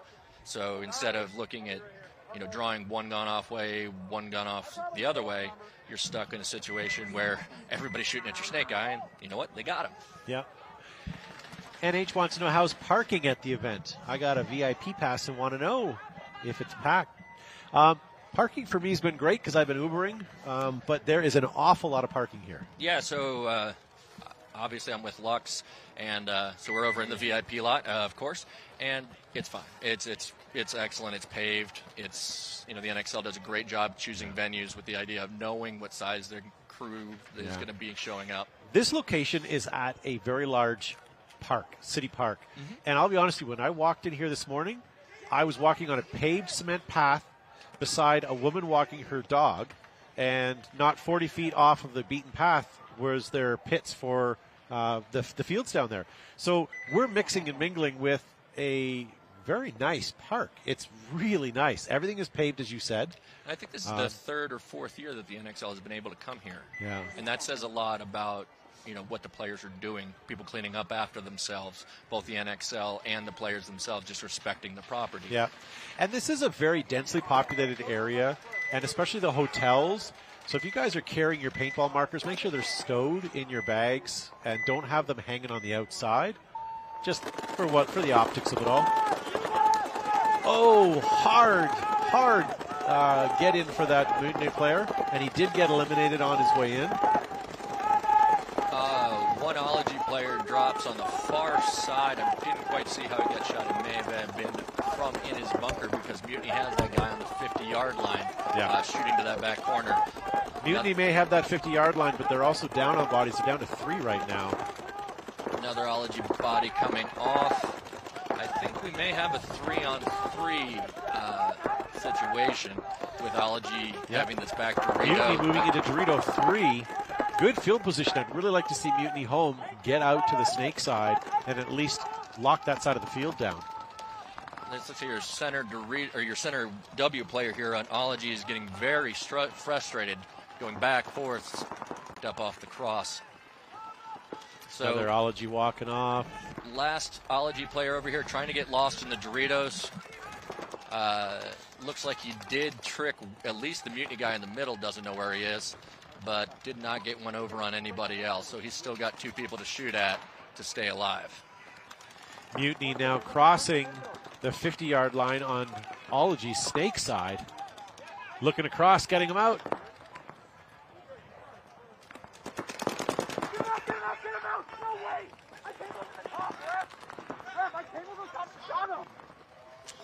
Ology player not happy about that call, but very close to a mutual there from my perspective.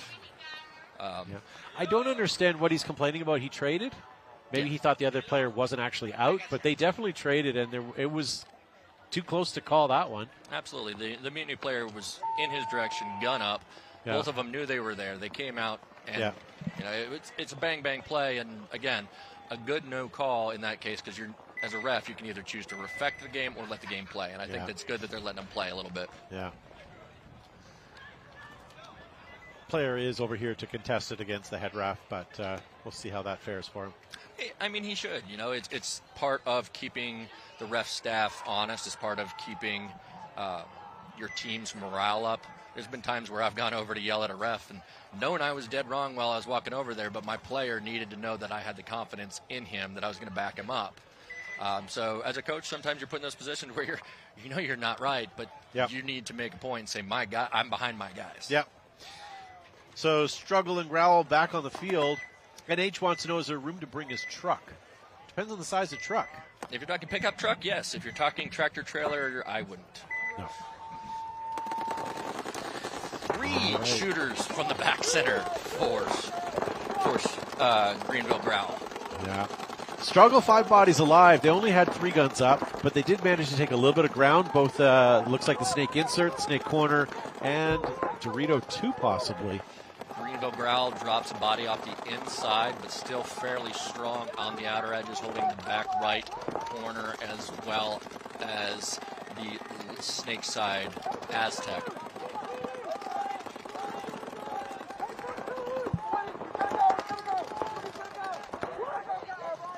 Growl player makes it. Oh no, we lose a Struggle out of the back snake corner. Growl player is shifted from that Aztec on the back line out to the wide can on the spectator tape. So Struggle did fill that position in the back snake corner as their snake player progressed up, but just got eliminated. So their snake is sort of still covered now. Yeah, that snake player needs to concentrate on keeping Growl out. They got 2 Growl players positioning now, one in the Dorito corner and the one in the Aztec leading into that snake. They are both on a mission to try and get in there. And the Growl player takes a small bite, moving that first Dorito. I think he seems to have lost the struggle team. He's not quite sure what he's looking at. If you look at his body language, he's looking left, right, up, down, and across the field. Oh, we're losing another struggle player from across the field. Yeah, bodies are dropping bad here fast. Struggle certainly has the snake side corner covered right now, and they have Dorito 3 on the other side of the field. That is all that I can see for Struggle right now. And that may be a 3-on-2 for Growl, but it's hard to find if they have a third guy. It does not look like they do. Oh, they do. I'm sorry. They have the snake corner still. The support player on the snake side backed all the way up and went across field to that Aztec. So that's a lot of retreating, but it does stabilize his line. So Struggle's the one that needs the point here, but we are 9 minutes left in this gameplay. 9 minutes. So might as well just let this play out. Don't even look at the towel right now. It's only a 1-point spread. Yeah, if you're Greenville Growl, you're not sitting right now. You need to win this point. Give yourself some breathing room. Sorry. Well, yes. Yeah. Struggle's really got to, Struggle wants this point bad, but again, all the time on the hands right now. No sense doing something foolish or stupid. Discipline is key, and you look at some of the most disciplined teams out there, and they have some of the craziest records. Houston Heat, has the fastest game ever and the longest game ever, and that's discipline. No, people aren't getting stupid penalties. People aren't dying silly. Yeah. So, that's in this situation where you have time and you need to accomplish an objective. That patience makes a massive difference. Hey, Travis in the live chat is asking if we're going to show any of the 10-man layout on this broadcast. Unfortunately, the only thing we're showing this week is what's on this field, the Lone Wolf field, and it will only be 5-man. No 10-man, unfortunately. I don't believe there's any 10-man coverage other than the PB leagues will have live 10-man coverage as live scoreboards. This field, we're going to be having semi-pro every day in the afternoon, and in the morning we're going to have the Professional Women's League, the WNXL. They start at 6 a.m. tomorrow. So stay tuned. And then we may have some divisional play on this field on Sunday as they get into their quarters and semis. So it looks like a 3-on-2 in favor of Growl. And Growl's got the field really well spread. That retreat has helped them quite a bit in stabilizing the problem. Oh, I heard a shot there. That was a Mutiny player. A Growl player.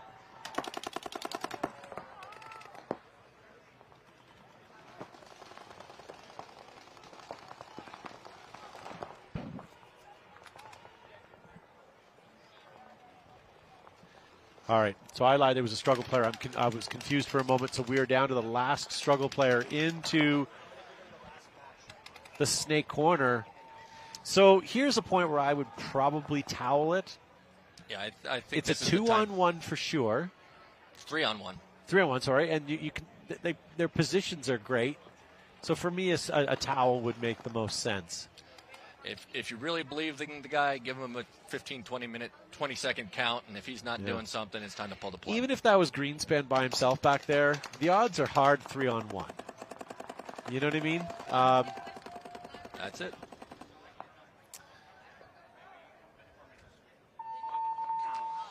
So, yeah, even Why if did he tell them to towel it? I think he was telling him to wait for the towel or wait for the point to be. Maybe that's what it was. Don't leave the field because he was. Yeah. The other 2 guys may have been off.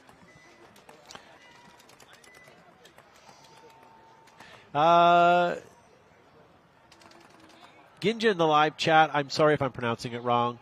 They say props to y'all for going 9 hours straight. 9 hours. I wasn't feeling it until you said that, but yes, my legs are done. But I appreciate it. All you need to do to pay us back for doing this is just watch. Hit that subscribe if you're not already. Show the league that this live broadcast is important to you. Comment, share it.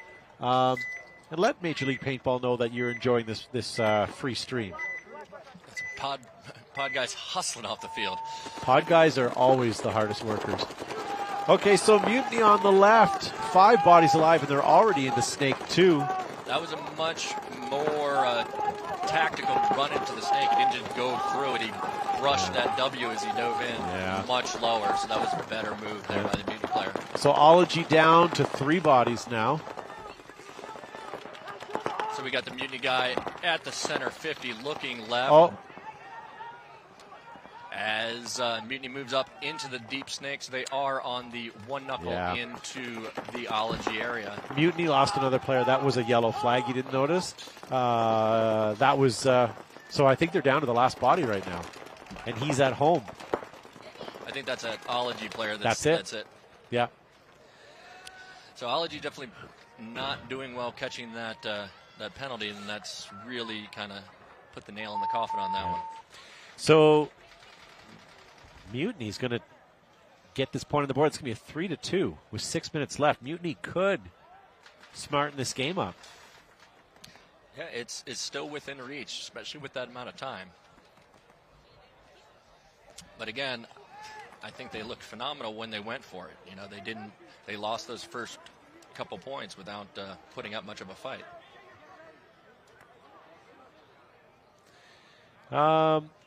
Rico says, been watching all day. Commentators are solid. Thank you very much for that. I do appreciate that. We've had some great people through the booth. Tyler says the only thing would make this stream better is more semi-pro time on the field. The majority has been semi-pro, and we'll have more tomorrow. The semi-pro division is so large that unfortunately it can't all be on one field. So they're over on another field as well. But as they win, those teams will start filtering through this as well. So we got Ology on the right. Sorry, Struggle on the right and Greenville Growl on the left.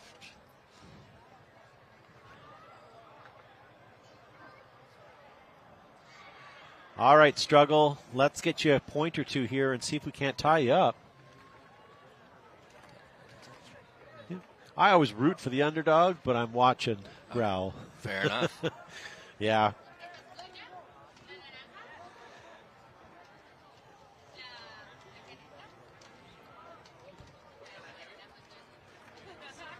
All right, so 43 seconds here. The clock has now started again.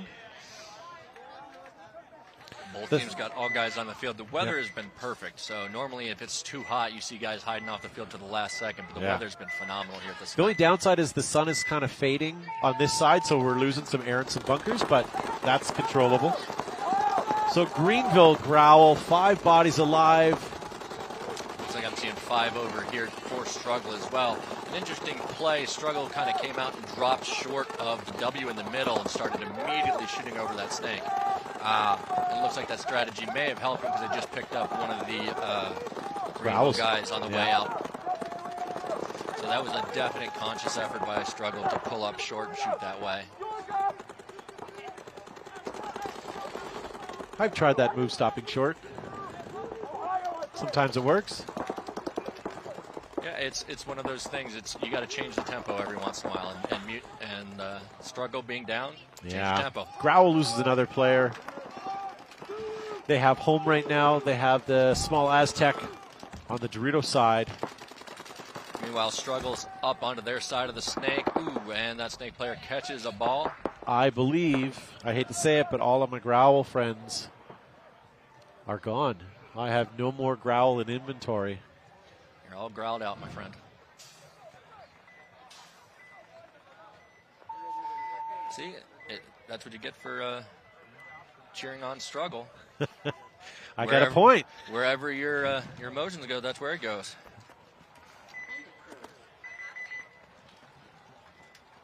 All right, so that's going to take Greenville Growl 3-2 against Struggle so far. They have just under 5 minutes left on that clock to finish that up, and we'll get back to them in just a moment. First, we have to deal with this battle between Ology and Indianapolis Mutiny. 6 minutes on the clock still. These are long points. We have not seen anything quick in an awful long time.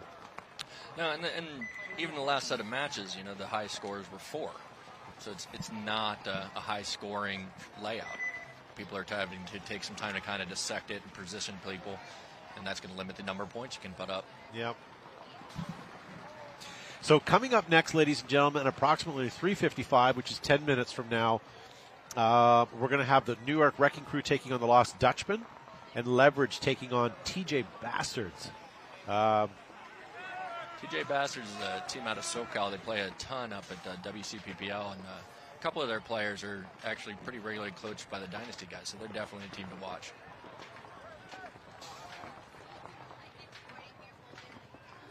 I believe TJ Bastards share the same coach as the Heroines as well.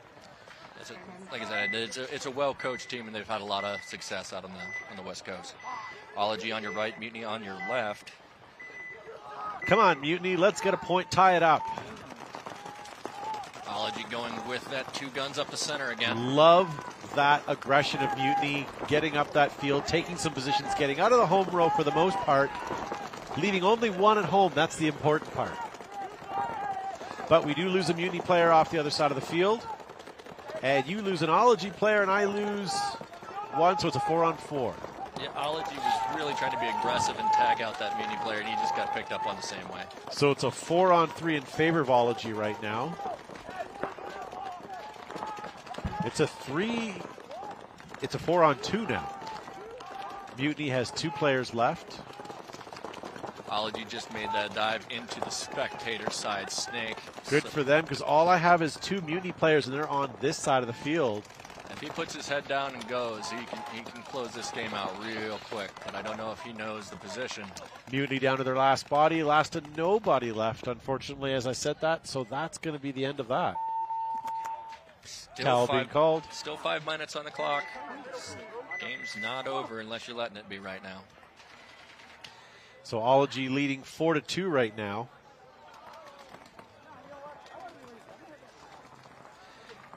And they're leaving still 5 minutes on the clock. As I said, it's still not unreasonable for Indianapolis to put something together, especially with those 2 aggressive breakouts that they threw out there. They get one of those to click, and you got a 45-second point. Yeah, Nikki McEvers, that's the name it escaped me, but she's the one that was coaching the Heroines this morning and also coaches the TJ Bastards. Thank you to 1990 H8 on YouTube there.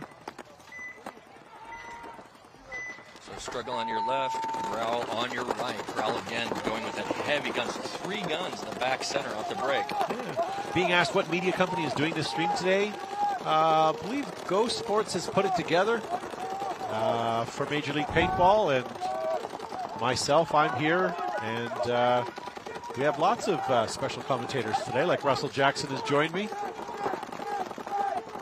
If I haven't introduced myself in a while, my name is Todd Ensich for Behind the Bunker Paintball Podcast.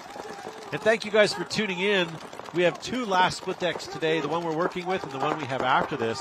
Then we're back with Pro Women's League tomorrow morning starting at 6 a.m. 6 a.m. Las Vegas time. So that's 2 Growl players they're off the field. I've seen a couple Struggle bodies walk by as well. I don't have a count on them. All right. Looks like Growl's got their guys set up to protect the snake now. He's in that little W on the edge. Looks like you guys are on the other side of the field in Struggle's snake right now. Yep. There you go. All the way down at the head of our snake. Yep, he's into the Dorito there. It's the end. But it's still not enough because guy coming up the center, he gets picked up. Wow, Scott number 7 is playing very well right now for Struggle. One hand gunning people down while he's trying to get loaded up. He did a great job of playing the 3-dimensional space of that bunker to kind of evade while still completing what he was doing. Is this a one-on-one? Ah. But is it a one-on-one, sorry? Looks like it. Yep, I believe it is. So Scott's going to have to defend his buzzer. The other player is very close to the buzzer. But it looks like Scott's going to run it. Will that be a move that pays? I think that was the move Scott had to be. He was not in a good fighting position in that snake knuckle. Oh, he's making a run for it, And he nice got picked up. Done, Scott. Well done. Player number 7 for struggle. That was some smart play. He got himself out of a bad situation. And if he's clean, that will tie up this match. There he goes. So it's a tie match now with 2 minutes and 44 seconds left on the clock. A good heads-up play to protect your buzzer there. You know, he could have put his head down and tried to run for the other one, but understanding that his opponent was closer to the button than he was, and positioning himself in between that button and him is good, smart paintball. We're seeing comments in the live chat that you guys can't see much because of the glare. It is real. The glare is real.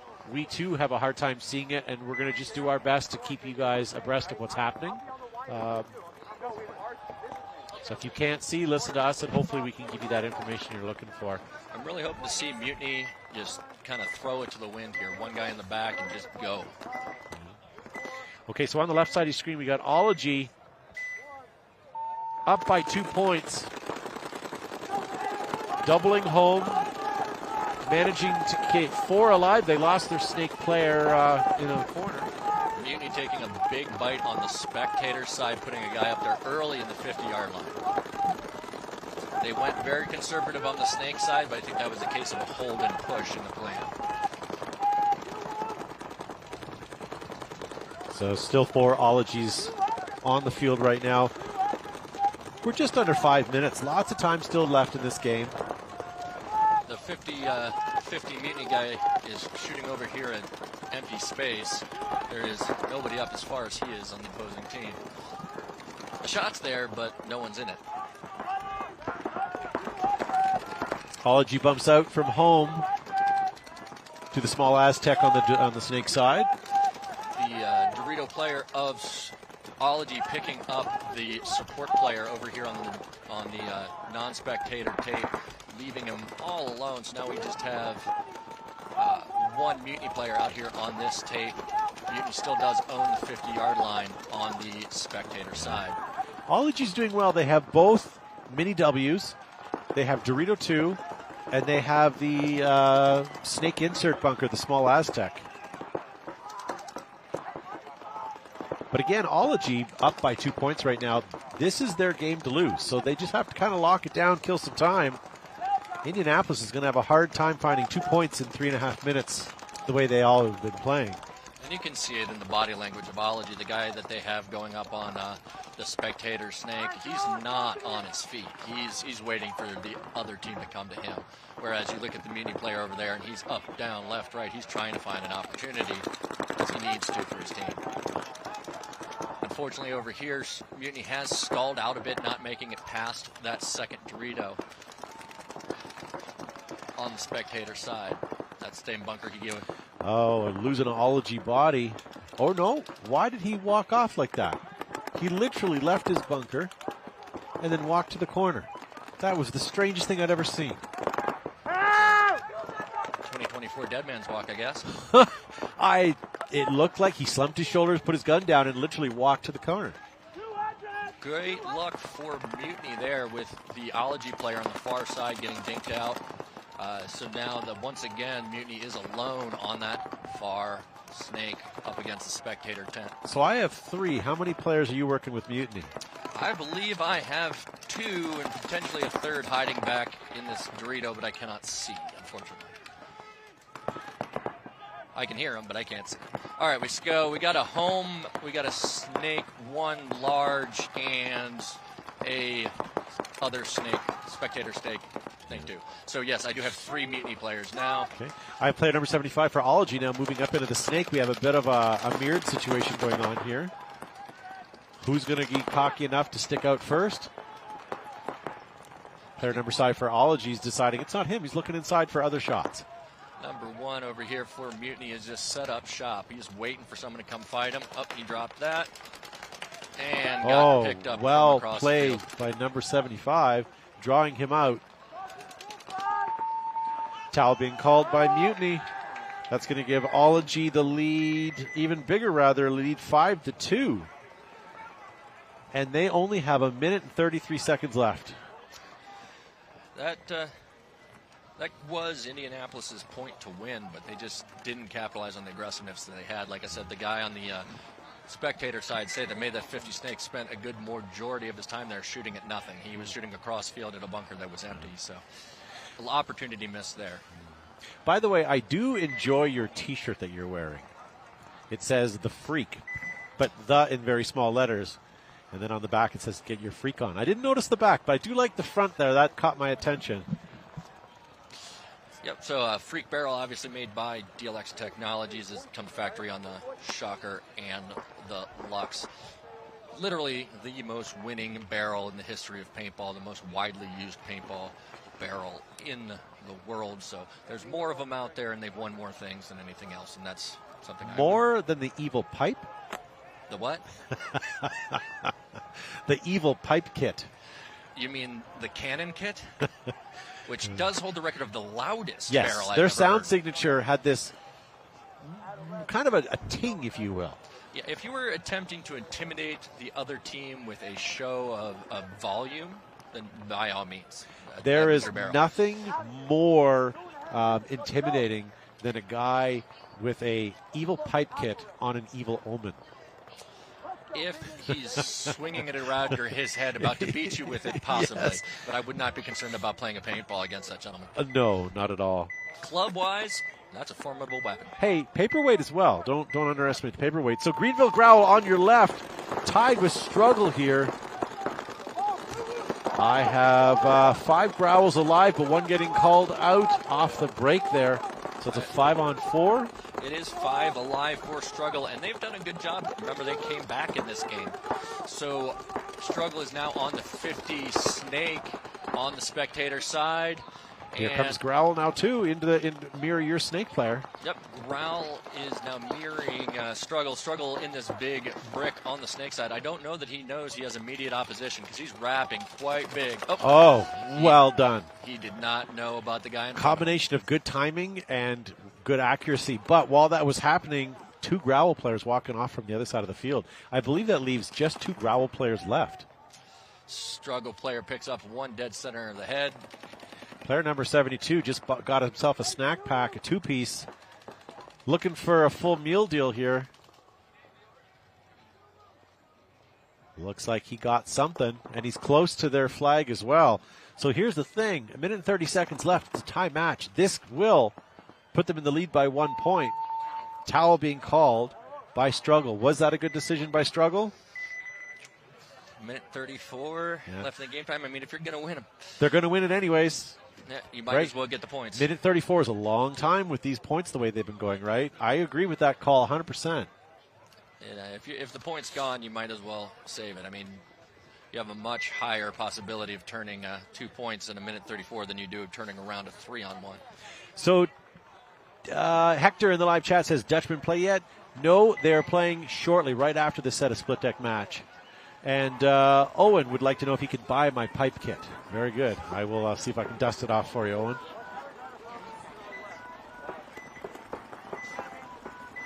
All right, so Ology up by 3 points. They're on your right side of the screen. I'm watching Mutiny on the left, and I'm hoping that they're going to score a couple more points, maybe to tie it up. But they do lose a guy off the break. Ology 5 alive, doing that back center. Again, they pick up the guy coming up the gut, being overly aggressive, try to get through a bit too far. So Mutiny has 3 bodies walking off the field right now. And their player in the Snake is getting checked and followed up the field and being called out, unfortunately. Does that leave any Mutiny players left? I do not believe so, but they are continuing to shoot their guns. Game is stopped for a penalty. It looks like Indianapolis picked up a penalty on a player, and that would have ended the clock, or stopped the clock. Yeah.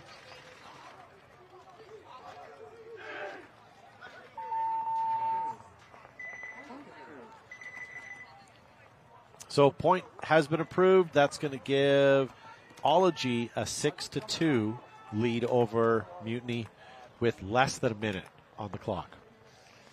So you're going to see some heroics, or you're going to see just kind of taking it. I don't know. With Indianapolis Mutiny, I could see some heroics.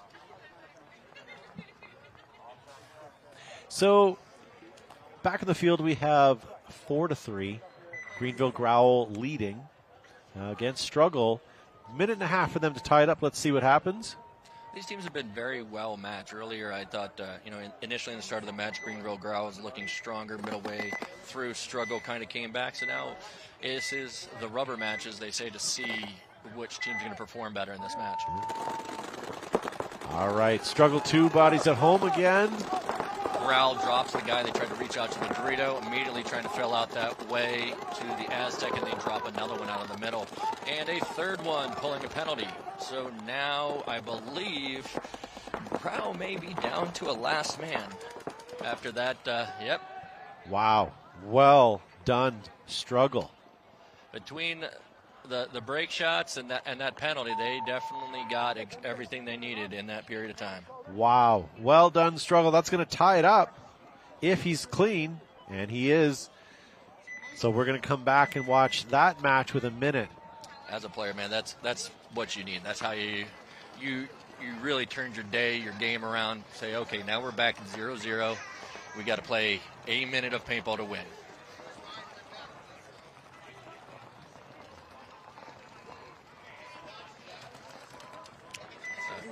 Mutiny really has one choice: go for broke or go home. It may very well be go home if they're not going to kind of lay it all out there. They don't have enough time to get cute with it, as they say. Be nice for them to get at least another point to close that gap, so when they're talking about maybe making Sunday, this point that they're going to win right now would help that cause. Absolutely, and that's why I'm saying go for it and get it. If you've got an ace to play, now's the time, Mutiny. And that was not it. Picking one guy off the break. Ology 5 alive and in the Snake 2 strong right now. Coming up, sending 2 down the middle, up the gut. Much more aggressive movement by Ology. Ology has nothing to lose right now. Up to the 50 past the 50 now, in the Snake, in at the center. And on the other side of the field, they got 4 people either at the 50 or past it. Looks like a desperation run from Mutiny along the one side. He didn't make it. Wow. Oh, wow. You know what this means? If Ology does get this point, it's a mercy. Mutiny's last guy there in the Aztec picked up a 3-pack. He had 3 guys look past him. Are we a 1-on-1? Yeah. No, we're 2-on-1. You have 2. Or did he move? Sorry, home moved over. That's why I thought you had 2. Yeah, you do have 2. Oh, I know what he was doing over there. Player from Mutiny offering his condolences to the other player across the field. Oh.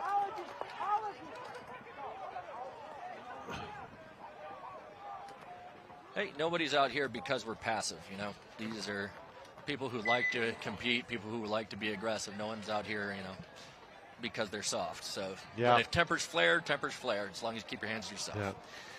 At the end of the day, Ology is up 6-2 on that.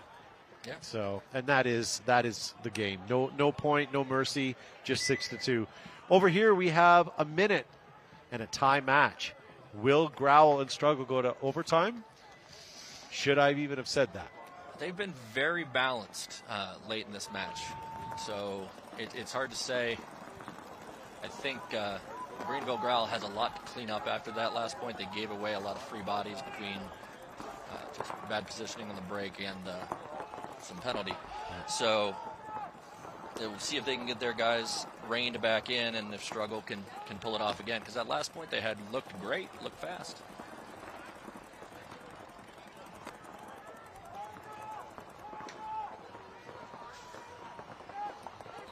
Appreciate the ref crew out here keeping the bunkers clean, filling up air, dropping air.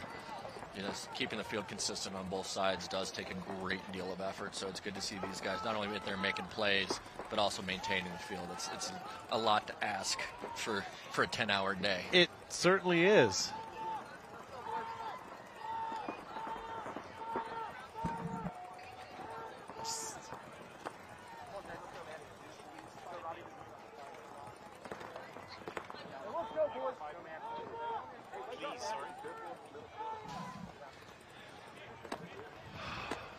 All right, so the clock has stopped because they're making sure that all the bunkers are filled, even though that's the last possible point of this split deck. Still got to make sure that the field is super duper.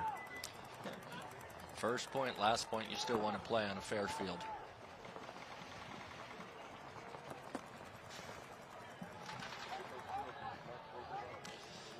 Interestingly enough, as you mentioned earlier, the light, the sun falling on the field from the non-spectator side, the pit side's much darker than the spectator side.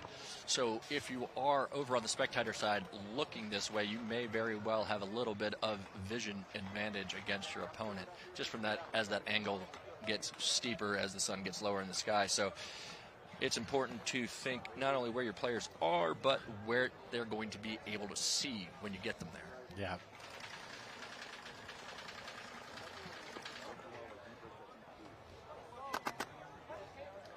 So here's what's going to happen, ladies and gentlemen. When this game is done, we'll have New York Wrecking Crew taking on Lost Dutchman and Leverage taking on TJ Bastards. That'll be the final game for today.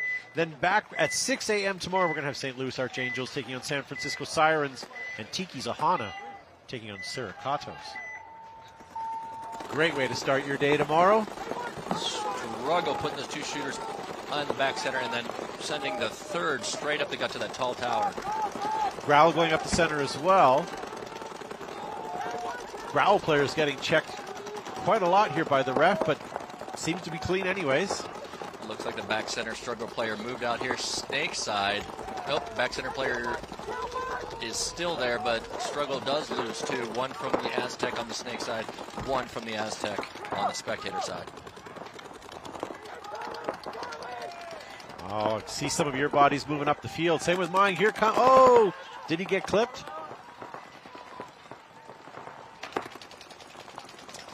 Oh, look at this. Here goes a run. Here goes a run. Player number 7. He's been having a good day in the snake. He's won a couple snake battles over here. He's been having a great day in the snake.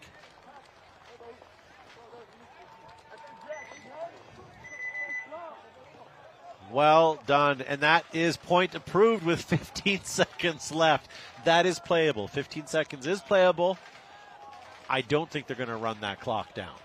I wouldn't. Under 10, sure. It's an automatic rundown as far as I would be concerned. But 15 seconds, 15 seconds. They paid their money, they get the time. As a coach, I'm putting my guys out there saying, hey, you want to prove something, now's the time. Yep. Now, on that note, this is X-Ball time, so that's why there was 2 minutes on the clock, because the other game had finished. As you know, Ology and Mutiny are high-fiving handshakes and giving hugs right now, I bet. I imagine that's what's occurring. Because beyond all things, both of them are incredible, sportsmen. We're out here every day playing paintball, so at the end of the day, you hate each other while you're on the field, you walk off and you're brothers. So thank you guys for tuning in. My name is Todd Ensich from Behind the Bunker Paintball Podcast. With me, I have Russell Jackson. He is from DLX, the manufacturer of such tastiness things as the Idol and the Shocker, the SP. Yeah, the Shocker, the Idol, and the Freak are all under the DLX Technologies banner now. So you have the best barrel in the game, the best gun in the Idol, and then, the working man's workhorse in the Shocker. So we feel we have a really excellent product package to offer, and quite a few of these Division I players have taken advantage of that. And even 5 of the professional teams have moved over to our products in the past year. So we've always kind of been a staple in the industry, and we're happy to see that we're maintaining that strength and continually developing products that players want. There you go. Look at this, 5 seconds, guys. 15 seconds on the clock. Struggle, trailing by Growl by 1. Look at this run up. Getting clipped out, 1 down. 2 Growls down. Struggles down. 3. Oh, here comes a major penalty. Major penalty on Struggle. So what does that mean? That means Greenville's definitely going to get the point. Yeah, and I'm not certain, but they may get an extra one for that swing with the penalty in the last some odd seconds. I'm not sure if that's still a thing or not. I'll be honest. Well, either way, Greenville will take this with the penalty assessed or not. But whether it'll be 6-4 or 7-4 is being determined right now, but it certainly should be at least 6-4. Absolutely. And you can agree to that. Struggle did not execute what they needed to do in that. Smart aggression is one thing, but penalties, pulling a single penalty in that case ruins that whole game plan. Yep, absolutely. And hey, ladies and gentlemen, if you're wondering what other divisions are playing or what other teams are playing, we are aware of what's on our field. If you guys are unaware of what's happening, go to PB Leagues. You can watch all the scores that are happening there, live scoreboards. You can watch the schedules as they come live to you. So that's going to finish this game. Greenville Growl is going to win 6-4. The final gameplay. And then on the other side of the field, Ology wins 6-2 against Mutiny. So next game, New York Wrecking Crew and Lost Dutchman will be up in just a moment. We're going to take a quick commercial break, guys. Literally, we won't be gone long, so don't go anywhere. We'll be right back.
Okay, ladies and gentlemen, welcome back. This is our last split deck of the day.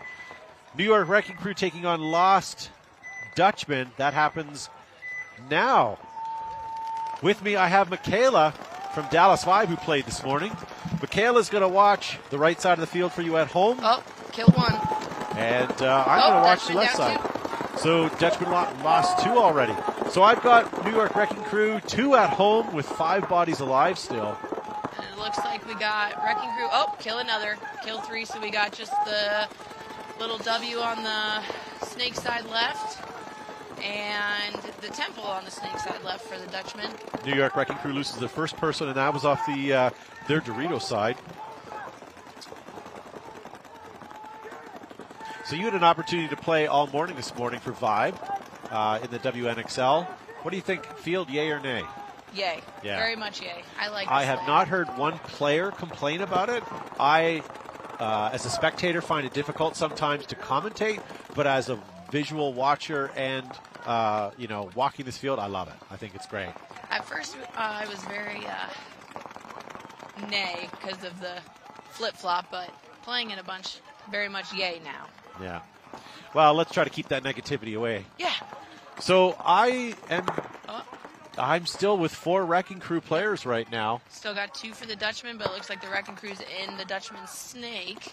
Will he be able to get a shot off on the... Oh, and he shoots the temple. It's another body down for the Dutchman. Looks like just 1 body left. Here comes Hawkins And for the New York towel. Wrecking Crew. Doesn't matter what he's Nope. doing because they just had a towel thrown against him. So New York Wrecking Crew is going to take that first point. And that was quick. That was a minute and a half. Just fight. Just fight. Just turn around if you need. Hi. All right, there we go. So Russell is back with us as well, and we have Michaela from Vibe. Awesome. This is very cool. I'm excited. So the TJ Bastards is one of my favorite teams to watch out of the WCPPL in Southern Cal. A lot of guys have been coached by the Dynasty players and just some excellent talent.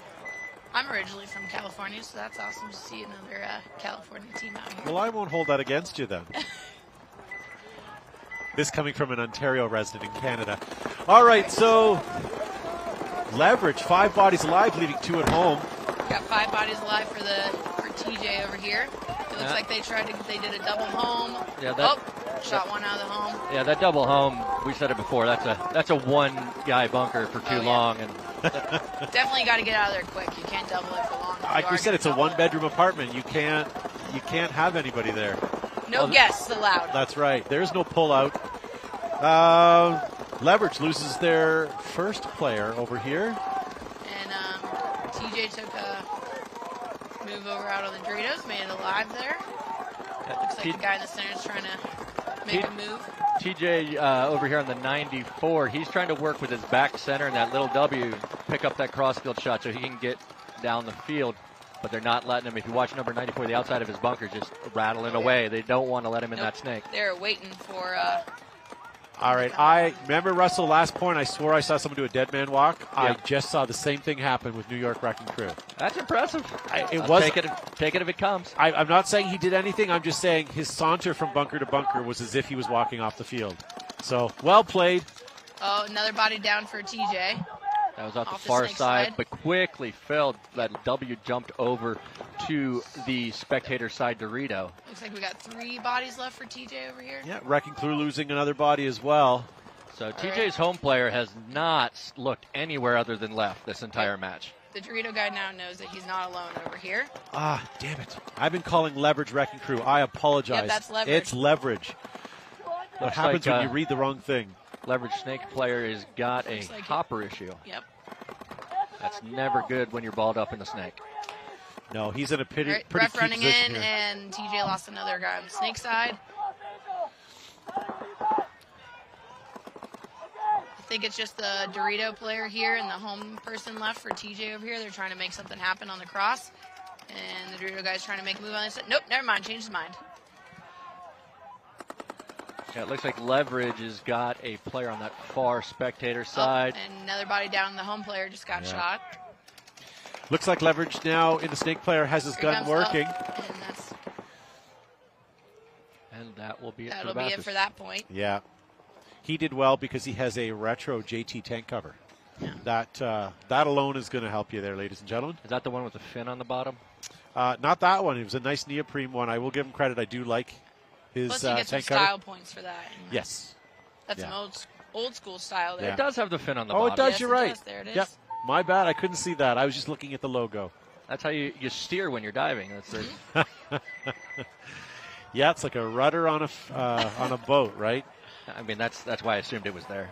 So, quick introductions, ladies and gentlemen, in case I missed it. We do have Michaela here from Dallas Vibe. She played this morning in the Pro Women's League, and you also mentioned you played D2 for who? Nasty X out of Severn, Maryland. Was no one else wanting you on their team, or you just thought you'd stop at 2 teams? I don't know. I just thought I'd stop at 2 teams, I guess. There we go. And they have Russell Jackson from DLX. Nice to have him back with us today. And myself, my name is Todd Ensich. I'm from Behind the Bunker Paintball Podcast, and I appreciate you guys watching today. This is a free webcast for you, and we do hope that you enjoy it. All right, we got Wrecking Crew on the right here. Lost Dutchman on the left Taking in big red. bites. Oh, they went to the same bunker. Did it make Definitely. it? Oh, nope, changed his mind. Going snake side now. Yeah, Looks like some they had confusion. a little confusion on the box there. Both of them tried to go to the Dorito side temple. Both of them knew they were going to a temple, just not Yep, which one. Yep, and they did make a big bite on the Doritos and made it alive here off the break. Now in the 50 Dorito. Now, I do lose 2 Dutchmen on the left side of the field. Wrecking Crew now crawling onto the Dutchman side of the field. Just being smartly aggressive. They're And keeping low. Wrecking Crew lost a body over there on the snake side. Dutchmen, unfortunately, Oh, are kind of another- sitting ducks here right now. Good for them for moving over. The Dutchman completely lost number 11 Reyes here in the snake. They're just completely He's about unaware to, he's there. He's got yep. one. Does this guy know he's crawling up? No, Maybe not. they lost him altogether. They don't see number 11. Oh, nope. I think he might know. There he is. Oh. He knows now. Now he knows. His face definitely knows that he was there now. Yeah, that was a good shot. Well done by Reyes. Again, patience in the snake paying dividends. So it looks like it's just 4-on-1 here for Wrecking Crew has 4. Dutchmen are just 1. Last one, I believe. He's in this little W looking left and right trying to pick up something. Not a good bunker to be in as the last guy alive. Oh, No. and there goes the last guy for the Dutchman. Does Reyes know that's the last guy? I don't think so. No, I think Reyes thinks there's a home. There's a home. And there is And not. there's the towel. Yeah. Now that'll be 2-0 Wrecking Crew. Yeah, that game completely pivoted on the Dutchman losing number 11. Yeah. Yep. That cost him 3 bodies, field position, everything. That was the linchpin in that game. You got to keep an eye on this field, on the snake side and the Dorito side, that people will get lost very quickly there. Yeah, we've seen it earlier in the day. People firing at bunkers that are completely empty and walking past ones that aren't. You know, it's part of having a field like this where you have such large brick bunkers going across the 50-yard line. Well, we also saw today a player definitely was adamant that there was a player in the snake. And he was even shooting at the ref to move. And finally, when he came and did his run through to nothing, he realized that he had made a Good old ghost bunkering. rather huh? vital mistake. And then get roasted as he walked to his next bunker. But So we got Leverage on the right here, breaking out. TJ Bastards, 5 and alive. Leverage lost 1 off the break here on the Dorito side, trying to go to that temple on the Dorito side. Didn't quite make it. That was a good shot by Bastards. That had to be the first ball out of somebody's gun. Yep. Did they? And it looks like they have 2 in the home for Leverage. The little W on the snake side and the temple on the snake side. Pretty conservative breakout for Leverage. The Bastards still have 2 at home as well. I still am not a fan of that, but it seems to be working for people right now. Leverage has got their home doubled up as well. One guy shooting one guy, one guy shooting one guy, one the other, and once again that single bedroom apartment proves too small. Yep. Yeah. He's been evicted from that apartment. TJ Bastards did realize that fact, saw the writing on the lease and moved out. So now we're full spread across the back. 5 bodies alive for TJ Bastards. And we got 3 over here for Leverage. 1 in the snake W, the snake temple, and the home. So this whole T side is wide open. Yeah, The W is shooting the cross, but the pit side is wide open for. oh, and Leverage looks to try to get into the snake. Did he make it? Yep. So Leverage is now in the snake, crawled all the way up to the snake 3. Does he know there's a guy in this center who's now crawling onto Leverage's side? He could have a nice shot on him in the snake. TJ Bastards lose their first body right now. Is that another kill on Leverage? Yep, and TJ got a shot on Leverage's snake player. And another one in the Doritos, so it's 1 lone wolf for Leverage over here. And he's in back center. And he's in the home. And he is snapshot out of the same exact spot 3 or 4 times. And here comes TJ to end it all. Well done. And that's a trade, so it looks like they still got players left. So that point will go to Bastards, and we got a tie game. Go easy on them. Congrats to TJ Bastards for tying it up. I feel bad for TJ Bastards and Shut Up We're Trying. I feel like I've been insulting them the whole day. But these are the names we choose. This is the path we've taken. All right. So, tie match there with 10 minutes and 20 seconds left on the clock. Coming back, we have the New York Wrecking Crew leading 2-0 over the Dutchmen. Lots of game time left. Yeah, only 3 minutes game time used up. So if you're going to give up 2 points quick, then that's fine, but get 2 points back quick. And this field, I mean, you can be down points and come back very quickly. I like this field because you can be down on one side, but you can flip the game from the completely other side. So.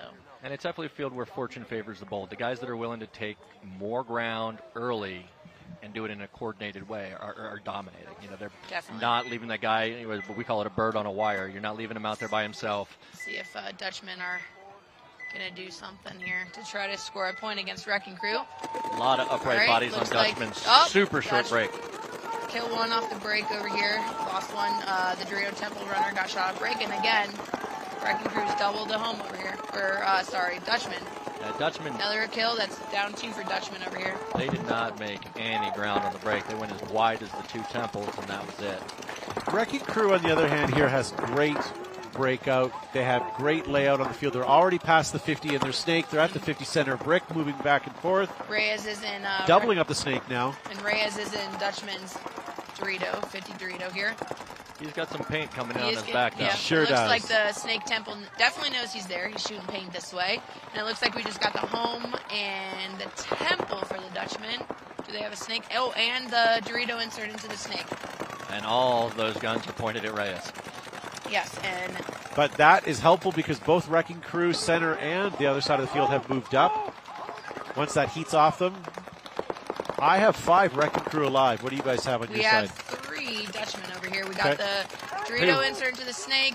Oh, we have 2. Dorito insert into the snake. Oh, and they shot the home, and he got shot off on the temple, so it's only the Dorito inserted into the snake. Yeah.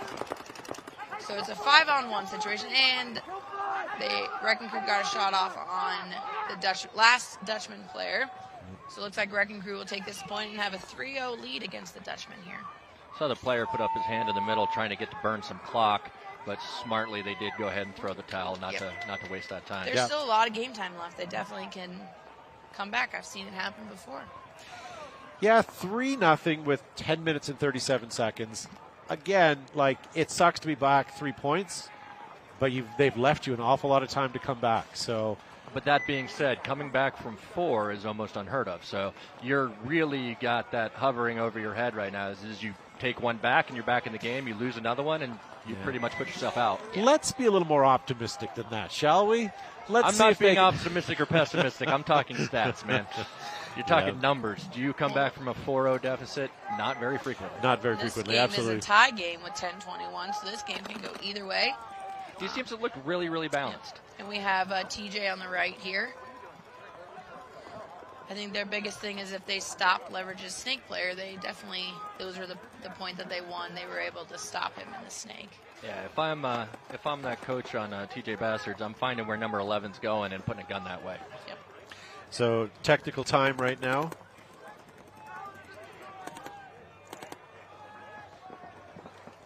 Yeah, so thank you guys so far for joining us. This is the Major League Paintball broadcast. It is brought to you live and free. 2 things people enjoy. So you're going to be able to watch all the live semi-pro action today, tomorrow, and Sunday, as well as the Professional Women's League in the morning. You guys start 6 a.m. tomorrow. Yep, we had Dallas 5. We had the 6 a.m. game this morning. We got to the field and the sun wasn't even up but yet. this time you get the 6:55, so you get to sleep in almost a full hour. The sun will definitely be up now for our first match. See, what I do is I do my hair and makeup before I go to bed, and then I just roll off the pillow, and whatever's left is ready to go. You're ready to go. Yep. I have no idea what that's like. I wake up looking like this. Yeah. People put effort Not into everybody's what as blessed as you to just wake up and look like that, you know. You did not get your beauty rest last night. That's all I have to say. Thanks. Thanks. Well, I am staying at quite the hotel. So, Oh, yeah? It's called the Oyo. I've never heard of it, and Okay. it gets 2.5 stars. But Do they have room rates or is it hourly? Either or. The first 2 floors are hourly. Great. Nice. All right, here we go back. We're good to go. We got TJ over here on the right. Let's see if they're able to stop that snake player for leverage. I'm seeing a lot of heavy packs on TJ. Again, with the double apartment, both of the Aztecs and the W on the snake side, shooting that cross shot, trying to keep leverage. They should out dig on out a snake. basement is what they should They be should doing. just plant roots and, they're staying there. They're there to stay. Smartly, TJs did use that stop short coming in the W to protect the snake. And he is shooting that cross shot. Yeah, they're very... Oh, and TJ, we lost one out of that home. I'm telling you. Eviction notice. Hate to tell you this, but Leverage is still in the original bunkers and 5 alive right now. TJ's really shooting that snake like there. One guy in that little W, he's been given the mission of don't let them get the snake. In the snake. Dorito Temple making a move into the Dorito 1 here, and he makes it clean. Talking to the guys in the center. I think they're going to try and Leverage loses their first. Leverage. And that may have penalty. And the Dorito that W on the snake side was definitely able to shoot that snake. That's the whole point of keeping that cross shot. His job was do not let them in the snake. And now he's switched and he's playing heads up now. So Leverage left with 3. And TJ has 4 players alive still here. TJ is setting up to send number 54 into the snake. Yep. Real clear. Now would be a good time because Leverage has lost their entire snake side. So now they got both W's. Oh, they decided to go up the middle instead. Okay. So we got the tower in the center. Oh, and he launched up to the giant brick in the center. And here comes TJ trying to get the shot. Oh, and Leverage was able to get the shot on the guy running down the Doritos. Leverage towels it. Just like that, TJ's up 2-1 with 8:55 left. That guy's job was to keep him out of snake, and he definitely was able to do his job. It's always great when you can trust a player to say, hey, do this boring job, but it's important. Yep. You can't drop this lane. Yes, you're going to shoot 13 tubes. Yes, your arm's going to get tired. Yes, you're going to wish you were doing other things. But that right there won the point. Yep. Him doing his job won the point. Yeah. And yes, you sit there and you wait and like they're not going. But when they do, you best believe you better get that shot. That is your job. There's an awful lot of players not at their starting box at 9 seconds. And that stresses me. We got Wrecking Crew on the right here. Let's see if they're going to continue to be aggressive. Lost and they're Dutchman. trying to go all the way to the snake corner, and they make it. They take both W's. And then it looks like double home again. Yep, double home again for Wrecking Crew. Lost Dutchman in both sides of snake. One home player runs all the way out to the Dorito corner, makes it alive. So now they got Dorito corner, snake corner, both of the W's here, and a home for Wrecking So Crew. Lost Dutchman did lose a player, and that was a player was destined for the snake. Lost it on the way in. Wrecking Crew has Reyes, number 11, over there on the Doritos, or on the snake side now instead of the Doritos. Oh, and Reyes just got shot out of that little W. Looks like from the snake, heads up. So Wrecking Crew has 4 players alive here. Reyes has been on fire today. Oh, they know they got to stop him, right? It looks like we got the Dorito W, Dorito corner, snake corner, and the home.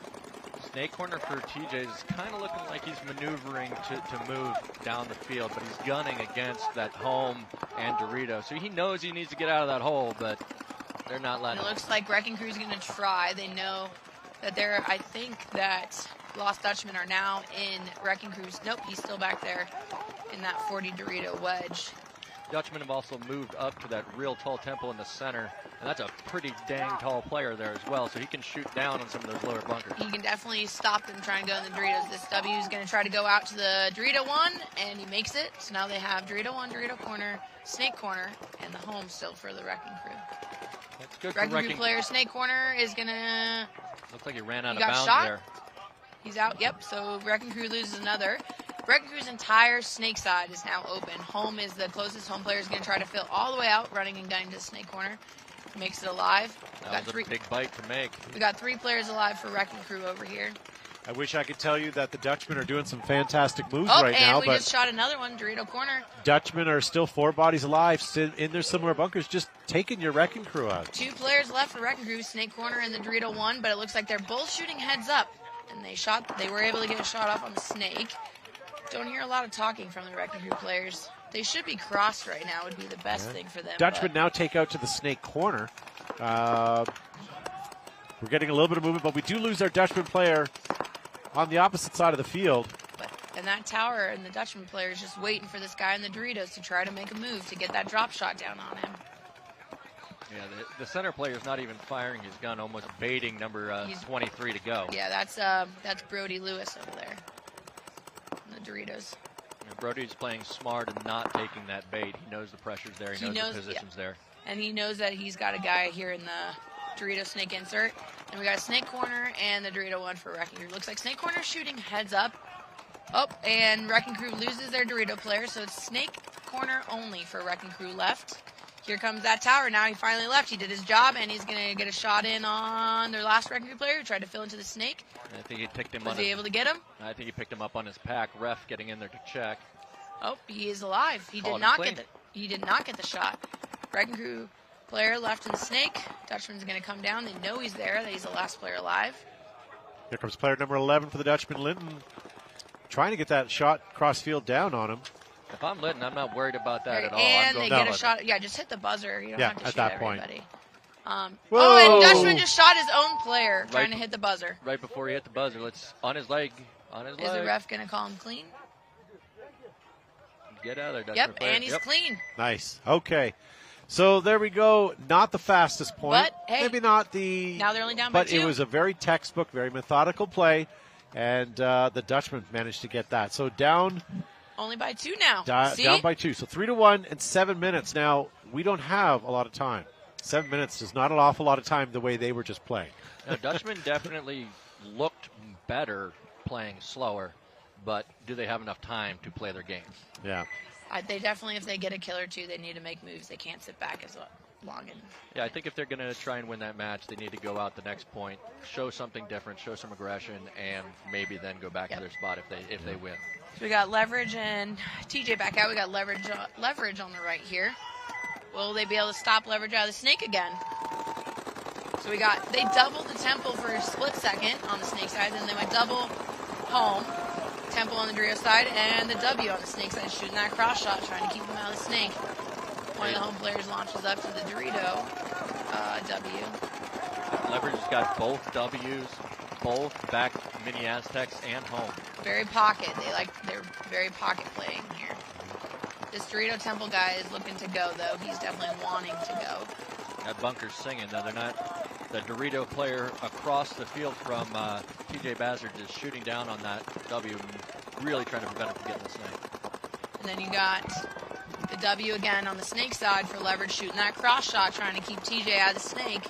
Looks like both W's are crossed, trying to keep him out of the snake, and then the W on this Dorito side looks like he's going to try to pop the top, maybe? Yep, trying to get a shot in. Yeah, he's just trying to put that Aztec's head in just long enough. Yep. To be able to go, but it also looks like TJ's W on the snake side here is also popping the top, trying to do the same thing. Yep. Who's going to make the move? And the Dorito Aztec moves into the Dorito one, makes it clean. It looks like we're still 5 players alive. Yep, and it's going to be an advantage there for TJ because now they have that spread of guns. They got to move. They got the Dutchman. And Dutchman did make it out to the snake corner though, so now they definitely got somebody wide. With Leverage coming down all the way into the 50 Dorito now. But it looks like it's a 5-on-5 with Dutchman in the 50 snake on the other side. Yep, Leverage has got a 50 snake player as well on the spectator side, and Zach, number 4, is over here on the pit side for Leverage. They're crossing right at the 50. That's going to be hard to it looks like the snake corner definitely knows that the Leverage player is here for TJ, and then we got a home, a snake W, a snake temple, and then the 50 snake, so we're 5 alive, and Leverage's snake player got shot, so it's a 5-on-4 situation here in favor of TJ. Yeah, Leverage's player just got dinked out from over there in the snake, and that really isn't what they needed him to do. It looks like nobody is the home is the only player looking at that snake player on TJ, so he could definitely crawl all the way to their side and just start hitting some packs. Ref's running in for the Leverage home player. Oh, that's another player down for Leverage. It is a 5-on-3 in favor of TJ right now. It looks like, is TJ going to crawl? Yep, TJ is now in Leverage's snake over there on the spectator side. Number 4 in Leverage, trying to make something happen, get up on his feet. Just not able to put the TJ guys in to make anything happen. The TJ player is trying to get a shot, it looks like, on the Dorito 1 over here across the field. And TJ's going to fill in right behind him into that 30 Dorito. And then TJ's going to come up here to this tower, trying to get a shot on the Leverage 40 Dorito player. He's going to come up through the center. Smart move through to That's the a center smart by move TJ. for TJ. He's going to get him. He knows he's going to... Oh! And was he spotted? Nope. He's still looking at the snake. TJ now getting into the snake. Going to crawl all the way to the snake 3 with this player coming out and backing him up. It's a 5-on-3 in favor of TJ right now. The Leverage Dorito player get shot. Number 4 and the gets center and for TJ was able to get a shot off on the Leverage player and the W. 1 player left for Leverage. Here comes TJ, going to lay it down, and they toweled it. So that's going to be TJ up 3-1 against Leverage. And that was a good controlled game by TJ. They knew what they had to do, what they had to get done. They were able to make the moves when needed. And it was smart because you saw them fill in behind each other. When they went up to the center, there was a guy that moved up. When they went on the snake, there was a guy that moved up. They followed their teammates up the field, which is really important to capitalize on moves. If you don't have somebody behind you, what are you going to do? Yep, and this field's a very, you got to work together on this field. And Dutchman, I think Bastards, sorry, definitely have it. They got into the snake. Their player followed right behind him. They were able to push each other down, and the guy made a great move up the center. All right, back to Wrecking Crew and Dutchman. Wrecking Crew up 3-1 with 7 minutes left. Will Dutchman be able to get another point up on Leverage, or on Wrecking Crew? So Dutchman with, again, that back double center, taking the pit side wing. And Wrecking Crew went straight into the snake off the break, but Dutchman are also in the snake on the other side, in the snake 3.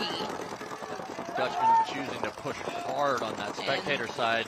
Wrecking Crew got that double home again, and the temple on the snake and the snake corner here. Very aggressive move by Wrecking Crew up. Here's Reyes again in the snake for Wrecking Crew with his snake corner player behind him. Reyes does not see the 50-yard Wrecking Crew though. Nope. And here, the Dutchman. He does. Oh, now he sees him. Oh, he definitely sees him now. He's about to shoot one. He doesn't see the guy across the field. That was see him? Yep. And that was it. That's another kill for Reyes. That's 2 confirmed kills for Reyes at this point. That's great field awareness on his part. Dutchman had the drop on him and did not capitalize. Yep. And Wrecking Crew now is a 5-on-3, 5-on-2. Another player walking off for Dutchman. And 1 player walking off for Wrecking Crew, so it's a 4-on-2. Wrecking Crew has Snake Temple, the home, the Snake Insert Dorito, and then the 50 Snake. Fairly certain Dutchman's only got the snake corner. Oh, nope, he's got a little W here on the Dorito side for Dutchman. Oh, wow. Which I don't think Wrecking Crew knows he's there in the W. They were calling snake corner only, so this guy can surprise everybody and just start picking. See, there's one. See, saying snake corner only, killed one. It's a 3-on-2 situation here. And you can hear number 25 here in the snake just pushing the wrong information, saying snake corner only. If that Dorito player for the Dutchman just stays quiet and is a ninja, and they shot the snake corner. Now they know he's there. Now they know he's there in the W. It's a 3-on-1 right now in favor of Wrecking Crew. Here he comes, Reyes down and gonna get a shot off on him, and that's a towel. It's gonna be 4-1 Wrecking Crew. Yeah, so they really had Reyes' number there for a second and just turned back to him. They just if looked that away. guy in the center would have stayed looking this way, he could have had him. And that's something we were discussing a few points ago. Do your job. If your job is to go up there and look at the snake, then go up there and look at the snake. Yep. You know there might not be any glory in it, but you got to do it. Yeah. It could be boring, but hey, there's a lot of players that have made a living by being disciplined. Yep. It's big on certain layouts. It's all about the discipline and the patience, especially in these higher divisions. If you have a job, you need to do your job. Everyone on that team is expecting you to do it. So if you're looking that way and it's your job to look that way, somebody's not looking that way. It's you. Yep. And we're back to the Leverage TJ game. TJ's up 3-1 against Leverage with 5:18 left. Looks like we got TJ on the right here. They went again. They went Snake Temple, Snake Dorito, Dorito Temple, and double home. Looks like Leverage has got a guy in the snake already. In the Dorito, sorry, in the spectator, or The snake side. No, the Dorito side. Definitely up in the Dorito 40. Both sides snake. Both sides snake. Yeah. Too many Let's just say it that way. And the They have all snakes covered. All snakes. Even the center snake. Every snake, there's a player for Leverage in. That is triple. Oh, and we're going to one body down for TJ walking off here from, it looks like the Dorito side. Leverage is on their wedge in the center. And here they come now down on theirs in their Dorito side. Leverage looking very good on this point. Another player walking off for TJ from the snake corner. He tried to fill out there and got caught. A snake Dorito. Oh, another player walking off. And another. Looks like Leverage is probably going to take this point. There's one player left in the home. Okay, I'm coming into this game last or late here, but TJ Bastards, how did they still have two at home all the way up until like 30 seconds ago? They really like that apartment. They want to squeeze as many people in as they can in that one-bedroom apartment. I get it. It has IKEA furniture. It's nice. But it's got a nice view. Yeah, it gets all-day sun. You got to wonder if it's a fatigue thing. You know, getting down, kneeling, and whatnot. If you don't have the roster depth, you got to wonder if, okay, listen, coach, I got to stand this point. Okay, well, there's only one place you can stand. Yeah. So if you're lacking depth, maybe True. that is a concern there. Hey, in the live chat, Brett PB said the Dutchman is a throw-together team with D4 and D3 players. This isn't bad showing for them, to be honest. I was unaware of that, but that is great if that's the case. Yeah. It and does here, explain what we're talking about, though. They didn't have the teamwork. Yeah. But, you know, we have Michaela just bad-mouthing them for the whole game here. That's what I do best. I'm known as the shit talker in the league. Yeah. But it is it is something that we are seeing out there. You know, they don't have the team. All right, back to New York Wrecking Crew and Dutchman. Looks like Wrecking Crew breaking out here on the right, going straight into the 40 Dorito. Reyes, number 11. Here comes Dutchman, also trying to match Reyes here on the snake side. And then will Reyes get a shot in the guy in the Dorito side? Oh, and Dutchman crawling all the way to Wrecking Crew's side. Reyes is now mirrored up, has no idea he's here. Who's going to get the shot off first? We're about to see some action. It's going to be whoever shoots their gun first, and that's Dutchman it. got a shot on the guy in the center. Here it goes. Oh, and they're going to trade. So that's 2 players, 3 players walking off for Wrecking Crew right now. That Dutchman player I would did. have thought Wrecking Crew would have had that or should have had that, but that's okay. So 3 players walking off for Wrecking Crew right now. Oh, and Wrecking Crew just got a minor penalty, which is going to pull the last 2 bodies. Do they not have enough players? All right, nope, that's going to pull the last body. So there's no players left for Wrecking Crew. Dutchman. Sometimes walking off the field as a team is a good way to strengthen. Wait, maybe they did not have enough players. Oh, the ref signaling they did not have enough players for Wrecking Crew to pull. Yeah. So that's going to be probably a point for Dutchman, and Wrecking Crew's probably going to start down a body. It looks that way. Yep, so Dutchman got the point. We're just...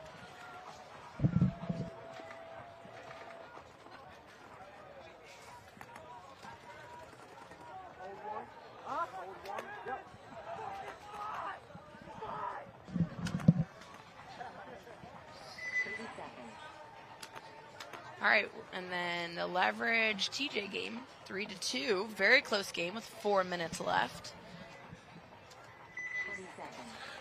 All right, so 3-2, 4 minutes left. These points, I mean, they're eating up every ounce of time that they have. Yeah, no one's really streaking down the field, so that means you got to keep the game close. All right, let's see. Will Leverage be able to come back and get a quick point against TJ here? Let's see. All right, Leverage going to take big ground, go to the center tower off the break. Dorito one home, and then the Temple on the snake side.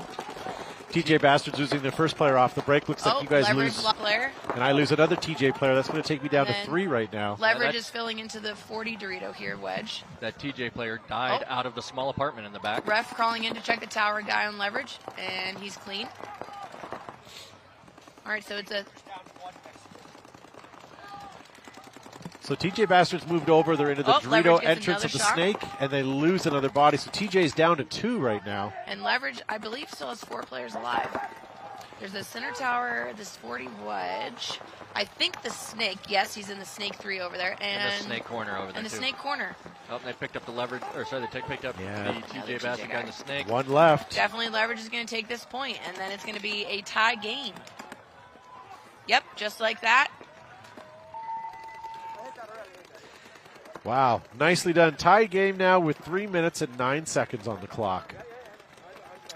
See, very interesting. So we have New York Wrecking Crew coming back on the field, and I hear they're down 1. Yeah, they'll start with Wrecking Crew 4. Because of that? Okay. With that minor at the This end is there. going to give Lost Dutchman an opportunity to get another point on the board here. They're down by 2. 4 minutes on the clock. That's not a lot of time in this game right now. That's why that one body advantage is huge. Yep. Yeah. Because somebody's not going to have a gun on him. What a difference this morning. You guys, the ladies, you guys started, you were having 20, 30, 40-second points. And as your day progressed, your points slowed down. Semi-Pro had a couple of quick points, and then it just came to a screeching halt. Everybody's been putting in like 2-minute points, 3-minute points. Even in D2, we had a very long point as well. If this is Sunday paintball on a Friday, I can't wait to see what happens on Sunday. Here we go, Breck, and the Dutchmen are going to take the 40 Dorito off the break and the Dorito corner and the snake, both snakes off the break. Yeah, Dutchmen smartly capitalizing on that body. They know they're down a body. They know they have that one body advantage. So the Dutchmen are trying to get a shot, it looks like, on the home player. Yeah, Holmes got a lot of paint coming on him. Looks like he may have got shot at the pack. He did get a shot off on him. So now it's a 5-on-3. Wrecking Crew busting into the snake, but getting eliminated. 5-on-2. The Dutchman, will Wrecking Crew towel it, or are they going to just let him come down and burn time off the clock? Wrecking Crew should just let this play out. If they're up 2 points, just let the clock burn out, because Dutchmen are going to still have to get another point to even tie no it disrespect to the Dutchmen, but I haven't seen them get off their feet and run more than once or twice. So this is going to be a slow point for them. Yeah, if you look at number 22's body language of the Dutchman in the snake, he's sitting on his legs. Yeah. You know, that's not a position where you can get up and go from any point. Okay, Wrecking Crew down another body. That Dutchman player's up, just like we there we go. encouraged him to do, and he's off on his way. Now he's on his feet. Now he knows. Yeah. So now Dutchmen are going to get this point and only be down 1 point with 2:45-ish left. Why is he pausing? I think there's something off on that button. No, he stopped, looked across instead of hitting the button to look across the field, and then he went back to the button. So for a second there, he was a pause. I thought maybe we missed something, but I think he was paying attention to something the ref was saying to him. Maybe so. But you know what? When you're a player and you're down on points, down on time, sometimes that clock is all you got. Yeah, that's that half a second you wish you ever had back, and it's gone. Yeah, sometimes if you just had 2 or 3 more seconds at the end. It's like when Russell walks out of this booth. It's like, I relish the time that we had. You know what I mean? Well, I sold everything. Can't stay if there's nothing else in the booth. Got to tell. You have those problems when you have the most popular gun in the game. With Lux and Shocker growing so fast, it's not surprising that we're running low on inventory. Very interested to see this tie game 3-3 with 3 minutes left. Bastards on your right, leverage on your left. Leverage taking the Dorito insert, the snake insert, the snake temple, home. Got a TJ Bastard player crawling up to that center snake, that big wing as the first and leverage player, home player getting shot, so that's one body down for leverage. But they still have the center tower here, and the first big Dorito over there. So TJ's still got a guy at home, got a guy at the 50 snake, and ref running in. That's a very aggressive ref run in there on the guy in the W. You almost never like to see him hurry because that's not a good thing. Never good. No, when you see a ref out of your side view. Wow. Oh boy. Okay. That's fortunate. That is lucky. So TJ's now got a guy on the 50-yard line in the dead center of the field, kind of very, very low looking at the snake side. And then leverage has got the snake insert, the snake temple. Oh, and the snake insert player got shot. That was a That was a good shot for. Oh, and another one. This guy in the center for TJ is just feasting right now. He's been in the center early on, and I don't know that Leverage picked him up. One player walking off for TJ here. It looks like from the Doritos side. What they need to do is they need to back their player up in the center. Like, if he's up there, you need to back him up. Oh, there they go. Into the tower, but it looks like Leverage was able snuck to... out to the... Oh. Nice. Wow, Towel being called. Leverage toweling it. All right. Wouldn't you? A minute 30. I'd rather have 5 alive with a minute and a half to hopefully just tie it up. That was, what, a 4-on-3? Yeah. Right? They were only down? Well, I think there was only, two left? Two? Yeah. 2-on-4? So, smart move. Yeah. A minute 30. Definitely can come back a quick point, and then... Because semi-pro, there's no ties, so they definitely can get a quick point and then burn the clock and then get an overtime point. So back to Wrecking Crew Dutchman. Wrecking Crew up 1 point against Dutchman with 2:45 left. Wrecking Crew on the right, Dutchman on the left. Looks like Wrecking Crew is setting up again. Looks like Dutchman's going to try to go snake here. Double center again from Wrecking Crew. And Dutchman was able to make it snake crawling all the way to the snake 3 here. Wrecking Crew's got Reyes in that big first Dorito side snake knuckle. Here Although it looks like his loader's down. If this guy, his loader's not working. Nobody knows that the Dutchmen are now in Wrecking Crew's Dorito wedge. Is he going to be able to get a shot on this W over there? Oh, he heard Reyes. Here he comes. Oh, gets a shot off on Reyes.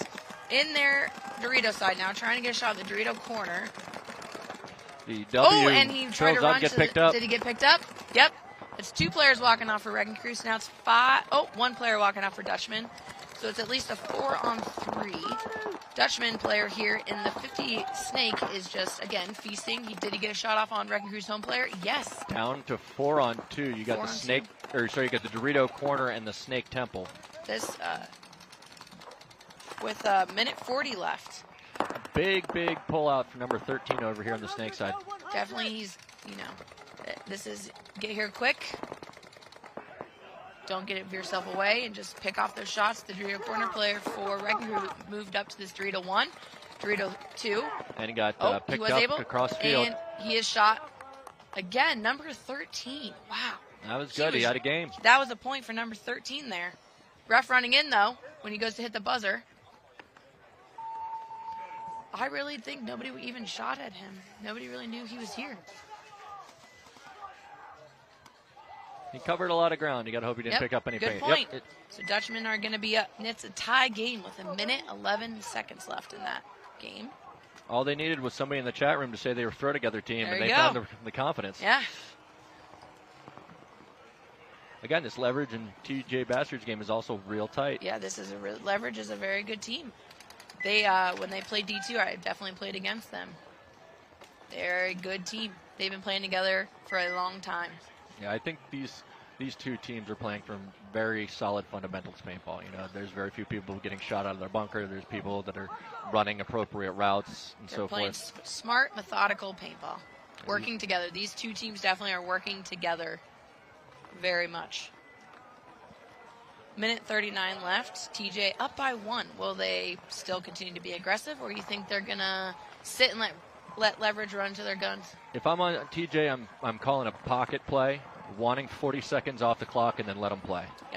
Yep. Get it done under sub-minute and let them play. I would get to your primaries, cross it up, burn a minute. Pick players off. Yeah. A win is a win. Get out there, burn the minute. Yep. If you can keep Leverage in place for that minute, I think you can finish the rest. If TJ can shoot Leverage's snake player, then all they got to do is sit. Well, they've been putting 2 people in that back apartment. Maybe it's time to give them a job. Yeah. It's not even an apartment. It's a compartment. Yeah. It's one of those tunnel hotels in Asia. It's like a little add-on A capsule hotel. There you go. That's what it was. Yeah. I'm all about capsule hotels. I think it's a great idea, but I would never be able to be in such a confined area. At 6'1", I don't know that they make them for me. No, and if you have night terrors, you just destroy that place. Or your hands. Yeah. I sit up when my alarm clock goes off, so I would definitely wake up the person above me. Yeah. So, first and foremost, ladies and gentlemen, thank you so much for staying with us all day today so far. If you've made it all the way till the end, we appreciate it.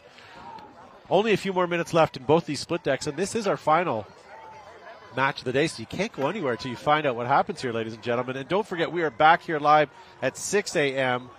We get to watch St. Louis Archangels take on San Francisco Sirens, and Siricatos taking on Tiki's Ohana. And then we've got a slub team at 6:55 called Dallas Vibe. Yeah, man. Dallas Vibe girls. Yeah. You guys looked great today. Thank you. Yeah. Yeah.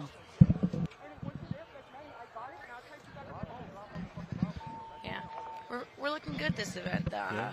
You know heroines. Yes. I'm just teasing. I was only trying to find another team that was just as good or if not better than you guys. Although you guys finished first overall last year. Well, we won World Cup, but Cheetahs got the series because they got second You're every right. event. Yes, you're right. So they got I was trying to give you more credit than credit was due. I was trying to help you out there. All right, so so leverage player getting shot off the break. This is what TJ needed to just confirm that 1 point.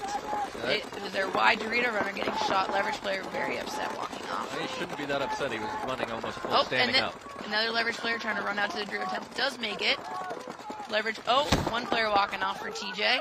4-on-4 situation here. And you can see in the center, Leverage has got that big tower just standing up protecting the snake. And TJ has a guy in the center wing now crawling up to the center brick. And I don't think Leverage knows that he's there. But Leverage is also going to move out to this center wedge with 60 seconds left. yeah, 4-on-4, 60 seconds. TJ's had some good success up that And gut. So. I know TJ, another player walking out for the snake. That's center player for Leverage. And I've seen Leverage pull things off in 60 seconds. Come on, Leverage. Let's get this point. Let's tie it up. And I still think they lost that TJ guy in the middle.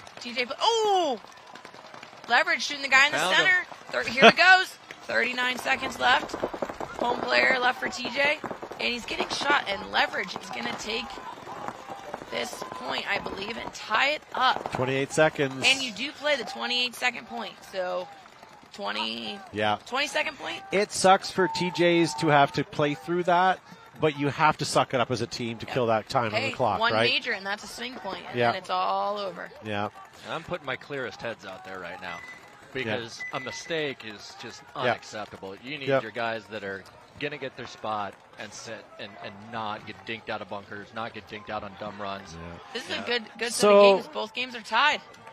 Tie match for Leverage and TJ with only 21 seconds left. That's an overtime game. I hate to call it, If you get a major, but that's going to be an overtime game. Once And you then Just to be argumentative, I'm going to say that TJ's going to take it in the 21 seconds. TJ's? Yep. Okay. One major. That's all you need. One team to get a major, and then that's it. You run down and hit the buzzer, and then you win. For sake of controversy, you have to have somebody go out and get Yeah, you, right? that's true. I don't know. Leverage, they're a good team too, but The Tijuana Bastards are going to take it, you think? They got 20 seconds. Why Wrecking Crew and Dutchman 4-4 with a minute 11 left. Dutchman on the right here. Overtime. Dorito Temple, they take Snake off the break. Both teams. Reyes getting shot. That's a big kill for Dutchman there. So it's a 4-on-4? 4-on-4. 60 seconds Leverage left. did get somebody up to the center 50. Yep, Wrecking Crew player up in the center. Brick, another Dutchman player walking off. It's like their Snake player. 48 seconds left. That All right. Dutchman made some good real estate. And he's going to Snake corner. Wrecking Crew player crawling all the way to their wing. Looking inside. 38 seconds. Will the Wrecking Crew capitalize on these kills and score? Or are we going to have an overtime point? Another Wrecking Crew player walking off. Dutchman's got back, center, Dorito corner, and Snake Temple all still alive. And then Wrecking Crew's got this wing. They just moved out to the Dorito 2 over there. I get the Ooh, feeling. and they lost Wrecking Crew player in the center getting shot. 15 seconds, ladies and 15 gentlemen. seconds. Looks like we're going to have an overtime. Oh, another. We have Dustman. both flag protectors on both sides at home. Yeah. Another player, 6 seconds. 5. All Wrecking Crew right. player getting shot. Overtime. Oh, and no penalty. Nope. All right. That's going to go into overtime. Who do you got, Wrecking Crew or Dutchman? I got to give it to the non-throw together team. Wrecking Crew? Not because of the Dutchmen are playing poorly, but you just got to think the teamwork's got to count for something when And it's again, clutch. Wrecking Crew been playing together a long time. Played them again last year in D2, so. Yeah, I'm always going to take the team over the throw together in clutch situations. Yeah. All right, here we go. 20 seconds. 20 seconds to another overtime point. We'll see how my bet pays off here. Ooh, that's a we're taking crispy bets dollar now. bill. We're betting. I said TJ in 20 seconds. We'll All see. right, let's see. All right. It's a little rich for my blood, but I'm in. Are you kidding me? That's my per diem I put there on the table. Yeah. I can't even spell per diem with what I get. All right, here we go. Looks like leverage here on the right. TJ. Oh, and a leverage player getting shot off the break going to the Dorito Temple. We got two of the TJ guys marching up the Here we center. go with 12 seconds 12 seconds. left. Here comes TJ through the center. 7 no, seconds. that's leverage on the left. I'm sorry, leverage. TJ player getting shot off the break. Leverage coming up through the 2 center. seconds. 2 seconds. Oh, and overtime as well. Oh, look at that. Overtime. What good matches. Yeah. I'm not going to take your money. That was an easy win. Double. That was an easy win. Oh, besides, if I took a dollar American and I took it home to my Canadian nation right now with the exchange rate, it would put me into a new tax bracket. Yeah, it's one of those things you might get mugged crossing the border. Yes, I can't be in possession. They used to ask you if you have $10,000 or more crossing the border back into Canada, but now it's do you have anything coming back from the States? Yeah. The old loony and the toonie are not carrying the weight they used to. No, but you know what? It's hovering where it's supposed to, right? Because if this is at this rate, we do enough trade with the States that our economy stays level. Right? Yeah, we'll just spend more money if we need it. That's true. That's true. That is All something right. that we're great Overtime at over point. here. Wrecking Crew Dutchman. This is going to be very good. Double OT. Double OT. One team did use their timeout already. But you get a timeout anyways for overtime. Yeah, well.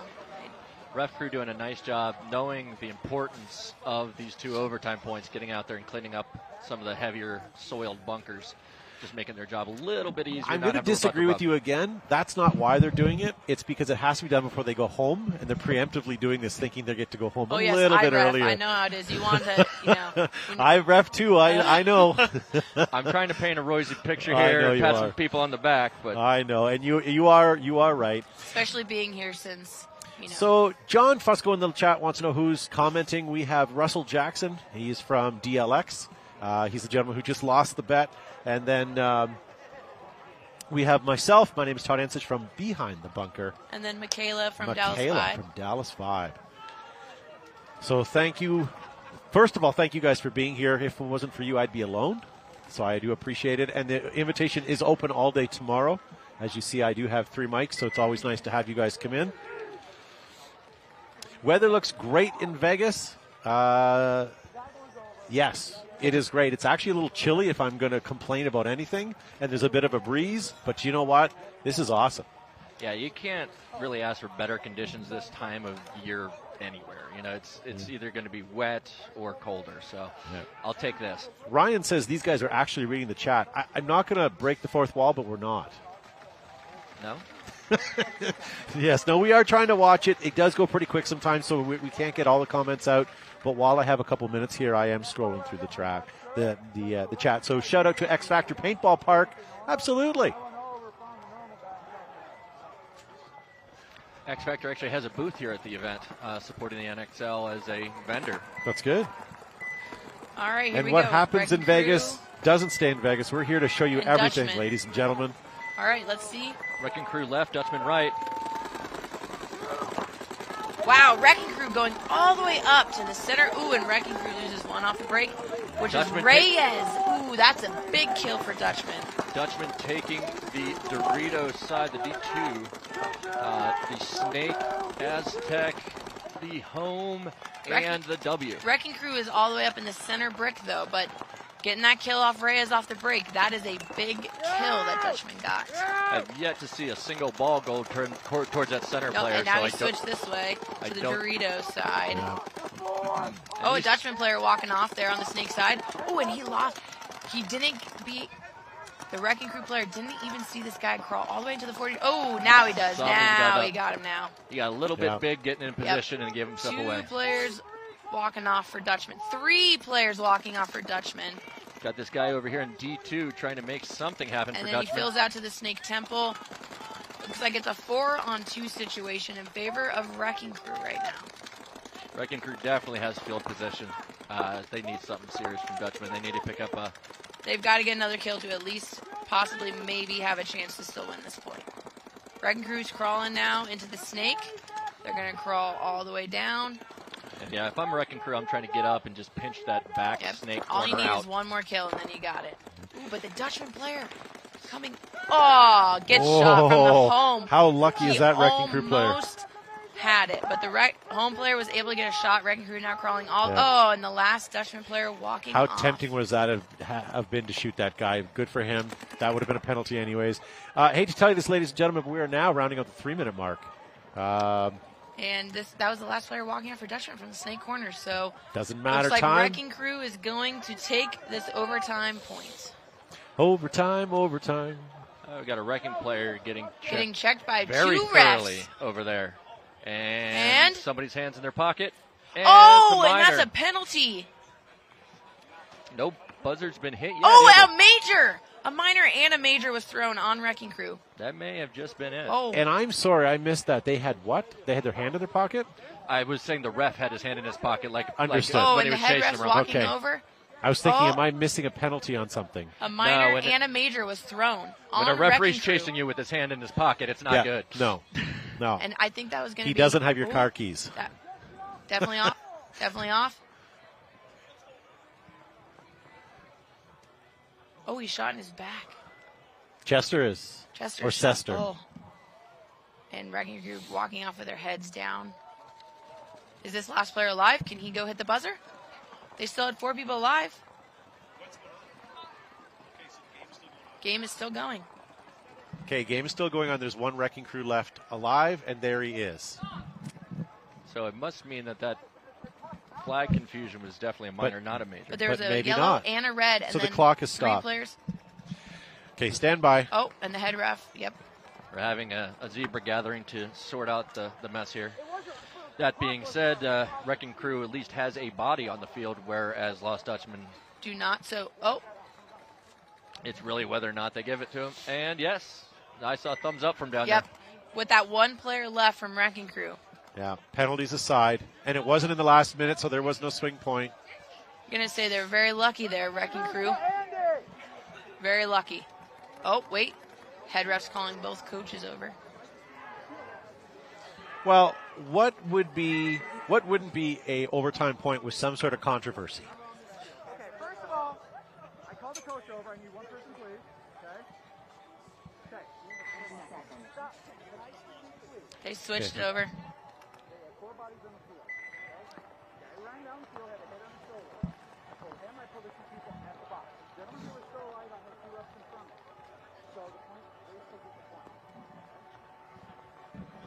All right, so sorry for the silence, ladies and gentlemen. We're quietly listening to We're the head being ref. nosy. Yeah. We're just being nosy because we like drama.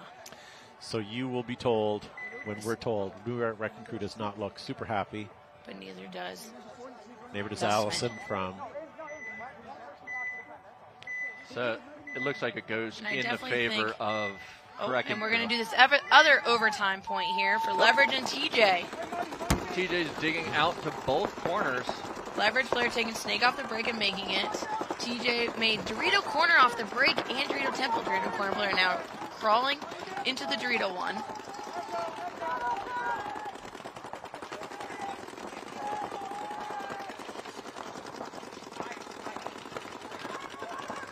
All right, TJ's up into the big Snake knuckle over here on the Dorito side. Okay. So it's And Leverage is still in that Snake Oh, one. nice run through. Ooh, Managed and to we got take. one. Oh, but I see major majors, penalties. 2 being- majors. That was a lot well, of no, flags. it's Well, one. one, but Yeah. 2 refs saw the same I thing. 2 know. majors thrown, so definitely saw the same thing. So that's going to leave 2 players left for TJ and Both 4 on the players Dorito for side. Leverage. I don't know that 4 the or TJ 3 for players. Leverage. I don't know the TJ players know that they got Oh! penalized. Did he get shot over there on the Snake side, the Leverage player? Ref running in, and he did! All right, so it's 2 players for TJ, and how many for Leverage? 1. Here comes TJ. It's 2-on-1. They're 2-on-2 for TJ. It is 2-on-2. TJ coming down into Leverage's snake. This snake player for Leverage is getting really pinched from left and right. Oh. TJ taking the highway, hopping on the inside of the snake. And he gets a shot on the Leverage player in the snake one, Wow. and that will do it. Wow. TJ taking the overtime point over Leverage. But let's wait. Well, maybe. Let's see. They got at least 2 bodies, so long as there isn't one. At least there's not a major. Ooh, don't touch him, don't touch him. touch each other. All right. So let's see what happens here. We do have clarification, it looks like, from the previous match, but we'll get to that in a moment. Right now, it looks like TJ takes that point over Leverage in overtime. Yeah. Please use their real name. They're TJ Bastards. TJ Bastards. Welcome. Good job, ladies and gentlemen. So we'll see them moving up and moving on with that. Now, going back to this, we don't know the official outcome right now. I assume that Wrecking Crew is going to take this. I see some very sad faces on the Lost Dutchman, unfortunately, and I do see less sad faces on. Andy, the coach of Wrecking Crew, has been through quite a few of these confrontations. He was a pit guy for Aftermath, and so he's seen the drama. He's handling it very quietly. So I don't know. The referees are still sort of cleaning bunkers, but that doesn't mean anything. I feel like the head ref kind of made his feelings known, and well, the ultimate right now is having final words just to clarify that, and then he'll give us his so. So while we're waiting for that decision, ladies and gentlemen, I want to thank you for watching today. I want to welcome you to come back and join us tomorrow. And I also want to welcome you to do us a small favor. Because this was free and the price was right, please subscribe to Major League Paintball so you can watch us tomorrow and know when we're live. Also, let Major League Paintball know that you like this so that we can continue this. And hopefully, if they know that you guys are wanting this and liking this, heck, even go so far as to say loving this, maybe this will become a thing. Maybe they'll be more invested in it. Maybe there'll be more, more niceties. But either way, all I'm saying is, push for this by watching, listening, and interacting. If you like what you see and you want more of it, it's a very simple transaction. Yeah. Watch it, invite your friends to watch it, share it on your social media. Hey guys, this is what I'm doing today. Something as simple as you putting your story up of watching this live cast. Somebody's going to ask you, what were you watching? Somebody's going to pay attention to what was going on. Start a conversation about paintball in any way you can, and you are helping the sport. Yeah. Hey, and support the WNXL. You get to watch all the WNXL games on this field for free. That's right. That's right. So we're just waiting on final announcements still, ladies and gentlemen. Well, it does say finished. So. It does say finished, but until we hear it,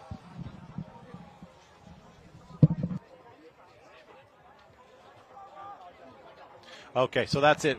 It looks like New York. Wrecking Crew will take it over Lost Dutchman 5-4. Congrats. Hard loss for the Dutchman on that, but I guess that is what it is. It's a strong showing for a throw-together team, if that's the case. Absolutely. And you know what? The game's not over. This is Friday. Yep. So we'll see them Saturday for some redemption. Wow. So Russell Jackson from DLX, thank you for being on the show. Thank you for having me. And as well, Michaela. You think I forgot. From Dallas Vibe, as well as some of the random D2 team that I can't remember for the life of me. Nasty X. Yep. And thank you to myself, Todd Ansich from Behind the Bunker, and thank you to you guys for watching. We'll see you guys tomorrow. Thank you. Bye.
Major League Paintball is coming to Las Vegas for the first event of the 2024 season. At its heart, the game of paintball is simple. Shoot your opponents before you get shot, and then march down the field to victory. In the Major League Paintball Pro format, each team employs 5 players at a time, and they have a buzzer on their side to protect. Hit the opponent's buzzer, win the point. En route to the buzzer, both teams will be locked in gunfights, utilizing diverse strategies while moving up a field full of bunkers, fighting to get into critical positions. And these strategies could change given the score and the time left on the clock. There's 15 minutes in regulation. The highest point total wins the game. This is chess with guns, with no quarter given and no quarter requested. Welcome to Major League Paintball.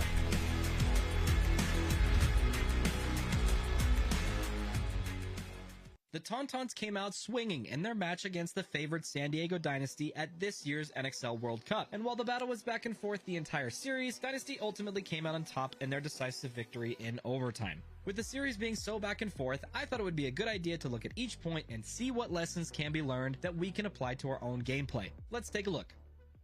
Point 1 goes to the Tauntauns.